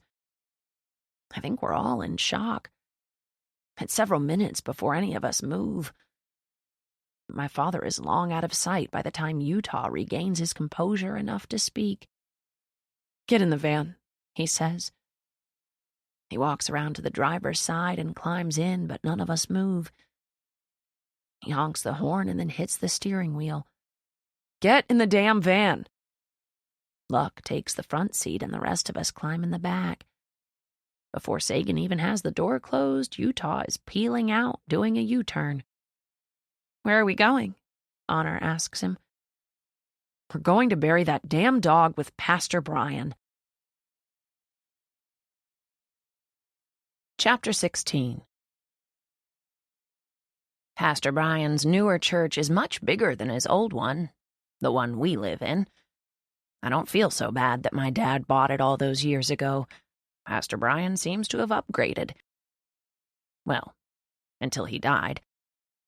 Hurry up, Honor says. Sagan is digging the fresh dirt off Wolfgang's grave. Utah is at the end of the driveway keeping watch. Luck is... Oh my God. Are you picking your nose? Luck wipes his fingers on his shirt and shrugs. You're so gross, Honor says. She glances at me and mutters under her breath, I can't believe you almost had sex with him. I ignore her insult. I don't feel like getting into another fight with her when 3 out of 5 of us are holding the brand new shovels we bought on the way here. That wouldn't end well. I also don't argue with her because, well, I can't believe I almost had sex with him either. Got it, Sagan says. He bends down and starts moving the dirt away from the sheet that Wolfgang is wrapped in. Luck, give me a hand. Luck shakes his head. No way, man. There's gotta be some bad karma attached to what you're doing. I want no part in it. Oh, for crying out loud. I bend down and help Sagan dig Wolfgang the rest of the way out of the dirt. Sagan is able to lift and carry him to the van on his own. I open the back door and he puts him inside the van. I need to put the dirt back on his grave so no one is suspicious, Sagan says. You're getting really good at this criminal life, I tease. Sagan grins and closes the back door to the van. Do you find hardened criminals attractive? He raises his brow, and the obvious flirtation has my heart spinning in my chest. I hear Honor groan as she passes us. I hate this already. Sagan rolls his eyes and then walks back to the side of the church to refill the grave. When we're all finally back inside the van, Honor says, What's the purpose of this anyway? Dad hated that dog. I don't think he really cares where he's buried. Sagan disagrees with a shake of his head. No, he cares. I don't know why he was so adamant about burying the dog with Pastor Brian, but for whatever reason he wants them together. Utah pulls out of the church parking lot and flips on the headlights. I think Dad always felt a little guilty for buying Dollar Voss out from Pastor Brian. Maybe this is his repentance. He's an atheist, Luck says. I think remorse is more a fitting word. Honor has her hand over her nose and mouth. Someone please roll down a window. That dog smells so bad I'm about to puke. He really does smell. Utah rolls down both front windows, but it doesn't help. I cover my nose with my shirt and keep it there until we make it to the cemetery. Which way is Pastor Brian's grave? Utah asks. Sagan points to a grave not too far from the front gate. Utah follows the circle drive until the van is pointed toward the entryway of the cemetery. When he parks, he tells me and Honor to take the front seats and keep watch for them. I don't want to keep watch, I say, as I close the side door to the van. I want to help you guys bury him. Honor walks around to the driver's seat. I'll keep watch. Utah and Luck walk to the back of the van to get Wolfgang. Sagan grabs my hand and squeezes it, looking down at me. Stay in the van, he says. It won't take long. I shake my head. I'm not staying alone in that van with Honor. She hates me. Sagan looks at me pointedly. That's exactly why you should stay in the van, Merritt. You're the only one who can fix that. I huff and fold my arms over my chest. Fine, I say, agitated. I'll talk to her, but I'm not happy about it. He mouths thank you right before he turns around. I watch the 3 of them walk across the cemetery to the freshly dug grave, and then I get in the damn van. When I close the door, Honor turns up the radio, drowning out any possibility of her hearing me if I tried to speak to her. I lean forward and turn the radio back down. She leans forward and turns it up. I turn it down, she turns it up. I reach over and turn off the van. I pull the keys out and the radio cuts off for good. Bitch you, she mutters. We both start laughing. Bitch you used to be one of our favorite things to say to each other. She hasn't said it to me in years. Utah used to have a friend named Douglas when we were kids. He lived about a mile down the road, so he used to come over all the time when we lived in our old house behind Dollar Voss. The last time Douglas ever came over was the day he accused me of cheating at hopscotch. Who cheats at hopscotch? I remember Utah getting so mad at him for accusing me of cheating, he told Douglas to go home. Douglas shot back and yelled, "Bitch, you!" The insult might have been more damaging to Utah's ego had Douglas used the curse word correctly.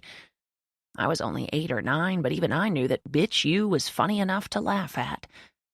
That made Douglas even angrier, so he balled up his fists and threatened to hit me. What Douglas didn't realize was that our father was standing right behind him. "Douglas," my father said, causing him to jump 3 feet off the ground, "I think it's best you go home now."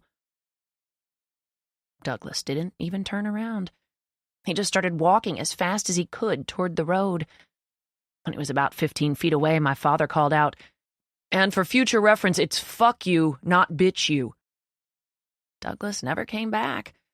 But "bitch you" became our new favorite insult. It's been so long since I've heard it. I almost forgot it used to be our thing. Honor slides both her hands down the stereo and sighs. "I heard what you said to Dad yesterday."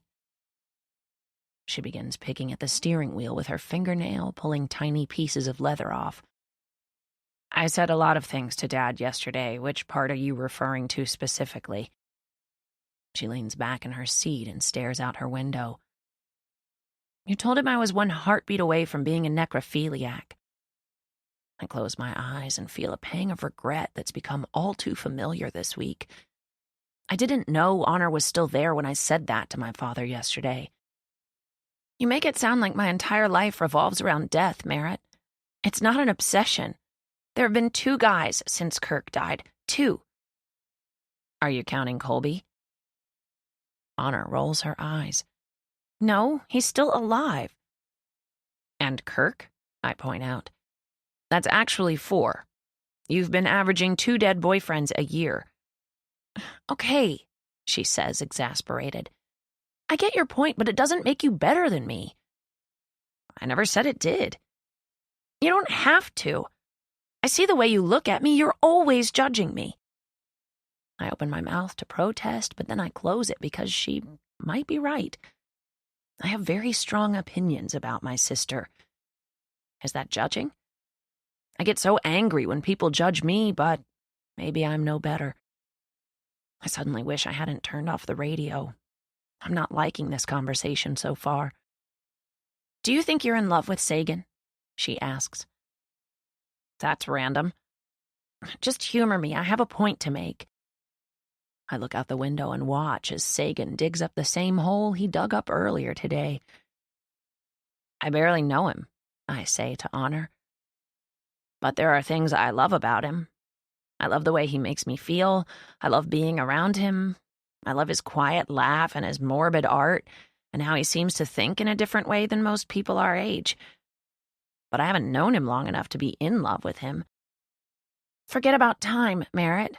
Look at him and tell me you haven't fallen in love with him." I sigh. Fallen is an understatement.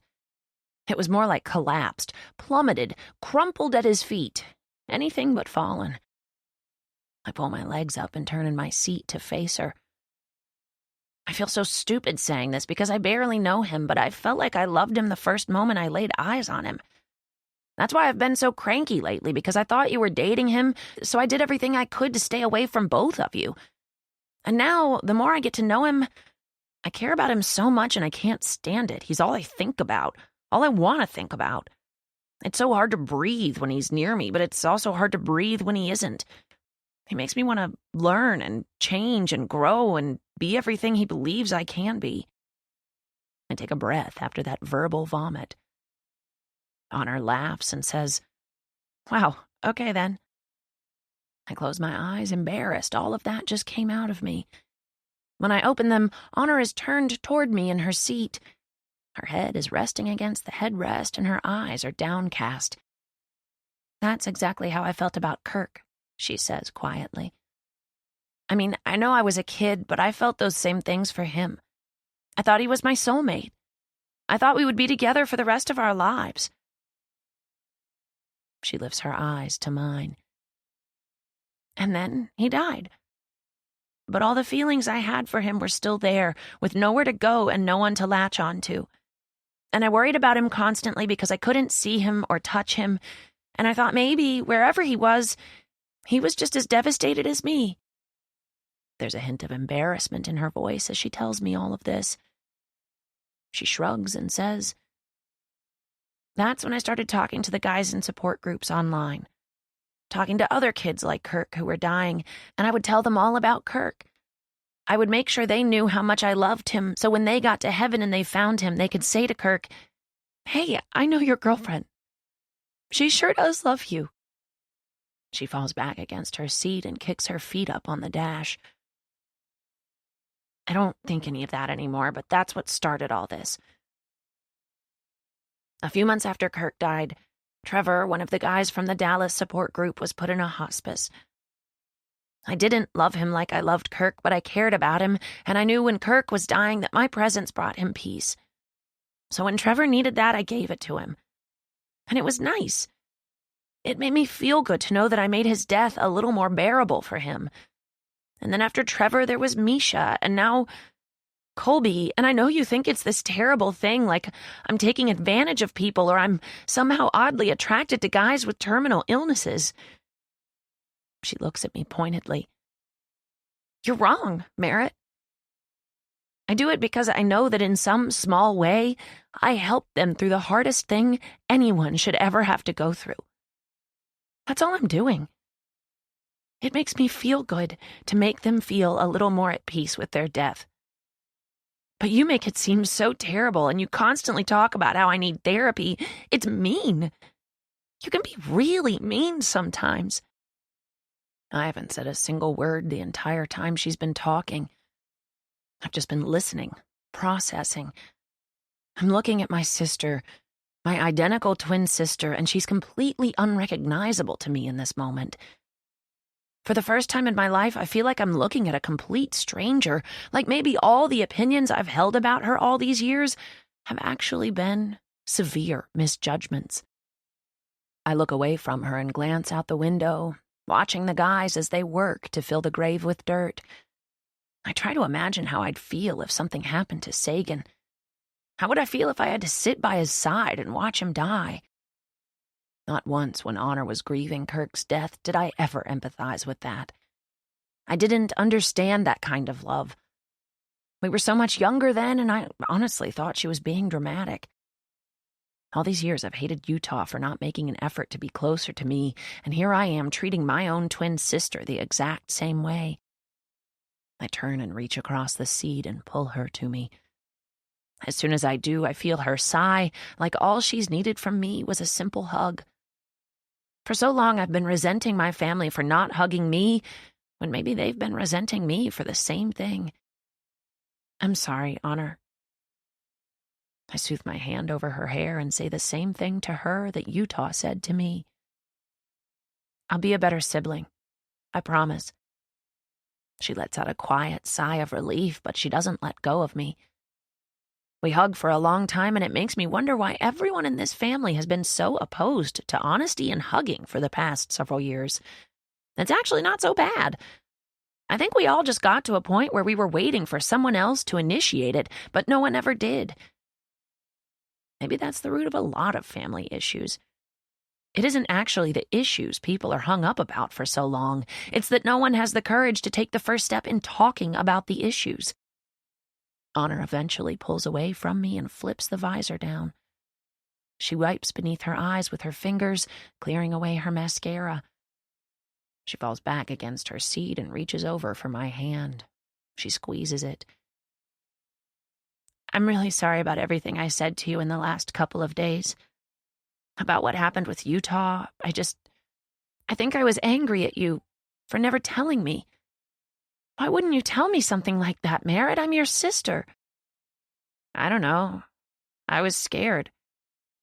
And the more I kept it a secret, the more my fear eventually just turned into resentment. Especially seeing how close you and Utah were. I wanted that too. We're both too stubborn for our own good. I agree with her. We both inhale the silence while we stare out the window for a while. The guys are still working, but Sagan has pulled off his shirt. I can't tear my eyes away as he repeatedly bends over and refills the hole. Is there anything wrong with him? He's so damn perfect. Meh, she says. Too healthy for me. I like him a little more fragile. Oh, you can make jokes about it, but I can't? She laughs, and then her laughter turns into a smile. He's really good, Merritt, she says with a sigh. Be good to him, okay? I would if he'd give me the chance. I'm so glad I was wrong about you two. I don't know if we would have been able to make up as sisters if you were in love with him. She laughs. Bitch you. I smile. God, I've missed that. After a moment, she says, Do you think he can tell us apart? I shrug. Honor straightens in her seat.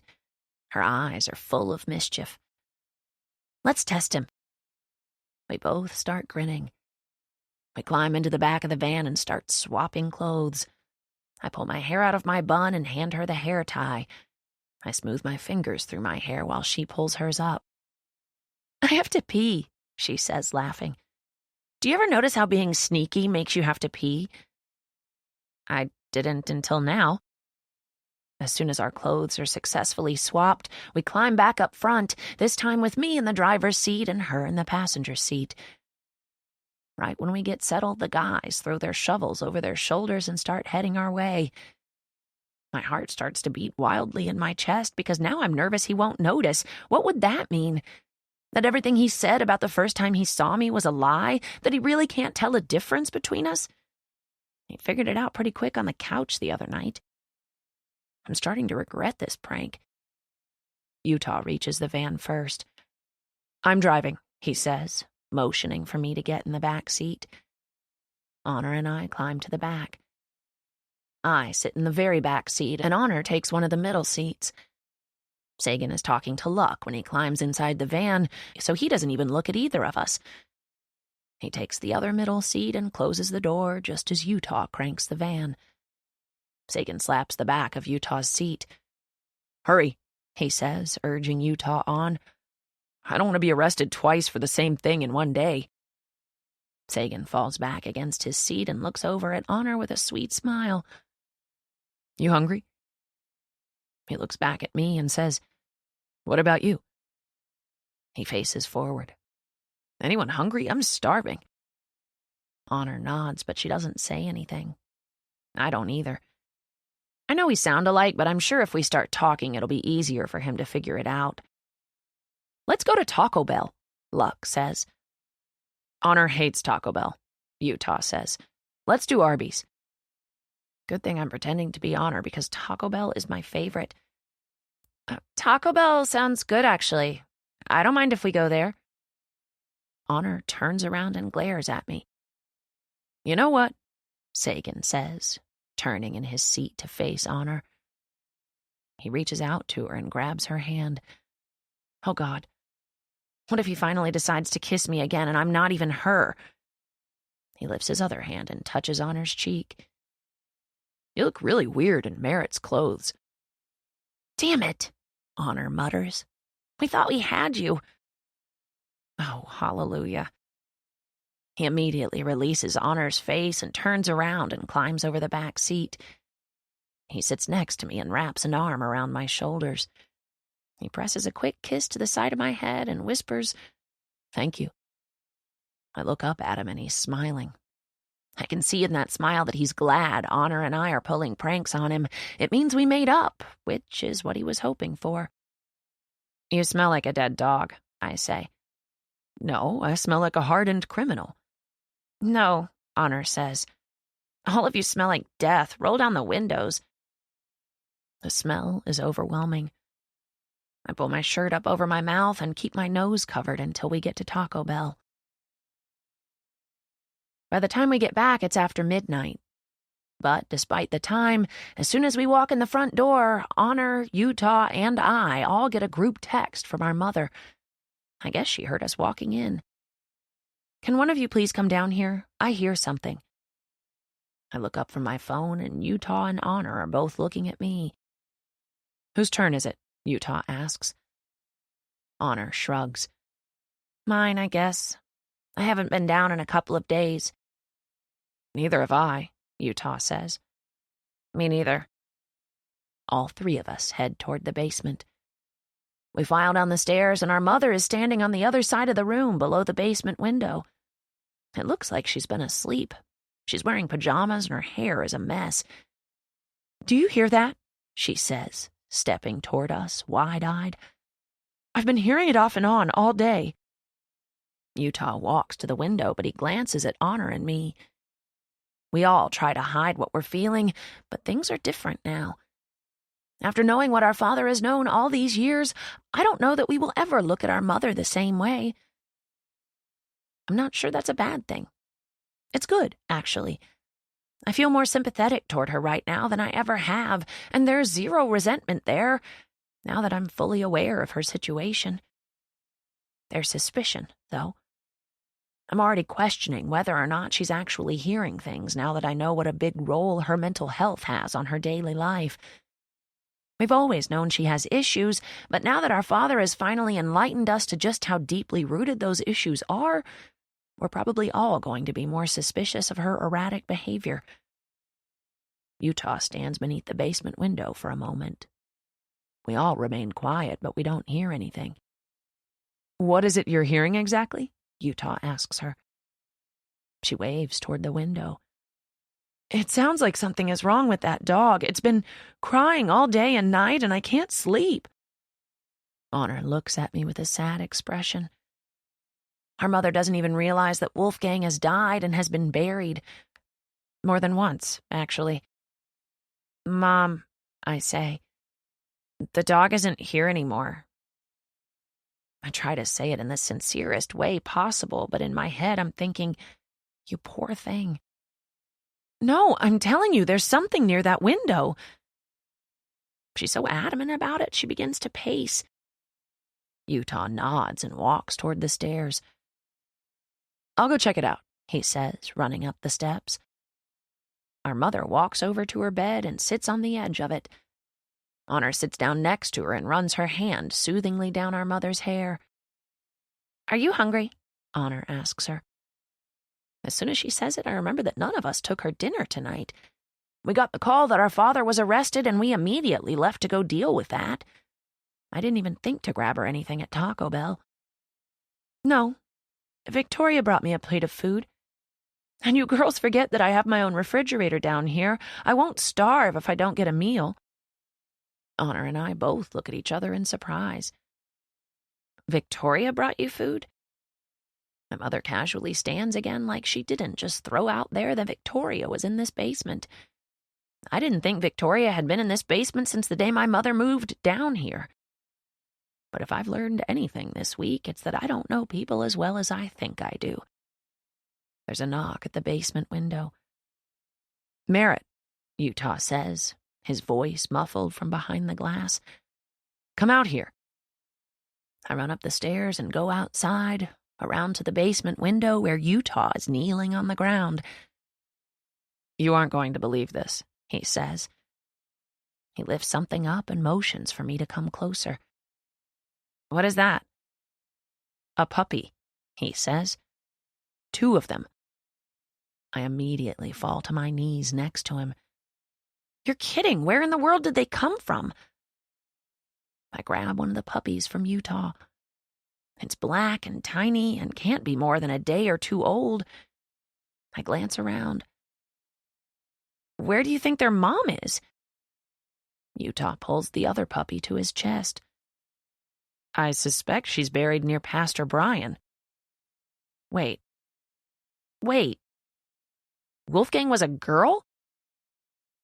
"Looks like it," Utah says, laughing. "But—" I look down at the puppy in my hands. "They're probably starving. How are we supposed to keep them alive now?" Utah hands me the other puppy and stands up. "I'll see if I can get in touch with an emergency vet. You take them down to Mom so she can see what's been keeping her awake. I gather both the puppies in my arms and carry them inside the house and down to the basement. "What the heck?" Honor says, immediately grabbing one from me. "Where did these come from?" Surprisingly, my mother grabs the other puppy. "Oh my goodness," she says. "So you're the culprit, huh?" She nuzzles the puppy with her nose. "Oh, you're so cute." Turns out Wolfgang was actually a girl. Utah is calling the vet to see what we can do for them. "I want to keep one," my mother says. "Do you think I can keep one?"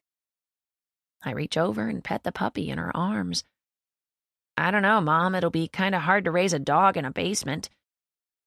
"Yeah," Honor says, giving me a knowing look before looking at Mom.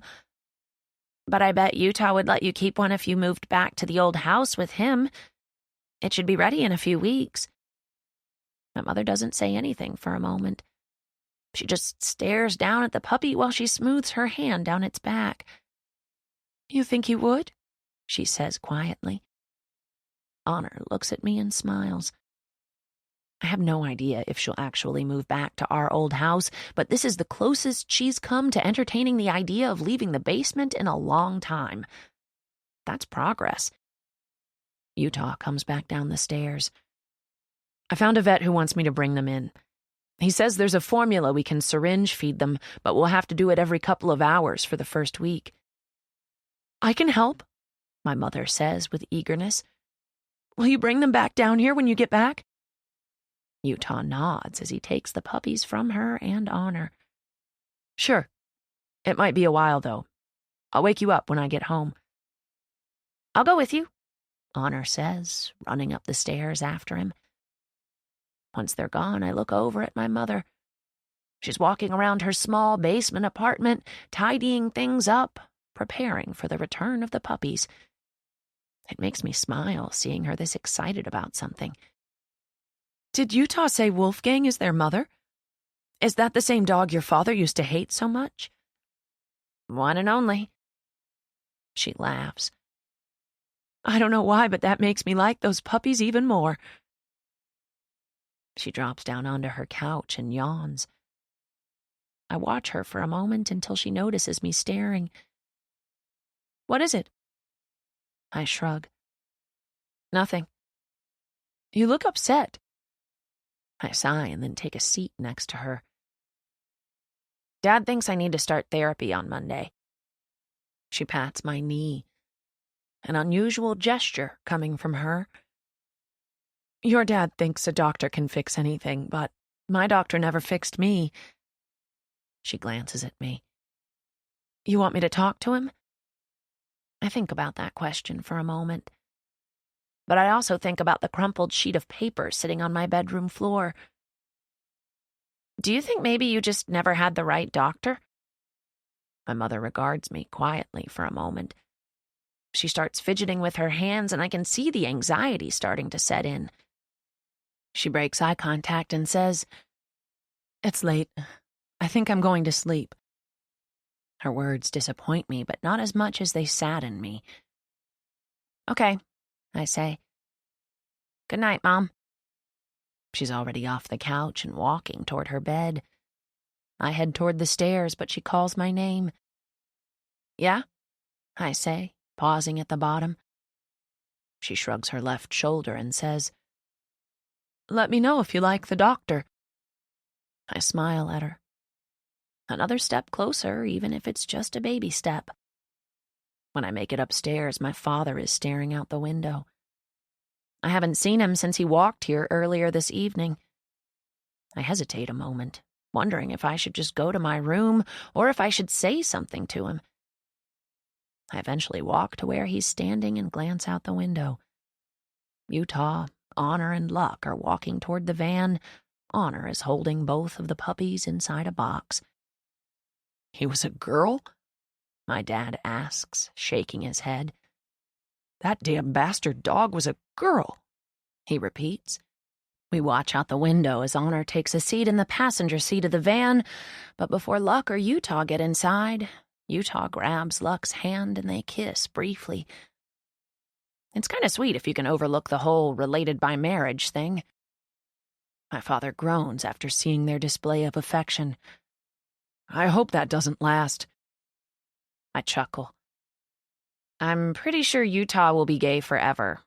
It's not really something that fades. My father turns away from the window, shaking his head. I know that, Merritt. I don't care if he's gay. I'm referring to whatever is happening between him and Luck. How am I supposed to explain to Moby that his uncle and his half-brother are a thing? There are worse things he could find out about us. Like what? You were arrested today for exhuming a corpse? That's pretty bad. My dad laughs. Moby would probably like that. He stares out the window again, long enough for them to pull out of the driveway. I shove my hands in the back pockets of my jeans. Dad? I don't know what I plan to say to him. He's put up with so much in his life, and I can't help but feel like I've been adding to that weight all these years, rather than trying to take some of the weight off his shoulders. Do I apologize? Tell him thank you? My dad nods, just a little, and then he takes a step toward me and pulls me in for a hug. The first hug he's probably felt like I would allow him to give me in a very long time. I know, Merritt, he whispers, relieving me from the awkwardness of not knowing what to say to him. Me too. I pull my hands from my pockets and return the hug. My father presses his cheek to the top of my head, and I can't help but smile because it's probably the best hug I've ever been given. It's the one hug I've needed the most. We stay like this for a while, almost as if he's making up for lost time. And maybe I am, too. If someone had told me last week that we'd be having this moment tonight, I'd have laughed at them and said it would be a miracle. Maybe it is. I'm facing the living room with my head pressed against my father's chest. I look up at Jesus and wonder if maybe he answered my prayer after all. It was just a few days ago that I got down on my knees in my bedroom and prayed for a new focus. I'd say the events that transpired after that have definitely given me a new focus. I loosen my grip on my father and look up at him. Why don't you believe in God? He glances over at Jesus and contemplates my question for a moment. And then he says, I'm just a pragmatic person. He smiles down at me and tugs at my hair as he releases me. That doesn't mean you can't believe in him, though. We aren't put on this earth to be carbon copies of our parents. Peace doesn't come to everyone in the same form.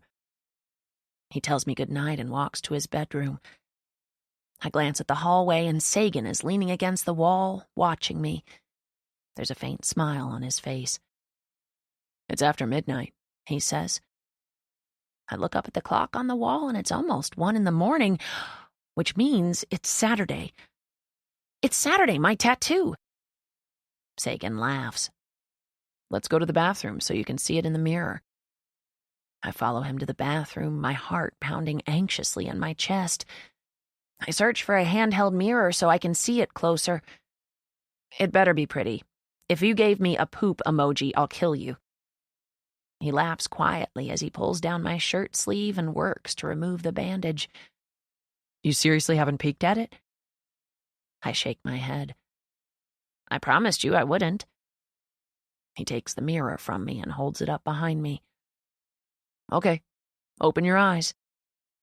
When I see it, I suck in a quiet rush of air. In small font are the words, "With merit." I stare at it for several seconds before the meaning really hits me.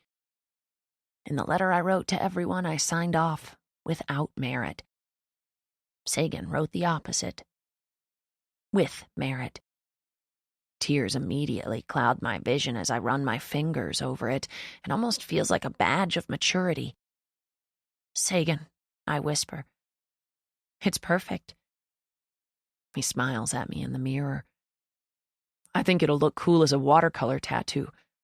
I'll add some colors to it once I get more experience.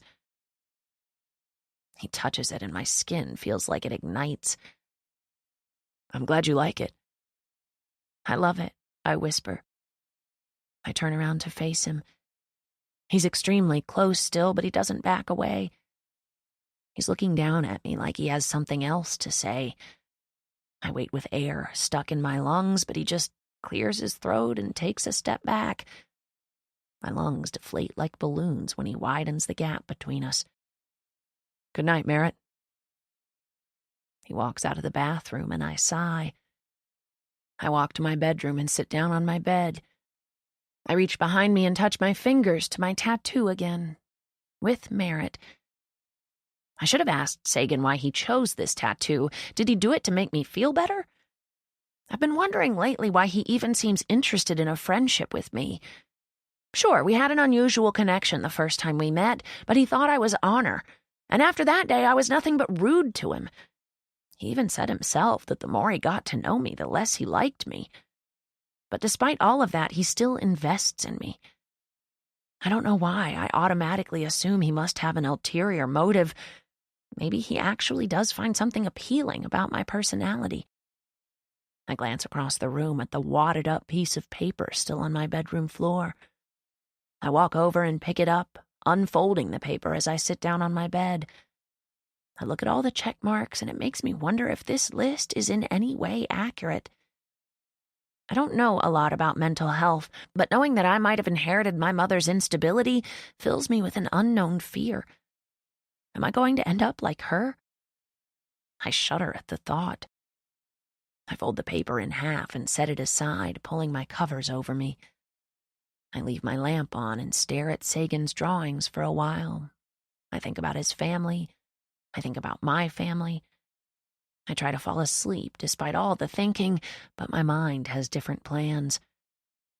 I lie wide awake until I hear the front door open as everyone returns from the vet with the puppies. I still can't believe Wolfgang was a girl. At least another half hour goes by while I stare at the ceiling, the wall. I listen to showers running and doors closing. The house finally settles, but then I'm startled by a knock on my own door. I reach over and find the list Luck gave me and shove it under my blanket. It's open. Luck walks in, and I shouldn't be surprised by his choice of clothing at this point, but I still laugh. He's wearing a pair of Victoria's pink scrubs. Do you need to go shopping? I ask, scooting over on my bed. He plops down next to me. Nah, I keep finding plenty of stuff in the laundry room. He only allowed an accent slip on the last word of that whole sentence. He's acclimating. I reach under the covers and grab the folded-up sheet of paper. I hand it to him. So, what does this mean?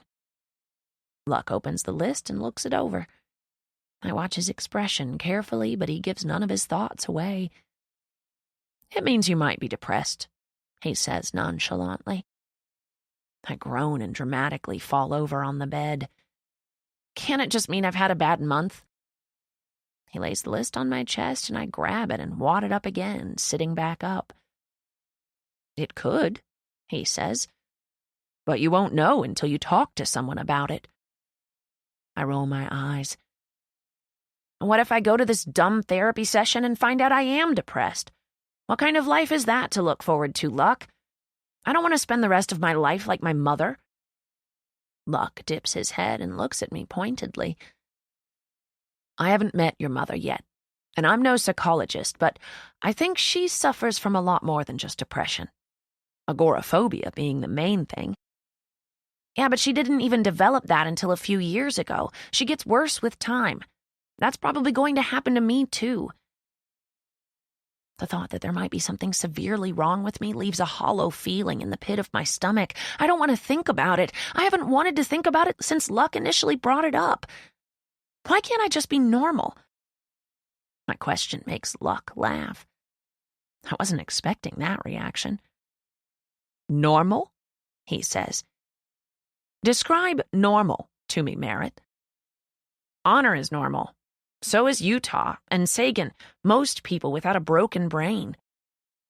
Luck rolls his head and stands up. He swings my bedroom door open. Utah? Honor, Sagan, come here. He stands by the door, holding it open. I bury my face in my hands. What the hell is he doing? Why are you yelling for them? It's the middle of the night. Despite it being as late as it is, Honor, Utah, and Sagan file into my room one by one. Luck motions to the bed. "Have a seat," he says to all of them. I look up and Sagan is watching me as he closes the bedroom door. Everything okay? Sagan asks, looking directly at me. I shrug because I have no idea what Luck is up to. "Sagan," Luck says, "what happens when you drink milk?" Sagan releases an unsure laugh. "I don't drink milk. I'm lactose intolerant." I didn't know he was lactose intolerant, but what does that have to do with anything? "Do you take medication for it?" Luck asks. Sagan nods. "Sometimes." Luck turns his attention to Utah. "What happens if you go out in the sun for a long time without sunscreen?" Utah rolls his eyes. "I burn.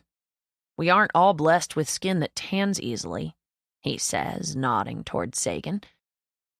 "And you," he says to Honor, "why do you wear contacts and Merritt doesn't?" "Probably because she has better vision than me, Einstein." Luck looks back at me. "They aren't normal," he says. "Having depression is no more out of your control than Sagan's intolerance to milk, or Utah's pale skin, or Honor's bad vision. It's nothing to be embarrassed about. But it's not something you can ignore or correct on your own. And it doesn't make you abnormal. It makes you just as normal as these idiots," he says, waving toward everyone else. I can feel my cheeks flush from a combination of the embarrassment and unwanted attention I'm getting right now, but I also can't stop from smiling because I really do appreciate my idiot step-uncle. I'm kind of glad he showed up when he did. "I also have athlete's foot," Sagan says. I look up at him and he crinkles his nose. "It's really bad, especially in the summer."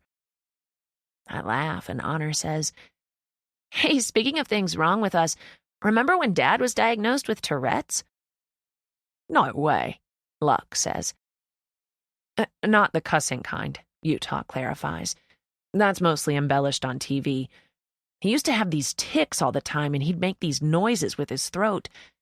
The doctor said they were brought on by stress, so he took medication for it for a couple of years. Not sure if he still does." "See?" Luck says excitedly. "Your whole family suffers from all kinds of things. You shouldn't feel so special, Merritt. We're all a degree of fucked up." I laugh, but I don't even know what to say. It feels nice to have their encouragement, no matter how strange it is. "Merritt," Honor says. She looks at me with a hint of guilt in her expression. "I'm really sorry. I feel like I should have..." She shrugs and looks down. "Seen the signs, I guess?" I shake my head. "Honor, I'm the one who tried to kill myself, and I didn't even know I was depressed." Luck leans his head back against the wall. "Merritt's right," he says. "A lot of people who suffer from depression don't even know they have it. It's a gradual change, or at least it was for me. I used to feel like I was on top of the world. Then one day I noticed that it felt like I was no longer on top of the world. I was just floating around inside of it. And then eventually it felt like the world was on top of me." I soak in what Luck just said because it's like he summed up my entire past year in just a few sentences. I open my mouth to say something, but my voice is cut off by the sudden sound of my father's voice coming from the hallway. "Merritt, you better not have..." As soon as the door swings open, my father clamps his mouth shut. I'm assuming he heard voices and thought something more sinister was going on. He looks around at all of us, and it's obvious he wasn't prepared for this sight. It's been a long time since Honor, Utah, and I hung out in the same room. He hesitates, nods a little, and then smiles before closing my bedroom door. We all start to laugh, but he swings it open again and says, "I'm glad you're all spending time together, but it's late. Go to bed." "It's a weekend," Utah groans. My father raises an eyebrow at Utah, and that one look is enough to lift everyone off the bed. Sagan is the last to leave my room. Right before he closes the door, he smiles and says, "You were really easy to like today, Merritt."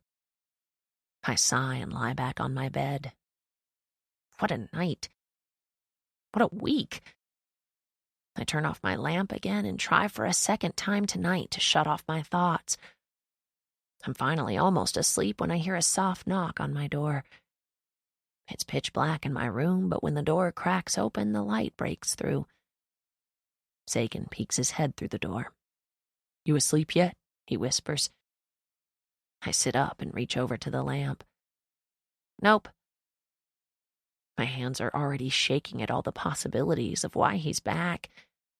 He closes the door and takes a seat on the bed next to me. He isn't wearing a shirt now, only a pair of black sweatpants. I sit up but keep the covers pulled up to my stomach. After everyone left my room earlier, I took off my pajama bottoms. Now I'm only wearing a t-shirt. Put us together and we could make a whole naked person. "I had something else to say, but I didn't want to say it in front of all of them," he says. "What is it?" "You said something the other night about how you felt like an asshole after hearing my story." I nod. "I did. And I still do." He shakes his head. "It bothers me that you think that. You shouldn't compare your stress to mine. We all have different baselines." I stare at him blankly. "What's that?" He reaches to me and takes my hand, pulling it to his lap. He turns it palm up and touches my wrist, drawing an imaginary line across it. "Let's pretend this is a normal stress level. Your baseline." He drags his finger up my palm until he reaches the tip of my middle finger. "And let's pretend this is your max stress level." He moves his fingers down and touches my wrist again. "Your baseline is where you are on a normal day. Not too much stress, everything is flowing smoothly, but say you break your leg." He runs his finger from the baseline at my wrist to the middle of my palm. "Your stress level would go up like 50% because you've never broken your leg before." He releases my hand and flips his own hand over. He looks up at me. "You know how many times I've broken a bone?" I shrug. "Twice?" "6 times, he says, smiling. I was a rambunctious kid." He touches his wrist and makes an imaginary line across it. "So if I were to break my leg, it would be stressful, but I've been through it before, so it would only raise my stress level to like 10%, not 50. He pauses. "You understand what I'm saying?" I'm honestly not sure what point he's trying to make. "Are you saying you're tougher than me?" He laughs. "No, Merritt, that was only an example. What I'm saying is the same 2 things could happen to 2 people, but that doesn't mean they would experience the exact same stress over it. We all have different levels of stress that we're accustomed to. You probably felt the same amount of stress over your family situation as I sometimes do about mine, even though they're on completely different levels. But that doesn't make you weaker. It doesn't make you an asshole. We're just 2 different people with 2 different sets of experiences." He takes my hand again, but it's not to prove a point. He just threads his fingers through mine and holds my hand. "It annoys me when people try to convince other people that their anger or stress isn't warranted if someone else in the world is worse off than them. It's bullshit. Your emotions and reactions are valid, Merritt. Don't let anyone tell you any different. You're the only one who feels them." He squeezes my hand, and I'm not sure at which point during this conversation I fell for him, but it happened. I may look like I'm casually sitting on a bed next to him, but metaphorically, I've melted at his feet. Between Luck and Sagan, the last couple of hours have been eye-opening. I don't even attempt to respond to all he just said to me. Instead, I rest my head on his shoulder as he wraps his arm around me. I think about what he said earlier when he told me I was really easy to like today. I find some comfort in that because in the past 24 hours, He's probably seen the most authentic side of me he's ever seen. I close my eyes and readjust myself against him. "You're easy to like every day," I whisper, right before I finally fall asleep. Chapter 17. Even though it's Saturday, a day I finally don't have to pretend to wake up and go to school, I still wake up earlier than I want to. Sagan fell asleep in my room last night, so as soon as I open my eyes, I roll over to wake him up so my father won't catch him in here. But he's not here anymore. On the pillow where he slept last night is a drawing. I smile and pick it up. On the back, Sagan has written, "I don't even know what this is, but I drew it while I watched you sleep. I thought you might like it." I don't know what it is either, but I love it. It might even be my new favorite. I tack it to the wall. I pull on some jeans and a tank top and then head to the kitchen, but I come to a halt when I look in Sagan's room. It's a mess.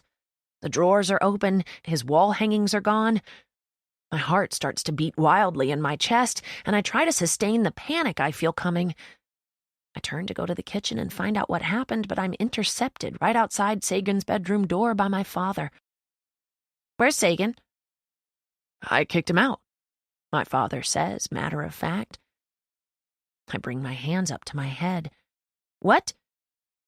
"He slept in your bed last night, Merritt." This is unbelievable. "So you kicked him out? Without even talking to me?" I spin around and look at the guest room again, hoping I'm dreaming. Almost everything is gone. "Do you not have a heart?" I spin back around to face my father. "Do you know about his family, what he's been going through?" My father sighs. "Merritt, calm down." He grabs my wrist and pulls me down the hallway, through the kitchen and to the back door. Sagan is almost to the other side of the yard, carrying a 30-gallon trash bag over his shoulder. "He's moving into our old house." I watch Sagan as he opens the gate and carries the trash bag to the back porch of our old house. "Oh." "I told Sagan he could live in this house as long as he wasn't involved with either of you girls. He broke that rule." "We aren't involved, Dad. We didn't even do anything last night. We just fell asleep talking." My father raises an eyebrow. "Then why did he agree to move when I told him that was his only option if he wanted to date you?"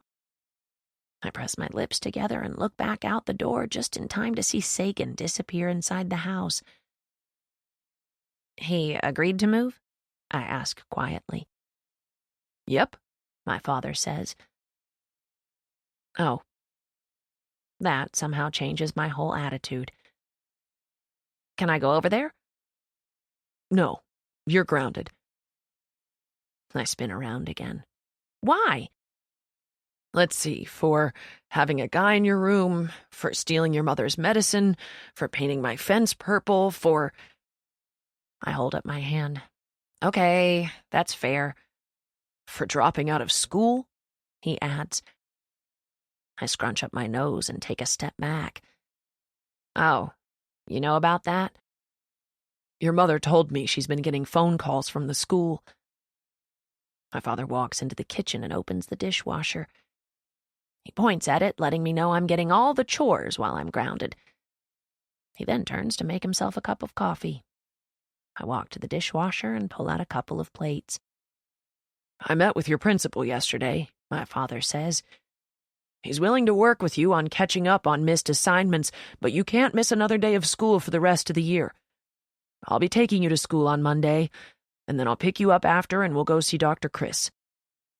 I reach for a pan and open another cabinet. "We'll go see Dr. Chris?" I say. "Does that mean you're also going to therapy?"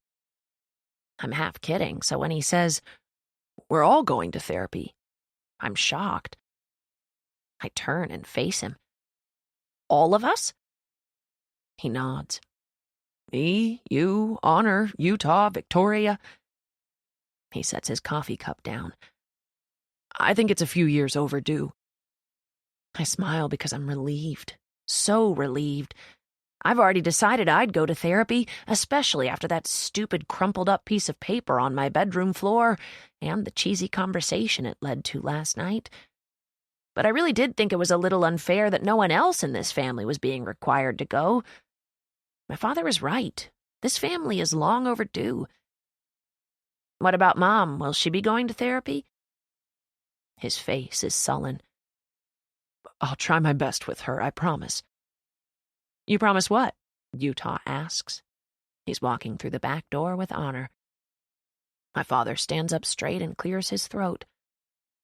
Clear your schedules after school Monday. We're going to family therapy. Honor groans.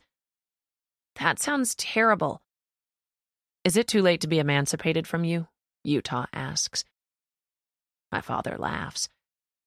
You're 18. You're already an adult. He starts to walk out of the kitchen but stops short and takes a step back. Merritt, what the hell is on your back? I feel my father's fingers brush my back and I immediately freeze. Crap, I pulled on jeans and a tank top when I got out of bed, which doesn't fully cover my skin. The tattoo. I hear the screen door slam and look up to see Sagan standing there. Honor leans around me and looks at the tattoo. I drew it. It's only temporary. Yeah, I quickly agree. It's like henna.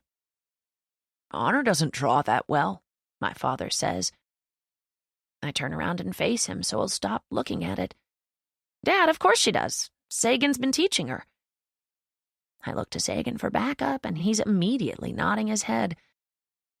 Yeah, Honor wants to be an artist. She's really good. I'm so good, Honor says. My father watches all three of us, but then decides he can't tell who's lying. He gives up and walks away. Thank you, I mouth to Honor. She winks at me and then says, Do you like cooking breakfast? We're almost finished with the eggs when Victoria walks out of her bedroom. What's going on? She's looking at us suspiciously. Honor takes over the eggs while I start with the rest of the stuff. Giving you a break, Honor says. Is this a trick? Victoria asks. No trick. I pour water into the pancake batter. Just making you breakfast. Victoria doesn't stop with her suspicion. She walks slowly to an already made pot of coffee and pours herself a cup, never taking her eyes off us. The eggs should be cooked last. I smile. We're learning. It's our first time. Victoria takes a seat at the bar. I'm enjoying this too much to stop watching. I'm still stirring the pancake batter when I decide to lay things out in the open for Victoria. Listen, I tell her. I'm Moby's big sister, and sometimes big sisters do things like sneak donuts to their little brother. I'm not going to stop doing that because that's mine and Moby's thing, but... I look up at her. I'll cut it down to like once a week, if that's okay with you. Victoria looks at me like I've been possessed. Then she nods. I would appreciate that, Merritt. Thank you. And just like that, we come to an understanding that's been long overdue. I turn around and pour the first pancake into the pan just as Sagan walks in from another trip to the old house. He stops in his tracks and takes in the scene. Me and Honor cooking breakfast, Victoria standing by with a smile on her face. He soaks it up and then walks over to Honor and kisses her on her cheek. Good morning, beautiful. When he reaches me, he wraps his arms around me from behind in a much more intimate gesture than how he just said hello to Honor. He kisses the back of my head and then rests his chin on my shoulder as he looks down at the pancake I'm trying to make. You win beauty pageants, bowling tournaments, track meets, and now I find out you're a chef? I think I might keep you, Merritt. If I let you, I deadpan. I would absolutely let him. Sagan, look, Moby says, barreling into the kitchen. Sagan picks him up and sets him down on the bar. Moby hands him a drawing. Oh, wow, Sagan says, folding it in half. He immediately shoves it in his pocket. What is it? Victoria asks. Sagan shakes his head, obviously hiding something. Nothing at all. I drew all the dead bodies the king shoved inside the mountain, Moby says excitedly. Victoria looks at Sagan. Sagan just laughs and pulls Moby off the bar. Maybe we should practice drawing plants before we move on to dead bodies. Utah intercepts Sagan and Moby, and he grabs Moby and plops him into a chair at the table. Are you excited about today, Moby? Yes. How excited? So excited, Moby giggles. How excited? The most excited. Honor leans over me and looks down at the 2 pancakes I've managed to burn. We're going to need some practice. I think I just ruined the eggs.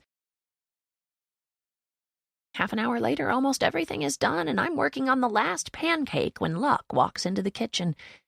He's wearing his regulation Starbucks shirt, but he's paired it with his green kilt. I hear Utah laugh from the table.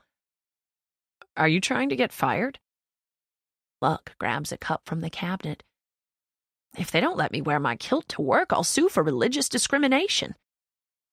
I take the last pancake out and flip it onto the plate. Honor has just finished putting the rest of the food on the kitchen table when I set the pancakes down and take a seat between Sagan and Moby. Moby takes a bite of pancake and, with a mouthful, says, "Are you gay, Utah?" We all immediately look at Moby. Utah spatters laughter. Victoria clears her throat and says, "Where did you hear that word, Moby?" Moby shrugs. "I heard it like 10 years ago. Somebody said Utah is gay. Is that like a bastard?" Utah laughs and says, "Being gay just means a guy might like to marry another guy instead of a girl." Victoria adds, "Or a girl might marry a girl." Luck nods. "And some people like guys and girls." "I like Legos," Moby says. "You can't marry a Lego," Victoria says to him. Moby's face drops in disappointment. "Why not?" My father points his fork at Moby. "It's not a living thing, son." "So it has to be alive?" Moby asks my father. "Like the puppies you showed me last night?" My father immediately shakes his head. "You have to stick with your own species. You have to marry a human." Moby pouts. "That's not fair. I want to marry the puppies." I laugh. "You're learning early that life isn't fair. Took me 17 years. Victoria forks another pancake onto her plate. "This is really good, girls." "It is," my father agrees. Everyone else kind of mutters the same with mouthfuls of food, but we're all distracted by a sudden banging on the front door. I look out the window and see a cop car in our driveway. "Oh, no." My dad scans all of us. None of us look him in the eye. "Why do you all look guilty?" None of us speak. In fact, we all fork bites of food into our mouths at the same time, making us look even more suspicious. My father shakes his head and scoots back from the table. No one else gets up when he opens the door. We all just listen quietly. "Morning, Barnaby," the officer says. "Morning. What's the problem?" "Well, after we buried Pastor Brian's dog at the church last night, his grave was tampered with, as was Pastor Brian's. Seems that someone moved the dog." "Is that right?" The officer sighs sharply. "Cut the shit, Barnaby. Did you dig up the dog again after we already arrested you for it?" My father laughs and says, "Of course not. I came straight home and went to bed." The officer begins to speak again, but my father cuts him off. "With all due respect, you're wasting your time. The dog is dead, and it sounds to me like she's right where Pastor Brian would want her to be. Don't you guys have more important things to focus on?" The officer once again tries to get a word in, but my father says, "Do you have a warrant?" "Well, no, we just came to speak with you about—" "Good. You spoke to me about it. I'd like to get back to my breakfast now. Have a great day, crime fighter." Our father slams the door. I watch as he makes his way back to the table. It's hard to tell if he's angry or not. He scoots his chair forward and picks up his fork. He stabs at a couple of pieces of pancake and then looks up at all of us. You're all a bunch of heathens. Chapter 18. What should we name them? Moby asks. He's sitting with me in the backyard. Dad didn't say if I was grounded from the backyard or not. I don't know. Why don't you name one of them and I'll name the other one? Okay, Moby says excitedly. He holds up the one in his hands and says, I'm naming this one Dick. I laugh. I'm not sure your mom will go for that.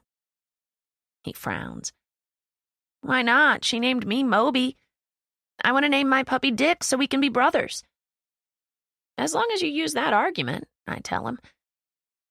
Sagan walks out the back door of his new house and heads toward us. He sits down in the grass next to me. I hold up the nameless puppy. We get to name this one. Got any suggestions? Sagan doesn't even hesitate. Tuck Borney. We could call him Tuck. I smile. You bury me. I lift the puppy up to my face and kiss his nose. I like that. Tuck Borney. Moby stands up and grabs Tuck out of my hands. Be careful with them, Moby. I will. I just want to show Mom Tuck and Dick. He cradles both puppies in his arms and heads toward the back door. Tuck and Dick. If I could be a fly on the wall when he tells her those names. Moby disappears inside the house and Sagan looks at me. Want to check out my new digs? I laugh and fall back onto the grass. I can't. I'm grounded. And please don't ever refer to that place as your digs again. You're grounded for how long? He hasn't decided yet. Sagan lays down beside me and we're both staring up at the sky. But didn't he leave earlier to go run errands? He's not even home. I face him with a grin. I like this rebellious side of him. You're right. Let's go check out your new digs. We push ourselves up off the ground and walk over to the old house. I haven't even been inside in over 6 months since Utah started redoing the floors. It sat empty for so long I kind of felt bad that Sagan was having to live in these conditions, but when I walk through the back door, I'm pleasantly surprised. I mean, it needs a lot of work, but it's come a long way in 6 months. Wow, Utah has really put a lot of work into this place. The floors are almost complete.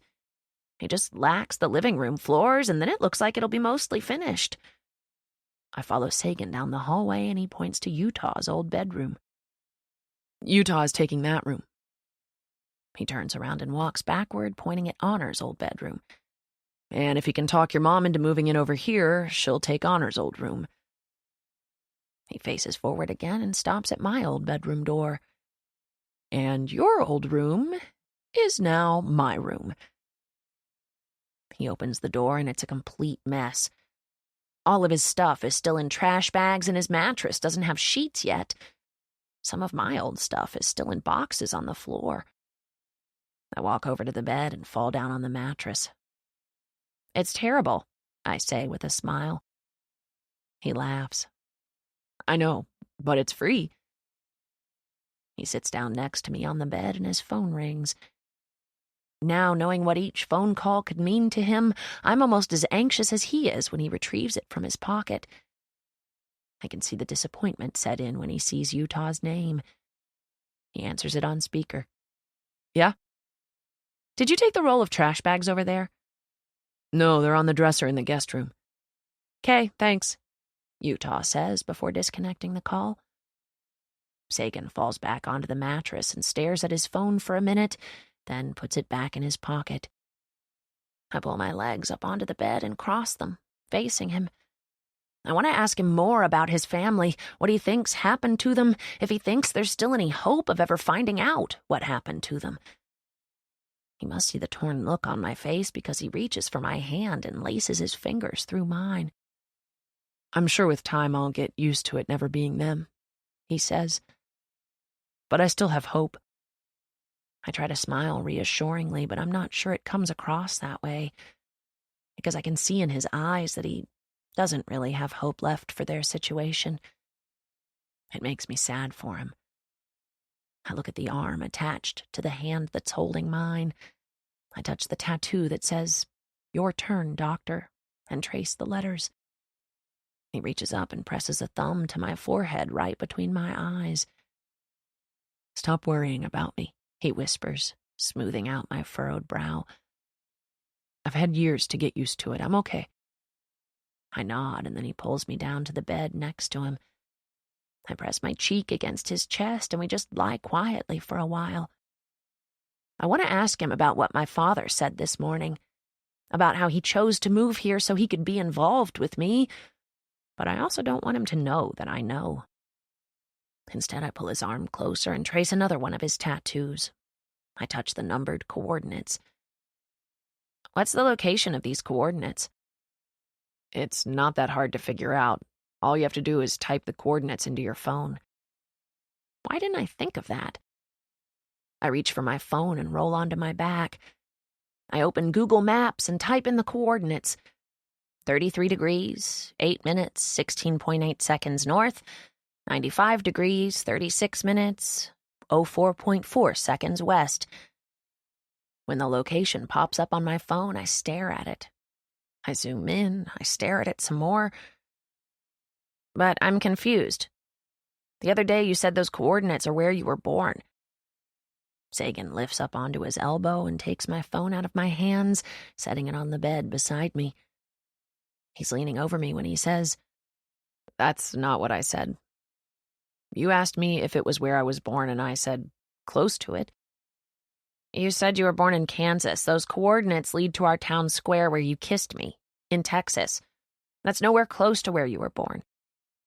"Exactly," he says, brushing the hair from my forehead. "It's not where I was born. It's where you buried me." I stare at him in quiet shock for a moment. I try to hide my smile, but it's hard when he's smiling right back at me. "That kiss was tattoo-worthy to you?" He shakes his head. "I didn't get the tattoo because it was where I kissed you for the first time. I got it because it's where I met you." He slips a hand behind my neck and then slowly lowers his mouth to mine. "But the kiss was nice, wasn't it?" he whispers. Our mouths connect, and it's soft and delicate. It's not accidental like our first kiss. It's not deceiving like our second, and it's not frantic like our third. This kiss is the first genuine kiss we've shared, and I want to drag it out for as long as I can. His lips move over mine with patience, and I love the patience in this kiss more than anything else. It means we both know there will be many more that follow. He rolls on top of me, and as soon as we get in the most perfect position I've ever been in while kissing him, my phone rings. Sagan laughs against my mouth and reluctantly pulls away. I pick up my phone and see that it's Honor. I debate not answering it, but I'm actually a little excited she's calling me. We never talk on the phone, so it's just more proof that maybe things really have changed between us. "Hello?" "Hey," she says. "Dad just got home. Better get your ass back over here." I hang up and press a quick kiss to Sagan's mouth. "Dad's back. Gotta go." He wraps a tight arm around me and pulls me to him, giving me another quick kiss before he shoves me away. "See you at dinner, Mare." I smile and run back home. Home. This is the first time I've ever referred to Dollar Voss as home. The end.